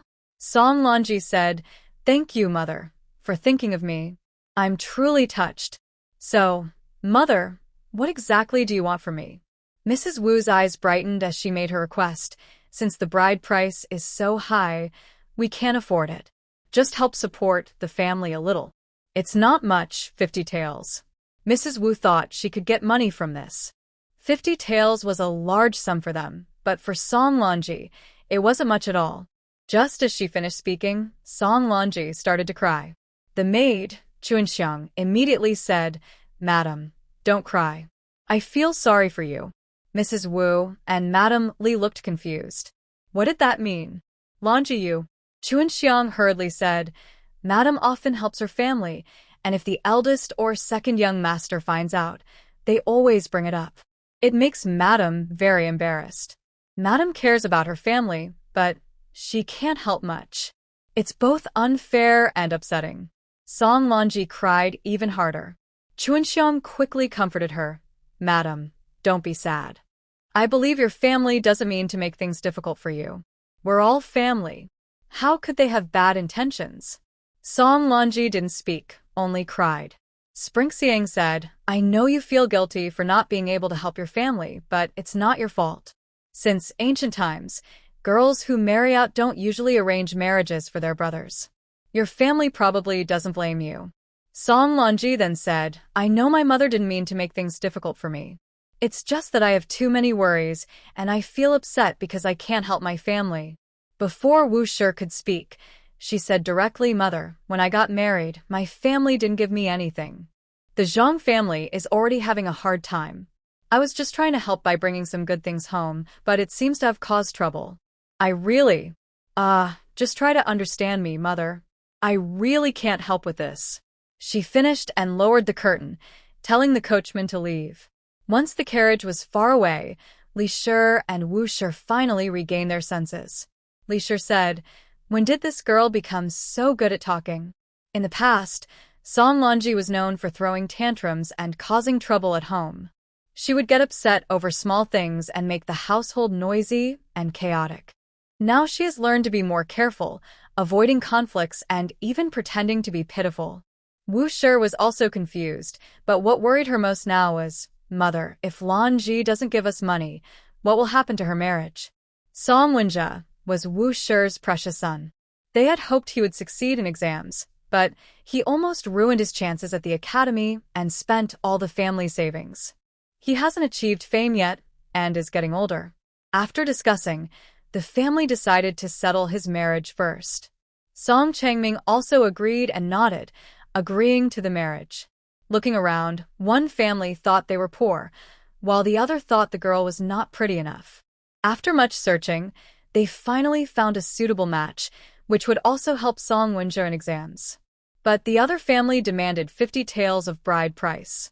For the old Song family, that was a large sum, especially since they had already paid back most of the money to Song Siyun, and Song Wenjie had spent dozens of taels. Their land was almost gone, with only a few acres left, so how could they come up with that much silver? After thinking carefully, they decided to try to get money from Song Lanji. Song Siyun was rich, but since he had caused so much trouble, they didn't expect to get any benefit from him now. Recently, Song Lanji kept coming to Xing Tree Village, but only to see Song Siyun. She never returned home. Today, the mother and daughter-in-law planned to block her on the road, thinking she wouldn't be embarrassed to give them money. But unexpectedly, she just left without a word. Mrs. Li sighed, "I don't know what's wrong with that girl. She used to be fine. I told her I would find someone to treat her illness, but she wouldn't listen. Instead, she believes Yun's words. It feels like she has truly turned away from us." Mrs. Wu said, "It must be Song Siyun behind this. Otherwise, Lanji wouldn't ignore her brother. That person is so mean. I really have to." She was just talking, but in fact, she no longer dared to provoke Song Siyun. The Song family can't handle more trouble now. If more problems happen, Song Changming probably won't care about the main household anymore. Mrs. Li had no ideas left. If Lanji doesn't care, we have no way. She's married now and shouldn't be responsible for her family. "Mother, think of a way," Wu begged anxiously. Mrs. Li said, "She's your daughter. If you can't handle it, what can I do? It's only because you only care about your son. If you had been nicer to her before, would she be so cold now?" Wu didn't think she was at fault at all. Jianjia is the only son of the family. He will be successful in the future. Lanji is a girl. Of course, she can't compare to her brother. I'm not showing favoritism. I'm just thinking of the Song family. Enough, enough. No matter how many reasons you have, money can't be conjured out of nowhere. Maybe we should go to Zhou's and see if we can reduce the bride price. That was the only option left. They couldn't steal or rob after all. Wu nodded, but a different idea grew in her mind, one she dared not speak aloud. Just after the 20th day of the lunar month, Song Siyun started shopping for the new year. This was a good time to sell wine, and business in Xinghua village had been good these months. As the new year approached, business became even busier. Recently, they received new stock. Shopkeeper Chen came by today to sort out the accounts, calling Song Siyun and Gu Helen to be present. Song Siyun was the worst at doing accounts among them. Anyway, Shopkeeper Chen said she just listened, and there were no big problems with the books. Shopkeeper Chen said, "That's about it. Business has been good lately. We'll need a few more days to balance the accounts. But this year's accounts are a bit complicated. I'm really worried I won't understand them." Gu Helen threw a peanut into his mouth. "What are you afraid of? Che Hing will be back soon, right? With such a capable accountant, there's no need to worry. Why bother yourself?" Shopkeeper Chen laughed loudly. "I'm also waiting for Che Hung to help with the books at Xiangmanla. He's studying hard, and when he comes back, he'll have to do the accounts. I'm worried he'll get tired." Song Si-in said, for him, doing the accounts is like resting. Chae-hung said as long as the records are detailed, he can do it well. With her words, shopkeeper Chun and Gu Helen felt relieved. Before Song Si-in left, shopkeeper Chun reminded him again about the goods he ordered. When the weather turned cold, Song Si-in started making cured meats and sausages, and he had already made several batches. But shopkeeper Chun still felt it wasn't enough. The wine from Xinghua village was selling better and better because more customers were coming to Ziyangmanlo to dine. The cured meats at Ziyangmanlo were very popular, and there was not enough to sell. Song Si-in said, shopkeeper Chun, these things are all handmade. I can't ignore quality. I only trust what I make myself, so I can't rush it. Shopkeeper Chun smiled and replied, yes, I was too impatient. You can't rush hot tofu. We'll take it slow. Song Si-in was also waiting for Kar-hung to come back and settle accounts. Recently, they harvested the sugarcane from the fields. Gu Helen hired people to directly extract sugar from the cane in the fields. Although they spent a lot of money hiring workers since the land was theirs and the sugarcane grew very well, the final income was quite good. Most importantly, Song Si-in learned how to make sugar herself, so she knew she could continue this business in the future. She still kept records of the sugarcane planting, the income from Xinghua village, and the earnings from cured meats and sausages. Song Si-in calculated happily in her mind. She felt full of happiness. Indeed, making money was the most fun. When she returned home, someone called her from outside. Song Si-in wiped her hands and went out. It was Wang Erdong and his wife. Lin Sher saw Song Si-in and smiled. Si-in, I just made some new steamed buns with meat filling. They're very tasty. Come try some. Recently, many people had been coming to deliver things. When she was planting sugarcane, the villagers didn't think much of her, saying she was wasting land and not planting grains, but growing useless things. But it turned out she did well. She sold the sugarcane and made sugar, which sold for several taels of silver per jean. Even the sugarcane itself sold for a lot of silver, and the villagers saw that she was selling well. This shocked the villagers. They couldn't believe how valuable the sugarcane was. They regretted not planting with Song Si-in earlier. If they had known, they would have planted with her, and now they were the ones making money. But it's not too late. Song Si-in already knew how to grow sugarcane, and following her was definitely the right choice. So, how could she get others to help her? Of course, she needed to build good relationships. After the sugarcane harvest, not only did the villagers stop gossiping about her, but many of them came to visit her frequently, bringing gifts to get closer to her. It's been a few days, and Song Si-in hasn't seriously asked for anything from anyone. She just brushes things off with jokes. The villagers become more determined not to give up because they see her as a good opportunity. If Song Si-in teaches them, they believe they can make a lot of money next year. Wang Erdong and his wife have visited before. They previously brought gifts, but Song Si-in refused to accept them. Today, they brought some steamed buns again. Song Si-in said, I have some at home too. Thank you for your kindness, but I live alone and can't eat much. If you give me these, it would be a waste. As expected, she still refused to take them. Lin Sher smiled slightly and said, Si-in, we're here today because we need your help. We're a bit embarrassed to ask directly, so we brought some buns. If you won't take them, I'll just get straight to the point. Song Si-in nodded and said, Go ahead. Lin Sher quickly explained, My mother-in-law has been feeling chest pain lately. I heard you're good at medicine, very skilled. I was thinking of asking you to see her. This was a subtle way to seek help. Song Si-in replied, I remember Dr. Lee has been treating Mrs. Wang. Why are you coming to me now? I am his apprentice, so my medical skills are naturally not as good as my master's. Lin Sher added, Dr. Lee's treatments haven't helped much. I wonder if we're on the wrong path. Maybe someone else can have better luck. What do you think? Since they came to ask her for medical help, Song Si-in didn't refuse and went with them. Mrs. Wang indeed had a heart condition. Dr. Lee's prescriptions were correct, but Wang Erdong and Lin Sher just wanted to use this as an excuse to get close to her. Song Si-in gave her an acupuncture treatment. My master's prescriptions are good. Just keep using them. I'm busy most days and not often at home. It's better to have my master treat her. After giving the acupuncture, Song Si-eun was about to leave, but Wang Erdong and Lin Shi didn't want her to go easily. They hadn't invited her just to see a doctor. Wang Erdong stepped in front of her, signaling Lin Shi to speak. Lin Shi said, "Si-eun, it's not easy for you to come to our house. Stay a while longer. We haven't properly thanked you yet." Song Si-eun put down her medical box, already expecting this. She said, "Just tell me what you need. No need for roundabout talk." Lin Shi then explained, "Look at my mother-in-law. She's old and has many illnesses. We're just ordinary people, and we can't give her a good life. I married into this family years ago, and my mother-in-law has been kind to me. I just want to earn more money to show my filial piety." Thinking Cloud, "You are the smartest person in our village. You do business with Xiangman Liu and run a wine shop. You also earn a good income from the sugarcane fields. We are all fellow villagers, so you shouldn't just watch us stay poor. Can you teach us how to make money?" Song Si-eun replied, "No matter how much money I make, it's all earned through my own effort. We're not related by blood, so why should I teach you?"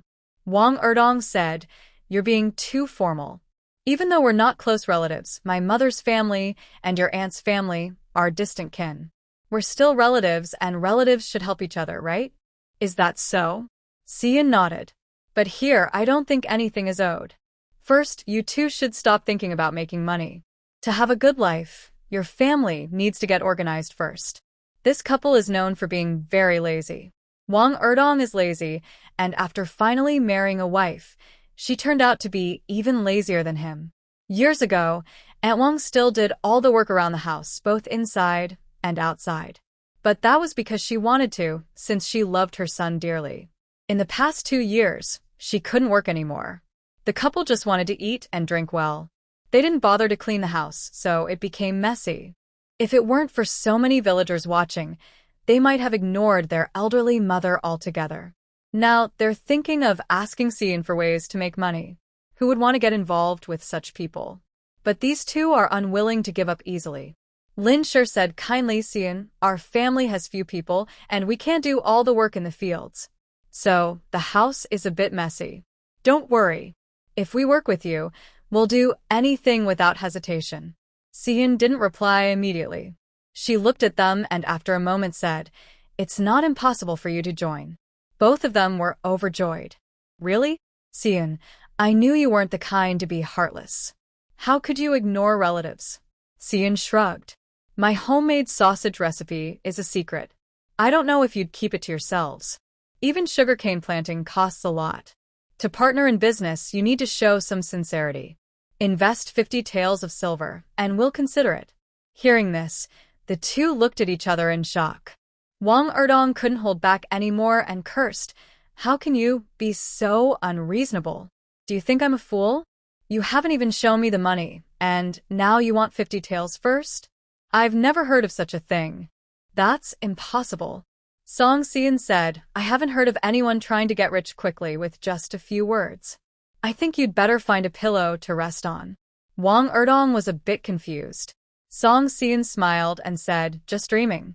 After returning to the Wang family, Song Si-eun felt very happy. It had been a long time since she argued with anyone, and it felt great. That evening, people came to her house. Song Si-eun saw them, but didn't feel annoyed. She quickly welcomed them inside. "Master and mistress, how long has it been since you last came to my house? I often go there, but I rarely see you." Once inside, Mr. Lee finally said, "It's not a big deal if we don't see each other. We live in the same village. If something happens, you should know about it." Song Si-eun understood they were trying to avoid trouble. Many people in the village came to see her. If her teachers also came, others might talk. She had earned a lot of money this year. Mr. Lee and Mrs. Wang knew that, but they never asked about her work. They didn't want her to misunderstand. She brewed tea for them and sat down to talk. "Your visits make me feel a bit distant." Mrs. Wang saw she was a little sad and hurriedly said, "Girl, my husband and I didn't mean to upset you. We're just worried about you. Now that everyone in the village knows you're earning money, what if someone finds out you listen to us and comes looking for you? Anyway, my husband and I only have one thing to say. We haven't spoken to you in a long time, and we don't know much. It's better to just let things go. They had lived in the village for many years and had good relationships with many people. Recently, some had come to ask for their help or to speak on their behalf. Song Si-eun said, "Sorry for causing trouble." Mrs. Wang smiled and said, "No trouble at all. Seeing how capable you are makes me very happy." Today, there was nothing urgent. It was just that they hadn't seen each other in a while. Mr. Lee also wanted to test her medical skills. He hoped she wouldn't focus only on earning money and forget her skills.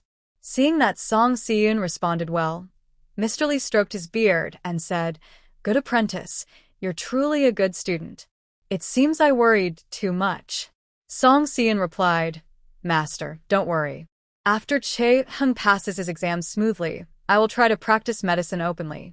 I won't hide it anymore. I won't lose my skills."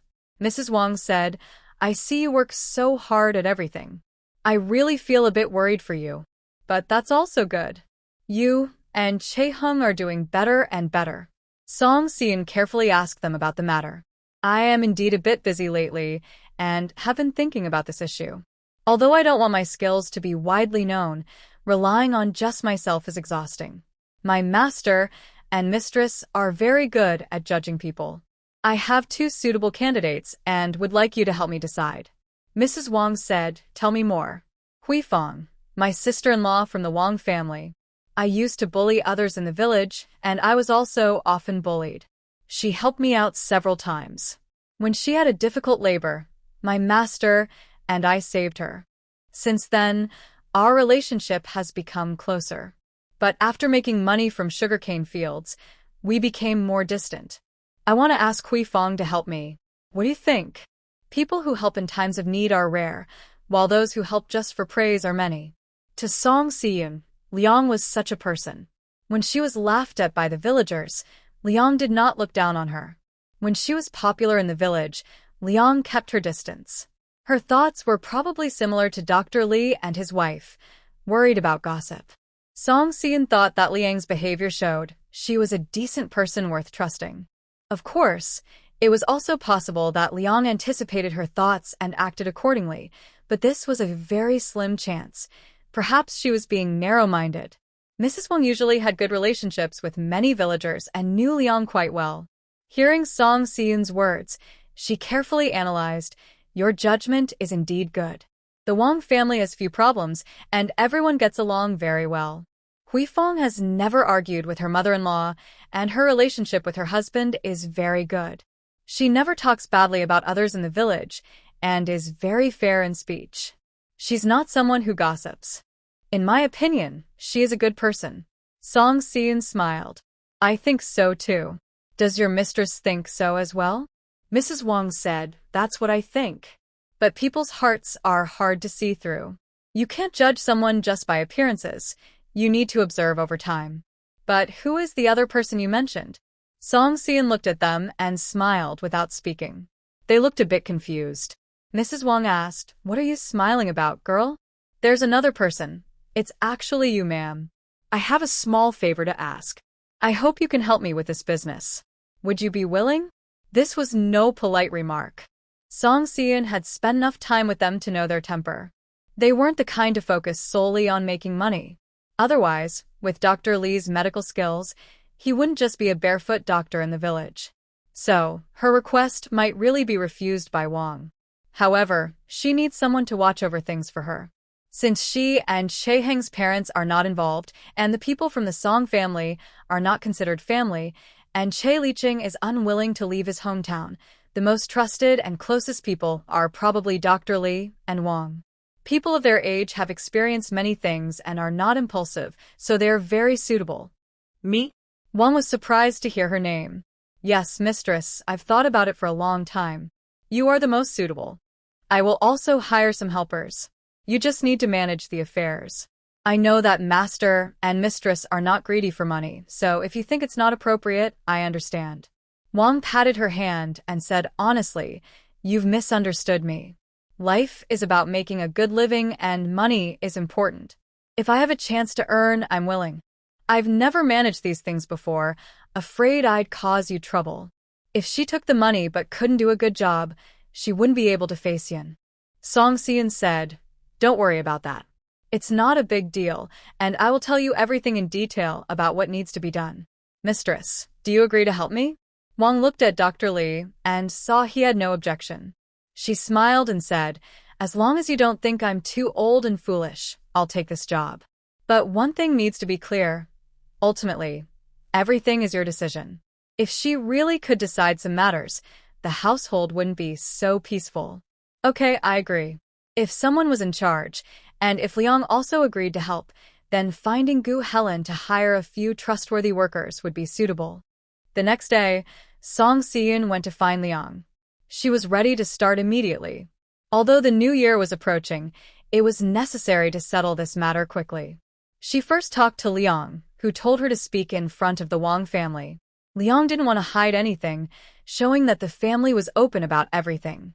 Song Siyun didn't give Liang Yueqian money, but used a profit-sharing method. She mainly wanted Liang to handle the making of preserved meats. After earning 10 taels of silver, Liang would get 3 qian as her share. The Wang family was surprised when they heard this and couldn't quite figure out the calculations. Song Siyun said, it's okay. Take your time to think about it. I mainly do this business in winter, which is only about 2 months a year. There are some other things to do during the rest of the year, so Yueqian's share isn't very suitable. That's why I came up with this idea. If you think it's good, let sister-in-law help. If not, that's fine too. Master Zhang said, Siyun, don't take it to heart. We trust you completely. It's just that our family has few people, so we need to see if we can handle this work. Siyun understood and told them to discuss it, promising to give an answer after the new year. The Wang family didn't sleep well all night, discussing until midnight. Earning 10 taels of silver and dividing 3 qian sounds like good pay, but is it really that easy to earn 10 taels? 10 taels of silver is enough for a family of farmers to last a whole year, and I've heard that Siyun's business at Xiangmanlu is doing very well, but no one knows exactly how much money she makes. If she only earns a few taels a year, she wouldn't get much, and it would take some effort.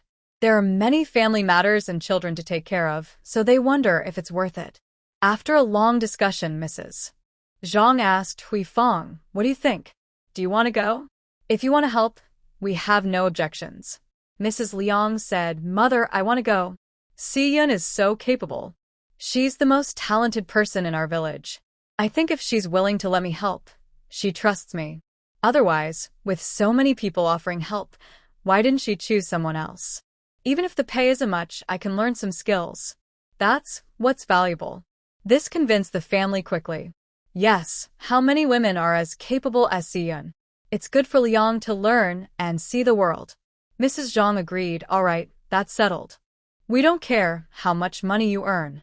Just go help Siyun. But remember, once you promise, you must do your best and take it seriously. Mrs. Liang nodded happily, I understand. It will be mother at home. The next day, Mrs. Liang agreed to help Siyun, and Siyun explained some rules.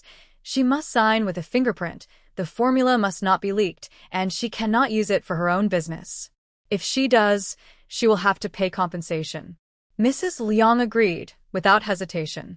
She wasn't planning anything else, and Siyun's trust moved her deeply. After signing, Mrs. Liang officially took on the job. Siyun was already making some preserved meats, and Mrs. Liang came to help. She worked until the 26th day of the 12th lunar month. Kar Hung returned home, and Siyun was preparing for the new year. Before the holiday, she sent a batch of goods to Xiangmanlu, earning 22 taels of silver. Usually, this income had little to do with Mrs. Liang, but Siyun still fulfilled her contract and shared the profits with her. The family prepared New Year gifts and took them home for Dr. Li's family. The Wang family also gave a piece of cured meat and 2 jin of preserved sausage. Kar Hung was busy balancing accounts for Xiangmanlu and Xinghua village, so Song Siyun went to the Wang family alone.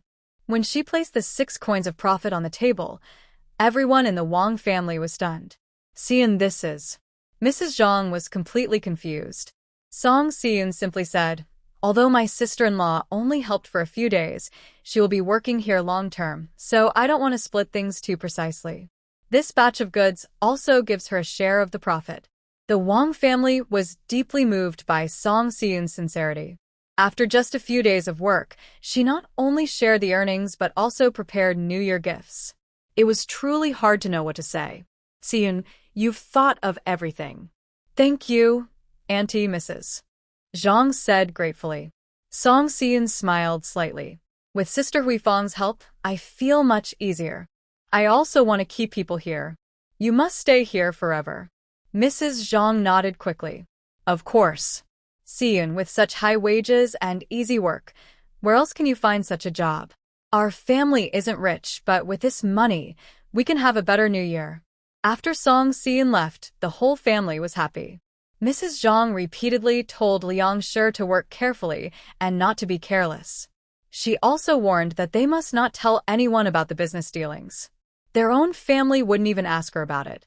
The Wang family was happy, and Song Siyun was also pleased. In the past, Song Siyun caused a lot of trouble in the village. Most of the time, she didn't mean to. She just wanted attention, but her methods were wrong. Most villagers didn't like her, and many even bullied her, calling her crazy or foolish. Although Liang Shi's concerns seemed small, the original owner remembered clearly. Now, she was repaying the original owner's kindness. Liang Shi was indeed a good person and trustworthy. She had thought about it. If Kar Hung really went to the capital for exams, she would go too. But she didn't want to stop her business here. She knew that a last-minute arrangement wouldn't be effective, so starting now to develop it was the best plan. If Liang Shi had the ability, she could give her more opportunities in the future. Liang Shi earned money, and her status in the Wang family would only rise. It was a win-win situation. By the time Kar Hung finished sorting all the accounts, it was already the 29th day of the 12th lunar month. This year, many people came to ask him to write couplets. Kar Hung was not afraid of trouble and, like last year, set up a table in the yard to write for everyone. However, some people tried to get close, so he stopped talking. On New Year's Eve, everything finally quieted down. During the holiday, no one came to bother them. After finishing their tasks, they could finally enjoy a peaceful New Year. The two of them made a New Year's dinner together and planned to have some drinks in the evening. Neither of them was a heavy drinker, but during the holiday, they thought it was good to be happy. As they drank and started to feel a little tipsy, suddenly they heard a loud noise from the roof, like something heavy falling on the tiles. Song Siyun shivered and spilled her drink. What was that sound? Kar Hung became more alert and quickly said, "Stay inside, I'll go check." Song Siyun didn't want him to go alone. She held a lantern and wanted to go with him, but Kar Hung protected her behind him. They quietly went outside. The yard was silent. Kar Hung wanted to look at the roof, but it was too dark to see anything. Just as he was thinking of finding a ladder to climb up, there was another noise from the roof. Something rolled down. Kar Hung hurriedly pulled Song Siyun aside. A heavy object fell in front of them. When they looked closer, it was a person. Looking more carefully, it was Sang Hee. Kar Hung quickly helped him up. "What happened to you?" Sang Hee saw him and wanted to speak but couldn't. Suddenly, he spat out blood. Song Siyun's eyes widened. "Don't move him first. Gently lay him down." Kar Hung followed her instructions and put him down again. Song Siyun hurried to get the medicine box. It seemed he had internal bleeding, but they didn't know if they could stop it. Sang Hee didn't faint, but he was very weak now. He relied on his own energy to stabilize his blood. Song Siyun had drunk some wine and now felt dizzy. She wanted to give Sang Hee acupuncture to stop the bleeding, but her hands were unsteady. She shook her head, trying to clear her mind, but it didn't help at all. "Kar Hung, go help me make a bowl of sobering soup." Okay. Neither of them expected such an incident tonight. If they had known, they wouldn't have drunk. Drinking caused trouble. Song Siyun checked Sang Hee's pulse. He was losing a lot of blood. If they didn't find a way soon, he might not survive. She took out 3 pills and explained, "These are made by myself. They can help stop bleeding and stabilize your energy. You're losing a lot of blood now, so you must take this quickly." She knew Sang was hesitant and said, "You may not believe me, but you have no choice now. I know you want to protect Kar Hung. If you lose your life, how can you protect him? The only thing you can do now is trust me. Is there any other option besides this?" Indeed, there is one more option, death. But she believed Sang wouldn't die easily, otherwise, he wouldn't be here at this moment. Since he chose to come, it meant he trusted them. After Song Si-eun finished speaking, Sang turned his head away and loosened his clenched fists. Without hesitation, Song Si-eun forced the pill into his mouth and tried to give him an injection. In just a short while, she hadn't regained full clarity. Kar Heng's hangover remedy was not ready yet, and his injuries couldn't be delayed. She took out a needle and pierced her own water point. That pain instantly woke her up quite a bit, though it was truly a memorable pain. Song Si-eun couldn't help but grunt softly. Sang turned to look at her, slightly furrowing his brow.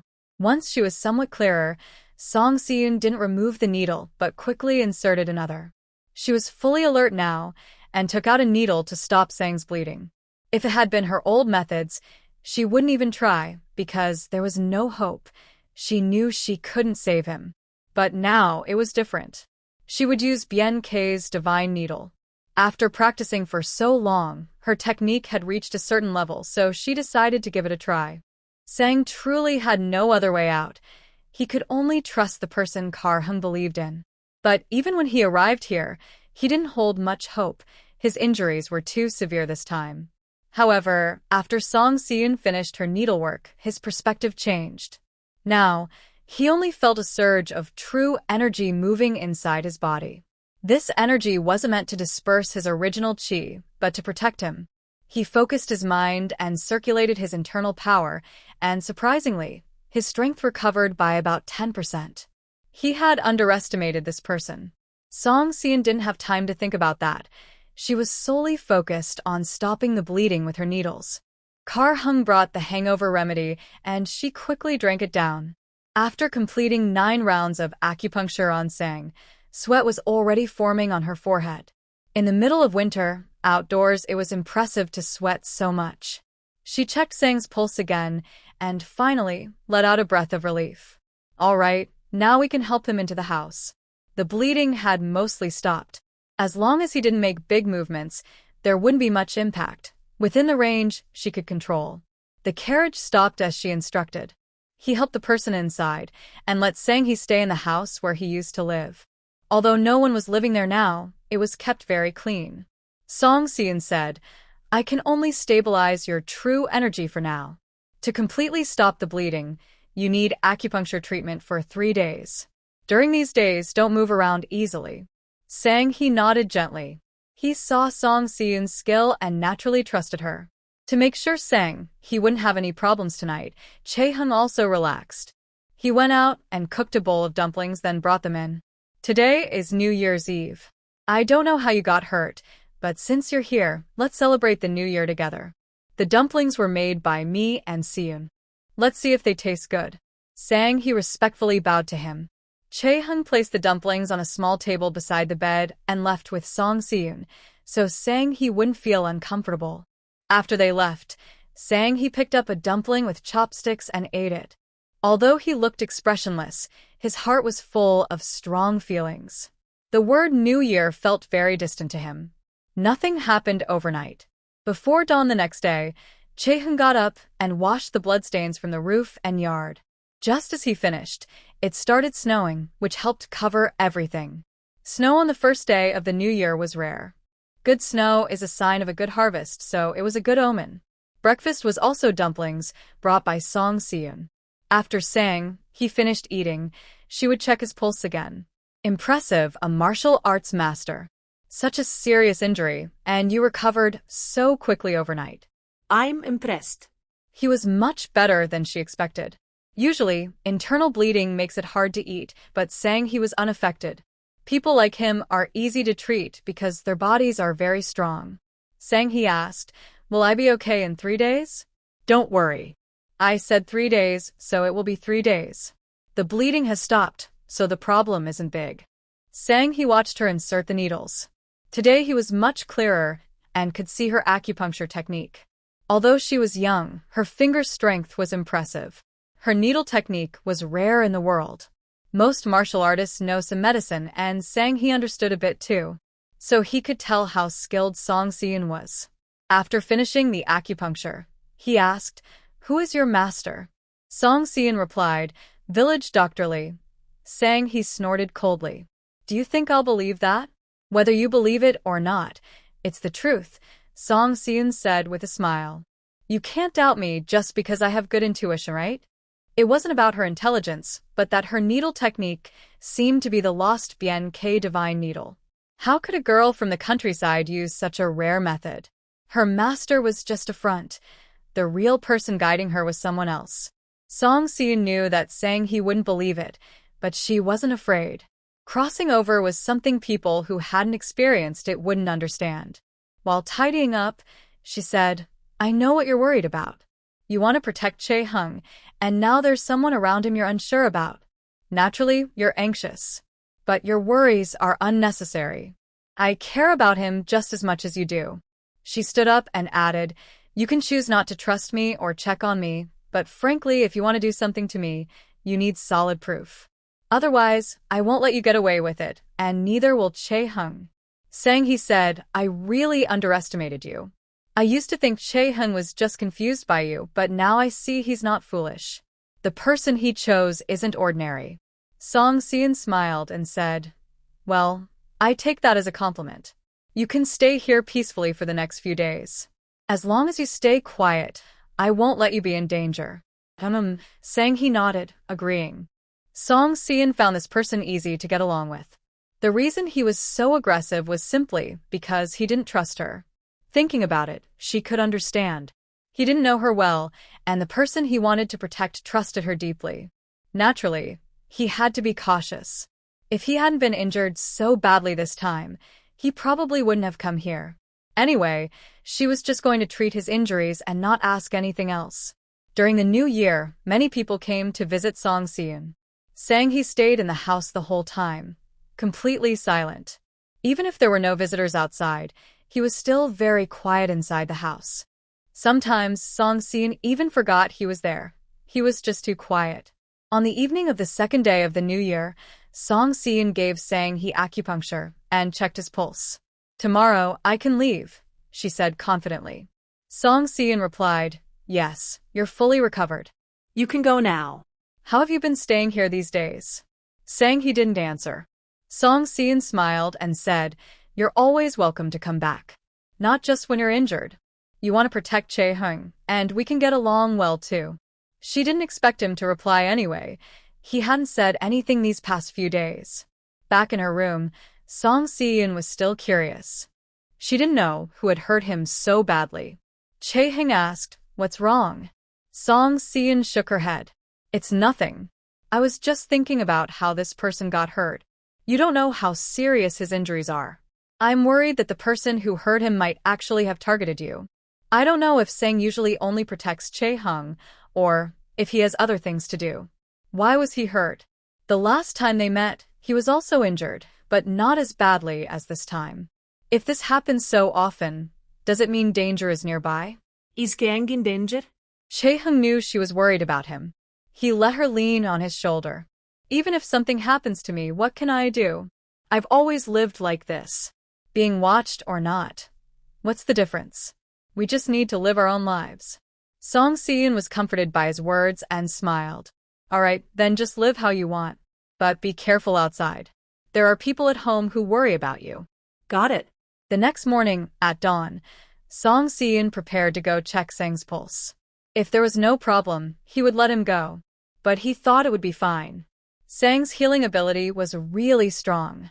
When he entered the house, no one was there. He had stayed in this house for 3 days, but now it looked like no one had been here at all.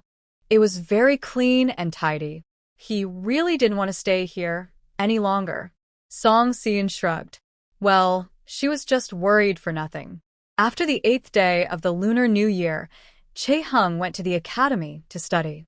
He had already signed up for the exams. This year marked the official start of his imperial exam journey. Chae-hung wasn't sure if he could pass the exams in 3 years and reach the capital. He believed he could, but success in the imperial exams wasn't just about effort. Otherwise, many people with gray hair would have already become scholars. He believed in his strength, but didn't take the exams lightly. Anyway, he would do his best and leave the rest to fate. He had already tried his best. After Chae-hung left home, Song Si-eun also had many things to do. During the new year, Song Lanzi still came every 2 days to give acupuncture and brought them New Year gifts. It seemed she was very determined to have a child. Song Si-eun was moved by her. She had to admit that after getting married, Song Lanzi had become much more clear-headed than before. When she came, Chae-hung hadn't left yet. Song Lanzi smiled. Chae-hung, you're about to go to the academy, right? I heard you're taking exams this year? Kiang nodded gently. Song Lanzi said, then work hard. Every 3 years, there's an exam. This year is the year for the imperial exams.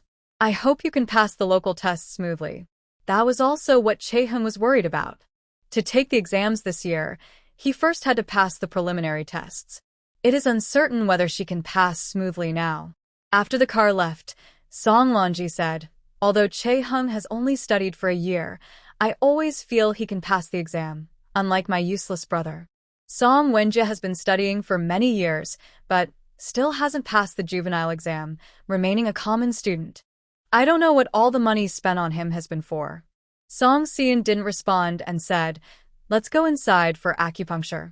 As usual, she asked about Song Lanji's daily feelings and Song Lanji said she felt very good. While she was getting acupuncture, Song Lanji remembered something and smiled, saying, have you heard? Zhang Wan is getting married. Song Si-eun really didn't know about this. Song Lanji smiled again and continued, I only found out yesterday. It hasn't been announced yet. The man she's marrying is Mr. Zhou from Longshan Town, who is going to take her as a second wife. This news came from our family master after a drinking party. I must say, Song Lanji really brought a lot of useful news to Song Si-eun. No wonder Zhang Wan has been quiet these days. She's trying to find a way to save herself.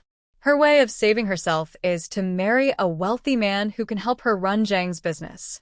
Song Lanji said, you know Mr. Zhou, right? He's a well-known rich man nearby. His 2 sons are officials now, and they've spent a lot of money. Zhang Wan is quite resourceful. Although she's becoming a second wife, such conditions are hard to find elsewhere. Song Lanji feels she's doing quite well. Zhang Yao treats her very well, and for now, he is quite obedient. But comparing herself to the Zhou family's wealth, she feels a bit resentful.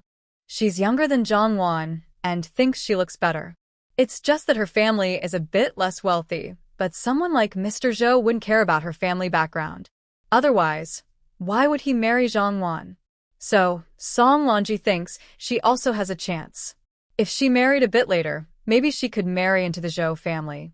Although she feels a little jealous, she remembers Zhang Yao treats her well, and her resentment quickly fades. Anyway, she is now part of the Zhang family, so she shouldn't think about other things. The most important thing now is to have a child with him to secure her position.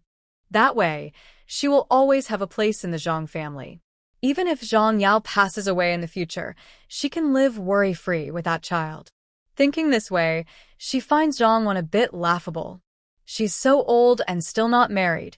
She must have too high ambitions. In the end, she can only become a second wife, and maybe she won't even succeed at that.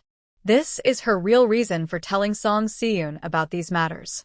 She doesn't want Zhang Wan to get married. After saying this, Song Lanji looked at Song Si-eun. Did you hear what I just said? Zhang Wan has found a supporter. Do you think Lord Zhou can protect her? Song Lanji believed she was right. Song Si-eun definitely didn't want Zhang Wan to have a backer. She was so determined to ruin Zhang Ji's reputation just to get her sent to jail. If someone was helping Zhang Wan, things would become very difficult. Previously, Xinghua village lost a lot of money trying to deal with Zhang Ji. If this plan succeeded, it would be quite embarrassing. Song Si-eun openly said, when will the person you have on hand be willing to hand them over to me? That key witness was very important, and Zhang Wan didn't know that this person was in the Zhang family. If they could be found now, it would catch her off guard.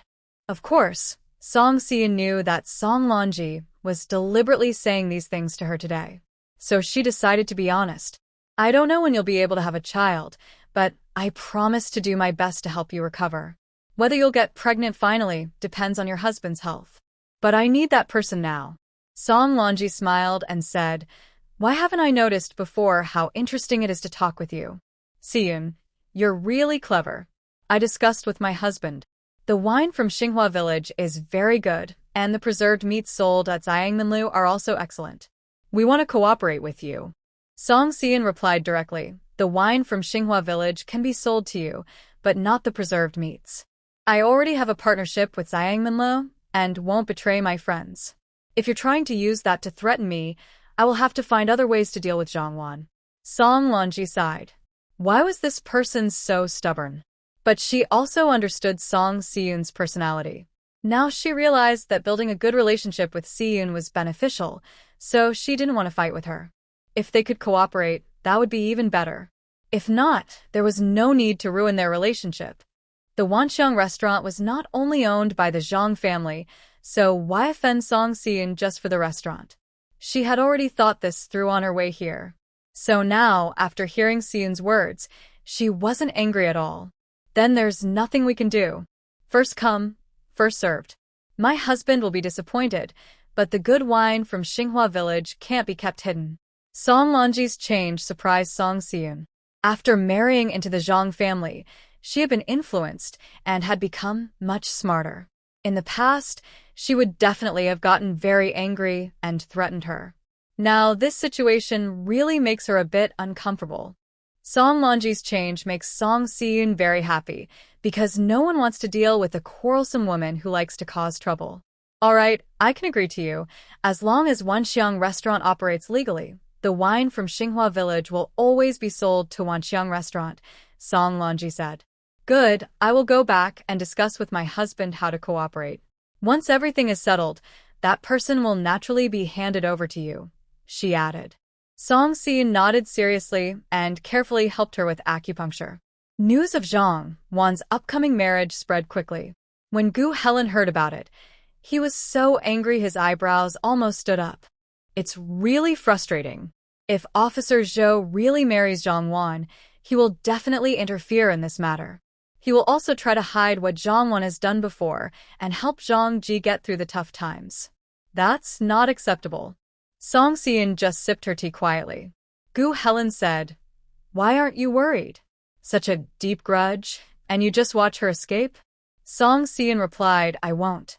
Gu Helen spread his hands and said, "You keep saying you won't, but you should think of a way. No matter whether Officer Zhou agrees with Zhang Wan's actions or not, once he marries her, she's family. He will definitely protect her. This is such a simple and clear idea, you should understand."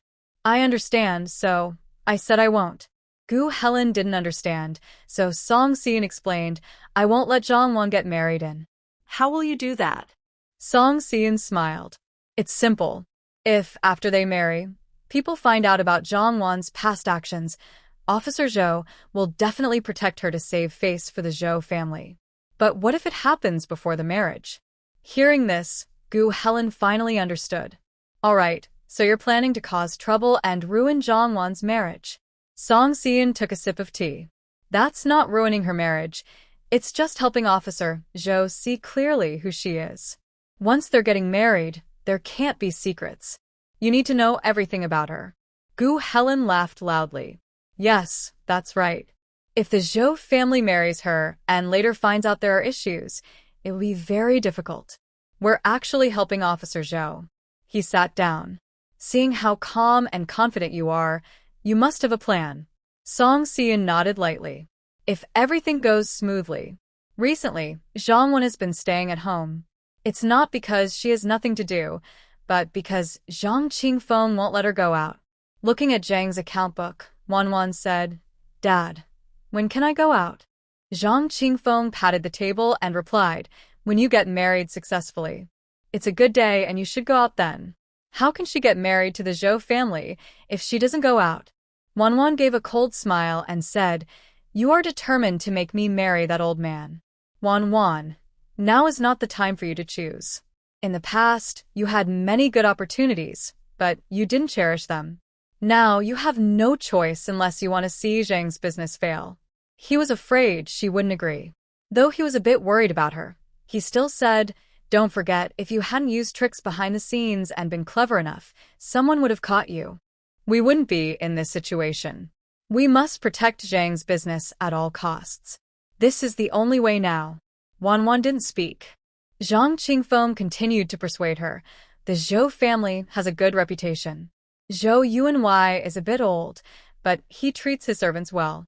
Think about it. If he treats his servants well, he will take good care of you when you marry him.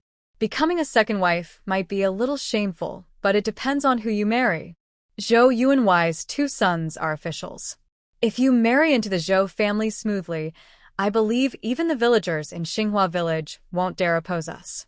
Wanwan said, fortunately, I still have some use. Your father isn't using you. Zhang Qingfeng softened his tone. I only have you, my daughter. Since you were little, I've loved you like my own eyes. This marriage was something I worked hard to arrange. Please don't ruin it. Wanwan leaned back and said, I know. This really is the only way for us to go. No matter what, she couldn't just watch Zhang's business fail. But Song Siyun was determined to oppose Zhang's business. To keep going, she had to bring others in. The other party had to be financially strong. In that regard, the Zhou family was the best choice. They had no connection to the Zhou family, so she could only marry Zhou Yuanwei. Wanwan sighed bitterly. Should she be grateful? At least she still had this option.